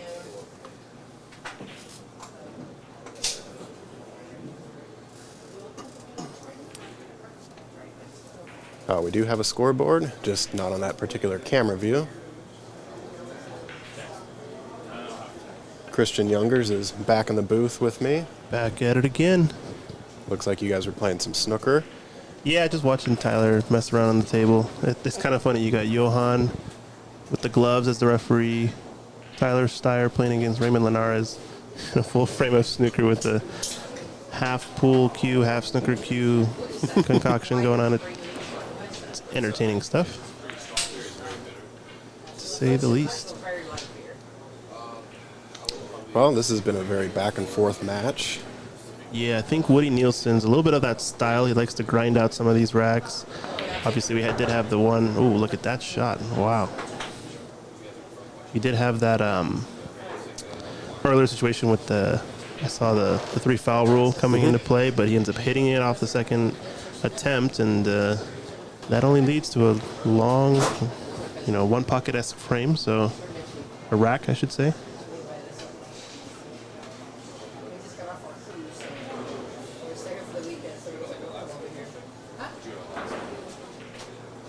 It's a little bit jacked up here, so it's not an automatic shot, this one. Yeah, got to be careful about that side pocket, but Caught it thick. got the position he needed, just, caught it thick. And it always feels like whenever you miss the ball by that much, it's almost like you always do get that position. You know what I mean? It's kind of like I wonder, which one you prefer for making the ball and not getting the leave, or getting this result. It's always hard to tell. And obviously, for folks, watching at home, if you don't know how the pros play, etc., then you don't necessarily know that they're trying to do a lot more with the cue ball. Obviously, that just making the ball is typically one of the easier things you could do.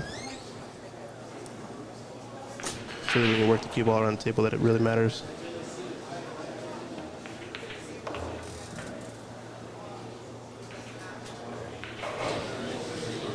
Yeah.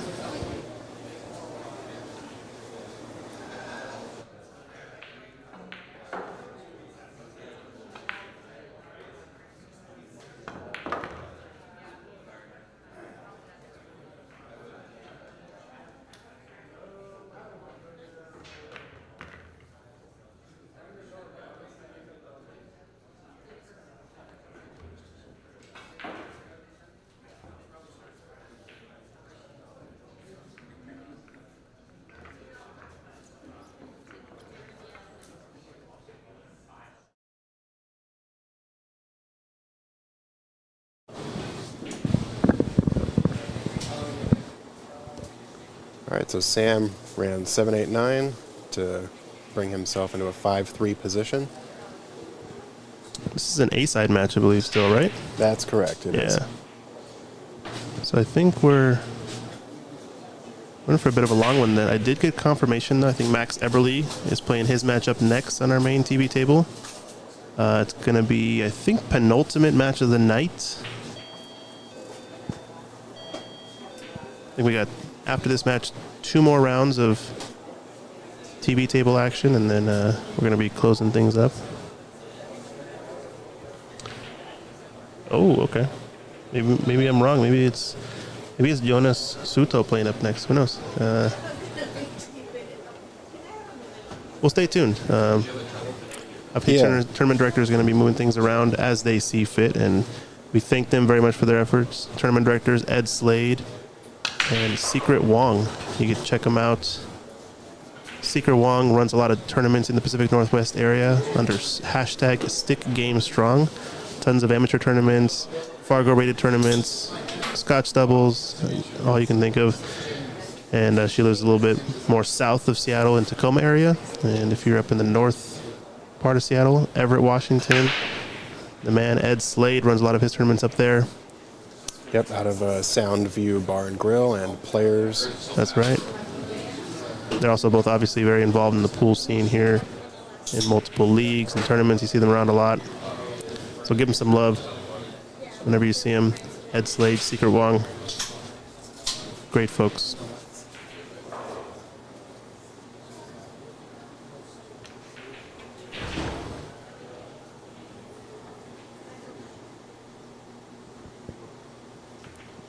So Woody Nielsen, I don't think has ever played Sam, right? I am not quite sure. I think for the most part, Woody plays in a lot of local tournaments. He is from Canada, here in the Vancouver area, so he has come down for some of the bigger tournaments here we've hosted at Ox. Also very active in the bar box scene as well. Sam Henderson's been all over the map in the Matchroom Tour events. No, he's got a decent ranking. I mean, Yeah, obviously, his World 9-Ball Tour ranking is 107, and he actually defeated Muhammad Sufi at the 2024 UK Open yeah, that's pretty good. just a few months ago. It's a little bit of a breakout year, I think, for him, Sam Henderson. I don't know if he's quite to the point where, he's really a viable option for Mosconi Cup, but he's kind of chomping at the bit for being that sort of next wave, after the Oh, for sure. after the Shane Wolford types. He's kind of like that next generation coming up, or half generation, you can say. I think him. I've seen a lot of a couple other players I'm trying to think of. I wouldn't be surprised to see Sam on the Mosconi team in the next 3 to 4 years, the pace that he's Yeah. currently on. Yeah, exactly.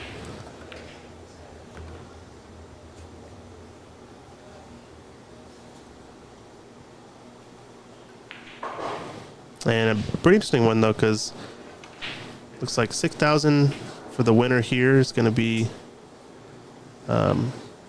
decent amount of ranking points on the tour. I think that's exactly the difference that Oscar and Tyler are at in their rankings for the third spot.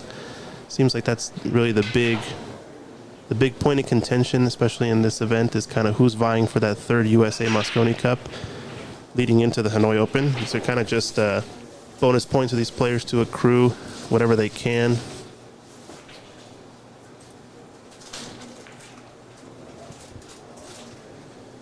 I think Woody Nielsen is a local player trying to accrue some experience. Obviously, not all players here pros. Got a really robust range of players.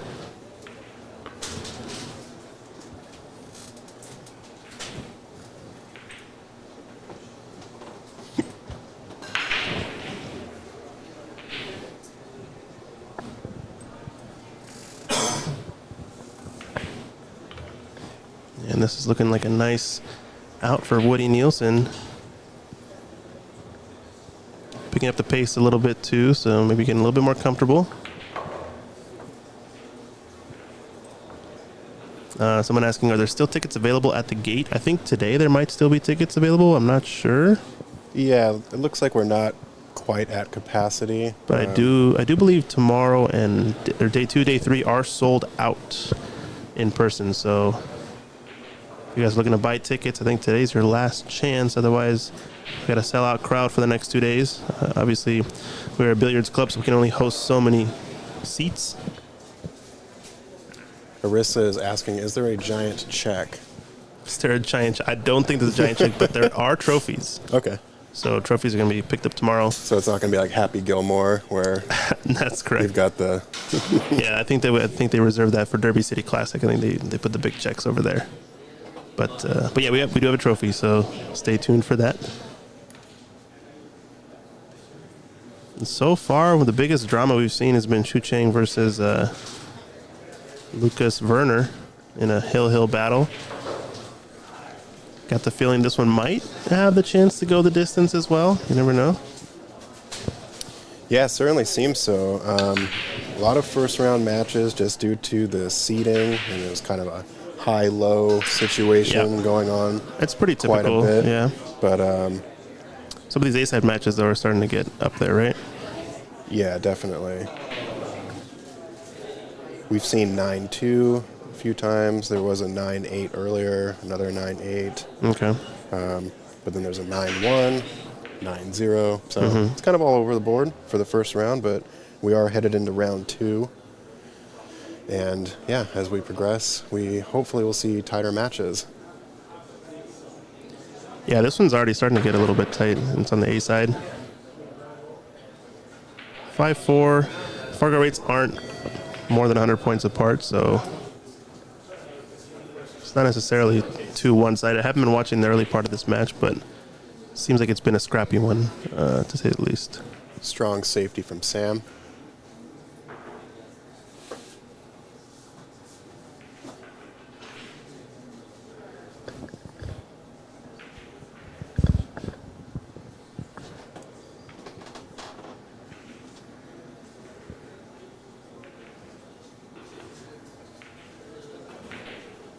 And I think we're off to the races too on some of the more B-side matches. Doing a little bit of modified format. We played the entire first round. We're playing sort of the second round on both sides at the same time, just to kind of keep players who played at the top of the bracket early in the day and players who played at the later part of the bracket later in the day, etc. I think we've got at least 2 more rounds left tonight for those of you tuning in, so...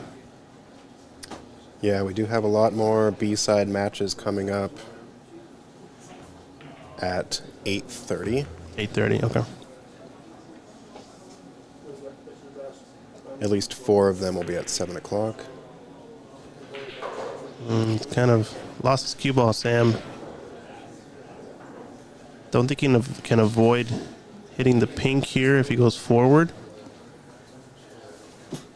And he's not got a ton of the cue ball here, so it's going to be difficult if he wants to jack up and spear this in. So 3 is just so far up table, it might just be quit in time and take your medicine.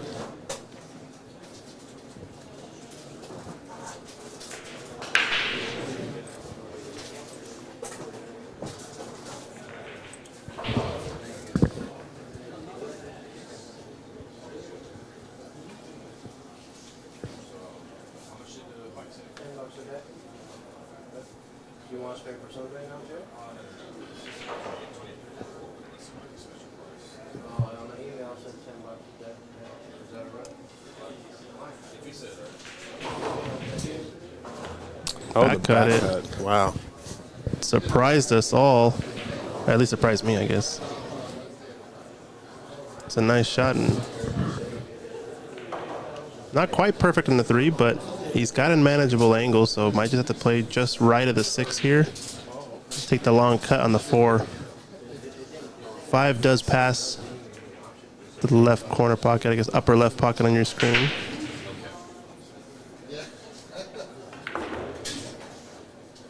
Watch out, 6. Yeah, he's okay. Not quite. Oh, no. He's frozen. Yeah, this is... Ouch. Thought he was going to be able to navigate that, but again, with this particular table and maybe some of the other tables, just that extra couple inches of roll. Yeah, and that's not frozen. It's about as close to frozen as you can get.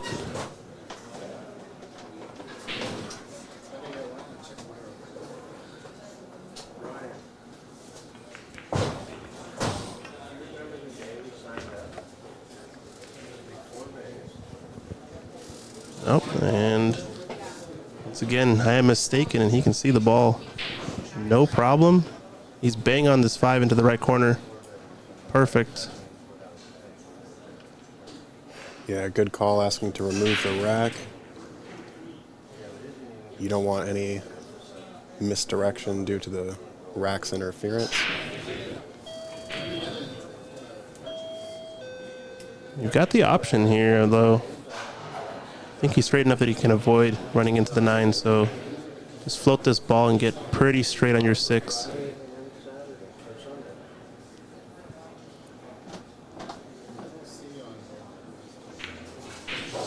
Oh, he knocked into the 9.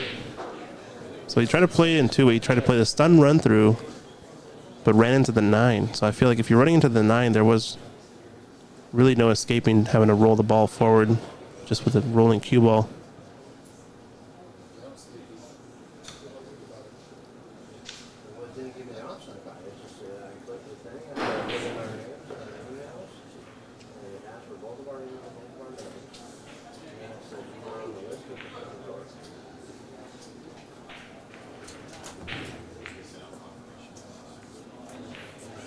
And that's a costly mistake, although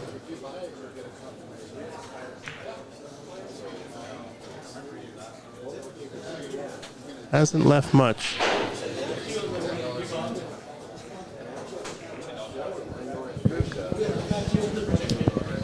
Yeah, I think Woody can probably almost lag speed roll this 6 into the top left and still get pretty decent angle for the 7.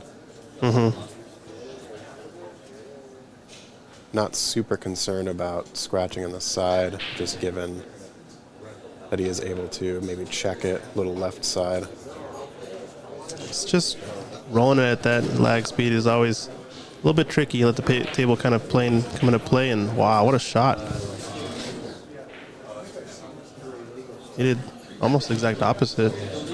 Just rifles it in. I'm not sure if I even would have taken that shot still at this point, just because of how low percentage it feels. Yeah. But hey, he still at the table, so I guess it's worth it. And nice spin shot around the rails here to end up nicely. Actually, I know there are a couple people here trying to paint. And I will also do a truly wild bear. He likes to hammer him in, it seems. Mike said I could have a couple of those. I'm glad you're working here because you remember the whole conversation as well, so I don't have to try to find my. Really? Bringing it back level, 5-5. It was like a $39 hit. I think might be shot of the rack, that one. 6 ball up into the corner. Spears it in. I still think I take your shot over this.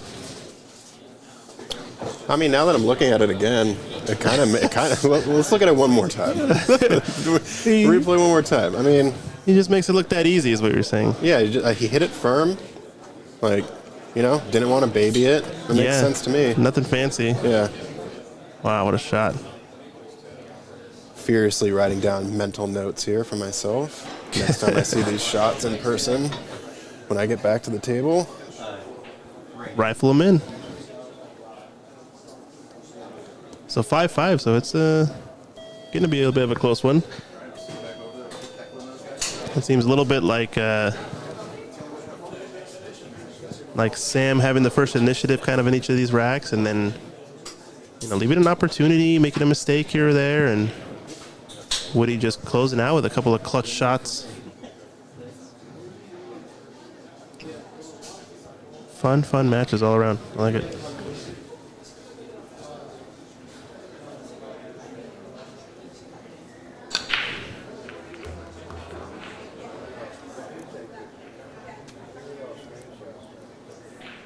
And he's just going to roll out of the zone here for the 2-9. The way it sits is going to make this push-out situation a little bit more interesting.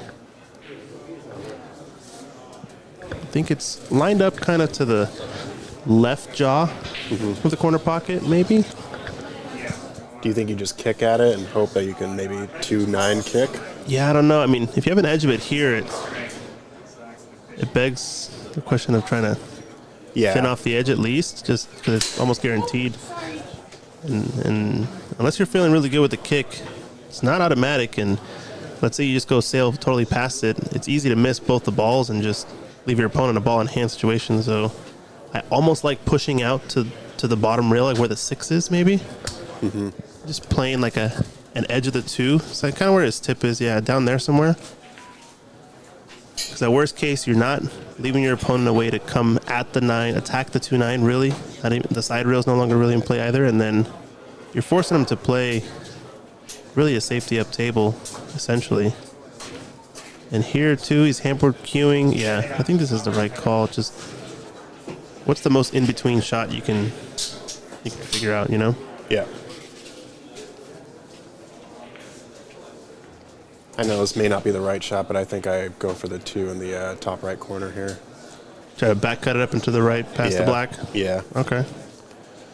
It's a little dicey, but it's kind of a naked safety if you think about it, too. You're pushing the 2 up table.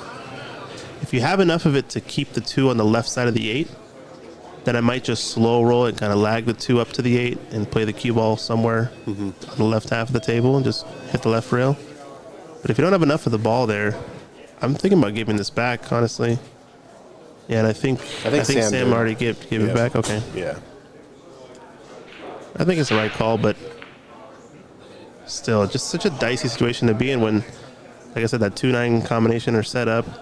You don't want to leave anything that's attacking. It's always a little bit funny.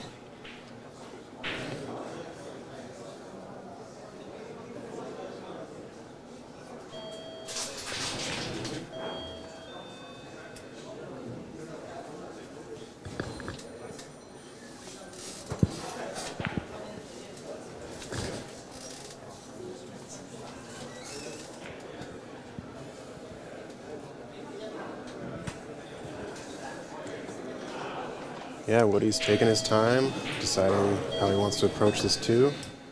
It is just such a tough shot, just because all the traffic is down table. Nothing really is available up there.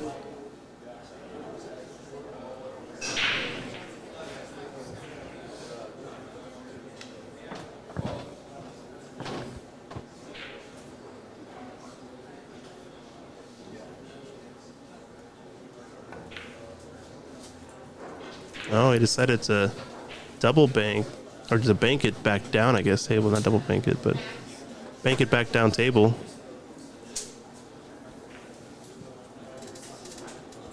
He's left a shot, but 9-6 tied up.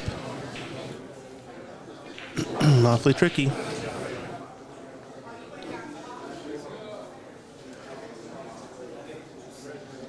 Might be better off cutting the 2 to the right, or for his cutting from his left,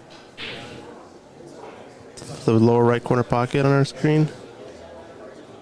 You're sending you're sending the cue ball around the purple 5 up table. If you cut the 2 ball down here, you have a chance of running into the 6.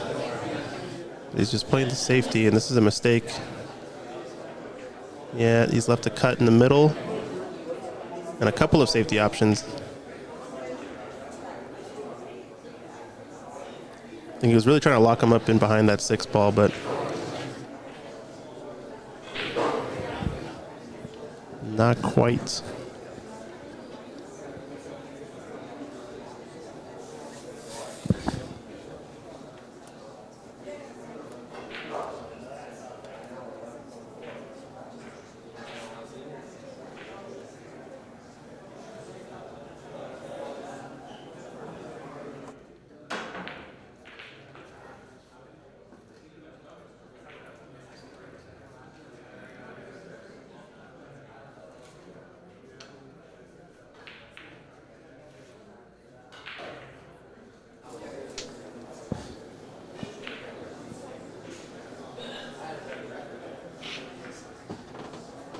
So I think Woody's taking this into the left corner pocket, it looks like.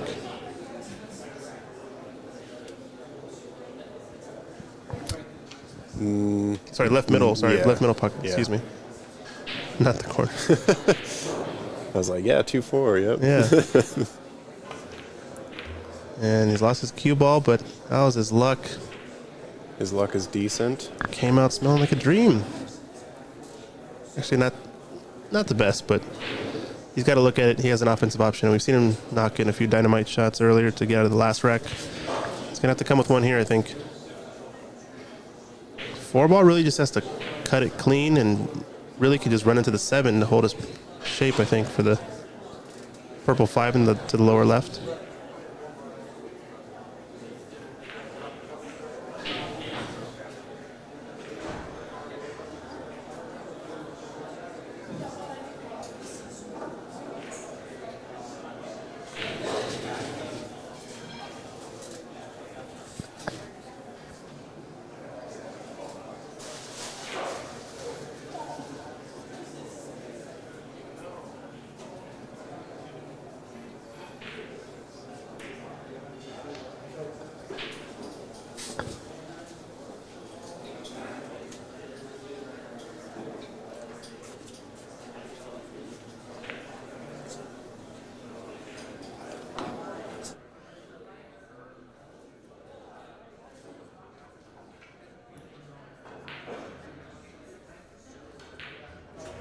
All right, looks like I'm going to get ready to play my match while Woody Nielsen hits another rocker of a shot. Yeah, it's time for me to go get ready for the match, and I'm going to find someone to come join you in the booth. We'll be right back, but yeah, Alrighty, we'll see you. good luck with your match. Thanks. Yep.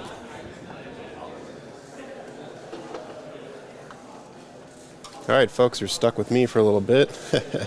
Just kidding. Happy to be here.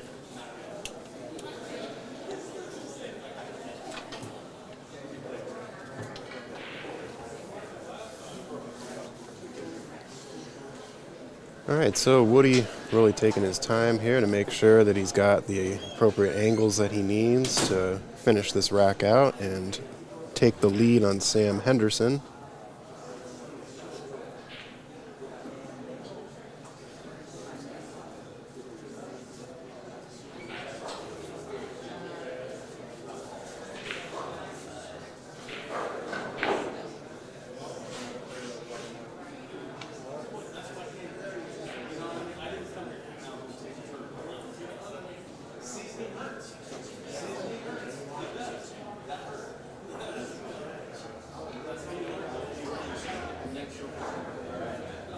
Kind of looked like he was squaring up to hit this with top left to maybe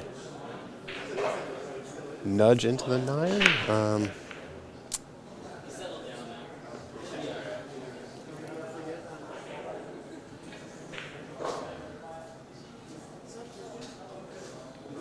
Not exactly sure if the 6 passes the 9 through that little gap going towards that upper corner pocket.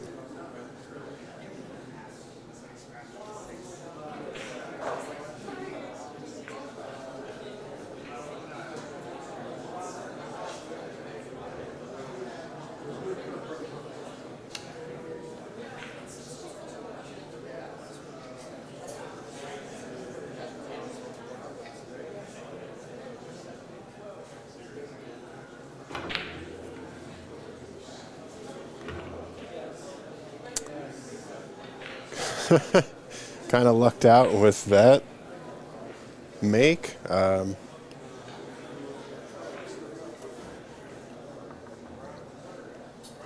suspect he'll try to bank this 6 into the upper right corner.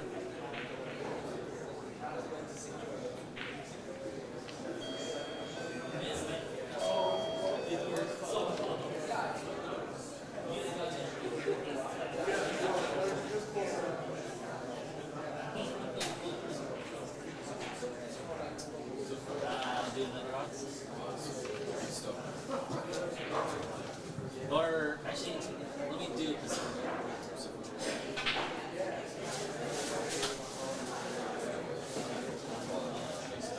All right, so he opts for the safety.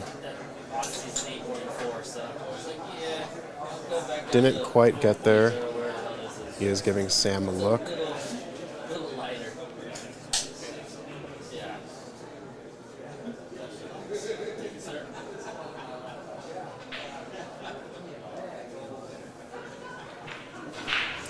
I suspect Sam will just try to thin the 6 behind the 9 and send the cue ball back up table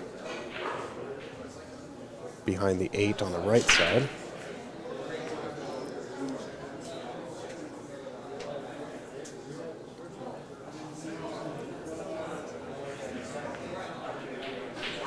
Okay, opted to come at it full, but he's now left the bank open.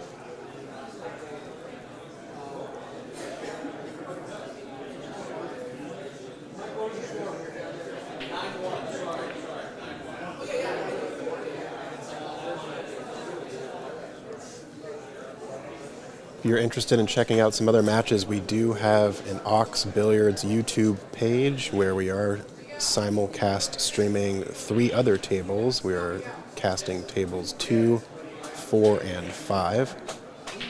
Current matchup on table 2 is Justin McRory versus Masahiro Nakahara. And Masahiro is up 5-2 over Justin. We have Francis Cho versus Dustin Hinshaw on table 4. Francis is currently up 3-2.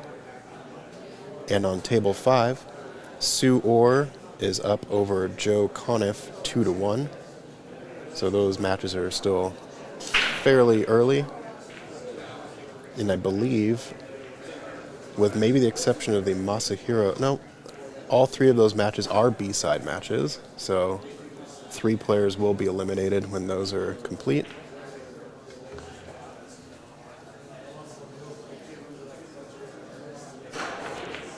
Meanwhile, on this table, Sam is getting to work. Tyler Conway asked, when does Filler play? Joshua Filler is not currently at this tournament. I believe he is in a WPA tournament.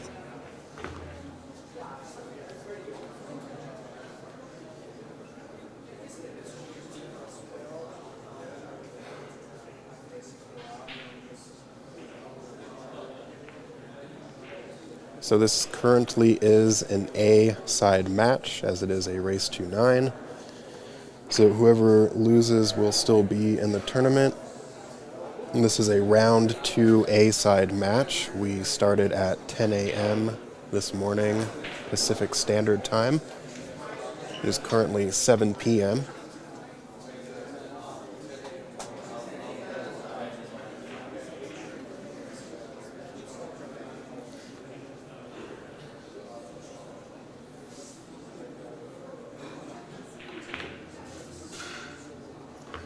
Really good recovery shot from Sam there.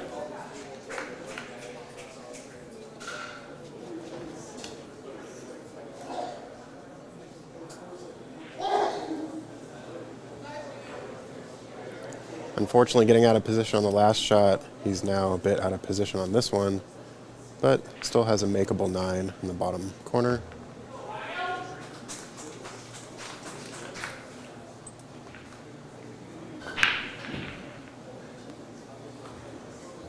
Yeah, took his time, calculated the cut that he needed, played it great. Looks like Sam's opponent may be taking a little bit of a break. So while they take a break, let's go ahead and shift over to table 5.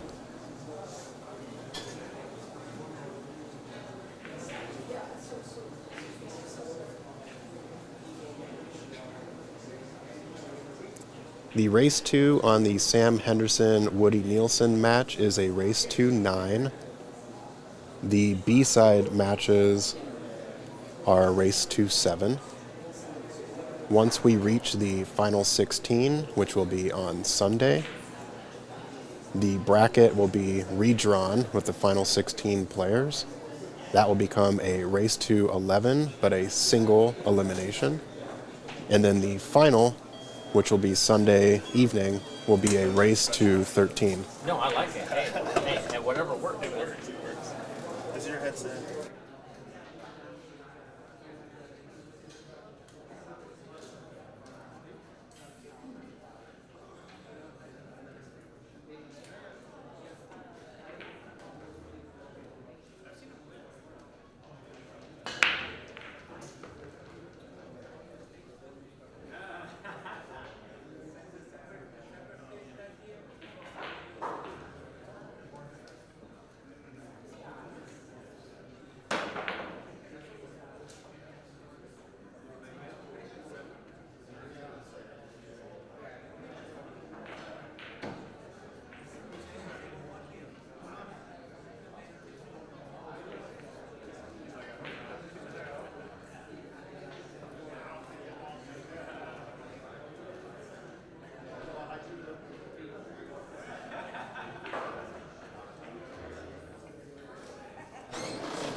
All right, so joining us in the booth now is Nick DeLeon. Welcome. Thank you. How's your tournament day going so far? So far, so good. Just, one ball at a time and one break at a time. Is this your first time in the Northwest? Or? It is out here in Seattle. It is my first time out here. Nice. Who was your first round opponent? I don't want to butcher their name. Okay. I can. I'd rather not let me butcher it.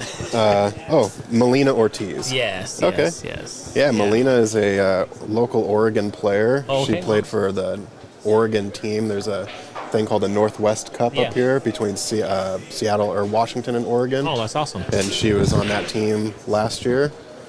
She played great. She had a 5-ball break on a 9-ball rack. Oh, that's fantastic. It was amazing. The crowd went wild. That's awesome. Yeah. Yeah, she just made some little key errors to get it closer, but other than that, I mean, like, I was really impressed. All right, guys. If you guys know about the break, it's the 9-ball on the spot. Cut break, you're trying to make the 1-ball, and it's eye pocket. He hit it perfect. Got a little good kiss with the cue ball. 2-ball's going to come a little higher than what expected.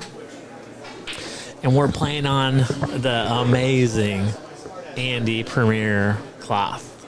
If you don't know about it, you guys need to message us because this cloth plays amazing. I just put it on my table right after the U.S. Open. And I'm not just saying that because they're my sponsor, but I was so impressed that I could play normal pool without any slide. Mm-hmm. Especially when you're kicking a ball, you don't have to adjust for the slide. When you're drawing, yes, it does bite a little bit more than normal because on Simonis HR, you have to adjust for that slide.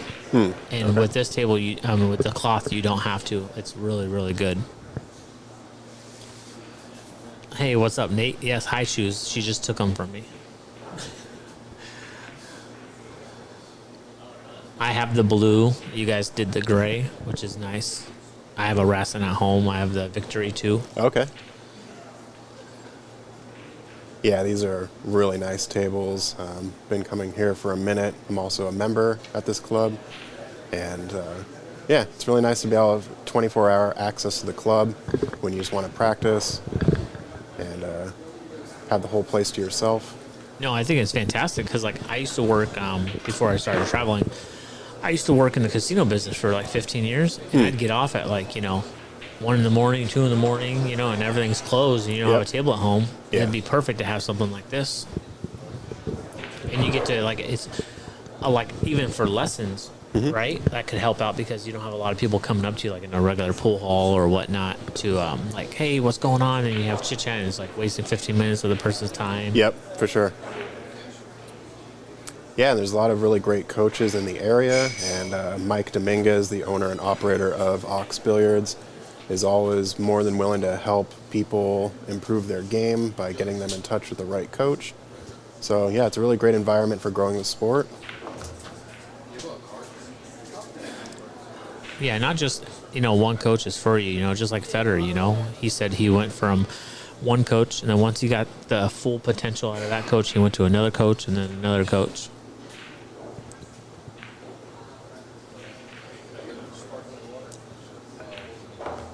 You really don't have to do much with the cue ball because the cloth is, 3 weeks old, 2 weeks old? Yeah, it's about 2 weeks old, I think, yeah.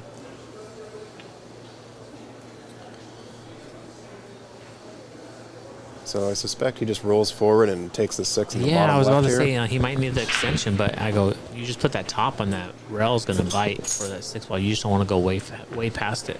Okay, he's going to opt for the 6 on the side, I guess. From this angle, he looks like he might be. No, I mean he might be able to swerve it or jump it if the 9-ball got him.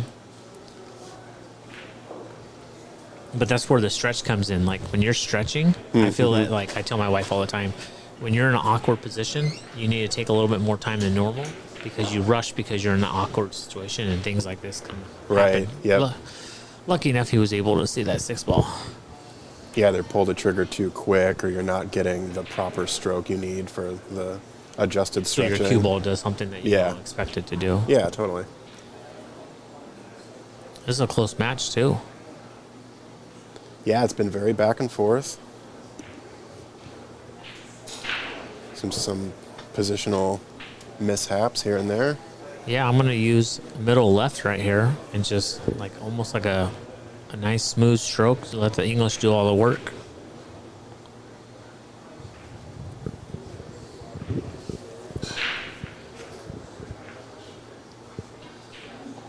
ideally just kind of ends up on the second diamond right side. Roughly, here. yeah. If you go past it, it's not bad. You Yeah. know, like right here, he's going past it, so he'll be able to just kind of like roll out with like top right and just spin it down, or you can force the stun draw over, whatever you want to, however you want to hit it. So he went forward, come out. Way too much. Correct, because I think it's just not being used to the speed, right? Yeah. So instead of turning into like a 99% chance, this is like maybe 60-40, 70-30, you know? Mm-hmm. Yeah, he's not quite 50-50 on it, so he does have a little bit of an angle. That new cloth. Yeah. Allow it to slip in, yeah. Yeah, this cloth is, like I said, like if we were playing on, let's say, 4-inch pockets, because that's what all the major Matchroom ranking events are, right? Yep. And we put this cloth on there. Since it doesn't have all that slide that the Simona 660 does, the pockets would play 3 times harder because the ball's not going to slide in. Interesting. Okay. So that ball would have never hung up. Yeah. You know what I'm saying? Like, where on, if you had Simona, so it automatically go in because it's brand new. I see. Okay. 6-6, going to 9, race to 3. Quick sponsors here. Q-Tech is sponsoring this event along with Matchroom, of course. This is a World Nineball Tour ranking event. Table Fitters Billiard Service installed the Andy cloth on these tables 2 weeks ago. If you have any needs for your own pool table, you should contact them. Andy Billiard Cloth, of course, sponsoring Ox Billiards now. We're very happy to have them here. Sandro Manzel is taking photography on site, and he will be posting to his socials as soon as the event is over. And of course, Littman Lights. Have you got to try the new Synergy X with Q-Tech? I have not tried it yet, no. Oh my God, amazing. Is it a dream? Oh, the best way I could put it is more power with less effort. Okay. The cue ball just went flying off the table. Now, And that is actually the second time he's done that this game. and did he try to 3 foul? He did try to Yes. 3 foul. Yep. So this is a bit of deja vu from rack 2, I believe, very early. I don't know if Woody actually knocked the cue ball off the table or if he just miscued. He miscued and it flew off. Well, the table, yeah, on this one, yeah. But the previous one, I think he just miscued. And so Yeah. the rack didn't break. Sam got him into a 2 foul, and Woody was able to escape Oh, it on really? the third. So I think. Let's see what he does here. So I think he's going to learn from last time he went left to right. This time looks like he's going right to left on this safety. Needs to get it. I think this is the shot. This is good. It's not perfect, but I mean, like it's the best work you're gonna do. Now it's all about your second decision after this. If he misses or if he breaks the stack, if the balls don't fully open up, I'm going for the 3 foul all day long. So Christian mentioned this last time. He suggested that you just break the rack now. How do you feel about okay, that? I like that too. I mean, That way, if you just kind of send the one up and there's no hides, or True. these other balls aren't really you as can't, clustered. but right now you can't because you can't hit the 4 ball or the 5 ball hard enough to break it up, right? Mm-hmm. So yeah, you're gonna send the ball down table, but You're kind of cutting the 5 into the 2-9, and Yeah. then that might just kind of stick. Yeah. yeah, but that's definitely an option. Like Roland Garcia had this chance to do this to me because I barely tapped the cue ball when I went to go break. Mm-hmm.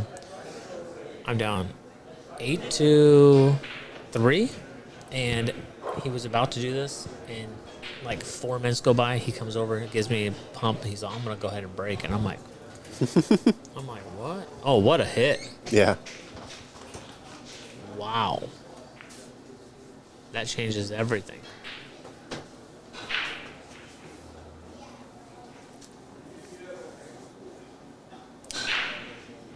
That's why I didn't want, I would rather, you need to get really behind the rack. Mm.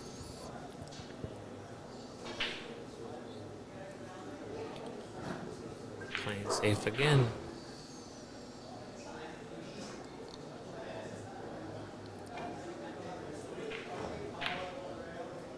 I like this a lot. Oh. Oh, it doesn't stick. Good try.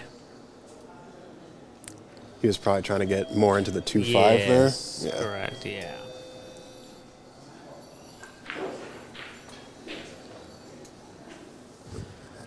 Hey, no problem. Anything you guys can ask.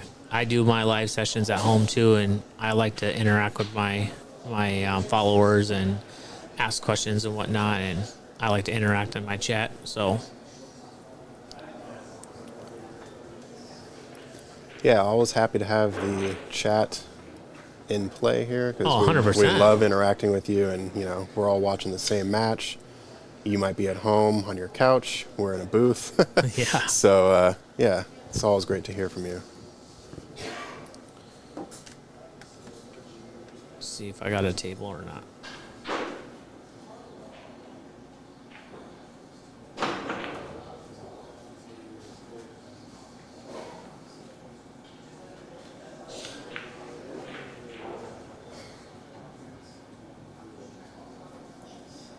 Nope, no table yet.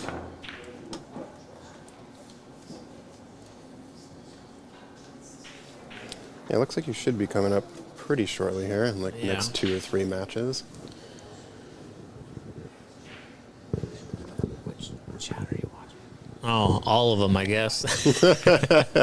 I don't know. This guy would have to tell you. Okay, so yes, Faceman, which chat are you watching? So there's the WNT chat. There's also the Ox Billiards Facebook and YouTube chat, which I believe, Faceman, you are probably on the Ox Billiards chat. And then there's a third chat that is just the 4 tables. Oh, I didn't even see that one. Yeah, I didn't even see that one land. So it's a lot to look at, but yeah, we're doing what we can. Yeah. So here, I mean, you have to come into it fast. So regardless, you're going to break them up. So it's almost like just giving a ball in hand. If you hit it, it's a good thing. Well, he's going to be, I don't want to say my word, but he's going to be, I'll put it this way, he'll be in jail time from here. I'm going to do the same thing. I'm going to thin him, let it run into the, is that the 3 ball next to it, right? Yep. To the left. I'm going to thin it, run into the 3 ball, and send the cue ball back down to get it in the dead middle of the table on that middle rail, Okay. that middle diamond, Yeah. and let him kick again. Because it doesn't go by. Like, if it went by, then, yeah, you want to stick them. But I think this is the best option. Because you can even play it harder, and it'll deflect, come closer to the 9 ball, right? And you play the cue ball down 2 rails. Yeah, totally. It's kind of fascinating that you don't really see this too often when you're seeing streamed matches, but this is 2 Hey. in one game. No, don't do that. Don't do that. No. Bad play. Don't do it. You want to thin the right side of the 1 ball, send it into the 3 ball with top English, and just send it down table.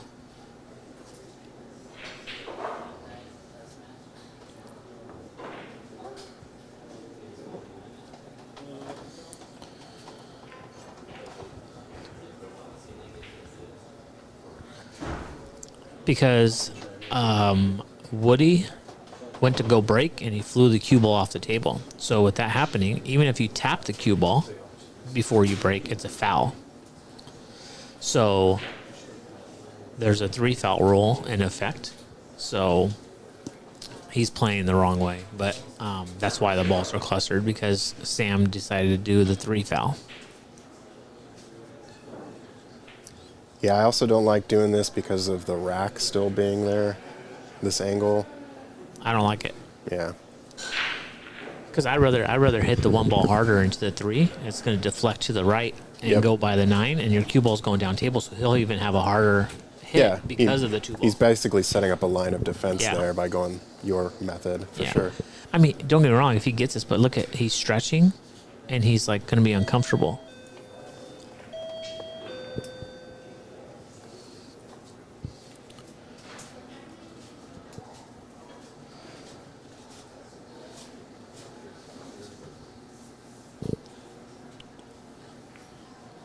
I mean, if you can reach it comfortably, I don't mind this shot. But you're stretching, so what you're going to do is you're almost going to be breaking up the 2 and the 3 possibility, because you might hit it with left-hand English or right-hand English, and you might not get the ball all the way down table.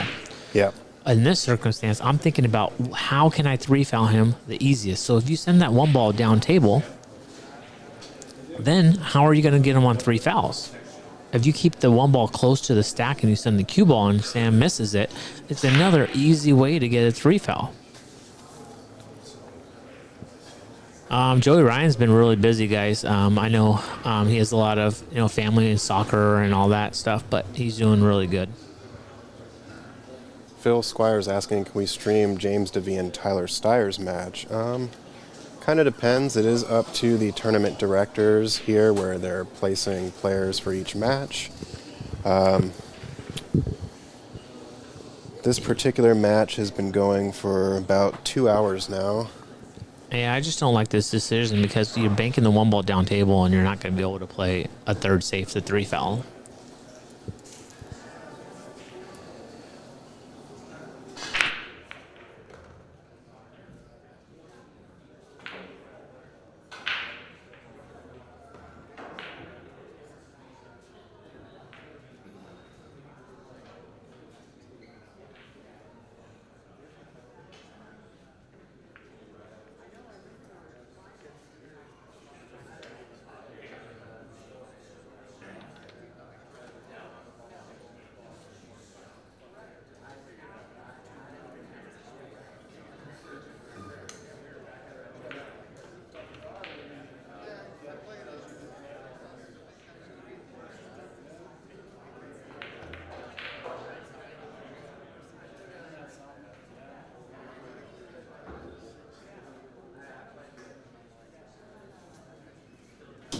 So you see what I'm saying, guys? Now look at what is he going to do for the 3-foul, right? So now he's going to say Sam misses the 1 ball.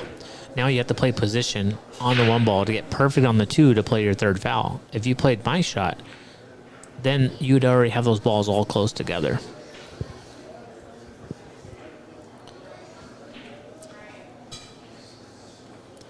But this is why you stream matches, so you can go back and you can listen and you can watch and see what you guys could have done differently and what could have been better.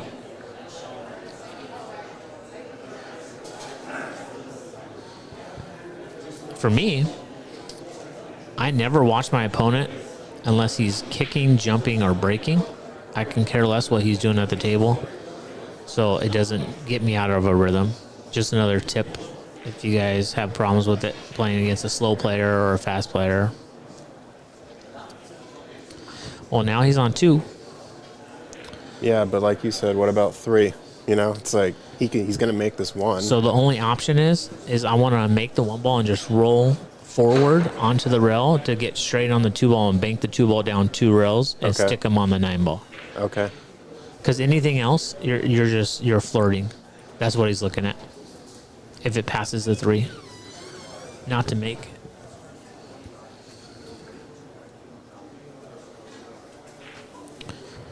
Sorry, guys. Sometimes matches are like this, and there's nothing you can do about it.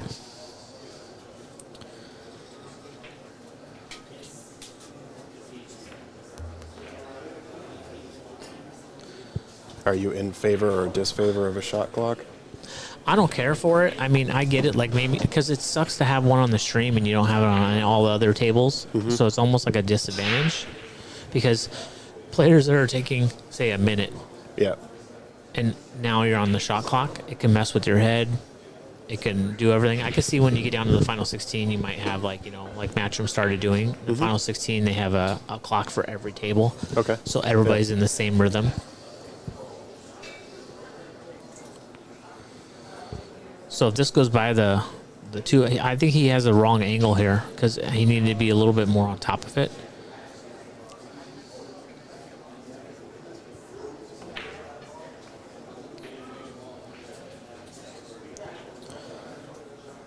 That's not bad. He played it into the 3 ball, which is risky.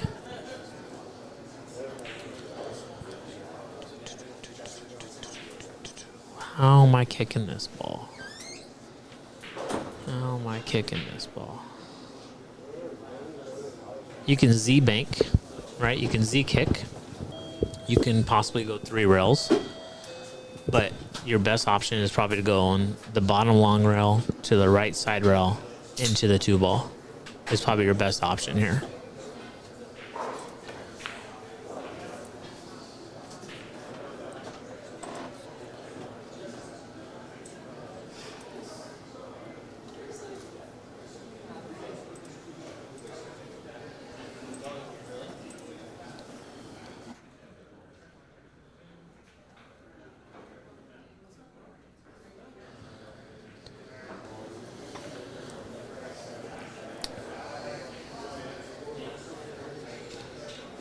Yeah, well, he has to go. He has to go bottom rail, or our bottom rail, as you're looking at it, the long rail.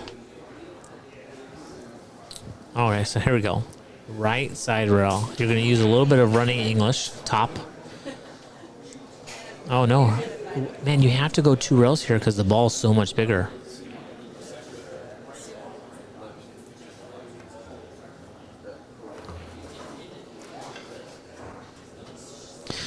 Two rails was a better option because the ball is a lot bigger than going 1 rail. Well, I think that might have been the first 3 foul win we've seen today.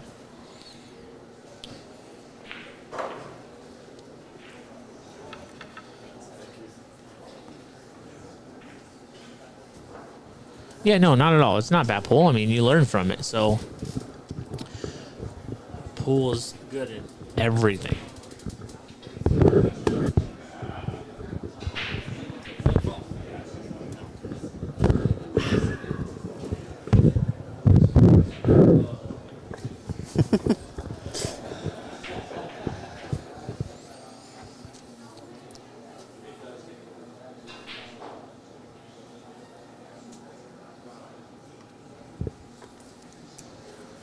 All right, let's hope that Woody breaks this rack solid.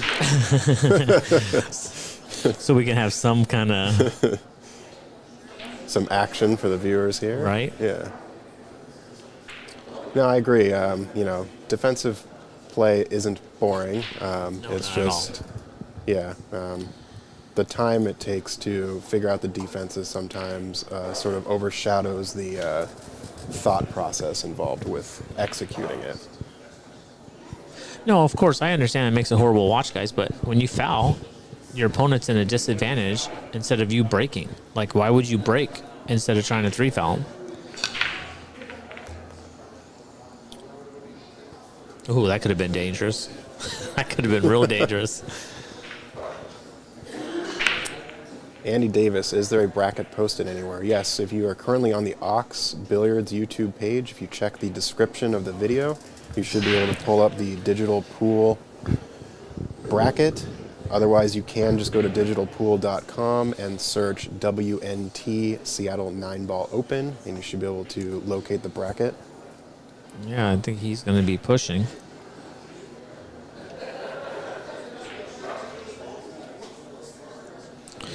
Anywhere over there. Like, if I was going to do this, I would push the 8-ball into the 9-ball. Like, tie up something. Like, you're giving him a chance to make the 2-ball from there with the open table. Like, tie something up and make him work for it. Yeah.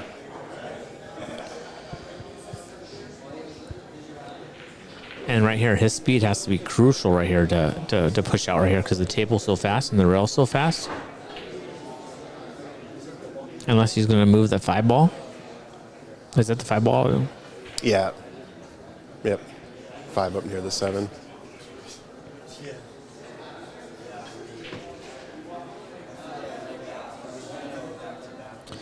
It's all part of learning, Josh. You know, just if you're never in that scenario, you know, you're going to take longer than normal to do something because you don't know exactly what the right shot is.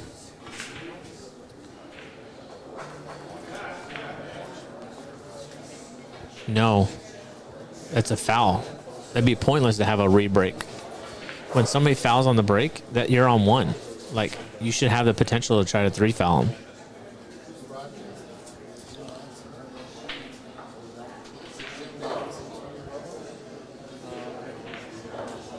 Well, I think Sam takes his 2 on. Oh, 100% he takes the 2 on. Yeah. He's down. He has to. Yeah. Not really sure There's why. no reason for a re-break when you foul. A lot of players don't do it though. They rather break, and you're at a disadvantage going and breaking. Anytime my opponent breaks, scratches, or miscues off the break, you're on 1. So I mean, why would I not try to 3 foul you and end the game in like 4 moves?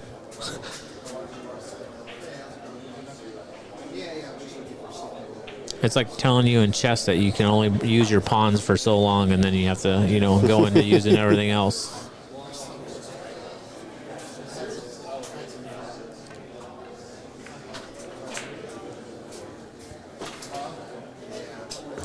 That was an unfortunate kiss. Oh, everybody's nervous. Like Alex Pagaline says, if they never think that you're like, if you talk to pros and they tell you that they're not nervous going into a match, they're wrong. Everybody is nervous going in. It's just how you handle those nerves. This is not good.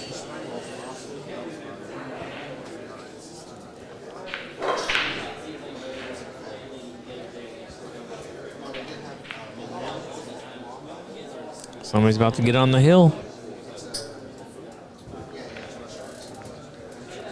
Oh. Oh my goodness. Didn't see that coming.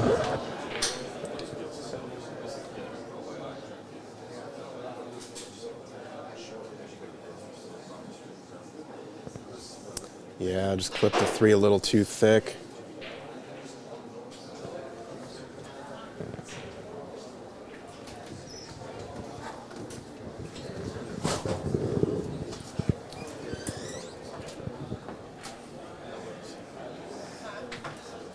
Think he has enough angle to go for the 2 on the side, or is it too risky?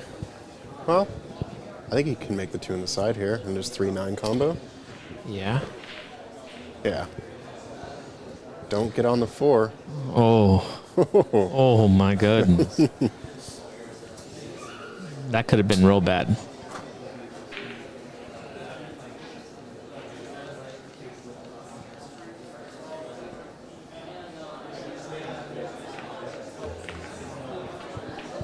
There you go, kid. Just Good job. Yeah, narrowly escaping that hill for Woody. Yeah. That's a huge game right there, because you go up 8-6 breaking and now it's 7-7. That's a huge game, especially mentally, right? Yeah. You're like, oh man, I should have won that game. I should have been on the hill, right?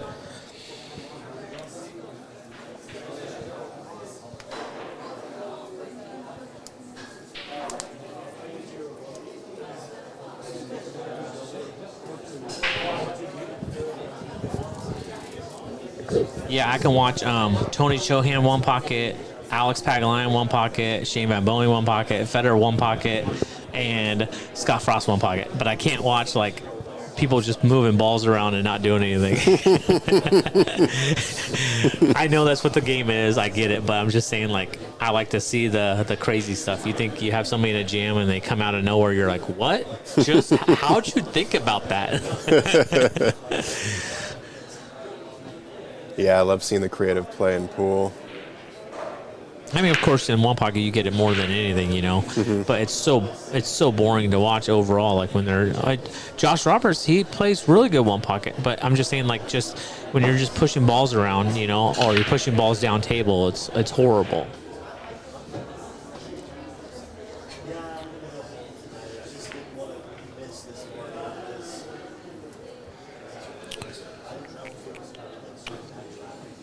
Probably going to be pushing out here. Mm-hmm.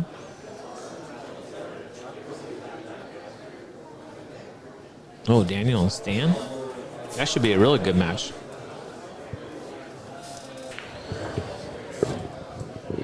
Let's see, what's the score with Daniel and Stan?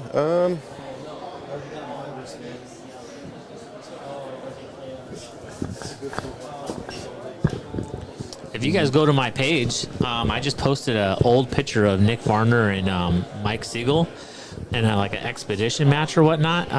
My buddy had it up on his wall, and I had to take a picture because it was like old. Like, I mean, he still had his curly hair. He was young, you know what I'm saying? Like, it was just like, it was really like, it brought back like memory lane, go down memory lane. You're like, wow, like look how far it's been. The Daniel and Stan match has not started yet.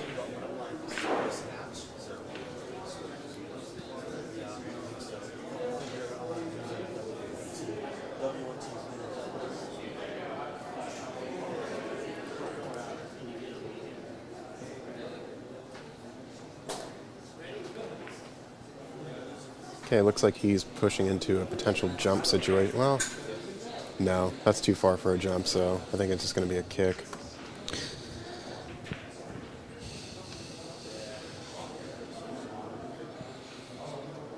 He pushed out to a kick or a jump. Oh, Sam pushed out to a Sam jump. pushed, yeah, but I think it's kind of awkward, right? He's Yeah. reaching out on that, so looks like he's going to give it back.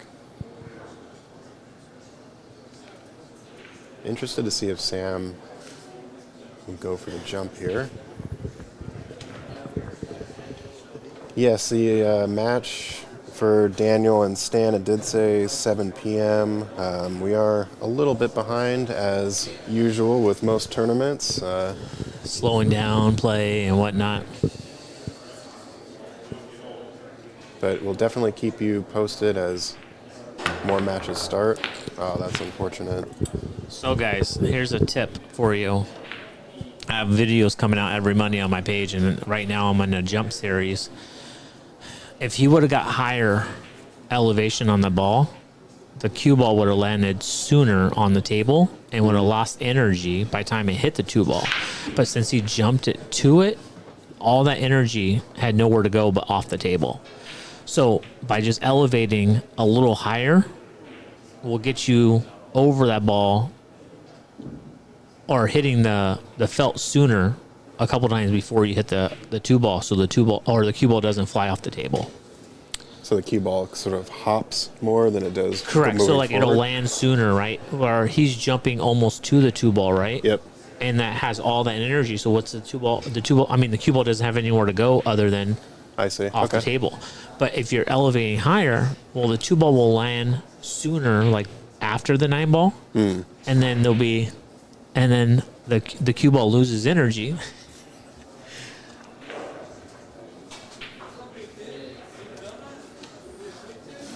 Sorry guys, somebody was talking to me, but it loses energy, so the cue ball won't take off the table.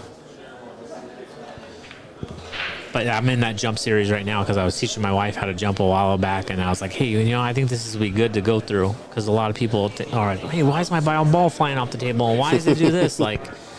So now you can get some explanation on it.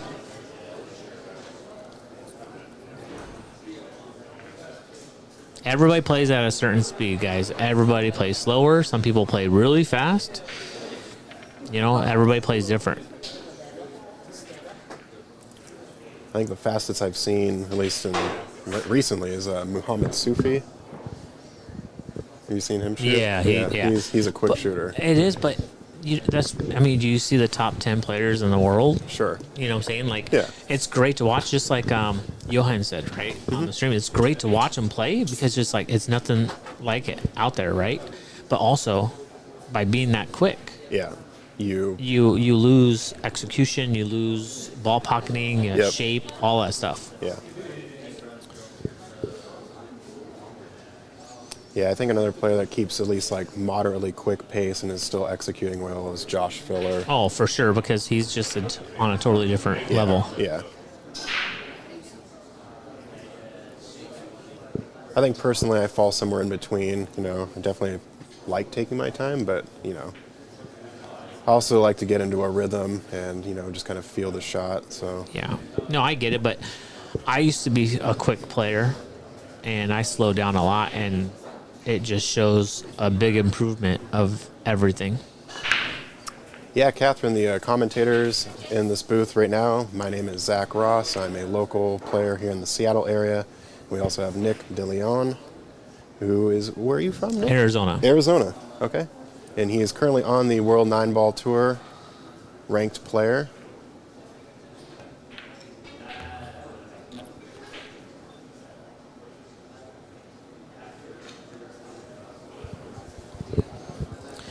Yeah, I just like it that we're getting more events in the U.S., something that we struggle with for the last 5-10 years of getting events here.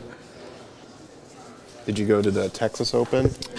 Unfortunately, no, I did not. It's my first one missing in the last 5 years, and it's so hard because it's so close to everything. And I'm not a person, like I have a family back home, my wife, my kids, a business, and everything. So I have to kind of like just pick and choose where I go.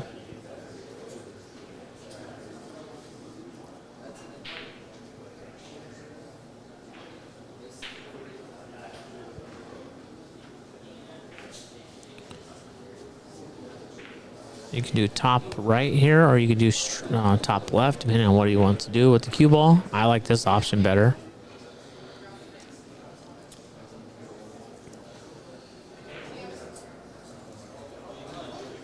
Now he might roll forward a little bit so he can draw past the 9 on the right side of the table and play the 8 instead of rolling forward to the short side.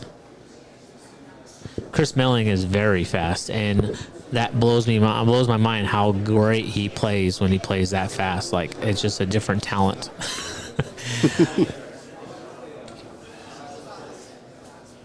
I'm sure you've seen his infamous 8-ball run Oh out. yeah, no, for sure. And somebody posted today or yesterday. Is there anybody that can beat Shane Van Boeing on bar table 8-ball in a long race? And somebody said Chris Milling, and I'm like, I mean, the guy comes with some incredible outs, you know, but how long will that last? Just like I said, right? Just draw past the 9-ball. Straight from your textbook.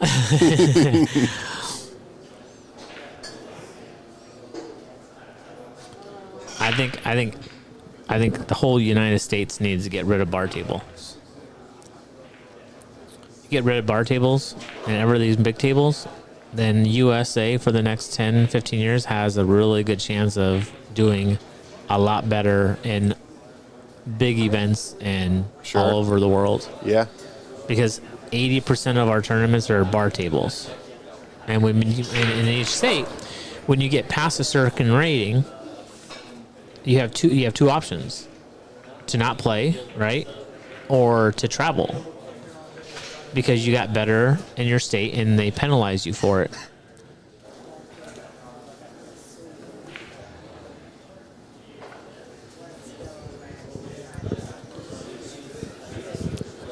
Yeah, I think the other thing too is it seems that a lot of venues are mostly 21 and up, and so it's hard to sort of grow like a youth. Oh, it is a youth. Yeah. You know, movement in pool, just because, you know, like you were saying, you don't have the 9-foot table exposure, but you also have these venues that are restricted to age. Yeah. So no, not necessarily. In Arizona, I have a league that has big tables, and they play on all 16 of the big tables. Their league. I know in Sacramento they have BCA at Hard Times, and they have nothing but 32 or 42 big tables. So you don't need bar tables, but in order to get better, you need to play on the big tables. It's the truth. I was just talking to somebody about, they said that like a 600 Fargo bar table player is the same as a 600 Fargo big table player. I'm like, if you tell me right now that if I have somebody that played 5 years and he's a 600 player on a bar table, and I took my 600 for 5 years on big table and I did a match on the bar table, my big table player would run over your bar table player. It's different when you're over 650, 675, 700, because you're able to switch back and forth. Yeah. But when you're at that 600 range or lower, you're not. It's hard to go from bar table to big table, but it's so much easier to go from big table to bar table. Oh, absolutely. If you practice and you do all your time on big table, then your bar table game is going to be 3 times better because you practice and you play more on the big table. Every time I play here and I go play on a 7-foot diamond, it's like easy. Yes. It's incredibly easy. Yes. And the only game that's really hard to play on bar table is bar table 8-ball. Like that's the only hardest game. Other than a lot more 9-ball, 10-ball. clusters for sure. Yeah. But overall, pocketing balls wise, right? Like my 600 player that I've trained for, whatever, let's just say 5 years, to your bar table player, my big table player will play so much better than your bar table player. Yep.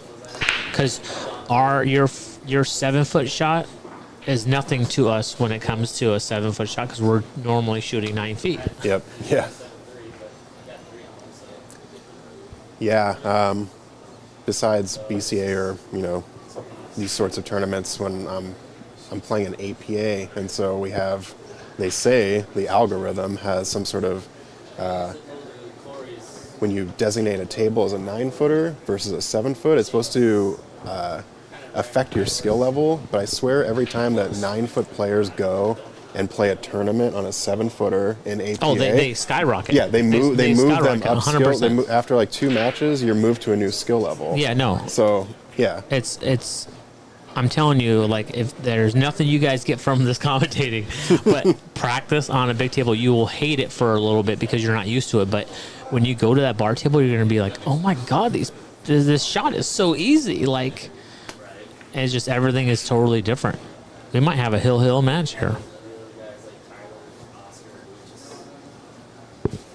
But I'm just saying, like, if they want US to get better at pool, like, you just have to, like, I'm right there with Shane Memo. You have to get rid of the bar tables. Like, I understand that's all majority of the players play on, but if you switch them with big tables, then everybody, you know, like, it's just like Oklahoma, you know, they used to have handicap tournaments, so all the higher rate players couldn't play. Well, they got rid of the handicaps. It says it's an open, but you get handicap race and you get handicap entry. So your $5 to my $25 that I'm paying, and then your 7-3 race or whatever it is, 6-3 race or whatever it is, you get handicapped twice. Like, how do you not show up for $5? yeah.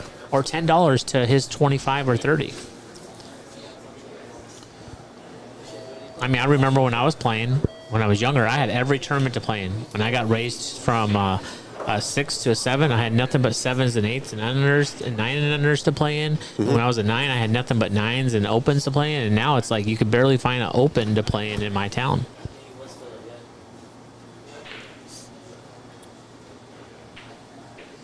Don't get me wrong, I'm grateful, I'm lucky, you know. I have the support from my amazing wife that I get to do what I love to do.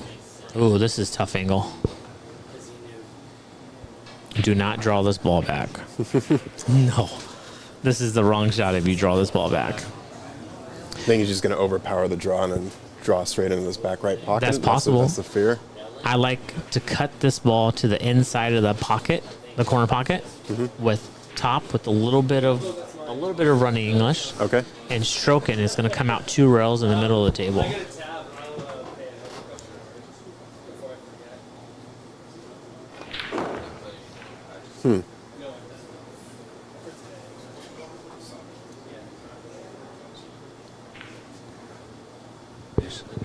I just turned off the gun.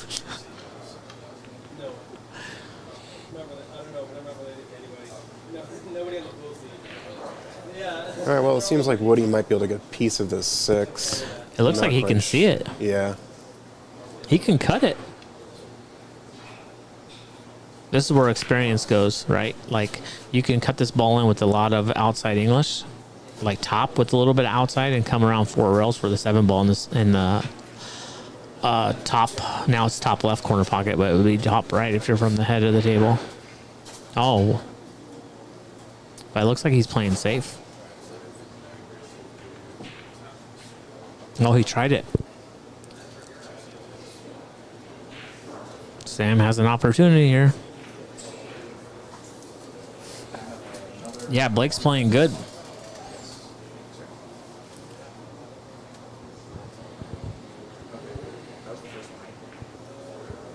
Looks like Max Eberly is currently up on Aman Sunar, 6-2.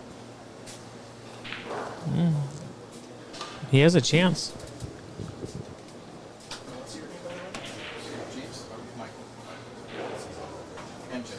All right, so yeah, it looks like Sam has a look on cutting this 6 into the bottom right corner. Just take his time here. He's going to use draw. You could use top and run into the 9, but then you're like, if I hit it too thin or if I hit it too thick.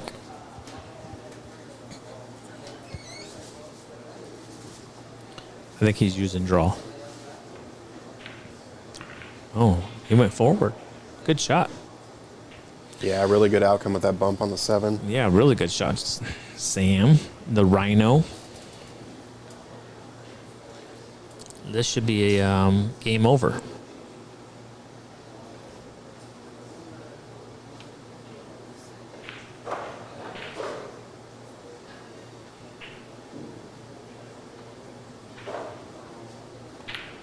Oh, he was dead straight, and he hit that ball perfect, like the running into the sixth, because that could have been deadly. Like,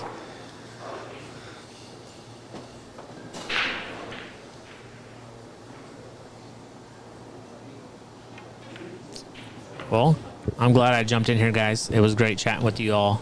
Thank you guys for everything. Good job, Sam Henderson, my road dog.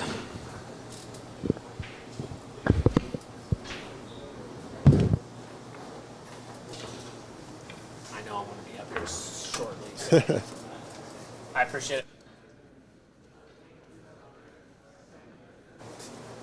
All right, everyone. Nick is off to get into a match here, but it looks like Woody ended up giving that to Sam.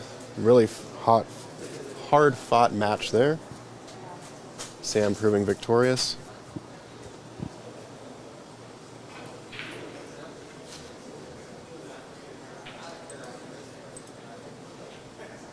Our next match on the TV table is going to be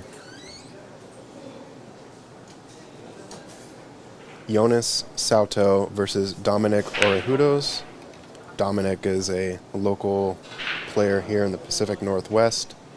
Yonas is currently ranked number 26 on the World Nineball Tour. So we will be back here shortly. I believe they'll probably warm up here for a little bit, so we will keep you posted. Thanks as always for joining us, and we'll see you soon.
All right, welcome back, everybody.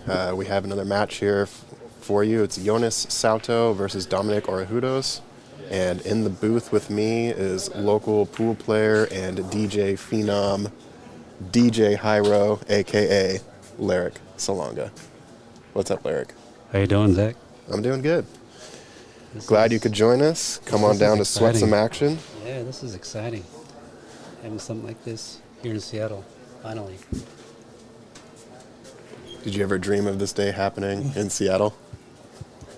Actually, I didn't. Well, Ox is fairly new, right? So I never thought we'd even have a location to host something like this. So cheers to the Ox team.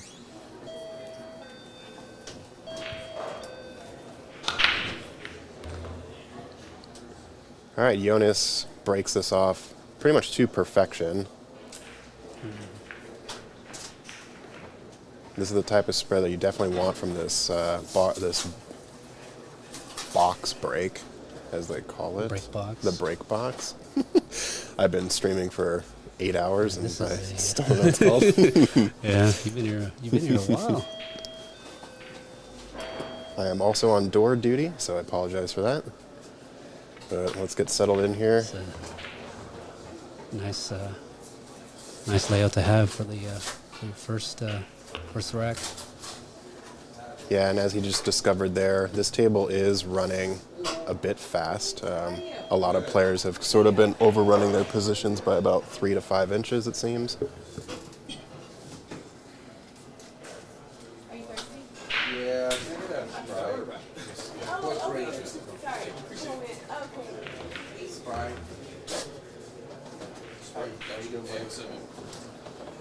Shot there. I quit drinking alcohol.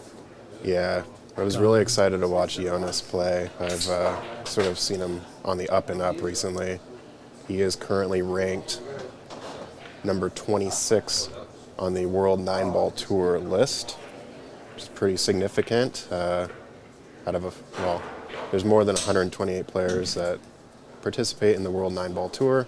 We have at least 12 of them present, and of those 12, 7 are in the top 128. Yeah, I like Yonas. It's very exciting to watch, personality-wise. Yeah, he's got a lot of sort of like flair about the way he shoots, right? I feel like the game needs more of that.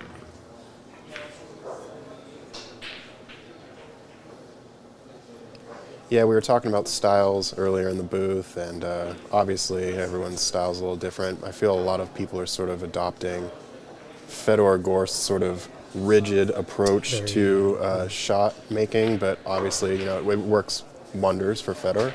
But like Dan Louis' style is very like particular, and it works great for him.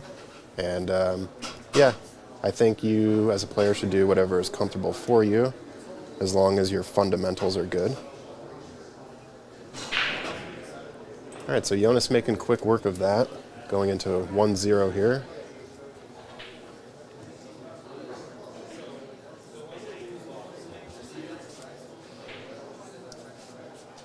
Thank you, chat, for being here. It makes commentating a lot more fun to have you all around.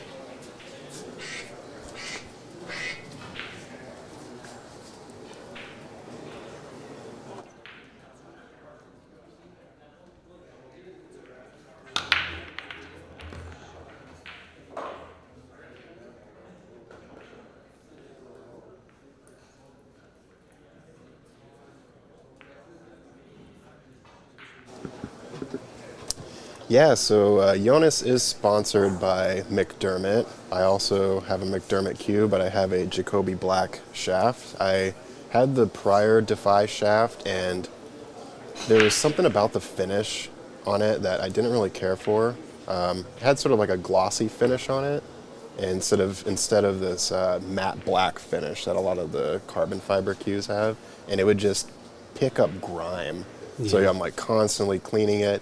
I know they have since fixed it, and I think you can actually see that on Jonas's shaft. It's like matte black up until a certain point, and then it has that gloss. Maybe when he's not moving the cue around as quickly, he might be able to pick up on it. But McDermott has improved their shaft recently. But other than like the cue quality is nice. I've had my McDermott since I started playing, really. I think you shoot with a Predator, or Yeah, Predator. how do you feel about this leave? You just draw here, 5 into the side. Other side draw. Get it out close to the middle of the table, so it's got some angle.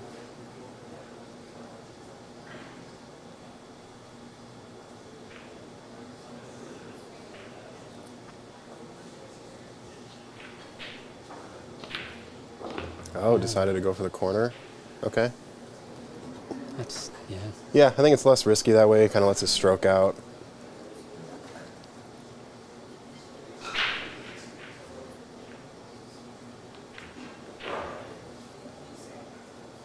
Blue Buddy on the WNT chat. Good to see you. Hope you're doing well.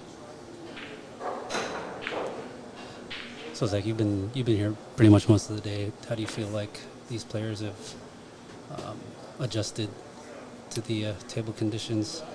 Well, it's interesting because this is technically the second round. So I think obviously Yonas is very in tune with this table. He hasn't really overran any position except, I guess, that one shot where he nudged, I think it was the 4 or 5 ball into the side. Yeah. But other than that, he looks like he's dialed in. You know, he's not really needing to take too much time to set up. Yeah, he's a fairly quick player in general.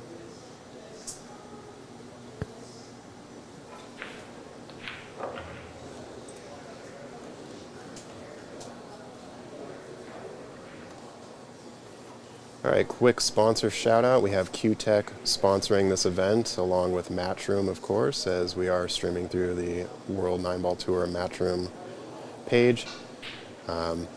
This is the Seattle Nineball Open, hosted at Ox Billiards in Seattle, Washington, in the Capitol Hill neighborhood. Table Fitters Billiard Service provided all of the refelting of these Rasson tables with Andy Billiard Cloth. Andy Billiard Cloth is also now a sponsor of Ox Billiards. Sandro Menzel with the photography for the event, and Littman Lights for all your lighting needs. The Jimsters in the chat drives me nuts when they don't move the magic rack. Yeah, same here, especially when it's hanging over the rail. Yeah, we have a ref here, so it's definitely not an issue to ask the magic rack to be moved. Oh, when it's hanging off of the rail. Yeah, Oh, I see what you're saying. last rack was hanging off the rail a little bit, yeah. Yeah, I mean, is that technically interference if the ball kind of clips that? Is that like a It's foul? gotta be. Right? It's got to be a foul, Yeah, right? it's similar to, I've seen matches, a couple of matches where players' tips fly off and then it touches the object ball and it's considered a foul. I feel like that's along the same lines. So I think he plays forward on this, and he still has a look on the plays up on the 3 to get position for the 4 in the bottom right corner.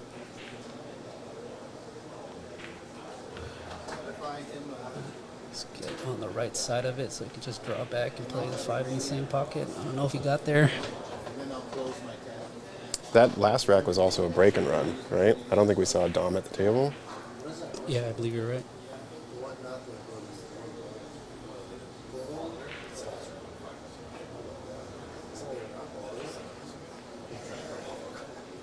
CTQ man asking, did Lucas win? Yes, that was a heck of a match. Lucas Fracasso Werner was up on Shu Chang Chow 5-1. And Shu Chang came back and made it 8-5. And then Lucas ended up winning 9-5 or 9-8. So it was It was a really crazy match. Shu Chang and Lucas had a 100-point Fargo difference, and Shu Chang very much held his own in that particular match. But Yonas again making quick work of this rack. Might be hampered. Nope. That was hampered over the 9, but so he's got to clear a bridge. Looks like Lucas's next match will be at 8:30 p.m.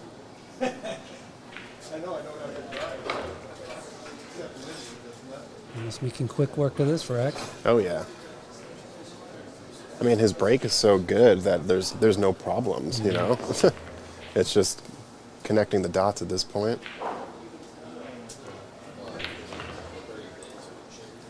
At the rate that he's going, this could very well be a 25-minute match. What was that? 3 minutes? Yeah. Yeah. He's got his break dialed in. This guy's It's gonna be shooting tough like to it's beat. practice. Practice? Y'all talking about practice? Shout out to Allen Iverson, one of my favorite players of all time.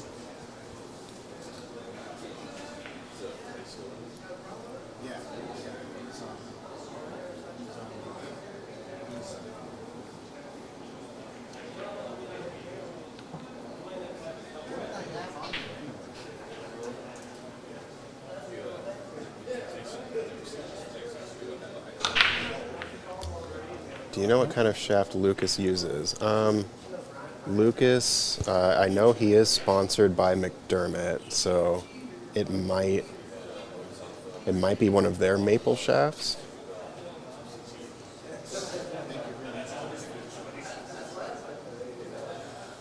Put one in the side. Looks like have to play some sort of safety. No way he takes the shot, or does he?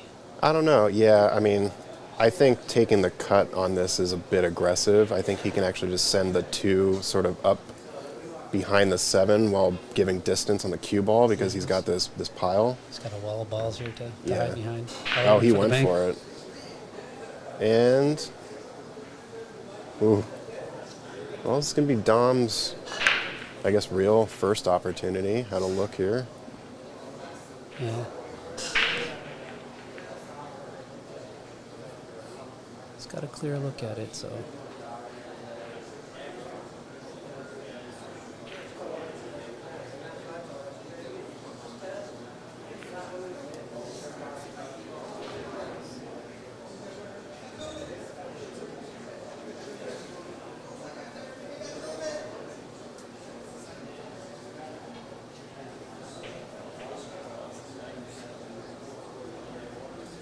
I played Dom in a tournament here. I think it was a 10-ball tournament. I got absolutely railroaded.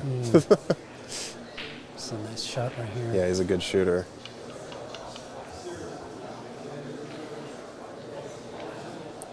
Really good safety play. He definitely needs to try to slow down Jonas's momentum.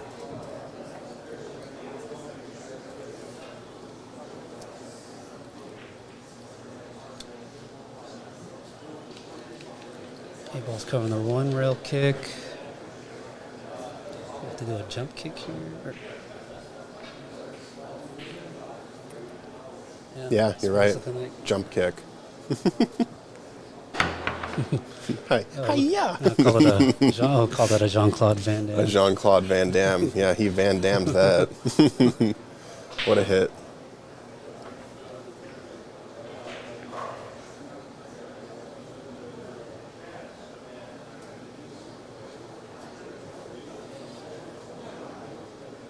Few pool players coming through the scene with the 3 names, you know. You got Shane Van Boning, Francisco Sanchez Ruiz, Lucas Picasso Werner. You have Yonas Salto Camino.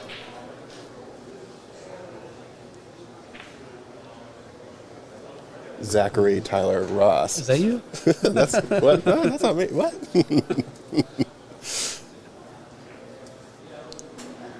It's a nice bank on the 2 there.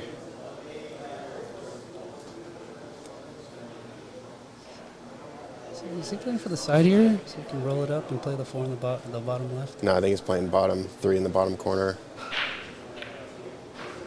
Oh, it's going into it. Oh, Tough shot. yeah. Playing inside English.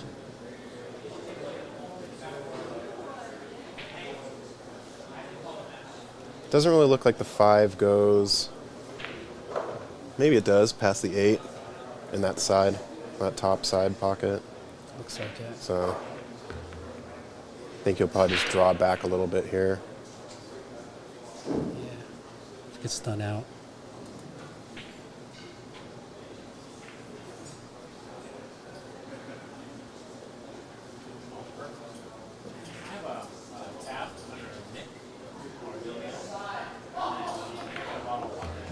Shot.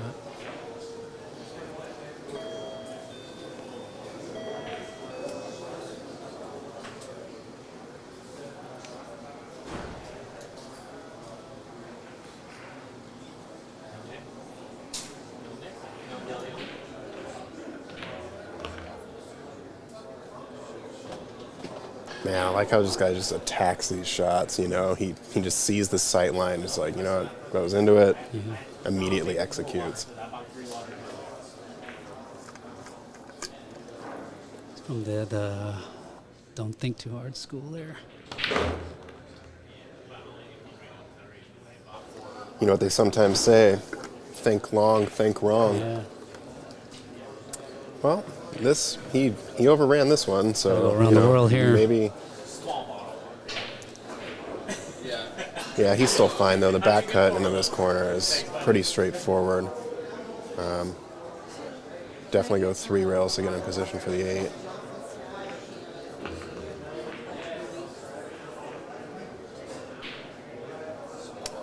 Kind of missed the line. 50-50 here. Yeah.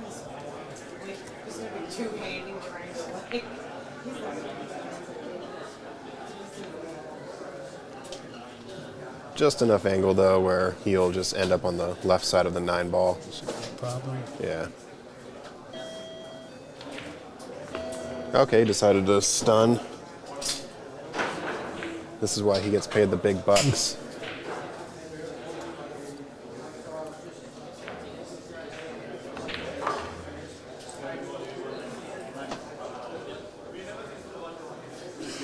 Off to a quick 4-0 lead. Let's update y'all on some other matches we have going on here. We have Jesse Johnson and Leo Ott on table 2. Jesse is ahead 3-2. Peter Michinov versus Melina Ortiz, tied 2-2 on table 4. Table 5, we have Christian Youngers, the commentator y'all heard earlier, and the co-owner of Ox Billiards. He is currently up on Ryan Carden 4-1. Let's see what other matches are starting here. We have Keith Yip versus Nick DeLeon. Mason Koch versus Dan Louie. Mason is up 2-1 on Dan Louie. Daniel Sardoncilio versus Stan Tarango, tied 2-2 currently. They are on table 7, which I don't have visual access to at the moment, but we can perhaps look into that once we watch this one a little bit more. So,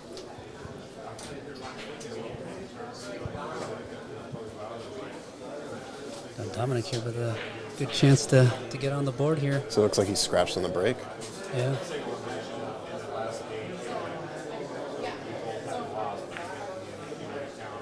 Yeah, pretty good opportunity. I don't really see any problem balls.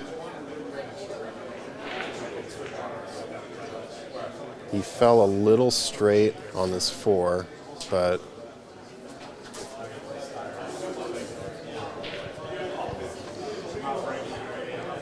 yeah, I think if he just plays forward, oh, he's going to overrun, but this, Yeah, that was a little tough to judge. yeah.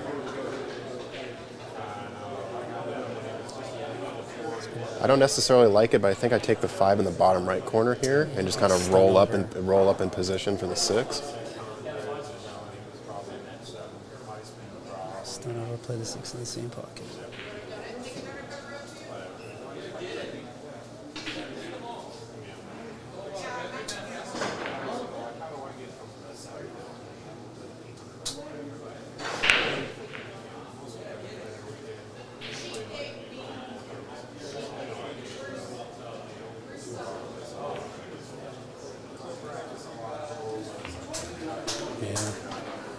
Yeah, I think maybe you were right. A harder stun might have been better on that, just because it did roll much further than anticipated.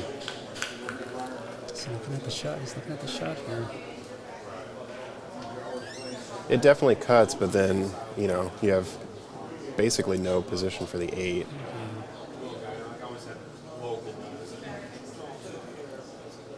Unless I guess you rifle this and just try to go around the world. I don't know.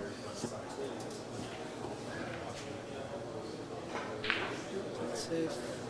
Okay, that's a good Get save. behind there. That's a good save. Good shot. Yeah.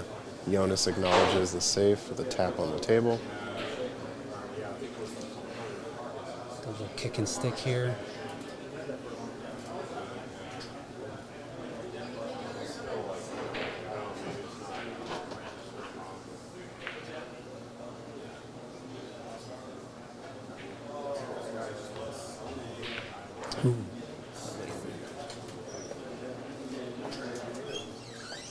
Caught it thin, but yeah, that would end up being a pretty valuable defense for Dom. There's a chance now. Yeah, based on the way Yonas is playing, you really got to take the advantage when you get it. Yeah, this is a little thin. I don't know if he'd be able to hold this for the 8 on the side. Let's see.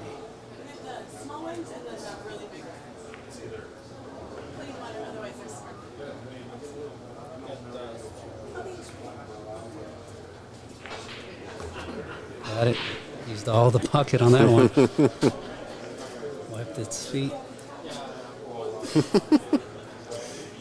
Wiped its shoes off before it came inside.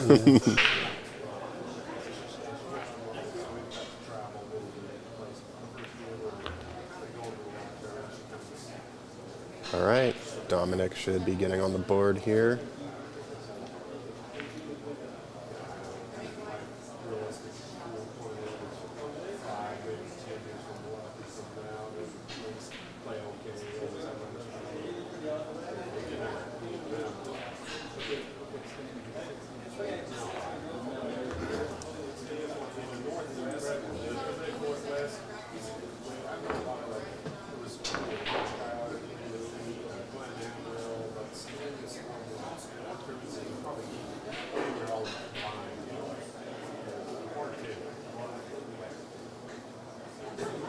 All right, chat. What's going on with y'all? What was for dinner tonight? I've only had one meal today, and it was a gyro plate. Working a racket over here, is that? Have food delivered to Ox Billions.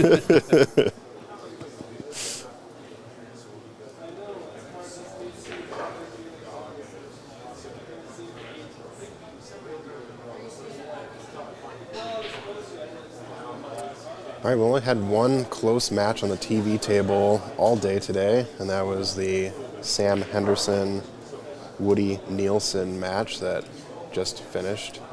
So let's see if Dominic can get this close. Goes for a cut. Interesting.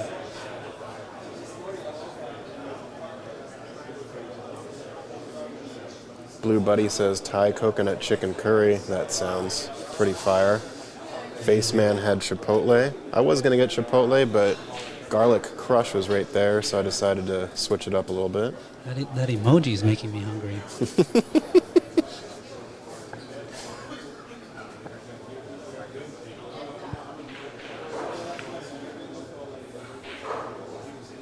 Okay.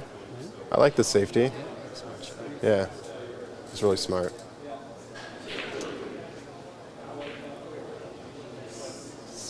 So I think Yonas comes around the 5. Yeah.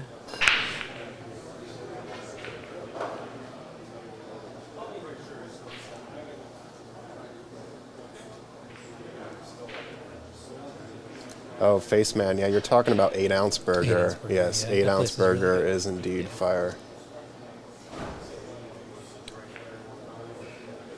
Yeah, for folks who Pork adobo and lumpia. God, I'm so hungry. for folks who haven't been in Seattle, I shouldn't have asked. Y'all are having some great meals for dinner.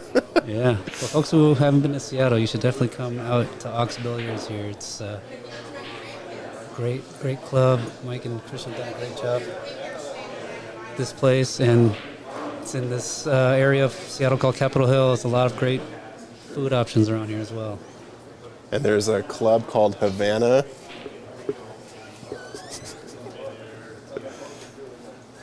that you can catch our guy, DJ Hyro, at occasionally. Right around the corner from here. It's neither here nor there. Spinning the best of 90s hip hop. All right, so I think Dominic has enough room. Yep. Okay. That's gonna leave a shot. Yep. Yeah. It's like, That's an unfortunate sellout. yeah, no problem balls either. It's,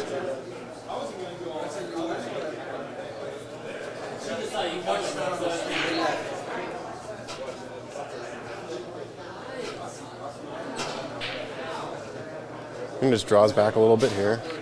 Doesn't need to do too much. Same with this shot, little drawback. Might roll up on the rail there, but you can definitely tell the slide of the new cloth here.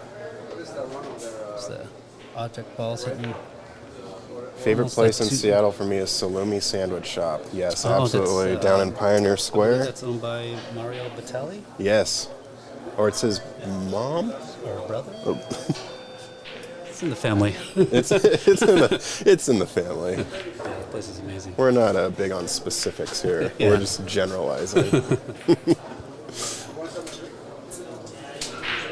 All right, so yeah, I don't really see an issue of Yonas getting out here. The 6 to the 7, he's kind of measuring that up right now. I think he can draw back almost to where he's at currently. Or, Yeah, I don't know if he wants to play like a top ball to get to the 7 or draw back even more and kind of draw into the rail and come back for the 7.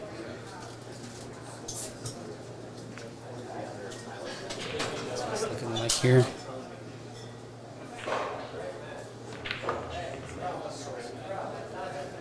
move that 9-ball rack. Yeah, see? It's sticking out. Maybe it helps him. He's like, I'm going to avoid this obstacle that I've created on the table.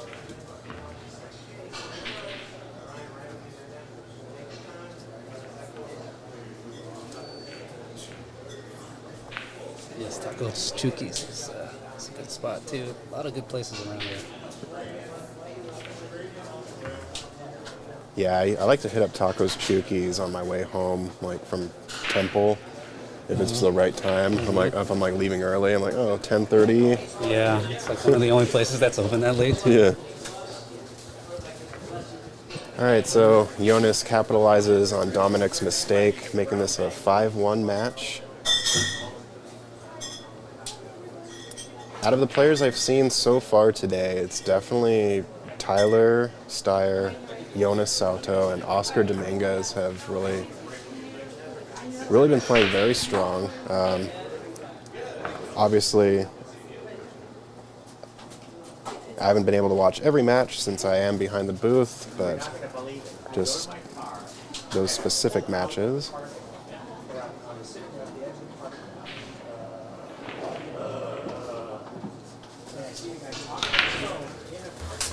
One on the side, he's got the break really dialed in. Cue ball's gonna get away. Yeah, 7 ruins the party. The partial eclipse.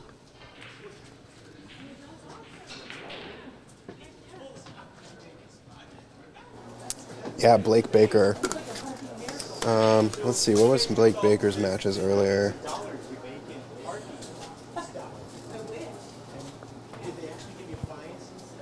Okay, yeah, he won 9-3 and 9-0. He's definitely crushing it. Okay, we got a push out by Yonas here, letting Dom completely see the 2-ball here. I'm not giving this back. Yeah, I think being down 5-1, you kind of have to. You just gotta. You have to go for it, yeah. right? You don't want to be too careful. This is a push out that you can still, you can play a defense if you want, but yeah, I would Looks like definitely. he's lining it up to make it in the bottom left. Here. Definitely not giving this back. Ooh, what a try. Rolled out a little bit more than he wanted, but it does look like the 2 goes by the 7 in the top right if he chooses. Yeah, getting on the 3 is a little bit tough if he goes up there. Looks like he's Can going he to try drop past the side pocket? Here? maybe. Incredible. Shot.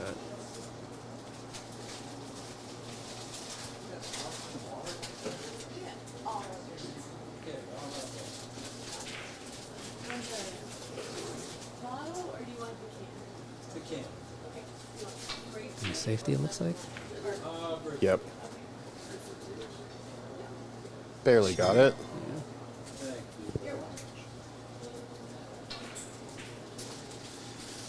I think the 1 rail kick is here, but I would actually prefer to do 2 rails, just so you catch the 3 on the other side. Yeah. Looks like somebody in the chat is wondering how Simon Pickering is doing. Sure, yeah. Simon Pickering is still on the A side. Simon's first match, he won 9-6 against Masahiro Nakahara.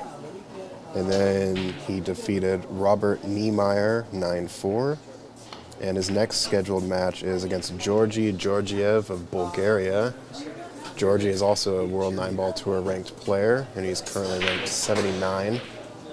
So that match will be coming up at 1 p.m. tomorrow. So it looks like Georgi and Simon are done for the day.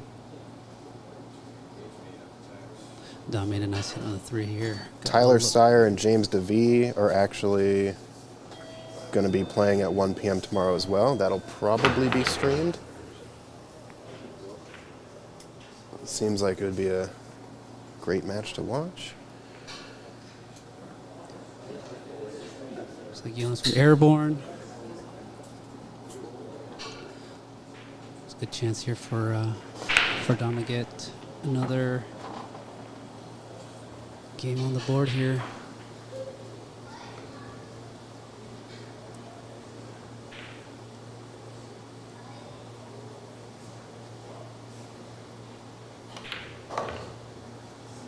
Nicely executed. A little bit too much power on the draw. Yeah, I don't think he wanted to come out that far. He wanted to be more middle table. Do you cut this down the rail? I think so. I think with the new cloth, it you slide in. Yeah. Just interested to see where the back and forth of the cue ball goes. Yeah, there's a scratch Might be potential. hitting the 7. Looks like he's going for the bank. No, I think he's going to cut it with a little bit of left. Oh, he is banking. Oh, he got... Get the double.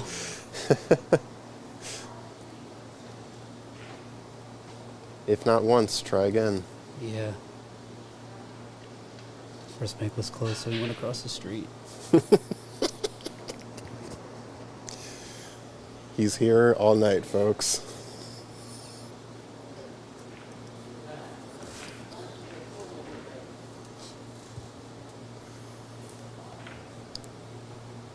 Oh, no. That's unfortunate. Yeah. That's the problem with that shot being so close to the rail, is that the cue ball doesn't have time to react to any English that you're throwing on it.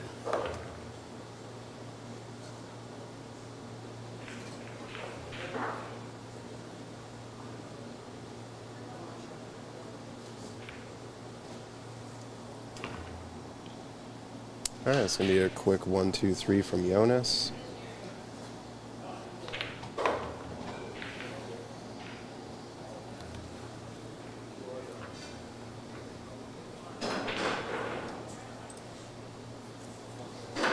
Want to give a quick shout out to our referees for the event here. Makes everything go smoothly when players don't have to referee themselves. We have 2 referees on site.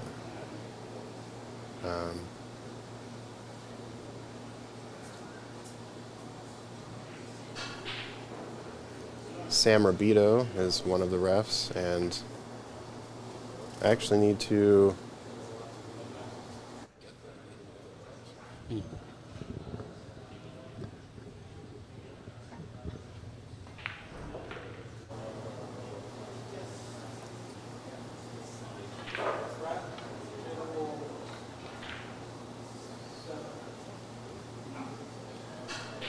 All right, Yonas here to break in rack 8.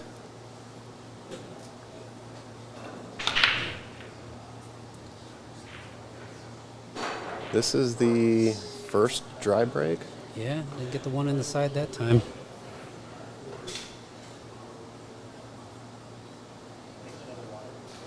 Faceman asks if they're playing on the bathroom table. No, this is table 1. Table 8, I guess, is colloquially referred to as the bathroom table. Oh.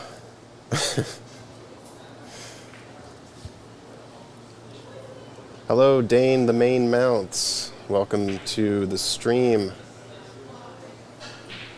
This is an A-side match. It is a second round match on the A-side.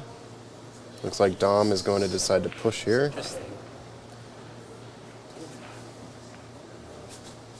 Trying to tie up the 3 and the 4 there. Looks like you did. Yeah, did an okay job of tying it up.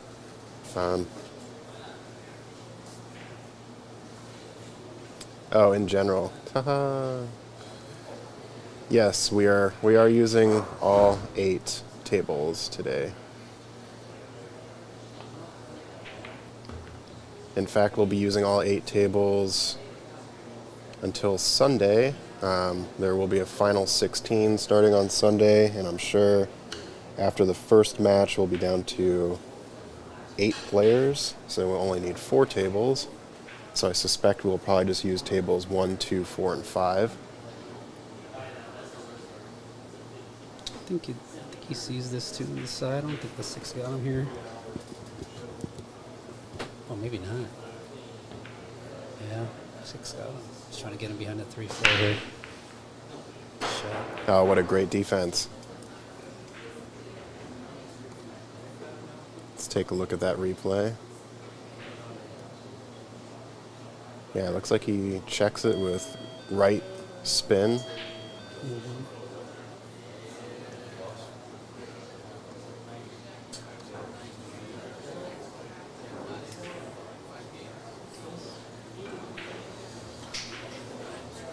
He's got to go airborne here, right? I think so.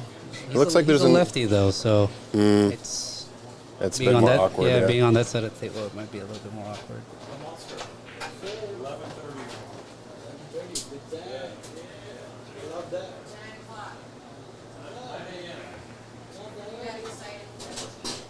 Oh, that was a nice try.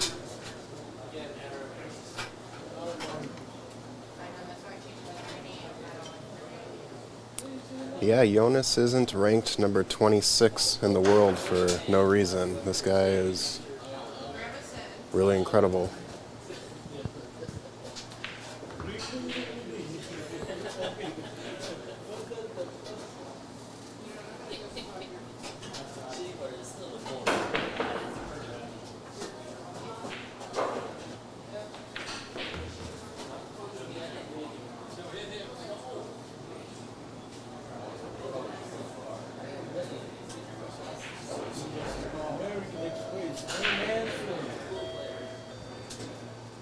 Got a bit of an angle here, so we can punch the cue ball out.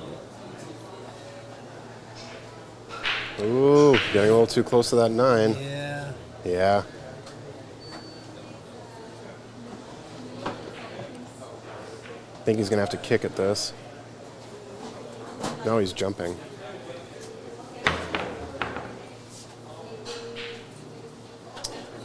Foul there. Did it hit the 9 maybe? Yeah. All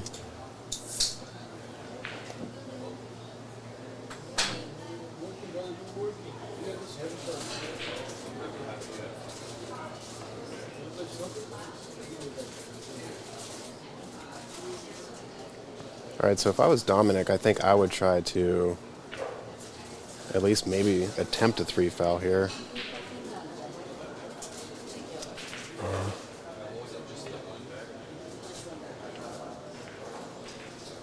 Let's get him stuck right on the 6 here.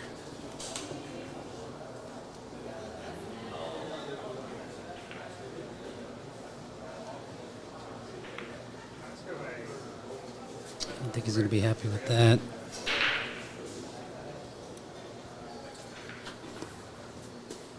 I think he wanted to get it like literally touching the 6. Mm-hmm. Yeah, I definitely wanted to get frozen to the 6.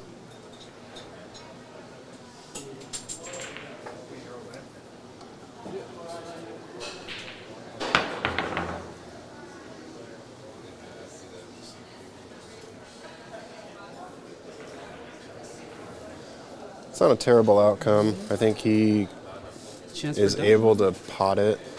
Well, maybe not. It's going to be close.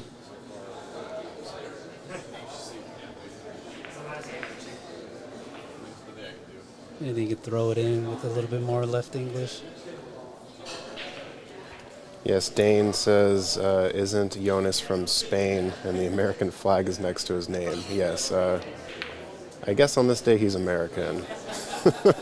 But no, he is from Spain. I think players that have not been in digital pool previously may not have had their, I guess, profile set up. This is also, yeah, it's a digital pool account related thing. So I think some of the TDs here just wanted, names in so we could get the tournament started. Weren't able to choose all the appropriate flags. But yes, he is from Spain. That's cool. He's rubbing it with his uniform. Yeah. Oh, totally. Yeah. Yeah. Call him He's got uniform? a cool Jersey? jersey. Is it Yeah. jersey? I think it's Uniform? his kit. Yeah.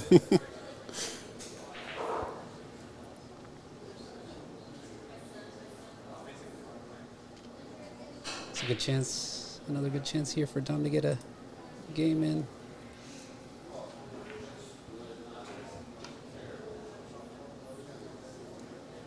I like his hair. Yeah, it's pretty cool.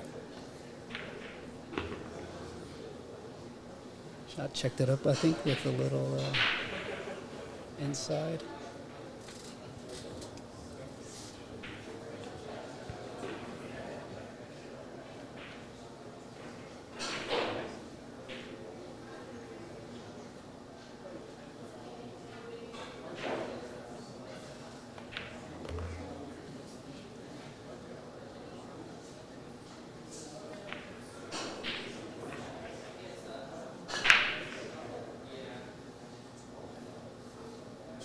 Load out.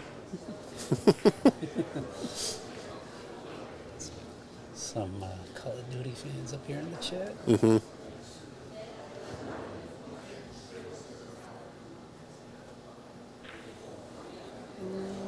Cut it a little bit. Yeah, he was definitely focused too much on the position rather than potting.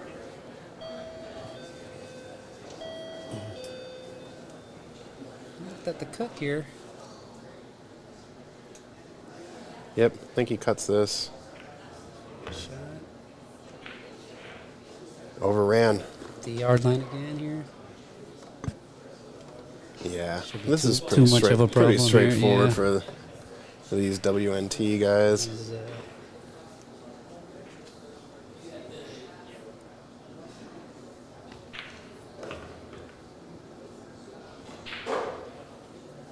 racket goes to Yonas.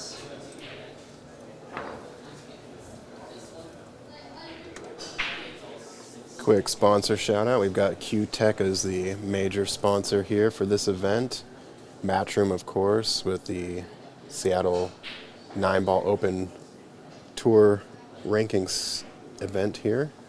Table Fitters Billiard Service, providing all of the refelted Andy cloth on all these 8-9-foot Rassons. Andy Billiard Cloth is also the new sponsor with Ox Billiards Pool Hall. Sandro Menzel doing on-site photography. You can check out his website as soon as this event is over. I'm sure he'll have a lot of really awesome photos for you all to take a look at. Yeah, shout out to Sandro. He's a great photographer. And of course, Littman lights.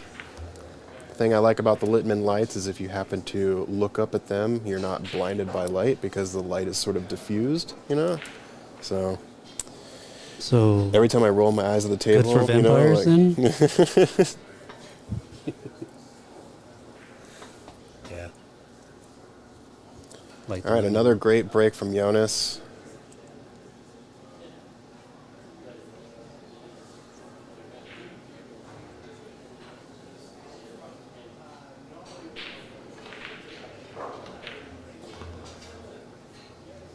Back and forth, back and forth. I like this. Overran it a little bit, Cloth is but fast.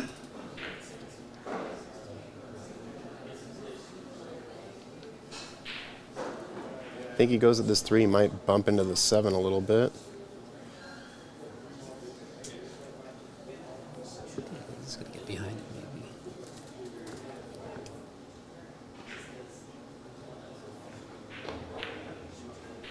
maybe.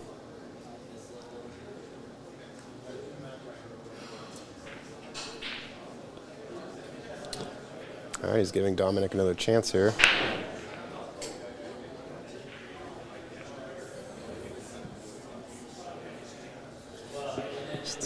These shots are always tough to judge how the cue ball is going to come off the rail here. Got that one pretty well.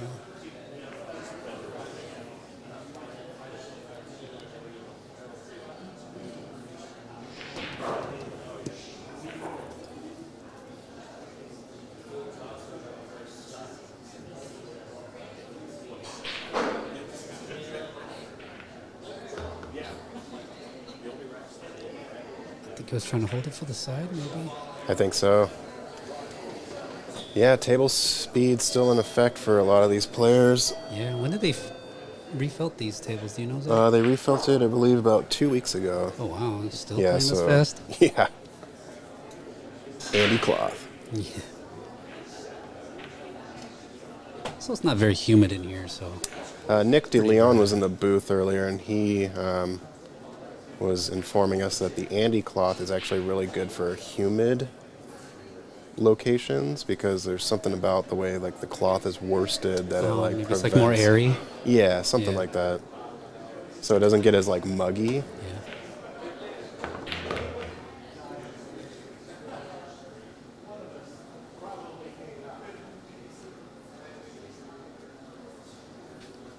All right, well, I think Yonas can do a stop shot here.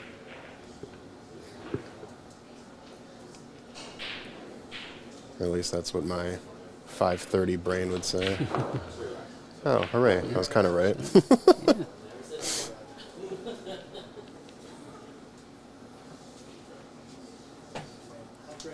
Come around. He's going to stun out. I was thinking 2 rails. Yeah. Thought it would maybe. I think he even wanted a take little 9. bit more, maybe. Yeah. Because I think he wanted to make the 8 in the bottom right.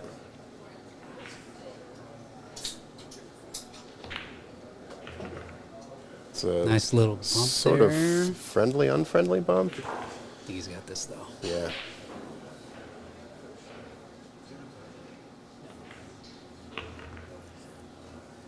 All right. Yonas is on the hill.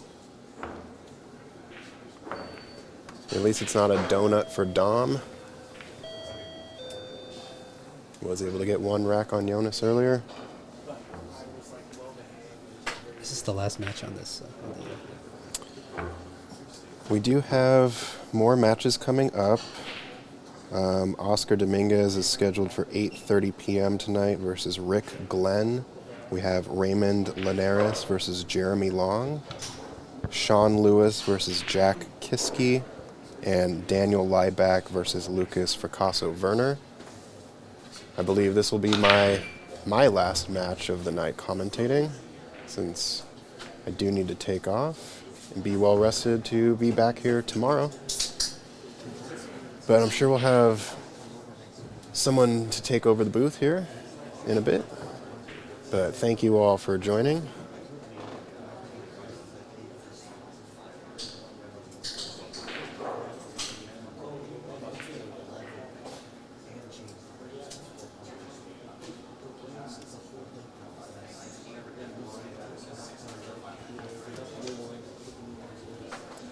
Yeah, when Yonas first got here, he came into the booth and introduced himself to everybody. Seems like a really nice dude.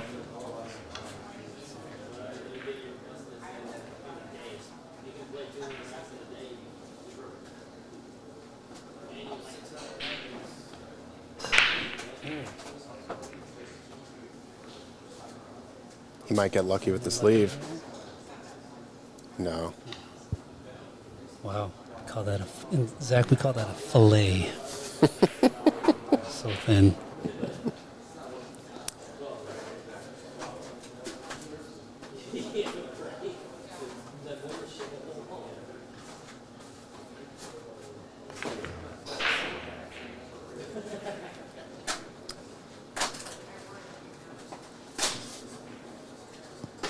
Cue ball doesn't want to stop. No, yeah, came down again on maybe 3 to 5 inches, a little bit too far, but still makeable shot here. You can just go back and forth, get position for the 6 in the same pocket, unless.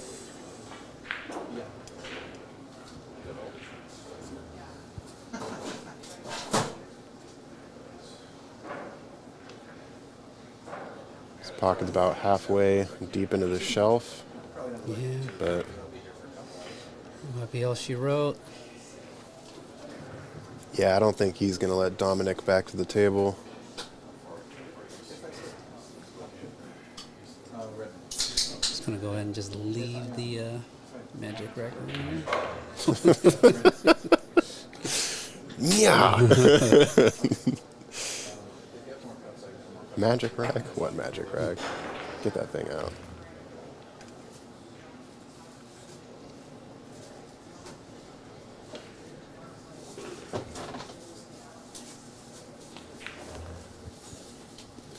All right, yes, and this will be all she wrote as Yonas gets down for the 9. A 9-1 solid victory for Yonas. He'll be moving into tomorrow. We have plenty of matches to go, folks. Thank you all for tuning in. And someone will be right back, but this will be my send-off. Again, my name is Zach Ross, and I'll be back here tomorrow. Thank you, Lyric, for joining me in the booth. Thanks for having me. Yeah. Shout out to Zach for devoting a lot of his time today to be out here. All right, folks. See y'all in a bit.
Test. Yeah.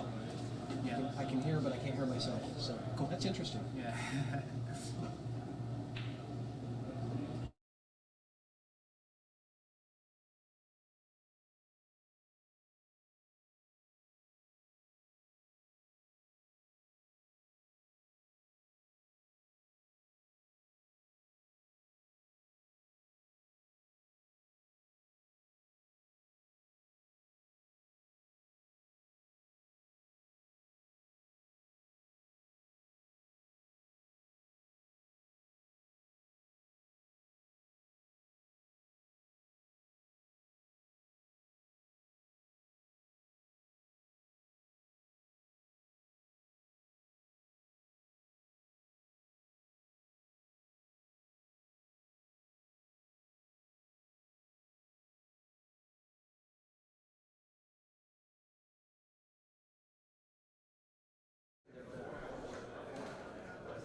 All right, looks like we're getting started.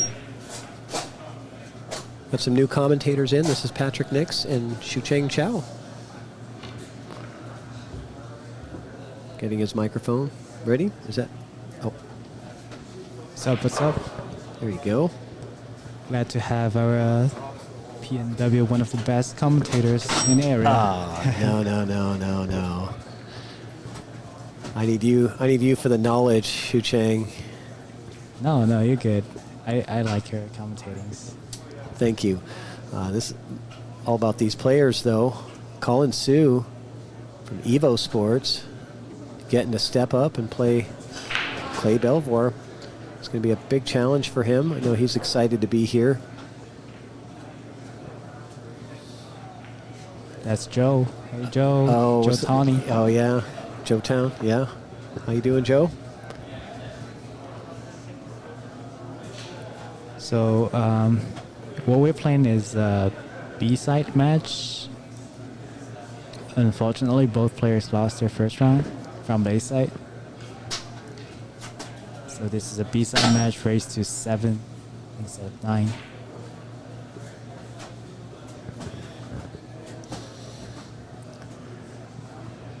And for those of you just joining, this is the Seattle Nineball Open at Ox Billiards in Seattle. WNT event, the first one of its kind.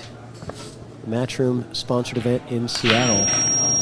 And get a little feedback there. We'll work on that mic. So, successful break from Clay, pocketing the 1 in the side, which is his goal. However, he lost the cue ball a little bit going down to the bottom rail. And that might force him to have to push out here to a spot that he might be comfortable with, that Colin might struggle with. He might just tie up the 4 a little bit, make the 4 a little tougher. Not bad. If I'm Colin, I'm giving this back. I don't really see a big reward in taking this on. Yeah, he does. He immediately gives it back.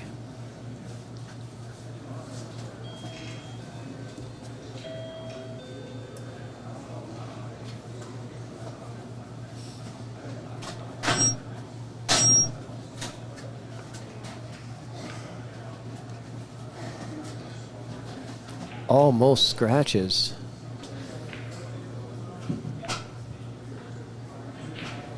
Let's take a look at this layout here.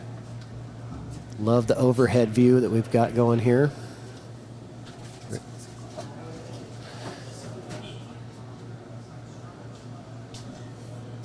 And so Colin with an opportunity at the 2, a difficult cut.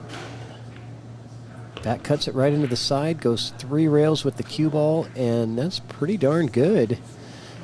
And he might have a little bit of a 2-way here. I don't know how invested he would want to be at moving the 9 here. You think you just want to focus on pocketing the 3 and drawing back for, oh no, it's the pink 4, sorry. I'm looking at the purple. Good stroke from Colin.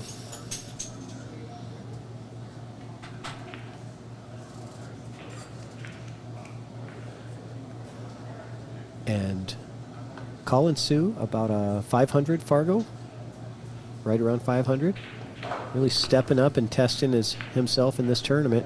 And look out, side pocket. That's gonna hurt a little bit.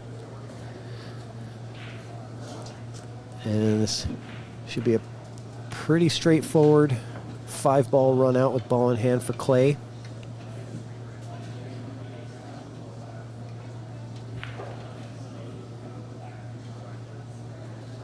And Clay's got some experience in matchroom events. He played in the UK Open last year. I believe it was last year, maybe it was the year before. He's wearing that jersey. I was talking to him about it earlier. Great experience.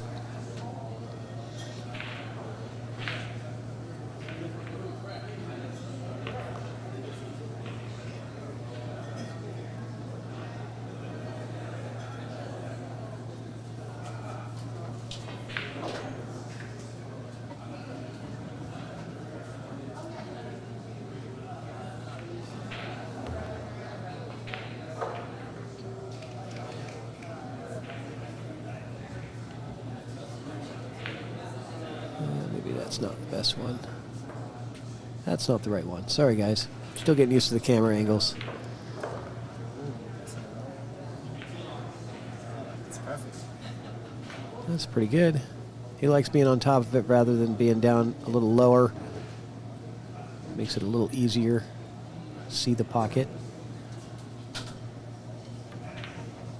No problem.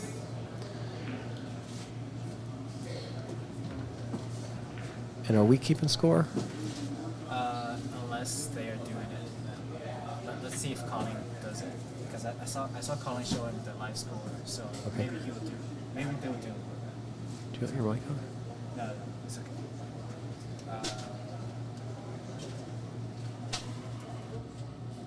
Just mute it in between the racks. So Colin is doing it.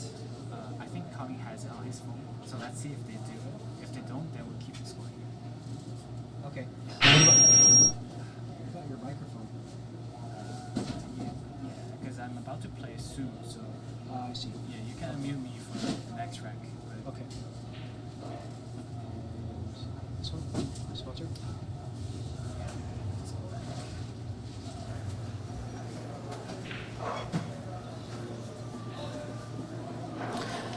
Josh Anderson, I am not playing in this. I didn't have the whole weekend available.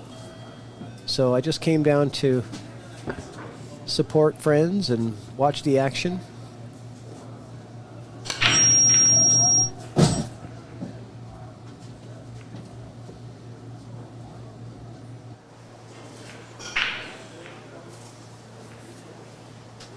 Might be that one. I'm going to put yours back on.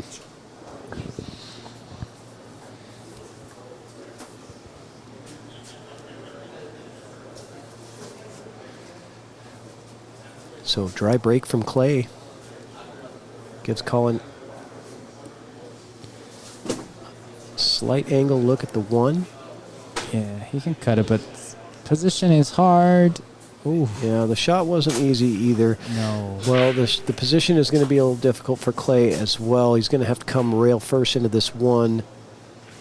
Try to bring that cue ball out of there and somehow get it down into that window. Yeah, there you go. Like that. I mean, that's a small window to get into there. How do we clear that?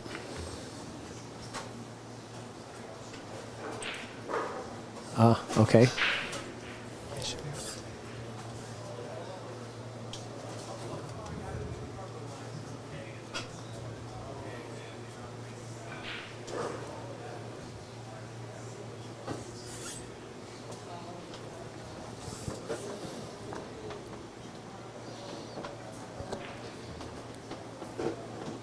Great rail first positioning for the two ball.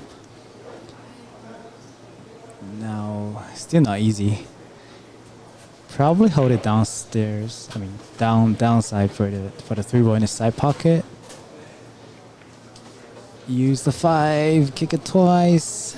Yeah, he's going to still be all right for the 3 in the side, I believe. Let's take a look at the side view. Oh, that's a nice view. That is a nice angle. I don't know if he's got it. Yeah, this is taking a look at the yeah. top view here. I think he's pulling out the short stick. Yeah, because he only has to really jump over just a slight edge of that purple ball. So as far as jump shots go, he doesn't have to elevate too much. Yeah, great jump. Not an easy task to make it. I think he missed on the pro side to keep the cue ball down for like a two-way in mind probably.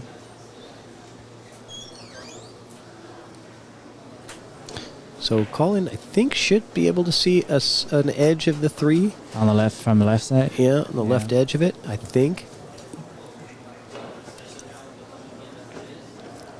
Yeah, and he may be able to combo the 8. Okay. If there's enough speed, maybe. Oh, not quite. But look where the cue ball landed, and it landed perfect for the 4. If he makes that ball, he's set for the 4 anyway. All right. But good spot to land that cue ball in.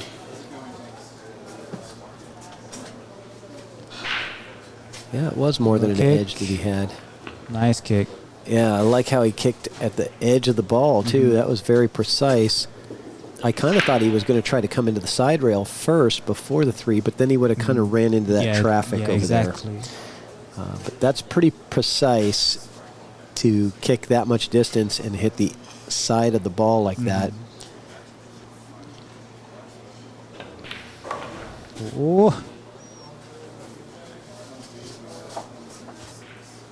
Took some gamble. Not too bad. He can see the 5. Probably even the... Oh, sounds like you're up, Shu Chang. Yeah, I'm up.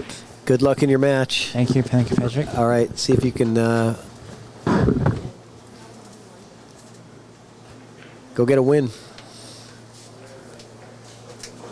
All right, we're going to try to find a co-commentator for me here out there.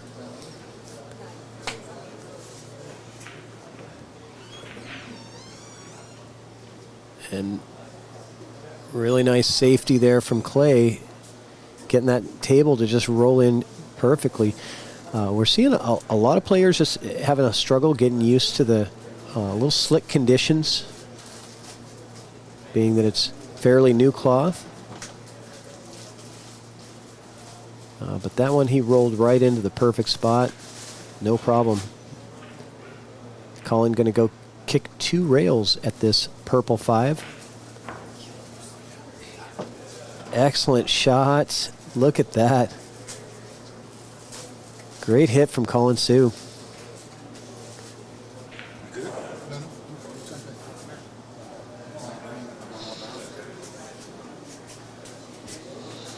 All right.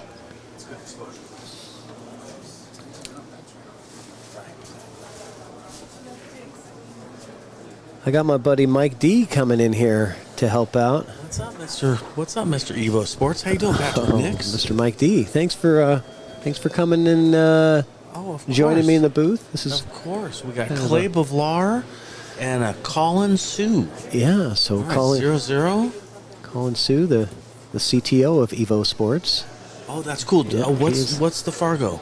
And so Colin is a 500. Okay. So he's just challenging himself in this tournament. He says just step up and see what happens. And he's made a couple of good shots already, but I think we actually should be keeping score because it doesn't look like they are. So let me get this. Yeah, because then I'm already confused. It is 1-0. So this is B-side, race to 7. Okay. Yep. Oh, well, very cool. Well, I like stepping in. I'm all about it. Yeah, let's see if Colin can hit this shot. I think he wants to play with this with some draw to come down the bottom rail and then come up between the 9 and 7. Yeah, just in that angle, but you have to watch the scratch, and you've got to get real close to that side rail. This is not an easy place to get to. A little right-hand English, maybe. Yeah, this is a tricky one, though, isn't it? Yeah, I almost think it's okay to kind of aim for the 9 ball, because if you hit the 9, you're probably going to be all right here. But don't hit it too soft, Which is what you were getting at, right? That was really the point of what you were saying. You don't want to hit that soft because that draw is going to kind of wear off by the time it gets there, and And then Clay is a 680 player. I mean, he's running racks. You know what I mean? If he has an opportunity, he's probably going to take care of it. Yeah, I mean, there's close to a 200-point Fargo difference between these two players. So, the Fargo rate expects us to see a 7-1 or 7-2, 7-0 score, but we want to see Colin give it everything he's got. Yep. Dane, that's right. It's Patrick, Nix, and Mike D here to make this happen. Yeah. Clay has a lot. Lost. Oh, well, listen. Hey, Lewis, come on. Keep it respectful. All right. Clay's looking good. He's going to be a little tight on the 9-ball. I like that move. Go in and out, get a little better, get a little straighter on that 9-ball. He was going to have a pretty tight cut. Oh, excuse me. He's on the 8. I did not see the secret 8 down there. Yeah, that sneaky 8-ball sneaks up on you. Christian checking to make sure we're okay. He's a good man, Christian. Oh, yeah. I like him a lot. The camera setups he has here are amazing, Pat. Oh, yeah. There's, these guys do it up when it comes to everything. Ox Billiards is the leader in, everything when it comes to our pool community. Look at how close that cue ball came to scratching. My goodness. Ouch. Oh, my gosh. I mean, and it looked like it was going to stop by, the head string there. Geez. And it just kept going and kept going. These tables are rolling. They're not. I've played a couple matches on them. They're not crazy, stupid fast. Don't get me wrong, but they do roll. You got to pay attention to what you're doing, or you can end up in a world of hurt. Yeah.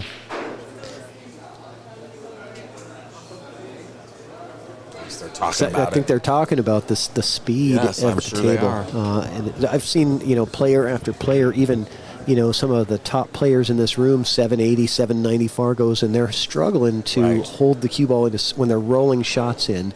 They're struggling to hold for position. It's a whole thing, isn't it? Dane, yes. Christian, well, back in town. Here's what I know. I just saw Christian. So that's what I got for you, Dane. Yeah, that is, we have confirmed Christian sighting. Exactly. And what's going on with the Matchroom chat? Are you guys out there? Speak up, folks. Are you there? How you doing? Are you enjoying this?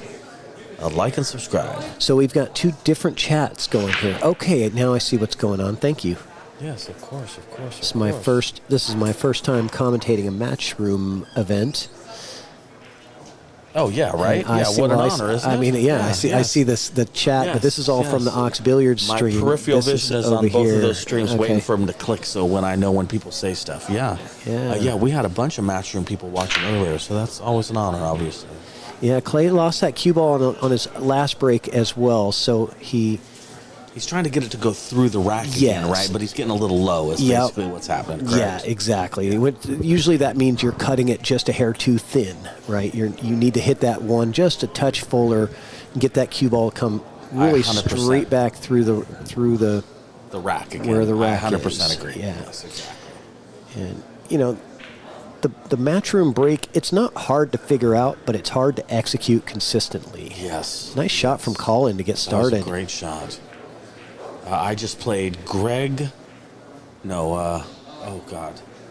Yeah, I played a guy who was a 780 Fargo, and his break was amazing.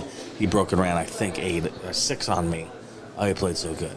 Yeah. Georgi, and then his last name is very Georgi-ish, too. Georgi, yeah. Yeah, guy plays great. Trust me. Georgi. There's a guy named Georgi here, and he plays great. Just trust me on that. And anyway, I guess that I'm just kind of confirming what you're saying. It's not an impossible break, but boy, you got to figure it out.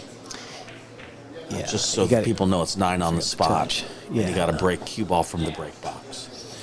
Yeah, so Colin overran his position on the 3, which is why he had to play that shot there. He tried to kill it with inside, and it almost worked, but it just kept going. He left Clay tough, though, right? Yeah. Yes. Yeah, he sure did. I don't know if the cut to the side is on here. I don't know what else there is to shoot other than a safety, but I got to say, I mean, it seems like you might as well go for it. Yeah. Where's the safe? Where's your safe, Mike? Off of the 3 and then send the cue ball in between the 8 and the 5 and hope for the best. Yeah. Which is not much of a safety. Oh, look, he's like, I'll just make 2 balls at once. Yeah, it's like, he could do that too, Pat. He goes, if this was a hard shot, I would have made 3. Right, exactly, exactly. 8 Dunk says, let's go, Clay. That's nice. Matchroom, are you there? Columbus, Ohio there. That's what's up, miss. How you doing? Thanks for joining us. Texas here. What's up, Texas?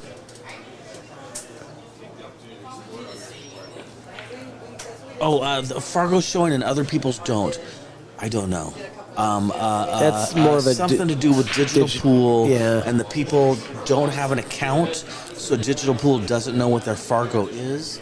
I'm pretty sure that's the answer. Yeah, that's we'll blame it on digital pool thing. Why not? Skunk, glad to hear you back in the booth, Mike. Thank you. Oh, well, thank you. I appreciate when people like my commentating. I just get in here and talk and hope for the best. I appreciate it. So Colin rattled the pink there. And for Clay, this is all about getting from the 6 to the 7. That's where your difficult transition is. Completely agree. And speaking of what you just said, he's left himself no angle on the 6. He's got to do the hero draw shot. Yeah. This is not optimal. Now, I'm not saying he's dead in the water, but this is what you were talking about. Well, this table's drawing so fast. Oh, yeah. It's almost like you barely touch it and you can draw it back a football field. I agree. Clay made it look easy. Good for Clay. Yeah, now he's sitting nice to basically take the cue ball back to exactly where it is for shape on the 8. I like his odds here. Clay's a good guy, Pacific Northwest a staple. Yeah, he's good people. Yeah, good guy, good pool player, good golfer too. Yeah, you think leaving himself shape on the 9 on the side? Yeah, I think so. Why go crazy, right? Right. Possibly 9 in the corner. 9 in the We'll see what he corner now. loves, yeah. I kind of like the corner now, but... Yeah, I'm a side pocket guy, but it's personal preference. It's a great example of it. It is personal preference. Yeah. Yeah, I guess from here it's not too bad. Nice. All right. Clay's got 3. Patrick, do you know how to put the sponsor page up? Yeah, I think it's right as there. well do Yeah. that, right. World Nineball Tour from Matchroom. Q-Tech is the main sponsor of this, is my understanding. They've helped with the prize pool. Yeah, Matchroom, of course. Table Fitters, which is Zach. He does a great job. He did all these tables, is my understanding, and I played on them. They played great. Andy Billiard Cloth. This is my first time playing on Andy Billiard Cloth, and it plays amazing, and it really complements these Rasan tables. Sandro Mazel, been a photographer here in the Pacific Northwest for pool for, I'm going to say 20 years. I'm making that up, but it's been forever. There's thousands of pictures on Facebook taken from him. And Lippman Lights, lighting the way. Thank God for Lippman Lights being a Pacific Northwest company. Yeah, I see 2 of your sponsors that are also sponsoring I try not to. this event. I never know whether I should mention that or not. I'm a little biased, Patrick. Well, no, it was great to have you reading out the sponsors because a couple of them are yours. I know, right? Yeah, yes, Yeah. exactly. No, I'm sponsor heavy these days. So let's watch that cue ball. He actually got, now he hit Now it he's too a little full. high, yeah, but he's trying to adjust, which is really what it speaks to what you were talking about. Yeah, like he recognizes. Yeah, makes the adjustment and makes the 1. Yeah, and he can see the 2. He doesn't have much of a shot, but he can see it. Right. Somebody was saying earlier that with this break, you're actually trying to make the 1, which is unusual because you don't know what's going to come, where the 2 ball's going to be. But at least it puts you in a position of being the decision maker after the break. So he is now the decision maker after the break.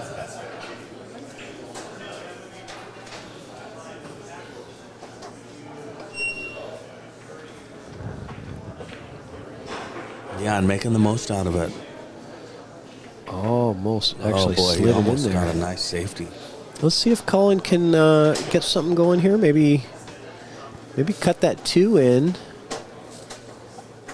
Yeah, or take it all the way. It's a little scratchy for taking all the way up to the top left, isn't it? That's what I think too. It could be scratchy taking it to the side as well, because it's pretty thin to the side. What are the other options? You've got those 2 options, and then you've got the defensive options, which is you could play defense and 3 rails and have it stop between the 7 or past the 7 and the 6, huh? Yeah, send the 2 ball 3 rails down table, leave the cue on the bottom rail. Yep, right. I like that. Yeah, and, even if it doesn't work out great, you've left him distance, and that's really your main goal. I 100% agree. And your odds with the 6, 7, 9 there, you might get a hook. You might get a lucky hook. You know what I mean? Yep, you could. No, I agree with you. I don't know if that's the right shot. I'd have to be at the table to really kind of see how that side pocket or corner pocket shot looks. But from here, when that cue ball on the rail, I just don't like it. Either one looks kind of... He did do the 3 rail and cue ball max distance, right? I give Colin credit for seeing that shot. You know, a lot of 500s, they just think I gotta pocket balls, right? Oh, right. And, Yes. It's a big mistake Lower Fargo players make sometimes. Trying to do something doesn't always mean make a ball. Right. You know what I mean? And that's hard to get through. Yeah, just the fact that he saw that and knew what he wanted to do. It didn't work out great, but good for him. I give him credit. Now I wonder if Clay's going to bank this 2-ball up table and draw the cue ball underneath the. I guess it's the 4-ball. Is that right? The pink 4. The pink 4. Okay. Yeah, I think that's the move here. Yeah. He didn't get there, but he did get coverage by the 6. Okay. That was the plan B, backdoor coverage. And Ego says he's rooting for Oscar in this match. Well, I don't think Oscar's playing, but okay. I think he means the tournament, maybe. Oh, the tournament, yes. I think a lot of people are rooting for Oscar. He's a West Coast guy. I would put Oscar as my favorite in this tournament to win it. If I was to pick, one player, if someone forced me to pick one, yeah. But no, I gotcha. it's kind of a coin flip between the top 4 guys that are here. It is. Suto and Tyler and that Gregory, that guy I was talking about earlier, Georgi, yeah, he's a 7-8er Fargo, and like I say, broken around 6 racks on me. Yeah, my money's on him at this point just because he beat the crud out of me.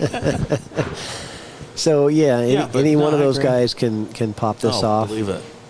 Oh, this is a tough one to hit right here, folks. Sure is. Yeah. Oh my gosh. Heck of a try. He was a half inch from making that hit, Pat. Yeah, he was. That was a great shot, man. That was a great effort for Colin. Yeah, I got to tell you, even though he's got the 0 on the scoreboard, I like the shot selection. I like the pre-shot routine he's putting in. I agree. You can tell that, Colin puts in the work and he's really doing the things to try to get better. It's a long process and you have to be patient with it.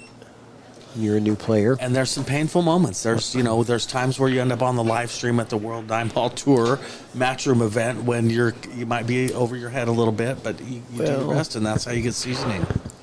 Well, there's something to be said about expectations, right? And definitely. If your expectation is to have an experience and to get seasoning, 100%. It's not to win. Yes. Then you're not going to be disappointed unless you just completely 100%. don't put any effort in. In my opinion, it's about the effort, right? Yeah, I agree. I'm only mad when I lose and I didn't give it my best effort. If I gave it my best effort and I still lose, I'm fine with that. Yes. My most frustrating losses are always when I make bad decisions. Yeah. When I played a silly safety that I should have gone for it, or I went for it and I should have played a smart safety. It's not even about execution as much as the mental side of things. Yeah. Making bad decisions. That's when I'm frustrated, and it's always with me. It's never with my opponent. Basically, that's what I mean about effort. Yeah. You didn't take the time to really work through it and figure out what the right thing to do was. That's effort. And exactly. If you're not giving it 100%, then that's when I get mad at myself. Yep, exactly. Yeah. So Clay, speaking of effort, he's making this rack look effortless. Yeah, and a race to 7. It's going quickly his way too. Yep. There's less time to come back when it's a short race like that. Oh boy, he's feeling good. You can tell when a guy pops it like that, he's feeling pretty good. That's right. With that stroke, you're in trouble. So does he draw back with bottom left for 9 in the side, or leave himself a shot at the bottom left? I like 9 in the side. Especially as much as this table moves the cue ball. Right. I was going to say underhit it until it rolled that last 6 inches. Right. Great shooting, Clay. And quickly 4-0. Yeah, I've been there. Colin, we've all been there. You're doing a great job. Just being here is a win, man. Seriously. Yeah, it's tough action. Just is what it is. We're at Ox Billiards in downtown Seattle. Premier pool room in Washington. And one of the nicest pool room I have ever been into in my life. It's got an industrial feel. It's very hip. In the middle of the heart of downtown Seattle. Yeah. Your audio's fading kind of in and out, so you just have to have that microphone right close because you have the handheld one. Just to let you know, because I can hear it kind of fading out. I appreciate it. No, I appreciate it. I'll take all the advice I can get, man. But I don't want to interrupt you because I think you're right. And Ox Billiards, one of my favorite places to play, and the reason is part of it is the ambiance and the atmosphere. It's down in the basement of this building. And so it reminds me of the old school pool hall, where it's in the basement, it's dark, Without it's the smoky. smoke, yes, but exactly, without the but smoke, it's but yes, modern I agree. and clean I agree. and clinical, Yes, but yes. it still has that feel. Yes, That huge beams on the ceiling. Yeah. It's an amazing room. yeah, it's got a good vibe. It definitely does. Okay, now he again is missing coming through the rack. Mm-hmm. And it's not like it's ruining his set. Don't get me wrong, but it's not what he's trying to do. Is the point we're trying to make? I think, not being critical. Yeah, he's getting it dialed in. Right, exactly. Yeah, and this is B-side match, so he's getting ready for the tougher the opponents are going to get as he goes. So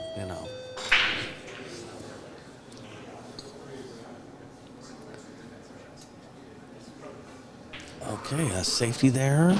Did he get it? He might have left him the window, I think. Let's take a look at the It's top hard to view. know, isn't it? Yeah, pretty sure he's I got think the you're window. right, Pat. I think you're right, Pat. Yeah, it does look like a window to me. But good move, the correct move from Colin. We're seeing Colin make some good decisions. Just needs to work on the execution part of it. Right, But half of the battle is knowing what to do. Oh, 100%. And he seems to be 100%, playing the right moves. Well, and the other half of the battle is just the fact that he's here, Pat. Right. Do you know what I mean? You don't get better sitting at home. That's right. You got to put yourself out there. Well, you're learning stuff. You got to put yourself out there. you do get better at sitting at home, but not sitting at home. You get better if you're grinding it out, hitting balls every day. Oh, if you got a table at home? Yeah. Oh, that's a different story, buddy. If you got a table at home, then no, you do get better Right. at home. Right, yeah. You and I both have we got tables at home, and it's so we can get better while we're at home, but not everybody can say that. Yeah. It's just We're like, lucky fellas. going to the gym, Yeah, man. You can It is work out just at like home, going to the gym. but you've got to work those muscles. Yep. We got to do it the right way, with effort and concentration. All right, I like this shot. Nice. Yeah. Ooh, Pat. Oh. I guarantee he's not trying to catch that window between the 6-9. You don't think so, huh? No, I really don't think he Oh was my trying to catch gosh. that window. He was literally trying to get to that third diamond. Oh, believe it. Oh, my goodness.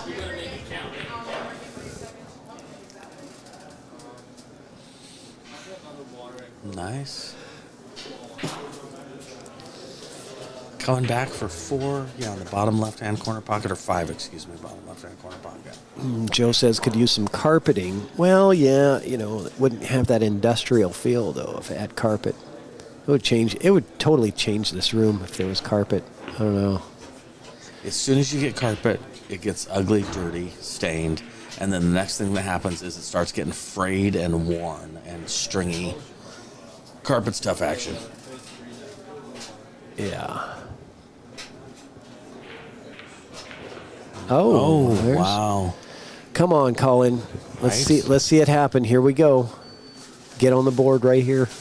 That could have laid easier for Colin. Yep. It did not lay in a I'm not saying this is impossible, don't get me wrong, but Yep.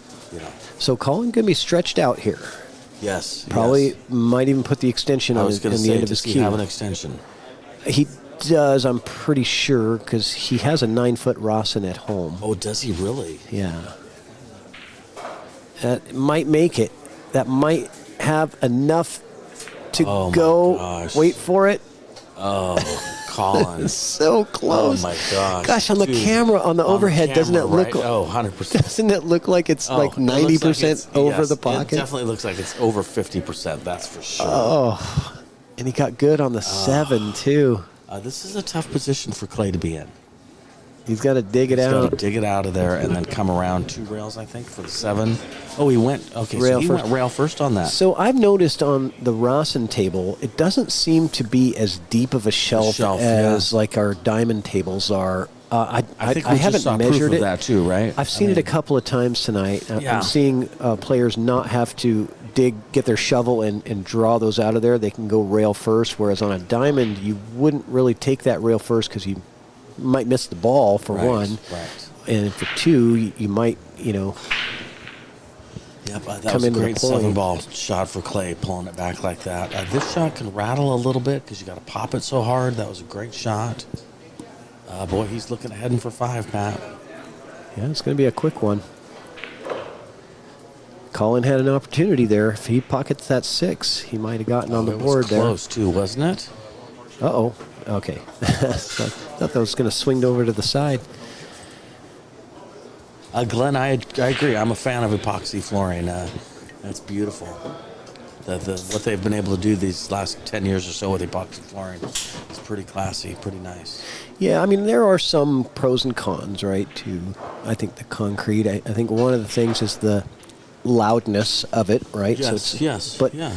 are we really wanting to be in a quiet environment when we're in a pool hall? Yeah, Not yeah. really, you know. I like the sound of the balls, Yeah. you know. I do think of it as the difference between wood floor and carpet. One is way cleaner than the other. You can clean this cement. Cleaning carpet's tough. Yeah, it's to true. actually have carpet be clean with this many people walking on it every day it's just carpet's hard. Yeah, but the only thing that I really don't like about the concrete is the sound that the cue makes when it hits the floor. Yes, well, also when the ball gets knocked off the table, Yes. that's a problem. I agree. All right, Clay, we'll see how's he doing on this break. Watch his break again. That was much better. I like how he got that cue ball back and forth. Did come a little high with the 1. Yep. So a little bit of correction to be made there. And that turned up dry, giving Colin a very easy starter with the 1 in the side. It's just a matter of he looks so straight on this that I don't think that he can get around that pink 4 to get on the 2. Plus he's a little table-topped, is that right? Or tree-topped, excuse me. Yeah, but I he's got his work cut out here. Is he looking to get low on this cue ball? I'm not sure. Is he playing a safety? So, I think he was trying to draw back behind the 9-ball for safe. Well, whatever, that works. It works because out. Here he actually goes. now he's got a path from the 1 to the 2. Yes, he does. Make the most of it, Colin. Yeah. You got it, buddy. Kitsap County, Washington here. Very cool. Who's out in Kitsap? John Forsyth. Welcome, John. I am also from Kitsap County. Oh, nice try, Colin. That's all right. We left Clay tough. Clay's got his work cut out for him. He's 1 away from getting on the hill. Clay would like to make this happen. Yeah, and just so you guys are clear, it's not that I'm rooting for or against any of the players. I just would love to see Colin get on the board here. Oh, 100%. You know, 100%. I'm here for a good match, and I like encouraging people to play well and do their best. You know what I mean? That's what I like. Right. I like good pool. I'm rooting on both of these guys. If I sense one guy needs a little more rooting for, I'm not above rooting for him a little bit. Great job as always, Patrick and Michael. Oh, well, thank you, Brian. That's so nice to hear. Thank you. Mr. Brosnan. We appreciate it. Always nice to get a compliment on the commentary. It's better than you guys are driving me crazy and I'm turning off the volume. All right, Clay, the 4 doesn't really have a pocket, Pat, other than, I guess, 4-6 combo. Yeah. All right, that seems to be what he's getting shape on. I mean, I don't know that I like the 4-6 combo, but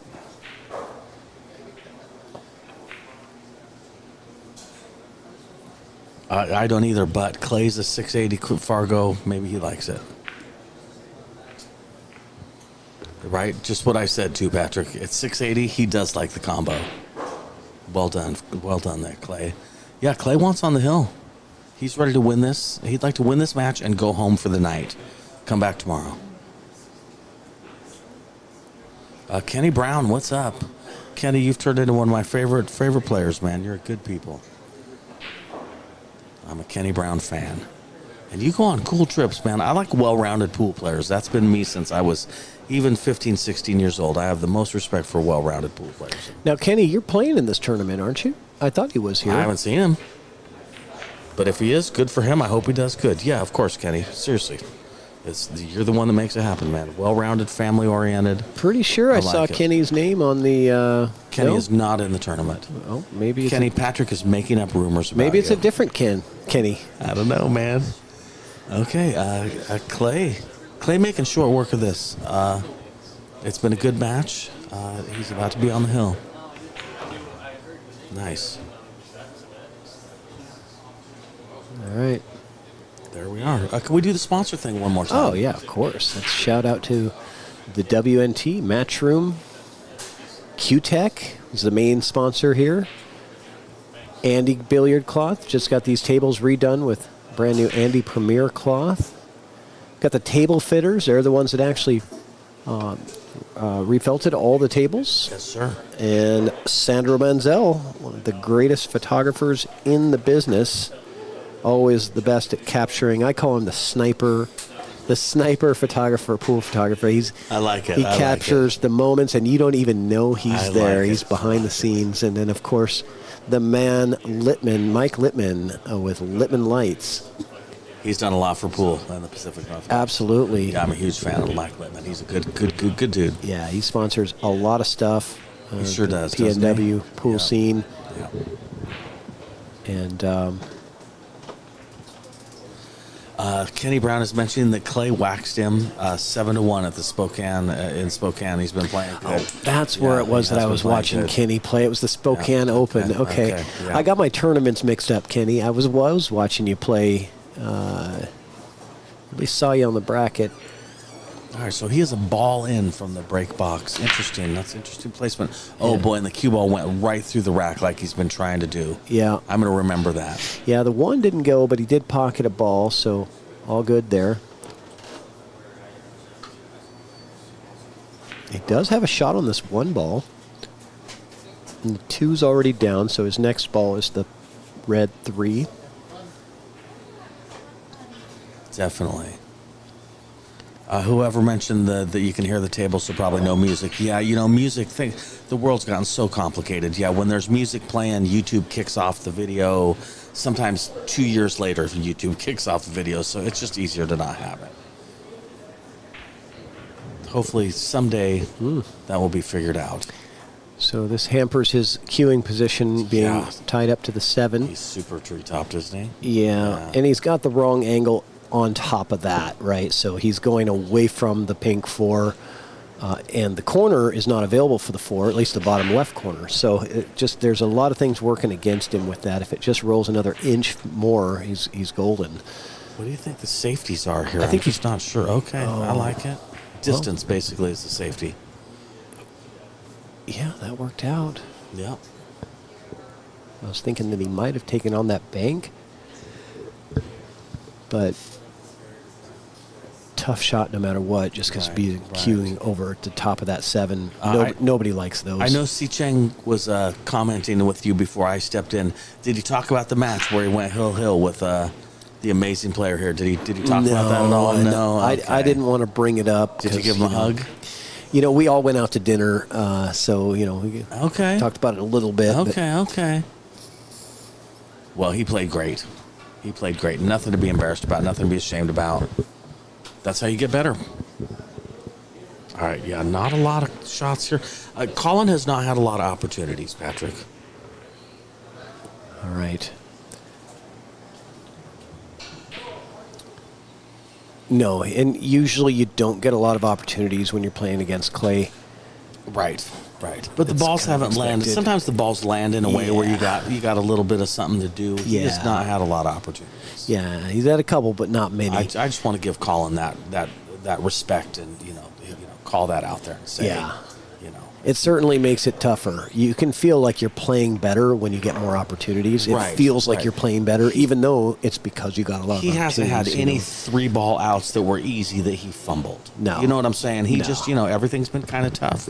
And that's part of playing a great player like Clay. Right. But I just want to give him credit for that. Yeah. I just want to make a little announcement here. Go for it. We are approaching the 12-hour mark, which is when YouTube will turn off the stream. And so after this rack, we are going to have to restart the stream. So Good all of- timing, actually. Yeah. Right? I mean, Well, hey. if Clay wins the rack, it'll be good.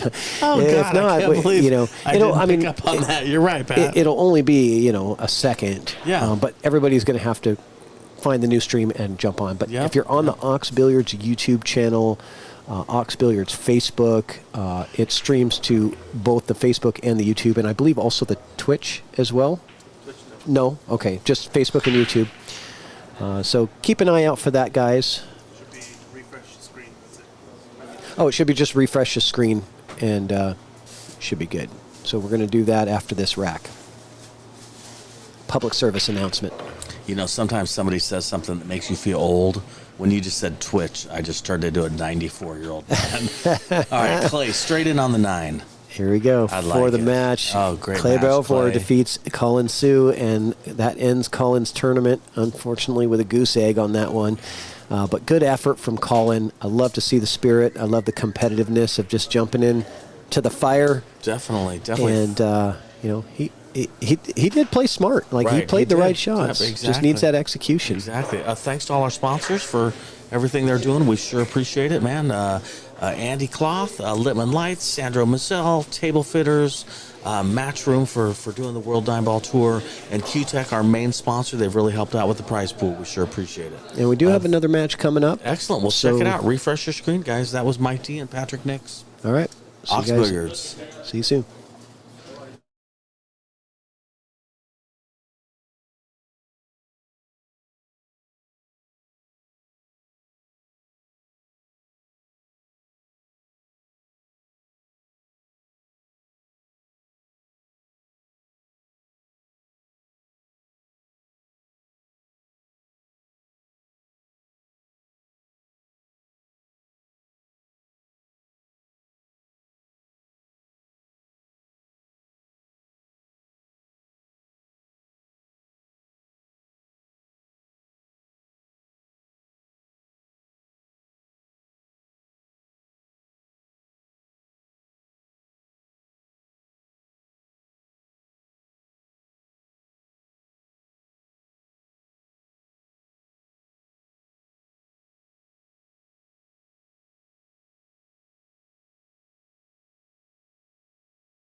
All right, I think we're getting rolling here. Dan Lieback versus Lucas Fracasso-Werner. Lucas in his first match today went hill-hill with Shu Cheng Chow. A thrilling finish.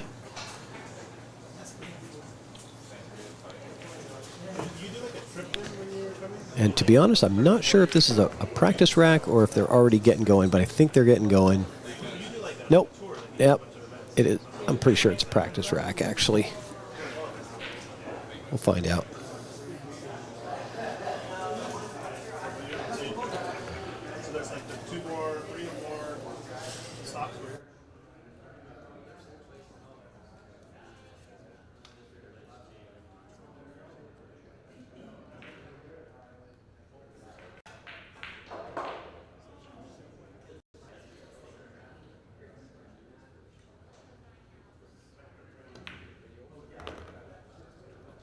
Yeah, this is a warm-up rack, guys. They're just having a warm-up rack. Gonna each get one of those, and then we'll get started with some commentary for you guys on this A-side match.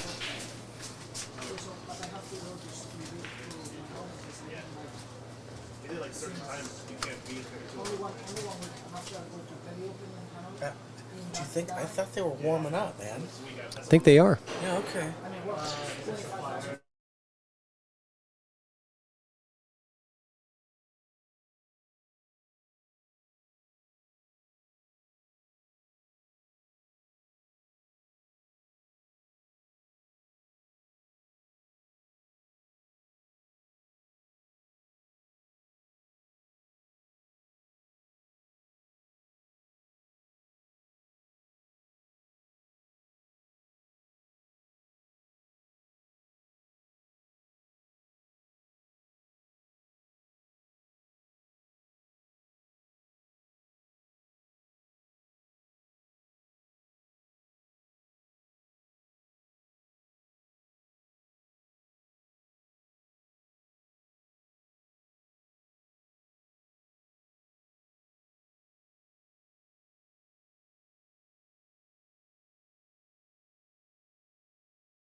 Okay, now we're ready to go. D. Patrick Nix and Mike D. We were just Ox Billiards World 9-Ball Tour, and they're lagging for the break. We got Lucas Fracasso-Werner. Fracasso-Werner at 7:47. Yeah. And Daniel Layback at 9. No, I'm just kidding. It's a race to 9. I don't know what Daniel's Fargo is. Dan is about a 500-ish. And he's on the A side this far into the tournament. Yeah, and I'm mad at him. His first opponent was Ed Caulfield, who is a sub 500, but a good player. So you know. Well, good for him, I guess. I mean, so he hasn't. He hasn't on the B side, so I end it with. It's all about the draw, right? I mean, if you get a monster, it certainly helps. You know, you start off getting one of these monsters. Yes, it's in the 700s or. Yes. And, no, my second opponent was a 780. So no, you're right. Anyway, hey, good for Daniel for getting this far into the tournament, still on the A side. Yeah, and I'll tell you something about Dan Liebeck is he is not afraid to step up to play. This is not his first Matchroom event. He's played in the Mexican Open. He played down also in Brazil for the South American event. Okay, so scratch on the break. So a chance for Dan. Make it happen, Daniel. To try to get an early lead going here. This is a really nice layout. And Lucas is the one who played Su Chang? Yeah, Lucas is the one that played Shu Chang. Shu Chang, that's right. Yeah. Hill, that was a great match. Both nice guys, both kind to each other. I always like seeing that. Hey, nice, Daniel. Yeah, I tell you, Dan's got some skills, but the one thing that I've always wanted, that I've been talking to him about is when he goes through his pre-shot routine, he does very well. But when he gets excited, he skips a lot of that pre-shot routine and he just kind of one strokes or two strokes it and pops at it. And that's where he makes those critical mistakes almost every time. And pre-shot routine's amazingly important, isn't it, Patrick? It's just incredibly important. It absolutely is. If he does his pre-shot routine diligently, he's a 600 shooter. Yeah. If he doesn't, he's low 500s. When you do commentating consistently for a while, you start to notice some things. And I know you've commentated for a while. You start to realize pre-shot routine is huge. You see guys kind of run around the table, don't get down all the way, jump up on the ball. It changes the outcome so much, just dramatically. Yeah, 100%. All right, Daniel's looking good here. Yeah, he's got himself kind of a stop shot on the 4, follow the 6 down for the 7. He's got good odds here, man. Yeah, he's got himself in a real good position to take an early lead. Yeah. At this point, this is what I would say is a time where you don't want to fumble. He just wants to make this happen and not do anything kind of wacky. Yeah, a fumble is a good word for when you have a really open layout and everything connects nicely. You don't want to be running down the field with nobody in sight and you drop the ball, you fumble it. 100%. All right, if he pockets this, he's got natural shape on the 8. Oh, look at that. Man. Using the fast table to just go ahead and slow roll it in there. All right, with top left, he can go 2 rails, bottom short rail, long left rail, and come around for the 9. Or he could try and use some draw. We'll see what he does. It looks like he's using top. Yeah, I like top. It doesn't hit it. So did you see the one stroke? Yes. Yeah, that's what I'm talking about when he gets excited. Which affected his follow through and his pullback even, right? He needed a bigger stroke on that. Yeah, he shorted himself on that. But he's got the win. Great shot. And he's got the lead. Dan Liebeck up 1-0 over Lucas Werner. Dan's up. Technically, he's beating a 747 player right now. Yeah. His Fargo just jumped 20 points. Do you see that? Right, exactly. Can you guys give a brief explanation of the ranking numbers associated with each player? What does it mean to be a 700 player? Oh, that's a good point. How is the number derived from? Well, I can tell you that there's a large organization that considers 720 and up a professional player. Pat, what do you have to say? Well, just to give you the basics, it's the Fargo rate system, which is a points-based system. It's a numeric ranking system, sort of like in chess ratings. And so... Because everyone's on part of a spider web, basically. Yeah. Everybody is connected to everyone else. Yeah. Yes. The higher number of that the player is that you play, the more points you would get if you beat them. And... the more data in the system, the more accurate it becomes. And Fargo, in my opinion, has gotten really, really accurate over the years. And a nice break from Dan. Definitely. Popping that one right into the side, just like it's what supposed you're trying to do, right? Yeah. Exactly. That was textbook right there. I like what I'm seeing. Just make sure that he stays in that mode where he's going through that routine.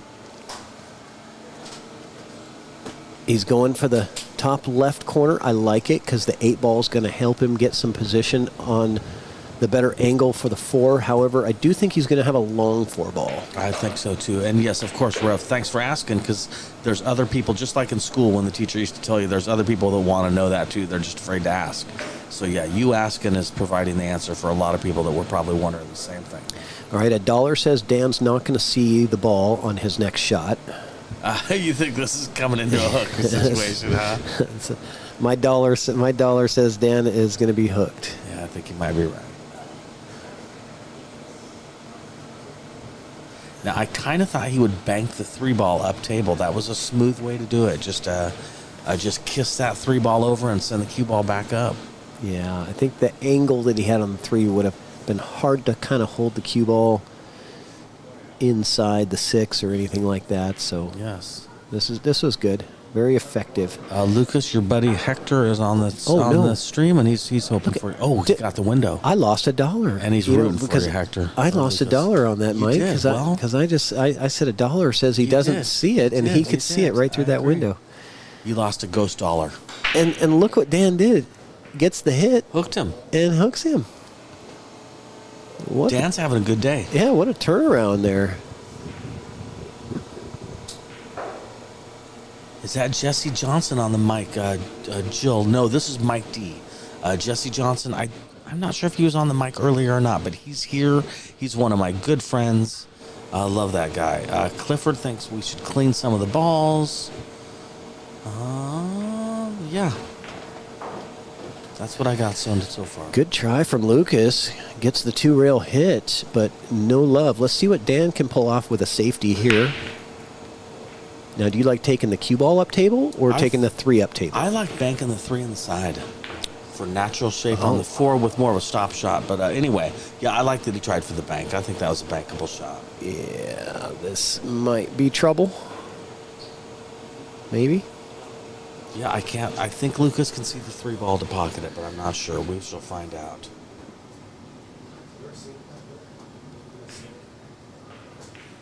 No, he's going rail first into the 3, I believe. Oh, what a shot. Interesting. I mean, that was really... That was pretty good, man. That was the way to do it. Yeah. Daniel does not have much to shoot at right now. And Daniel's from your neck of the woods, is that correct? Is that what you had said? Yeah.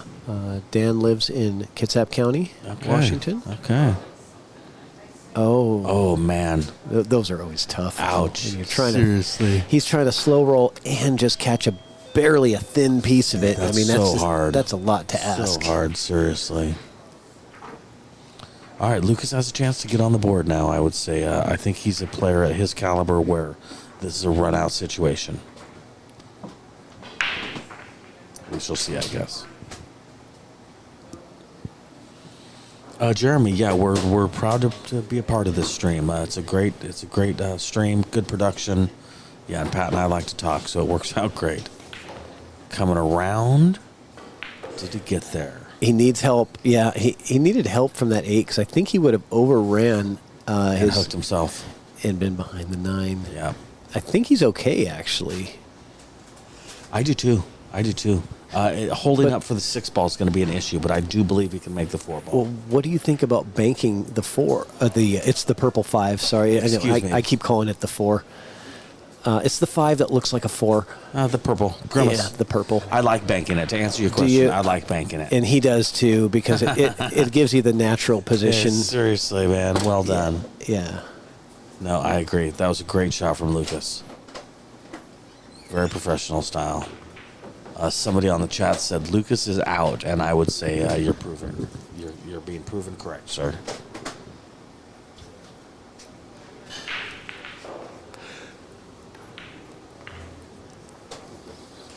All right. I think he was trying to get side pocket shape, but I'm making that up. Maybe not. He now has bottom right-hand corner shape. And that cue ball is going to be going away from the 9. Does he draw 3 rails to get closer? Pat, I think he has to. We'll see what he does. It doesn't look like he is. But he is. Okay, so he was doing more English to make the 3 rails versus draw. Good shot, Lucas. And he's been going too far on everything today, and that one he just didn't get enough into. So these 50-yard line shots are tough action too, Pat.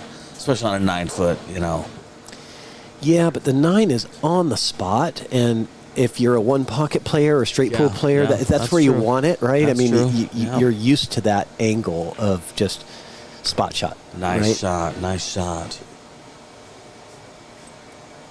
All right. So that to me, that is kind of a, with the racking the 9 on the spot, if it stays on the spot, for me, it feels easier because I practice spot shots a lot because I like to play one pocket. Right. And it really helps. Oh, man. Right? The spot shot comes up so much in one pocket. But isn't it so much different when it's 2 inches below the spot? For whatever reason, Yes, it makes it look so much harder. Yeah.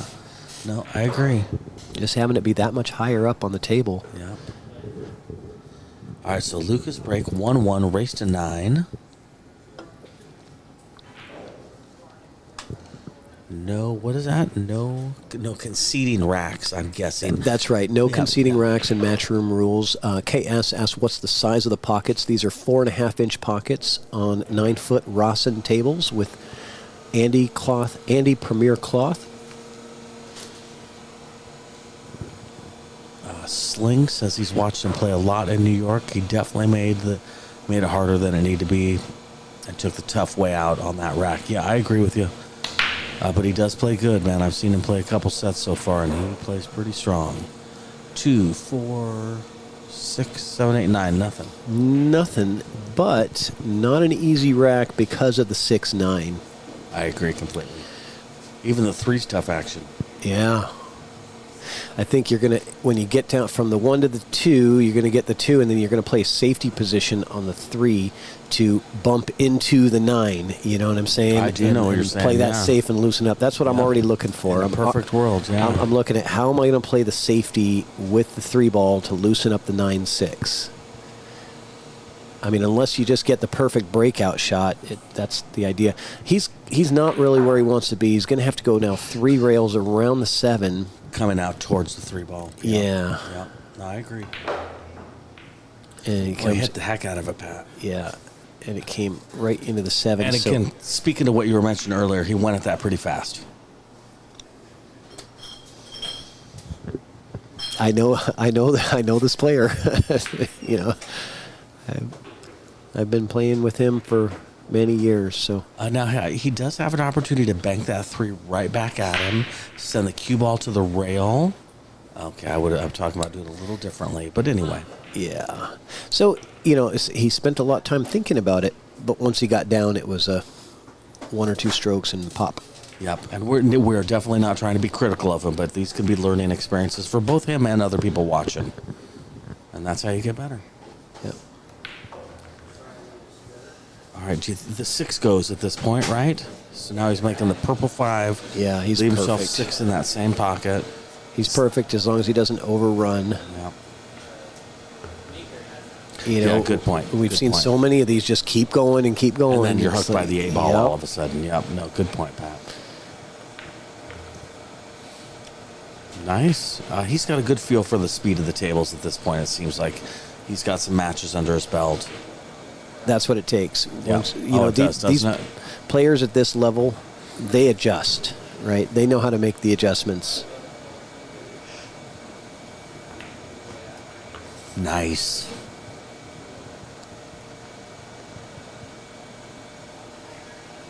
All right. Looks like he's going to get 2-1. Nice shooting, Lucas. Well done. And let's say a word to the sponsors. Again, Q-Tech is the main sponsor of this WNT Matchroom event. Andy Billiard Cloth. These tables are all equipped with Andy Premier Shark Gray Billiard Cloth. And Sandro Manzel Photography. He's here in the building taking all of those fantastic close-up, zoomed-in shots of all the players. If you've ever seen great billiard photography, it's probably been Sandro Manzel. The table fitters, that's the guys that did all of the refelting here. So if you need any table mechanic work, reach out to the Table Fitters Billiard Service. And then, of course, Littman Lights, Mike Littman, who's a staple in the pool community in the Pacific Northwest, sponsoring so many different events. So Thanks to all of the sponsors. You guys are the ones that make stuff like this happen. Yeah, we got some great sponsors. We're lucky to have them. And exactly, Rev says, appreciate the sponsors. These sponsors, exactly. All right, breaking from the break box. He's got half a ball inside the break box, which is interesting. That's where Clay had the most success, too, of going into the long rail and back towards the rack. He did pocket the 1 on the break. It's just a different way of doing it, having it go all the way into the corner. So he's faced with a very long distance 2-ball, and then the 3 is all the way back here. So there's really not much reward in going offensive here. What do you think, Mike? I also don't know. You can't go offensive, but there's not a lot of safety options. Where's the defense? Yeah. Yeah. But you're certainly not going to push out. I guess part of what I'm saying too is it's scratchy. If you slide past the 2 on the left or the right, you might scratch. Yeah, I think he's going to the bottom. Be careful. I think he's going to the top right. No, top left. Oh, he makes it in the side. Well, if you did that, then I guess. Okay, so 3 rails on the 2-ball to the side. But who goes 3 rails to the side pocket? Oh my gosh. Yeah, hey, here we are. That's what it is. A little fortunate there. Yep. Now, where's your safe, Mike? Are you trying to plant this cue ball somewhere behind the 8? Yeah, I think so, Pat. I think so. Bank the 3-ball backup table, but really focus on getting the cue ball to go 2 rails and come in behind the 8-ball, I believe. Yeah, I like it. Yeah, that second rail is key. So he put some more pace into it, bringing the cue ball all the way back down table, try to get distance. Probably in part because the 3-ball was wired to the rail, so it may have made my idea of a shot a little tough. That's a good point. You get that easy double kiss on the cue ball. And then nothing good happens, and it's the opposite of what you're trying to do. Yeah, you scratch in the corner if it double kisses, probably. Right, exactly. All right, so Dan doesn't convert, but he gets a fortunate roll. And we might see the first jump shot of the match. I'm not sure. But that's a tough jump, actually. A tough jump. Yeah, it's going to have some that bounce. Ends in a foul, as far as I'm concerned. Yeah, those cue ball balls goes off the table or bounces into something so hard it knocks it out of the table. Yeah, there's no way. Now, I've seen some trick shot artists do stuff like this, though, so you never know what somebody will try to do. Yeah, he's not going to mess around with any of that. Yeah, I guess not. I mean, he might come down to the long rail, the short rail at the bottom and with some spin and come back to kick the 3, but I don't see anything really good happening there. I'm not sure what other option he has, though, Pat. I mean, what do you think? You think he might bank into it somehow? Well, he's looking at the 1 rail, the side rail, like he's shooting right now. Oh, you're right. June mentions that the cue ball seems to roll a long ways. Yes, it's brand new cloth. And Rassans are known for having springy rails. And so, yeah, it just is what it is. Yeah. That was tough either way you looked at it. Oh, it really was, man. Certainly coming off the bottom rail with spin was easier to make the hit, but it was really, there was no great outcomes that were going to come out of there. I agree. It was going to roll up and probably hit the 9 and sell out, so why? Yeah, maybe sell out a combo even. Yeah. Yep, no, I agree. So stop shot here. I think so. Stop shot for the 4, the pink 4. Oh, now he's on the wrong side of it. Not to be critical of him, but he's on the wrong side of it. It was really a stun follow is what he needed there. Sir. Yes, sir, Pat. That little stun follow shot that just rolls the cue ball forward an inch. Yep. That is the thing about 9-foot pool, too, man, is you start realizing those little things really extra matter on a 9-foot table. You want the cue ball going the right direction, or it just turns into a nightmare, man. Yeah. On the 7-foot, you can kind of make anything work. But on the 9-foot, it's a different world, man. I agree. You want to get close, and you want to have a good angle. Yep. You want to be on the correct side of each ball. Yes, well said. Really well said, Pat. That's what we're saying. Yeah. So a miss from Dan there on the 5. And this could do it. If he gets on the 6 cleanly, that could be the rack. But actually, to get from the 6 to the 7, he got on the inside. That was beautiful. And that way he can sort of back cut it and have the angle to get him over to the 7. Yep. Yeah, I agree. Watch the spin grab on the bottom rail. I he thought we didn't were really- going to see a zing there. We didn't see a zing like I thought we would. No, but I guess he might not wanted to get straight on the 7 anyway. So it's nice to have that little angle and come out. For Now, the he 8. sure does want to get good shape on this 9 ball, which means therefore the 8 ball. He does not want to have an awkward cut down the rail shot on the 9 ball. He's sitting really good at doing that then. Yeah, I expect to see him float up and get relatively close to the 9 ball. We'll see what he does. Are the players required to return to their seats when not shooting? What's the protocol when it's not your shot? Protocol? I think basic etiquette is to go sit in your seat when you're not shooting. I think at this level, it is understood that when it's not your shot, you better go sit down. This ain't the pool hall. We're not playing $2 a game. Yeah, This you're not isn't- this standing there isn't- next to the This table isn't a like league match where you're hanging out with your buddies. No, it definitely, it's a legitimate question. But at this level, I almost think it's an unspoken etiquette thing that, you got to go sit down. If you're pacing around or scratching your head or something while the other guy's shooting, it is looked down upon. Yeah, and say Slinger Tube on the Matchroom chat says, how does Andy roll compared to 860? I'm guessing he means Simonis 860. I would compare it more to the Simonis 760. 760, The I think it is. 760 A little faster is what you're saying. I would say it's a touch faster. It seems to be a touch faster. One of the things I've noticed about Andy cloth, because we happen to have it at one of our local bars that we play at in my area, is it seems to keep the consistency longer. It doesn't change as much or as drastic as Simonis does over 6 months or a year, right? Okay, one in the side. That was a perfect Great break, Lucas. Textbook. Great break, man. Back and forth, exactly straight line back and forth with the cue ball. That's what you want to see out of your breaks. Somebody's saying I thought a referee is required for a matchroom event. We have 2 referees, but I know what you mean. You mean a referee for each table where they're often racking for the opponents and it's all ball fouls. Apparently not, because we had talked about that a little bit, but no, apparently it's not a requirement. It is all ball fouls, but there are not, no? No, it's only all ball fouls if you have a dedicated referee for your table. Oh, thank you. Which we Okay. do not have. I see. So when they get down to the semifinals and the finals, that's when we'll have that Yes, ref. sir. Okay. Then we're going to see that. Gotcha. Yes. Okay. Great question, though. Yeah. Great question. Jesse Churchill says, "Go Golden Mum." That's the bar that I was referencing that has the Andy cloth. Oh, so. okay. That's cool. All right, Lucas overrolled it on the 4 a little bit, but he's okay. He'll Yep. figure it out. Let's give a shout out to the refs in the room. Sam Rabito is here from the Olympia area. Yes, he is. And then who's our other ref in the room? Oh, you're putting me on the spot. Sorry to put you I on the don't know. spot. He's a great somebody's ref and gonna a help heck me of a out. human being. I'm not sure. I know. How's that, The Pat? problem is I know his name too. Okay. And I'm just not. It's not coming to me. Okay. And but I'll get it out there. Well, I've known Sam for 20 years or something, and he's a great ref here in the Pacific Northwest. We're lucky to have him. All right. So he's gotten in a little trouble. I don't think he's got the window. Do you? No, I do not. But he's contemplating the jump through the gap, which Yeah. is a little easier to jump through sometimes, and it's probably better than kicking at it, Pat. He's trying to maybe the jump bank is what he's looking at. I just don't know. We'll see. Yeah. Lucas is going to school us. He'll let us know here in a minute. Boy, look at these cameras we've got at Ox Billiards here.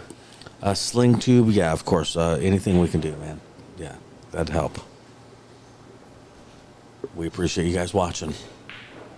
Max Eberly looking through the windows. One of my favorite pros, Max Eberly. Such a nice guy. Good people, man. Making funny faces at us. He's a good dude. I tell you, not all pros are friendly and nice to the lower level players, and Max always is. Always willing to talk to you.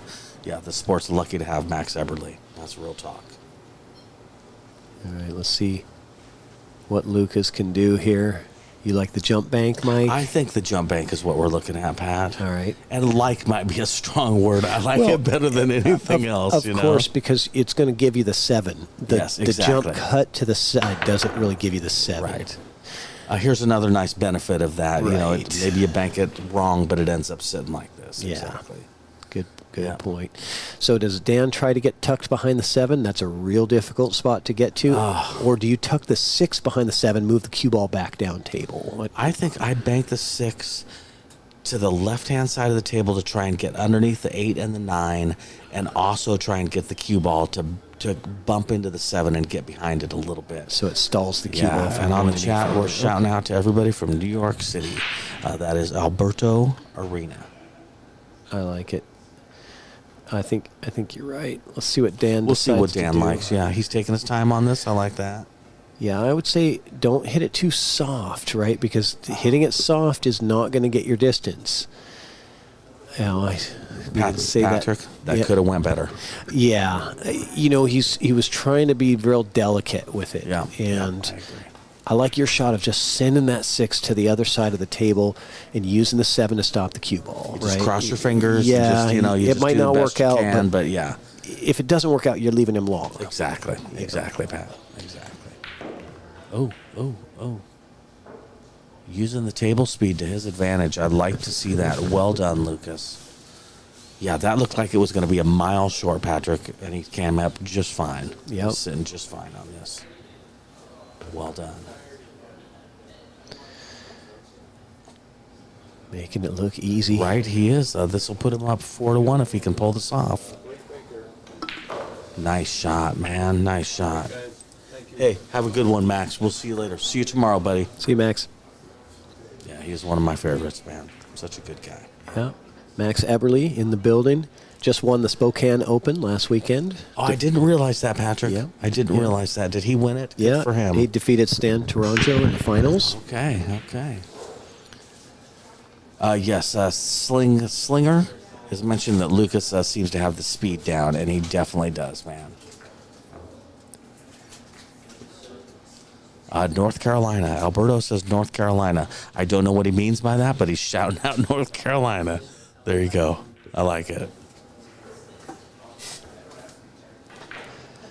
I think Boosie is from South Carolina, maybe? All right, so Lucas's last break was perfect. Cue ball went directly back and forth. One got pocketed right on the side. Same thing. Oh, happened. look at that. Yeah, He's great. Dude, great break, man. He's got it dialed in. He's got the Matchroom break figured out. Good for him. With shape on the 2-ball this time. Oh, Patrick, we might be about to see a break and run, buddy. Yeah, I think so. First break and run of the match. I'm pretty sure I would say it's better than 60 or 70% chance to run out here for this guy. Yeah, cue ball landed good. What are the obstacles to avoid on the run out here? Do you see any? Oh, that could have been one. Wow. Rattles the 3 in there. Yeah, the 4 was a little hard to get on because the 9 and the excuse me. Getting on the 4 right. Yes, getting on the 4 right that leaves you on the 5 correctly. Oh, that was an interesting way to hit that. I thought he would be getting shape for the 5 on the bottom left-hand corner pocket. Yeah, maybe not a big deal. Don't get me wrong. He definitely wants to get above the 6 now, so he doesn't have to go around the table. But I guess he can draw it to the left, too. So, yeah, he's looking good. Yeah, he's looking good. Pat, let's just admit it. The 9's right next to the side pocket. Yeah, there's not much to say now. It's Oh, nice. Rev Horner says that Max Eberly has helped his game quite a bit. He's got some great content on YouTube. That's good to know. Yeah, he had to take a little bit of medicine there just because he got so straight on that ball. But knowing that the 9 is easy from this position. Yeah, Callan wants to know what we think of fluke in the 9-ball. I think that's a part of 9-ball. It's if you don't like that rule, you should be playing 10-ball. But I hear what you're saying. I just think once you play 9-ball, you have to accept the 9-ball, the rules of 9-ball. And that means you can luck a 9-ball in, you know what I mean? But in my opinion, that's why you typically play longer sets in 9-ball than you do in 10-ball, Yes. because there's going to be maybe one rack out of your set, maybe, that somebody randomly pockets a 9-ball in the wrong pocket. It doesn't happen And all at that this often. level, it ain't once a set either. It's once every 7 sets or something. It's At this very level, unusual, yeah. yes. Yeah. This is not you and your buddy on a Tuesday night having some beer and banging some balls around. The odds of it happening in that situation, You know, these guys, everything they shoot is so controlled, so precise. Yeah. They have a plan for where the object ball, where the cue ball's going. You just don't fluke many balls in. Yeah, so let's watch Lucas here again, see if he can pull off a 2-pack here. Right. He's got that break dialed in. He's pulled the cue ball back to the far corner of the break box, whereas before he was at more of a half ball. That one's And- going dead to the side every time. 2 ball's going to dress up. He's golden. This could Great be a shot, could be a man. 2-pack here. Yeah, I was funny. I was teaching my nephews how to play pool. They've never, they banged some balls around. All they knew is 8-ball, right? That's the only game they've ever played is 8-ball. Right. So I was teaching them 9-ball. I said, you guys are going to love this because you can do this thing. We call it ride the cheese. Right, exactly.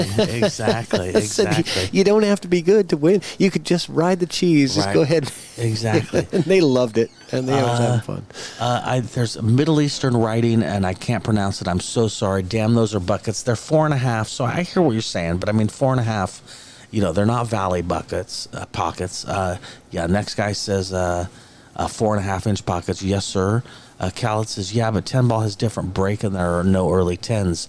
That's what I'm saying, Khaled, is if you don't like the 9-ball rules, then you should play 10-ball. Once you've decided to play 9-ball, it just kind of is what it is. Well, most of the time, 10-ball does include early 10s. You just have to call it. Just not a fluke is what he's asking about. Exactly. Yeah. So I just think that's why they invented 10-ball, Khaled, so you can play 10-ball instead. So is he going to back cut this 3 to the... God, he looks like it, doesn't he? And then where's he going to go with the cue ball? Down to the bottom rail. Jeez. I was like, how does he miss the 9-ball? That's how. That's how he goes so incredibly thin. He's got a young man's eyes, Pat. That's what he just did. Yeah, I can't believe he overcut that. I didn't even know it was possible from that position. Yep. So here's where you got to remember that the purple is not for the 4-ball. The purple is the 5. The pink is down there. Jeez. How many times have my we done God. this with this set, right? Yes. And The last tournament I played here, as soon as I got on the 3-ball, I started telling myself which ball was which for the 4 and the 5 because I knew I was going to get shape on the wrong ball. Yeah. So he's Which left I think means himself I'm old. a lot of distance there. That cost him. It's going to come It out did cost okay. him, yeah. All right, Lucas. Thin off of the 4-ball and bring the cue ball 2 rails to the right, down to land by the 9-ball, I guess. I don't know, Pat, what do you think? I think I'm coming full into the 4 and bringing the cue ball behind the purple 5. Yeah, but definitely. Khaled, I appreciate your attitude, sir. He likes your shot. That was your shot, wasn't it, Mike? Yes, it was my shot, yeah. Very good. Yep. Basically, one version of that or another. Yeah. Basically, come around, leave yourself some distance, cross your fingers, hope for the best. On a 9-foot table, usually the right safety is the one that leaves distance. Yes. Yes. So seriously. Yep. On a 9-foot table, a safety is not always a hook. That's the thing that people have to remember sometimes is, leaving them tough on a 9-foot can mean just awkward, and it's good enough. It really often is good enough. Agreed. You're lucky enough to have a 9-foot at your house. I'm jealous. I got a 7-foot. I wish I had a 9-foot, man. Oh, well, you're welcome to come over anytime. I appreciate it, Patrick. I appreciate it. I know it's a little far for you. That's all right. I'll just tell my wife I'll be back for dinner. All right. So Dan missed that, giving up ball in hand to Luke. Luke's up 5-1. The tournament's been going really smooth. I feel like everything's on time, right? Everything's been going well. We got the matches done at a reasonable amount of time. 7 on the B side helps. Oh, yes, that we lowered the race to, not lowered, but yeah, it's race to 7 on the B side helps with timing. I agree. Yep. However, this is an A side match, so we are going to 9 in this one. Definitely are, yeah. All right, is he a little straight? What's his plan here, Pat? What do you think he's going to do here? Yes, somebody asked if there was. Oh, no. Okay. No. So, yeah, he's going to have to punch forward. That's the thing. Yeah. And he got there. He just had to get to the other side of the 8. Good. I got to tell you, Lucas plays good, man. Lucas plays good. Nice shooting, man. He's a little straight on it. Would you agree, Pat? He almost wanted some angle. Yeah, but We'll see how he ends up with this. He'll huh? just draw it back or stun it over. Oh, Slight angle. like a 747 Fargo would do? Yes, exactly. Oh, Oscar Dominguez is at 6-3 against Rick Glenn. Yeah, let's take a look. What are they on table 5? Yeah. We'll just take a look real On our quick secondary stream, if you go to YouTube and look at the secondary stream, you can watch Oscar Dominguez playing. No commentary on that, but listen, do the commentary yourself. Wake your wife up. Give you guys a couple of or your husband. Couple What of do I know? shots on this before we get back to our feature match. Yeah, very cool. Rick Glenn versus I like Oscar Dominguez. that the cameras do what they do. You just could swing around like that. That's pretty amazing, man. It's high tech around here. You can tell you're in Seattle by the cameras. It's high tech, right? Well, yeah, Pacific Northwest. Hey, we are the. If we're not doing technology out here, who is? Where it would be? Yeah. Yes, exactly. All right, let's see how this perfect break goes.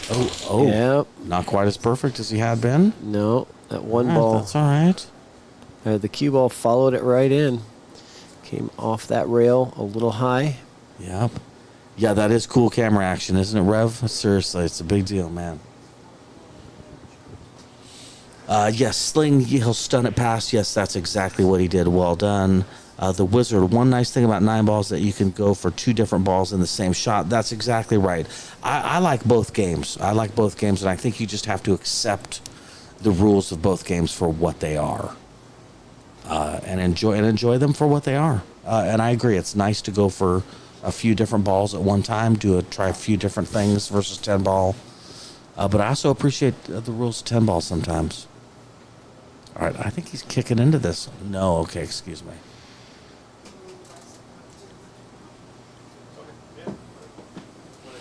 Khaled, you're not bothering us. No apologies necessary, sir. You can ask any questions you want. I heard Dubai is beautiful. Acquiring a Fargo rating might be tough for you we're in that part of the world. Solado, Google Solado, which is an app, and you can play your friends and get a Fargo rating through Solado, I believe. That might be your best bet.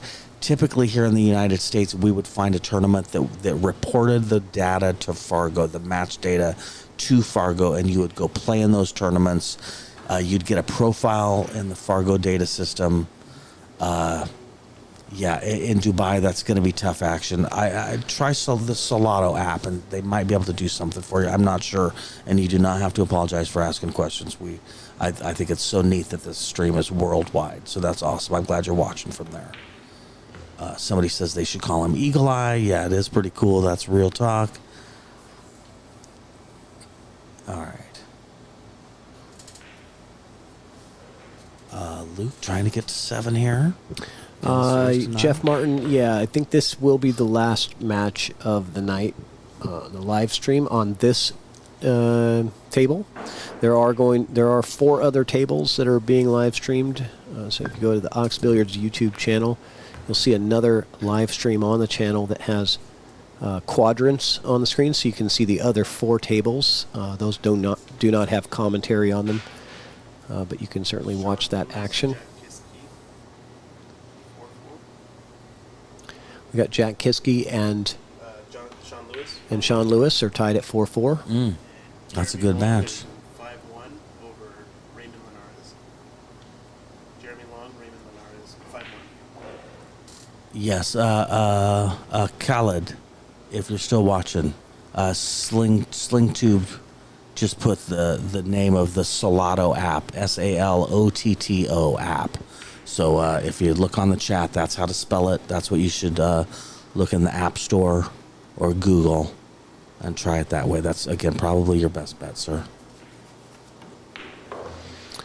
Nice. So Lucas just staying in control here. He's making short work of this, Pat. Yeah. Yeah, 7-1. Wowzers. Yeah, 7-1 there, and then Of course, Khaled, no problem. I'm glad to answer your questions, sir. There, and just heads up on the score updates. Oscar Dominguez leads Rick Glenn 6-3. Raymond Linares and Jeremy Long. Jeremy's up 4-2 over Raymond. And we already told you Sean Lewis and Jack Kiske are tied 4-4. Those are the live matches that are happening right now.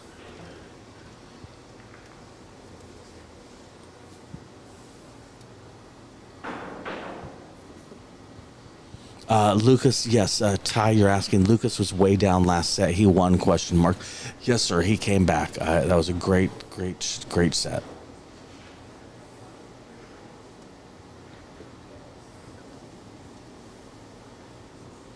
Hello from CT and the Shark Stream.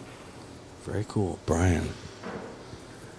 All right, let's see Luke's break here. Lucas's break here. He's been breaking just about perfect. One more game and he's on the hill. We'll see how this goes. And Dan has won the first rack of this set and has not seen any breaks after that. Right. So he got the early lead and that's it. Lucas said that's enough of that. Okay, so dry break, but getting from the 1 to the 2, he's going to have some trouble. The 4 and 9 are real big blockers for that 2 ball. He's going to have to draw this thing. Really, he wants to draw it back to where it is now and down to the bottom. I mean, at the table. That's all he can really do, or otherwise he's hooked on the 2, right? Yeah, he's going to be hooked. Well, just pocketing that ball is pretty strong, man. That's tough to do. Well done, Dan. And yeah, he's looking at going rail first. The secondary stream now has 4 quadrants, which Pat used that word, and I think it's a cool word. Oh, cool. So yeah, you can watch Sean Lewis versus Jack Kiski. Raymond Linares versus Jeremy Long, or Oscar Dominguez versus Rick Glenn. All great matches. It's wonderful to see Sean Lewis out here competing again. He's a great guy, and he's great for our sport. I'm glad to see him doing it again. All right. He's got a shot at the 2 here. What time does the stream start tomorrow? What do you think about that, Pat? 10 a.m. 10 a.m. the stream starts. Christian has all the answers. Yes. I like it. Well done. I feel like he's our radio producer, Pat. I like it. He needs flashcards. Yeah, Just seriously. Right? flashcards. Yeah, seriously. He's got a whiteboard back here. That might work too. Yep.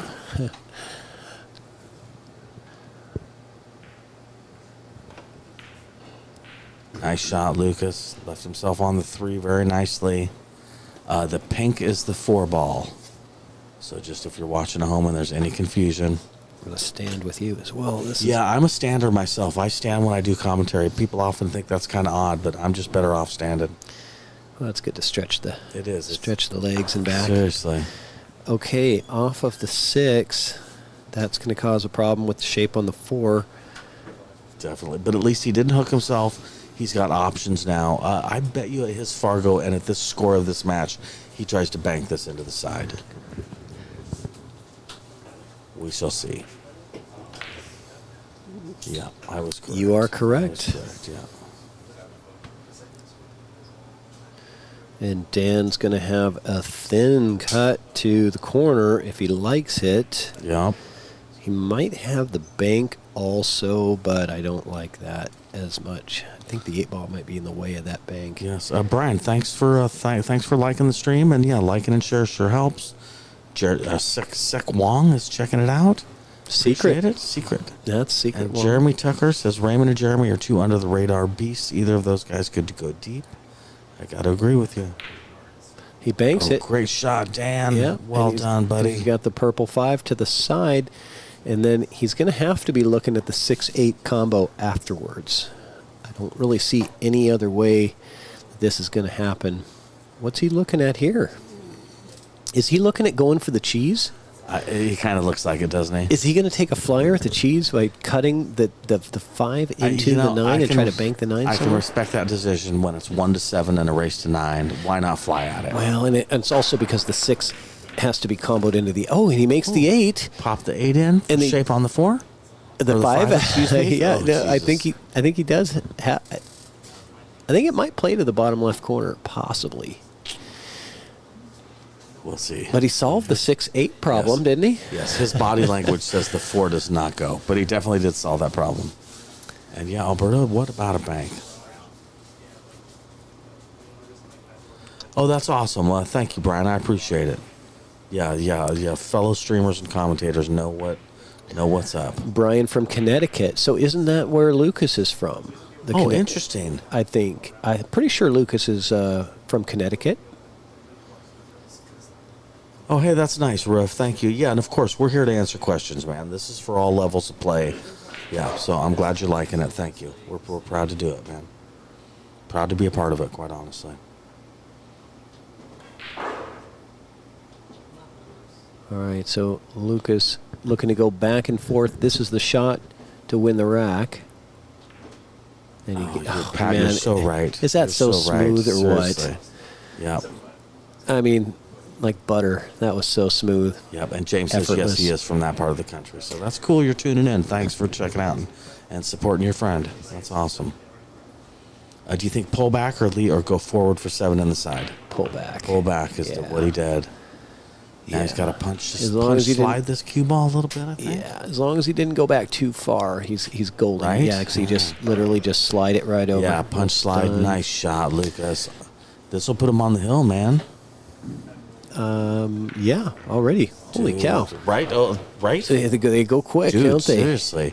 I feel like we started 26 minutes ago, man. You know, the one thing about 9-ball is it just seems to be so much faster action than 10-ball. I don't know why. You know, that extra ball? Is it the fact that there's no luck? Is it the fact that it's easier to pocket a ball on the break in 9-ball? I think it's all those things combined that just sort of...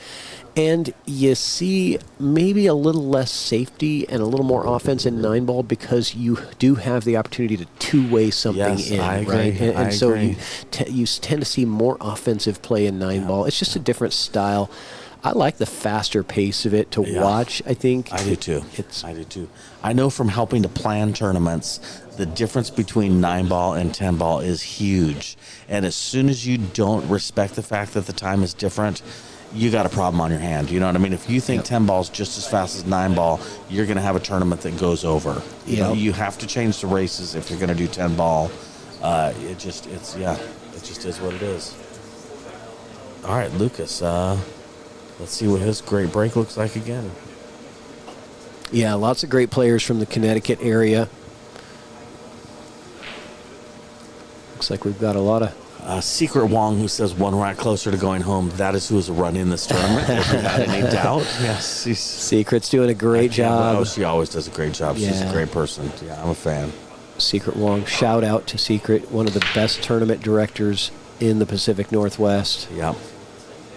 And holding down a full-time job. Yeah, she does it all. She does it all, man. And she sometimes helps me with my Chalkbox live streams as well. Oh, that's cool. It's been a while, but we haven't done much in a while. But yeah, she's a big help when she comes out. She helps with the raffle stuff and all that stuff. So yeah. Alberto, that's a lot what you wrote, and I believe, and I agree with what you said. I'm not going to read it all, but I do agree with what, I mean, I read it all, but not out loud. I agree with what you said. Well, she must have her headphones in.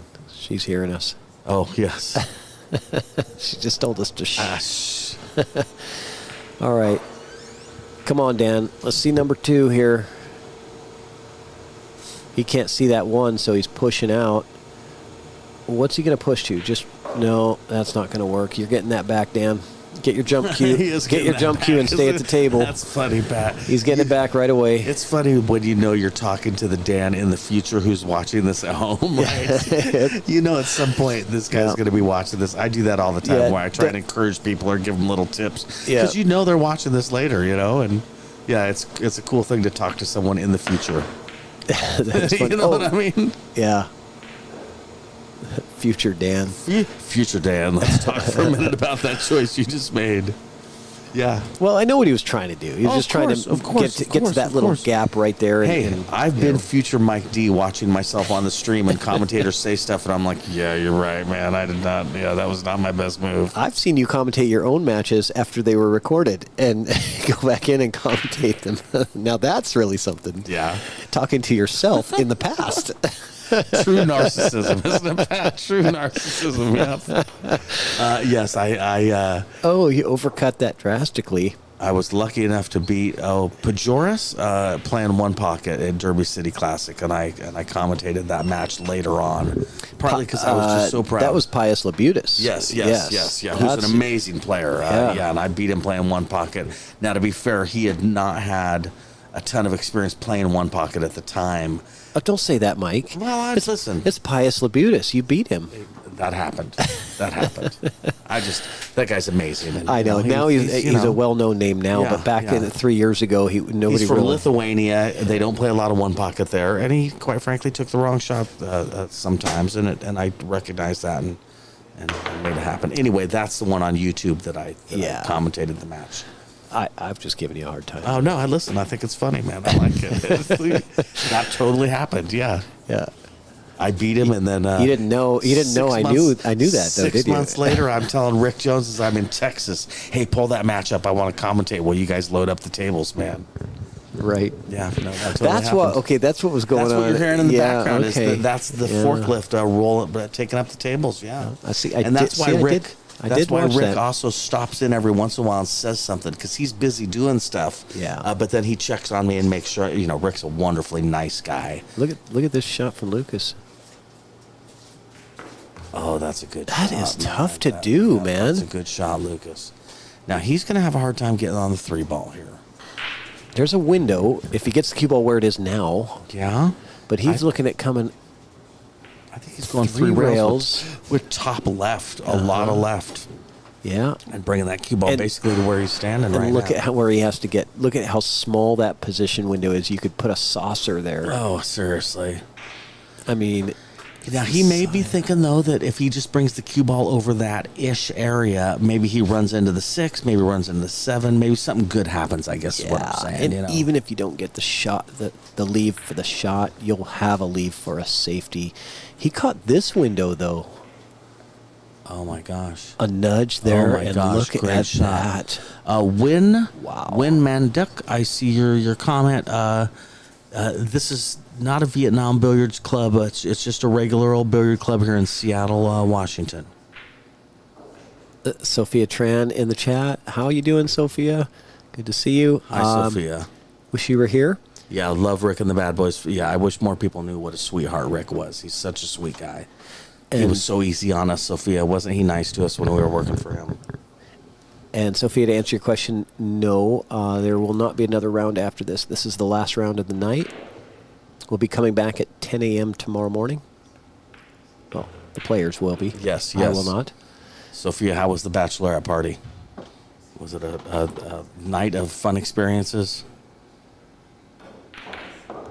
All right. Pulled back, 6 on the side. I like it. Shape on the 7 to the top right, you think, from here? Yes. He's using draw. I like inside here, but he's using draw, to the top, yeah. I thought I was going to check it with inside. He did a drag draw just to slow the cue ball down. I think that shot, it's a lot hard. Oh, did he miss this? Outside. Oh, outside. Sophia, I'm glad you had a good time. That's tough, man. That was outside. He had perfect shape for getting out. Yeah. Come on, Dan, get another ball. Get another game on the board, man. You can do it. You got to take it. Pick up the spare. Is that what you say, Mike? Yeah, pick up the spare, exactly. DJ Kevin said he'd play him for $10,000. Well, listen, that's fun. Who? What? DJ Kevin said he'll play who? I don't know. Anybody, apparently. One of these guys. I don't know. I can only tell you what he said. He's all about the action. Oscar Dominguez won that match 9-3 over Rick Glenn. Yes, that was a great match, man. Yeah, Oscar. All right. Like I said, Oscar. Oh, Dan. No. We're gonna see a fluke. No. Oh, he knows it. Okay. So he concedes, but he's not supposed to. I think Matchroom rules says you got to shoot it. But what are you going to do once he already? Will you put our sponsors up one more time? Puts it up there. So hey, that was a great match between Lucas and Dan. We and appreciate Dan it. Liebeck. Yes. Yeah. Remember to check out our secondary stream on the Aux YouTube channel. We got Raymond versus Jeremy. Sean Lewis in versus fact, Jack. we can go to one of these and finish it out for you guys if you had a little bit more time. Sure, or whatever, man. Yeah. Whatever works. Give you guys a little bit more action. Let's see, what else do we have, though? Is this the only one? 7. And 7. Let's see what we got here on 7. Oh, this is Amon Sunar. Is that Amon? No, oh, that's Sean Lewis. not. Sorry. No, it's I wasn't reading their names. I just saw the body. Jack Kiske and Sean Lewis. Good local matchup.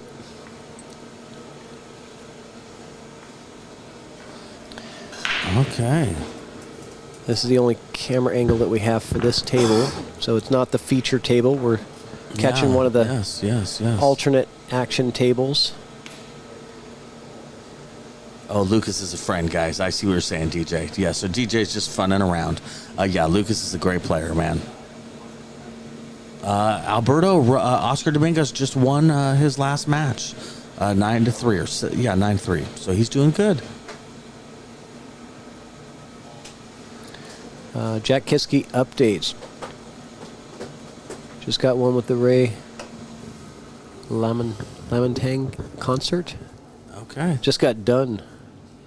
I don't know Ray Lamontage. I don't either. Hey, I got to tell you guys, I'm running away.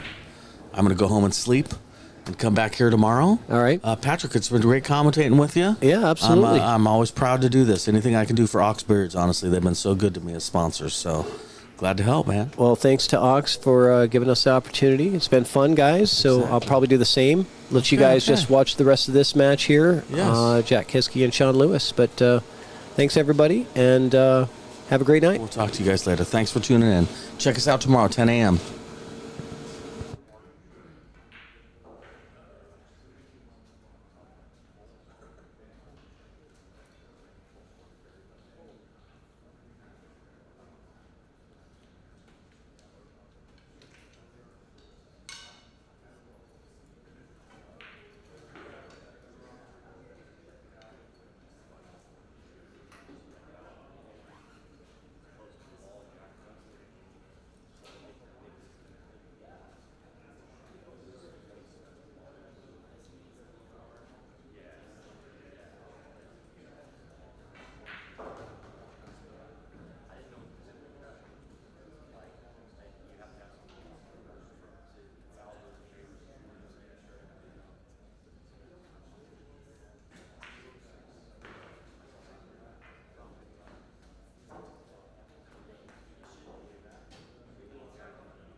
it just that? What about, or is it? Does it It matter? starts rolling off here. I'll check the whole thing. Because once you win 2 months with the one, the other one. Yeah, just everything.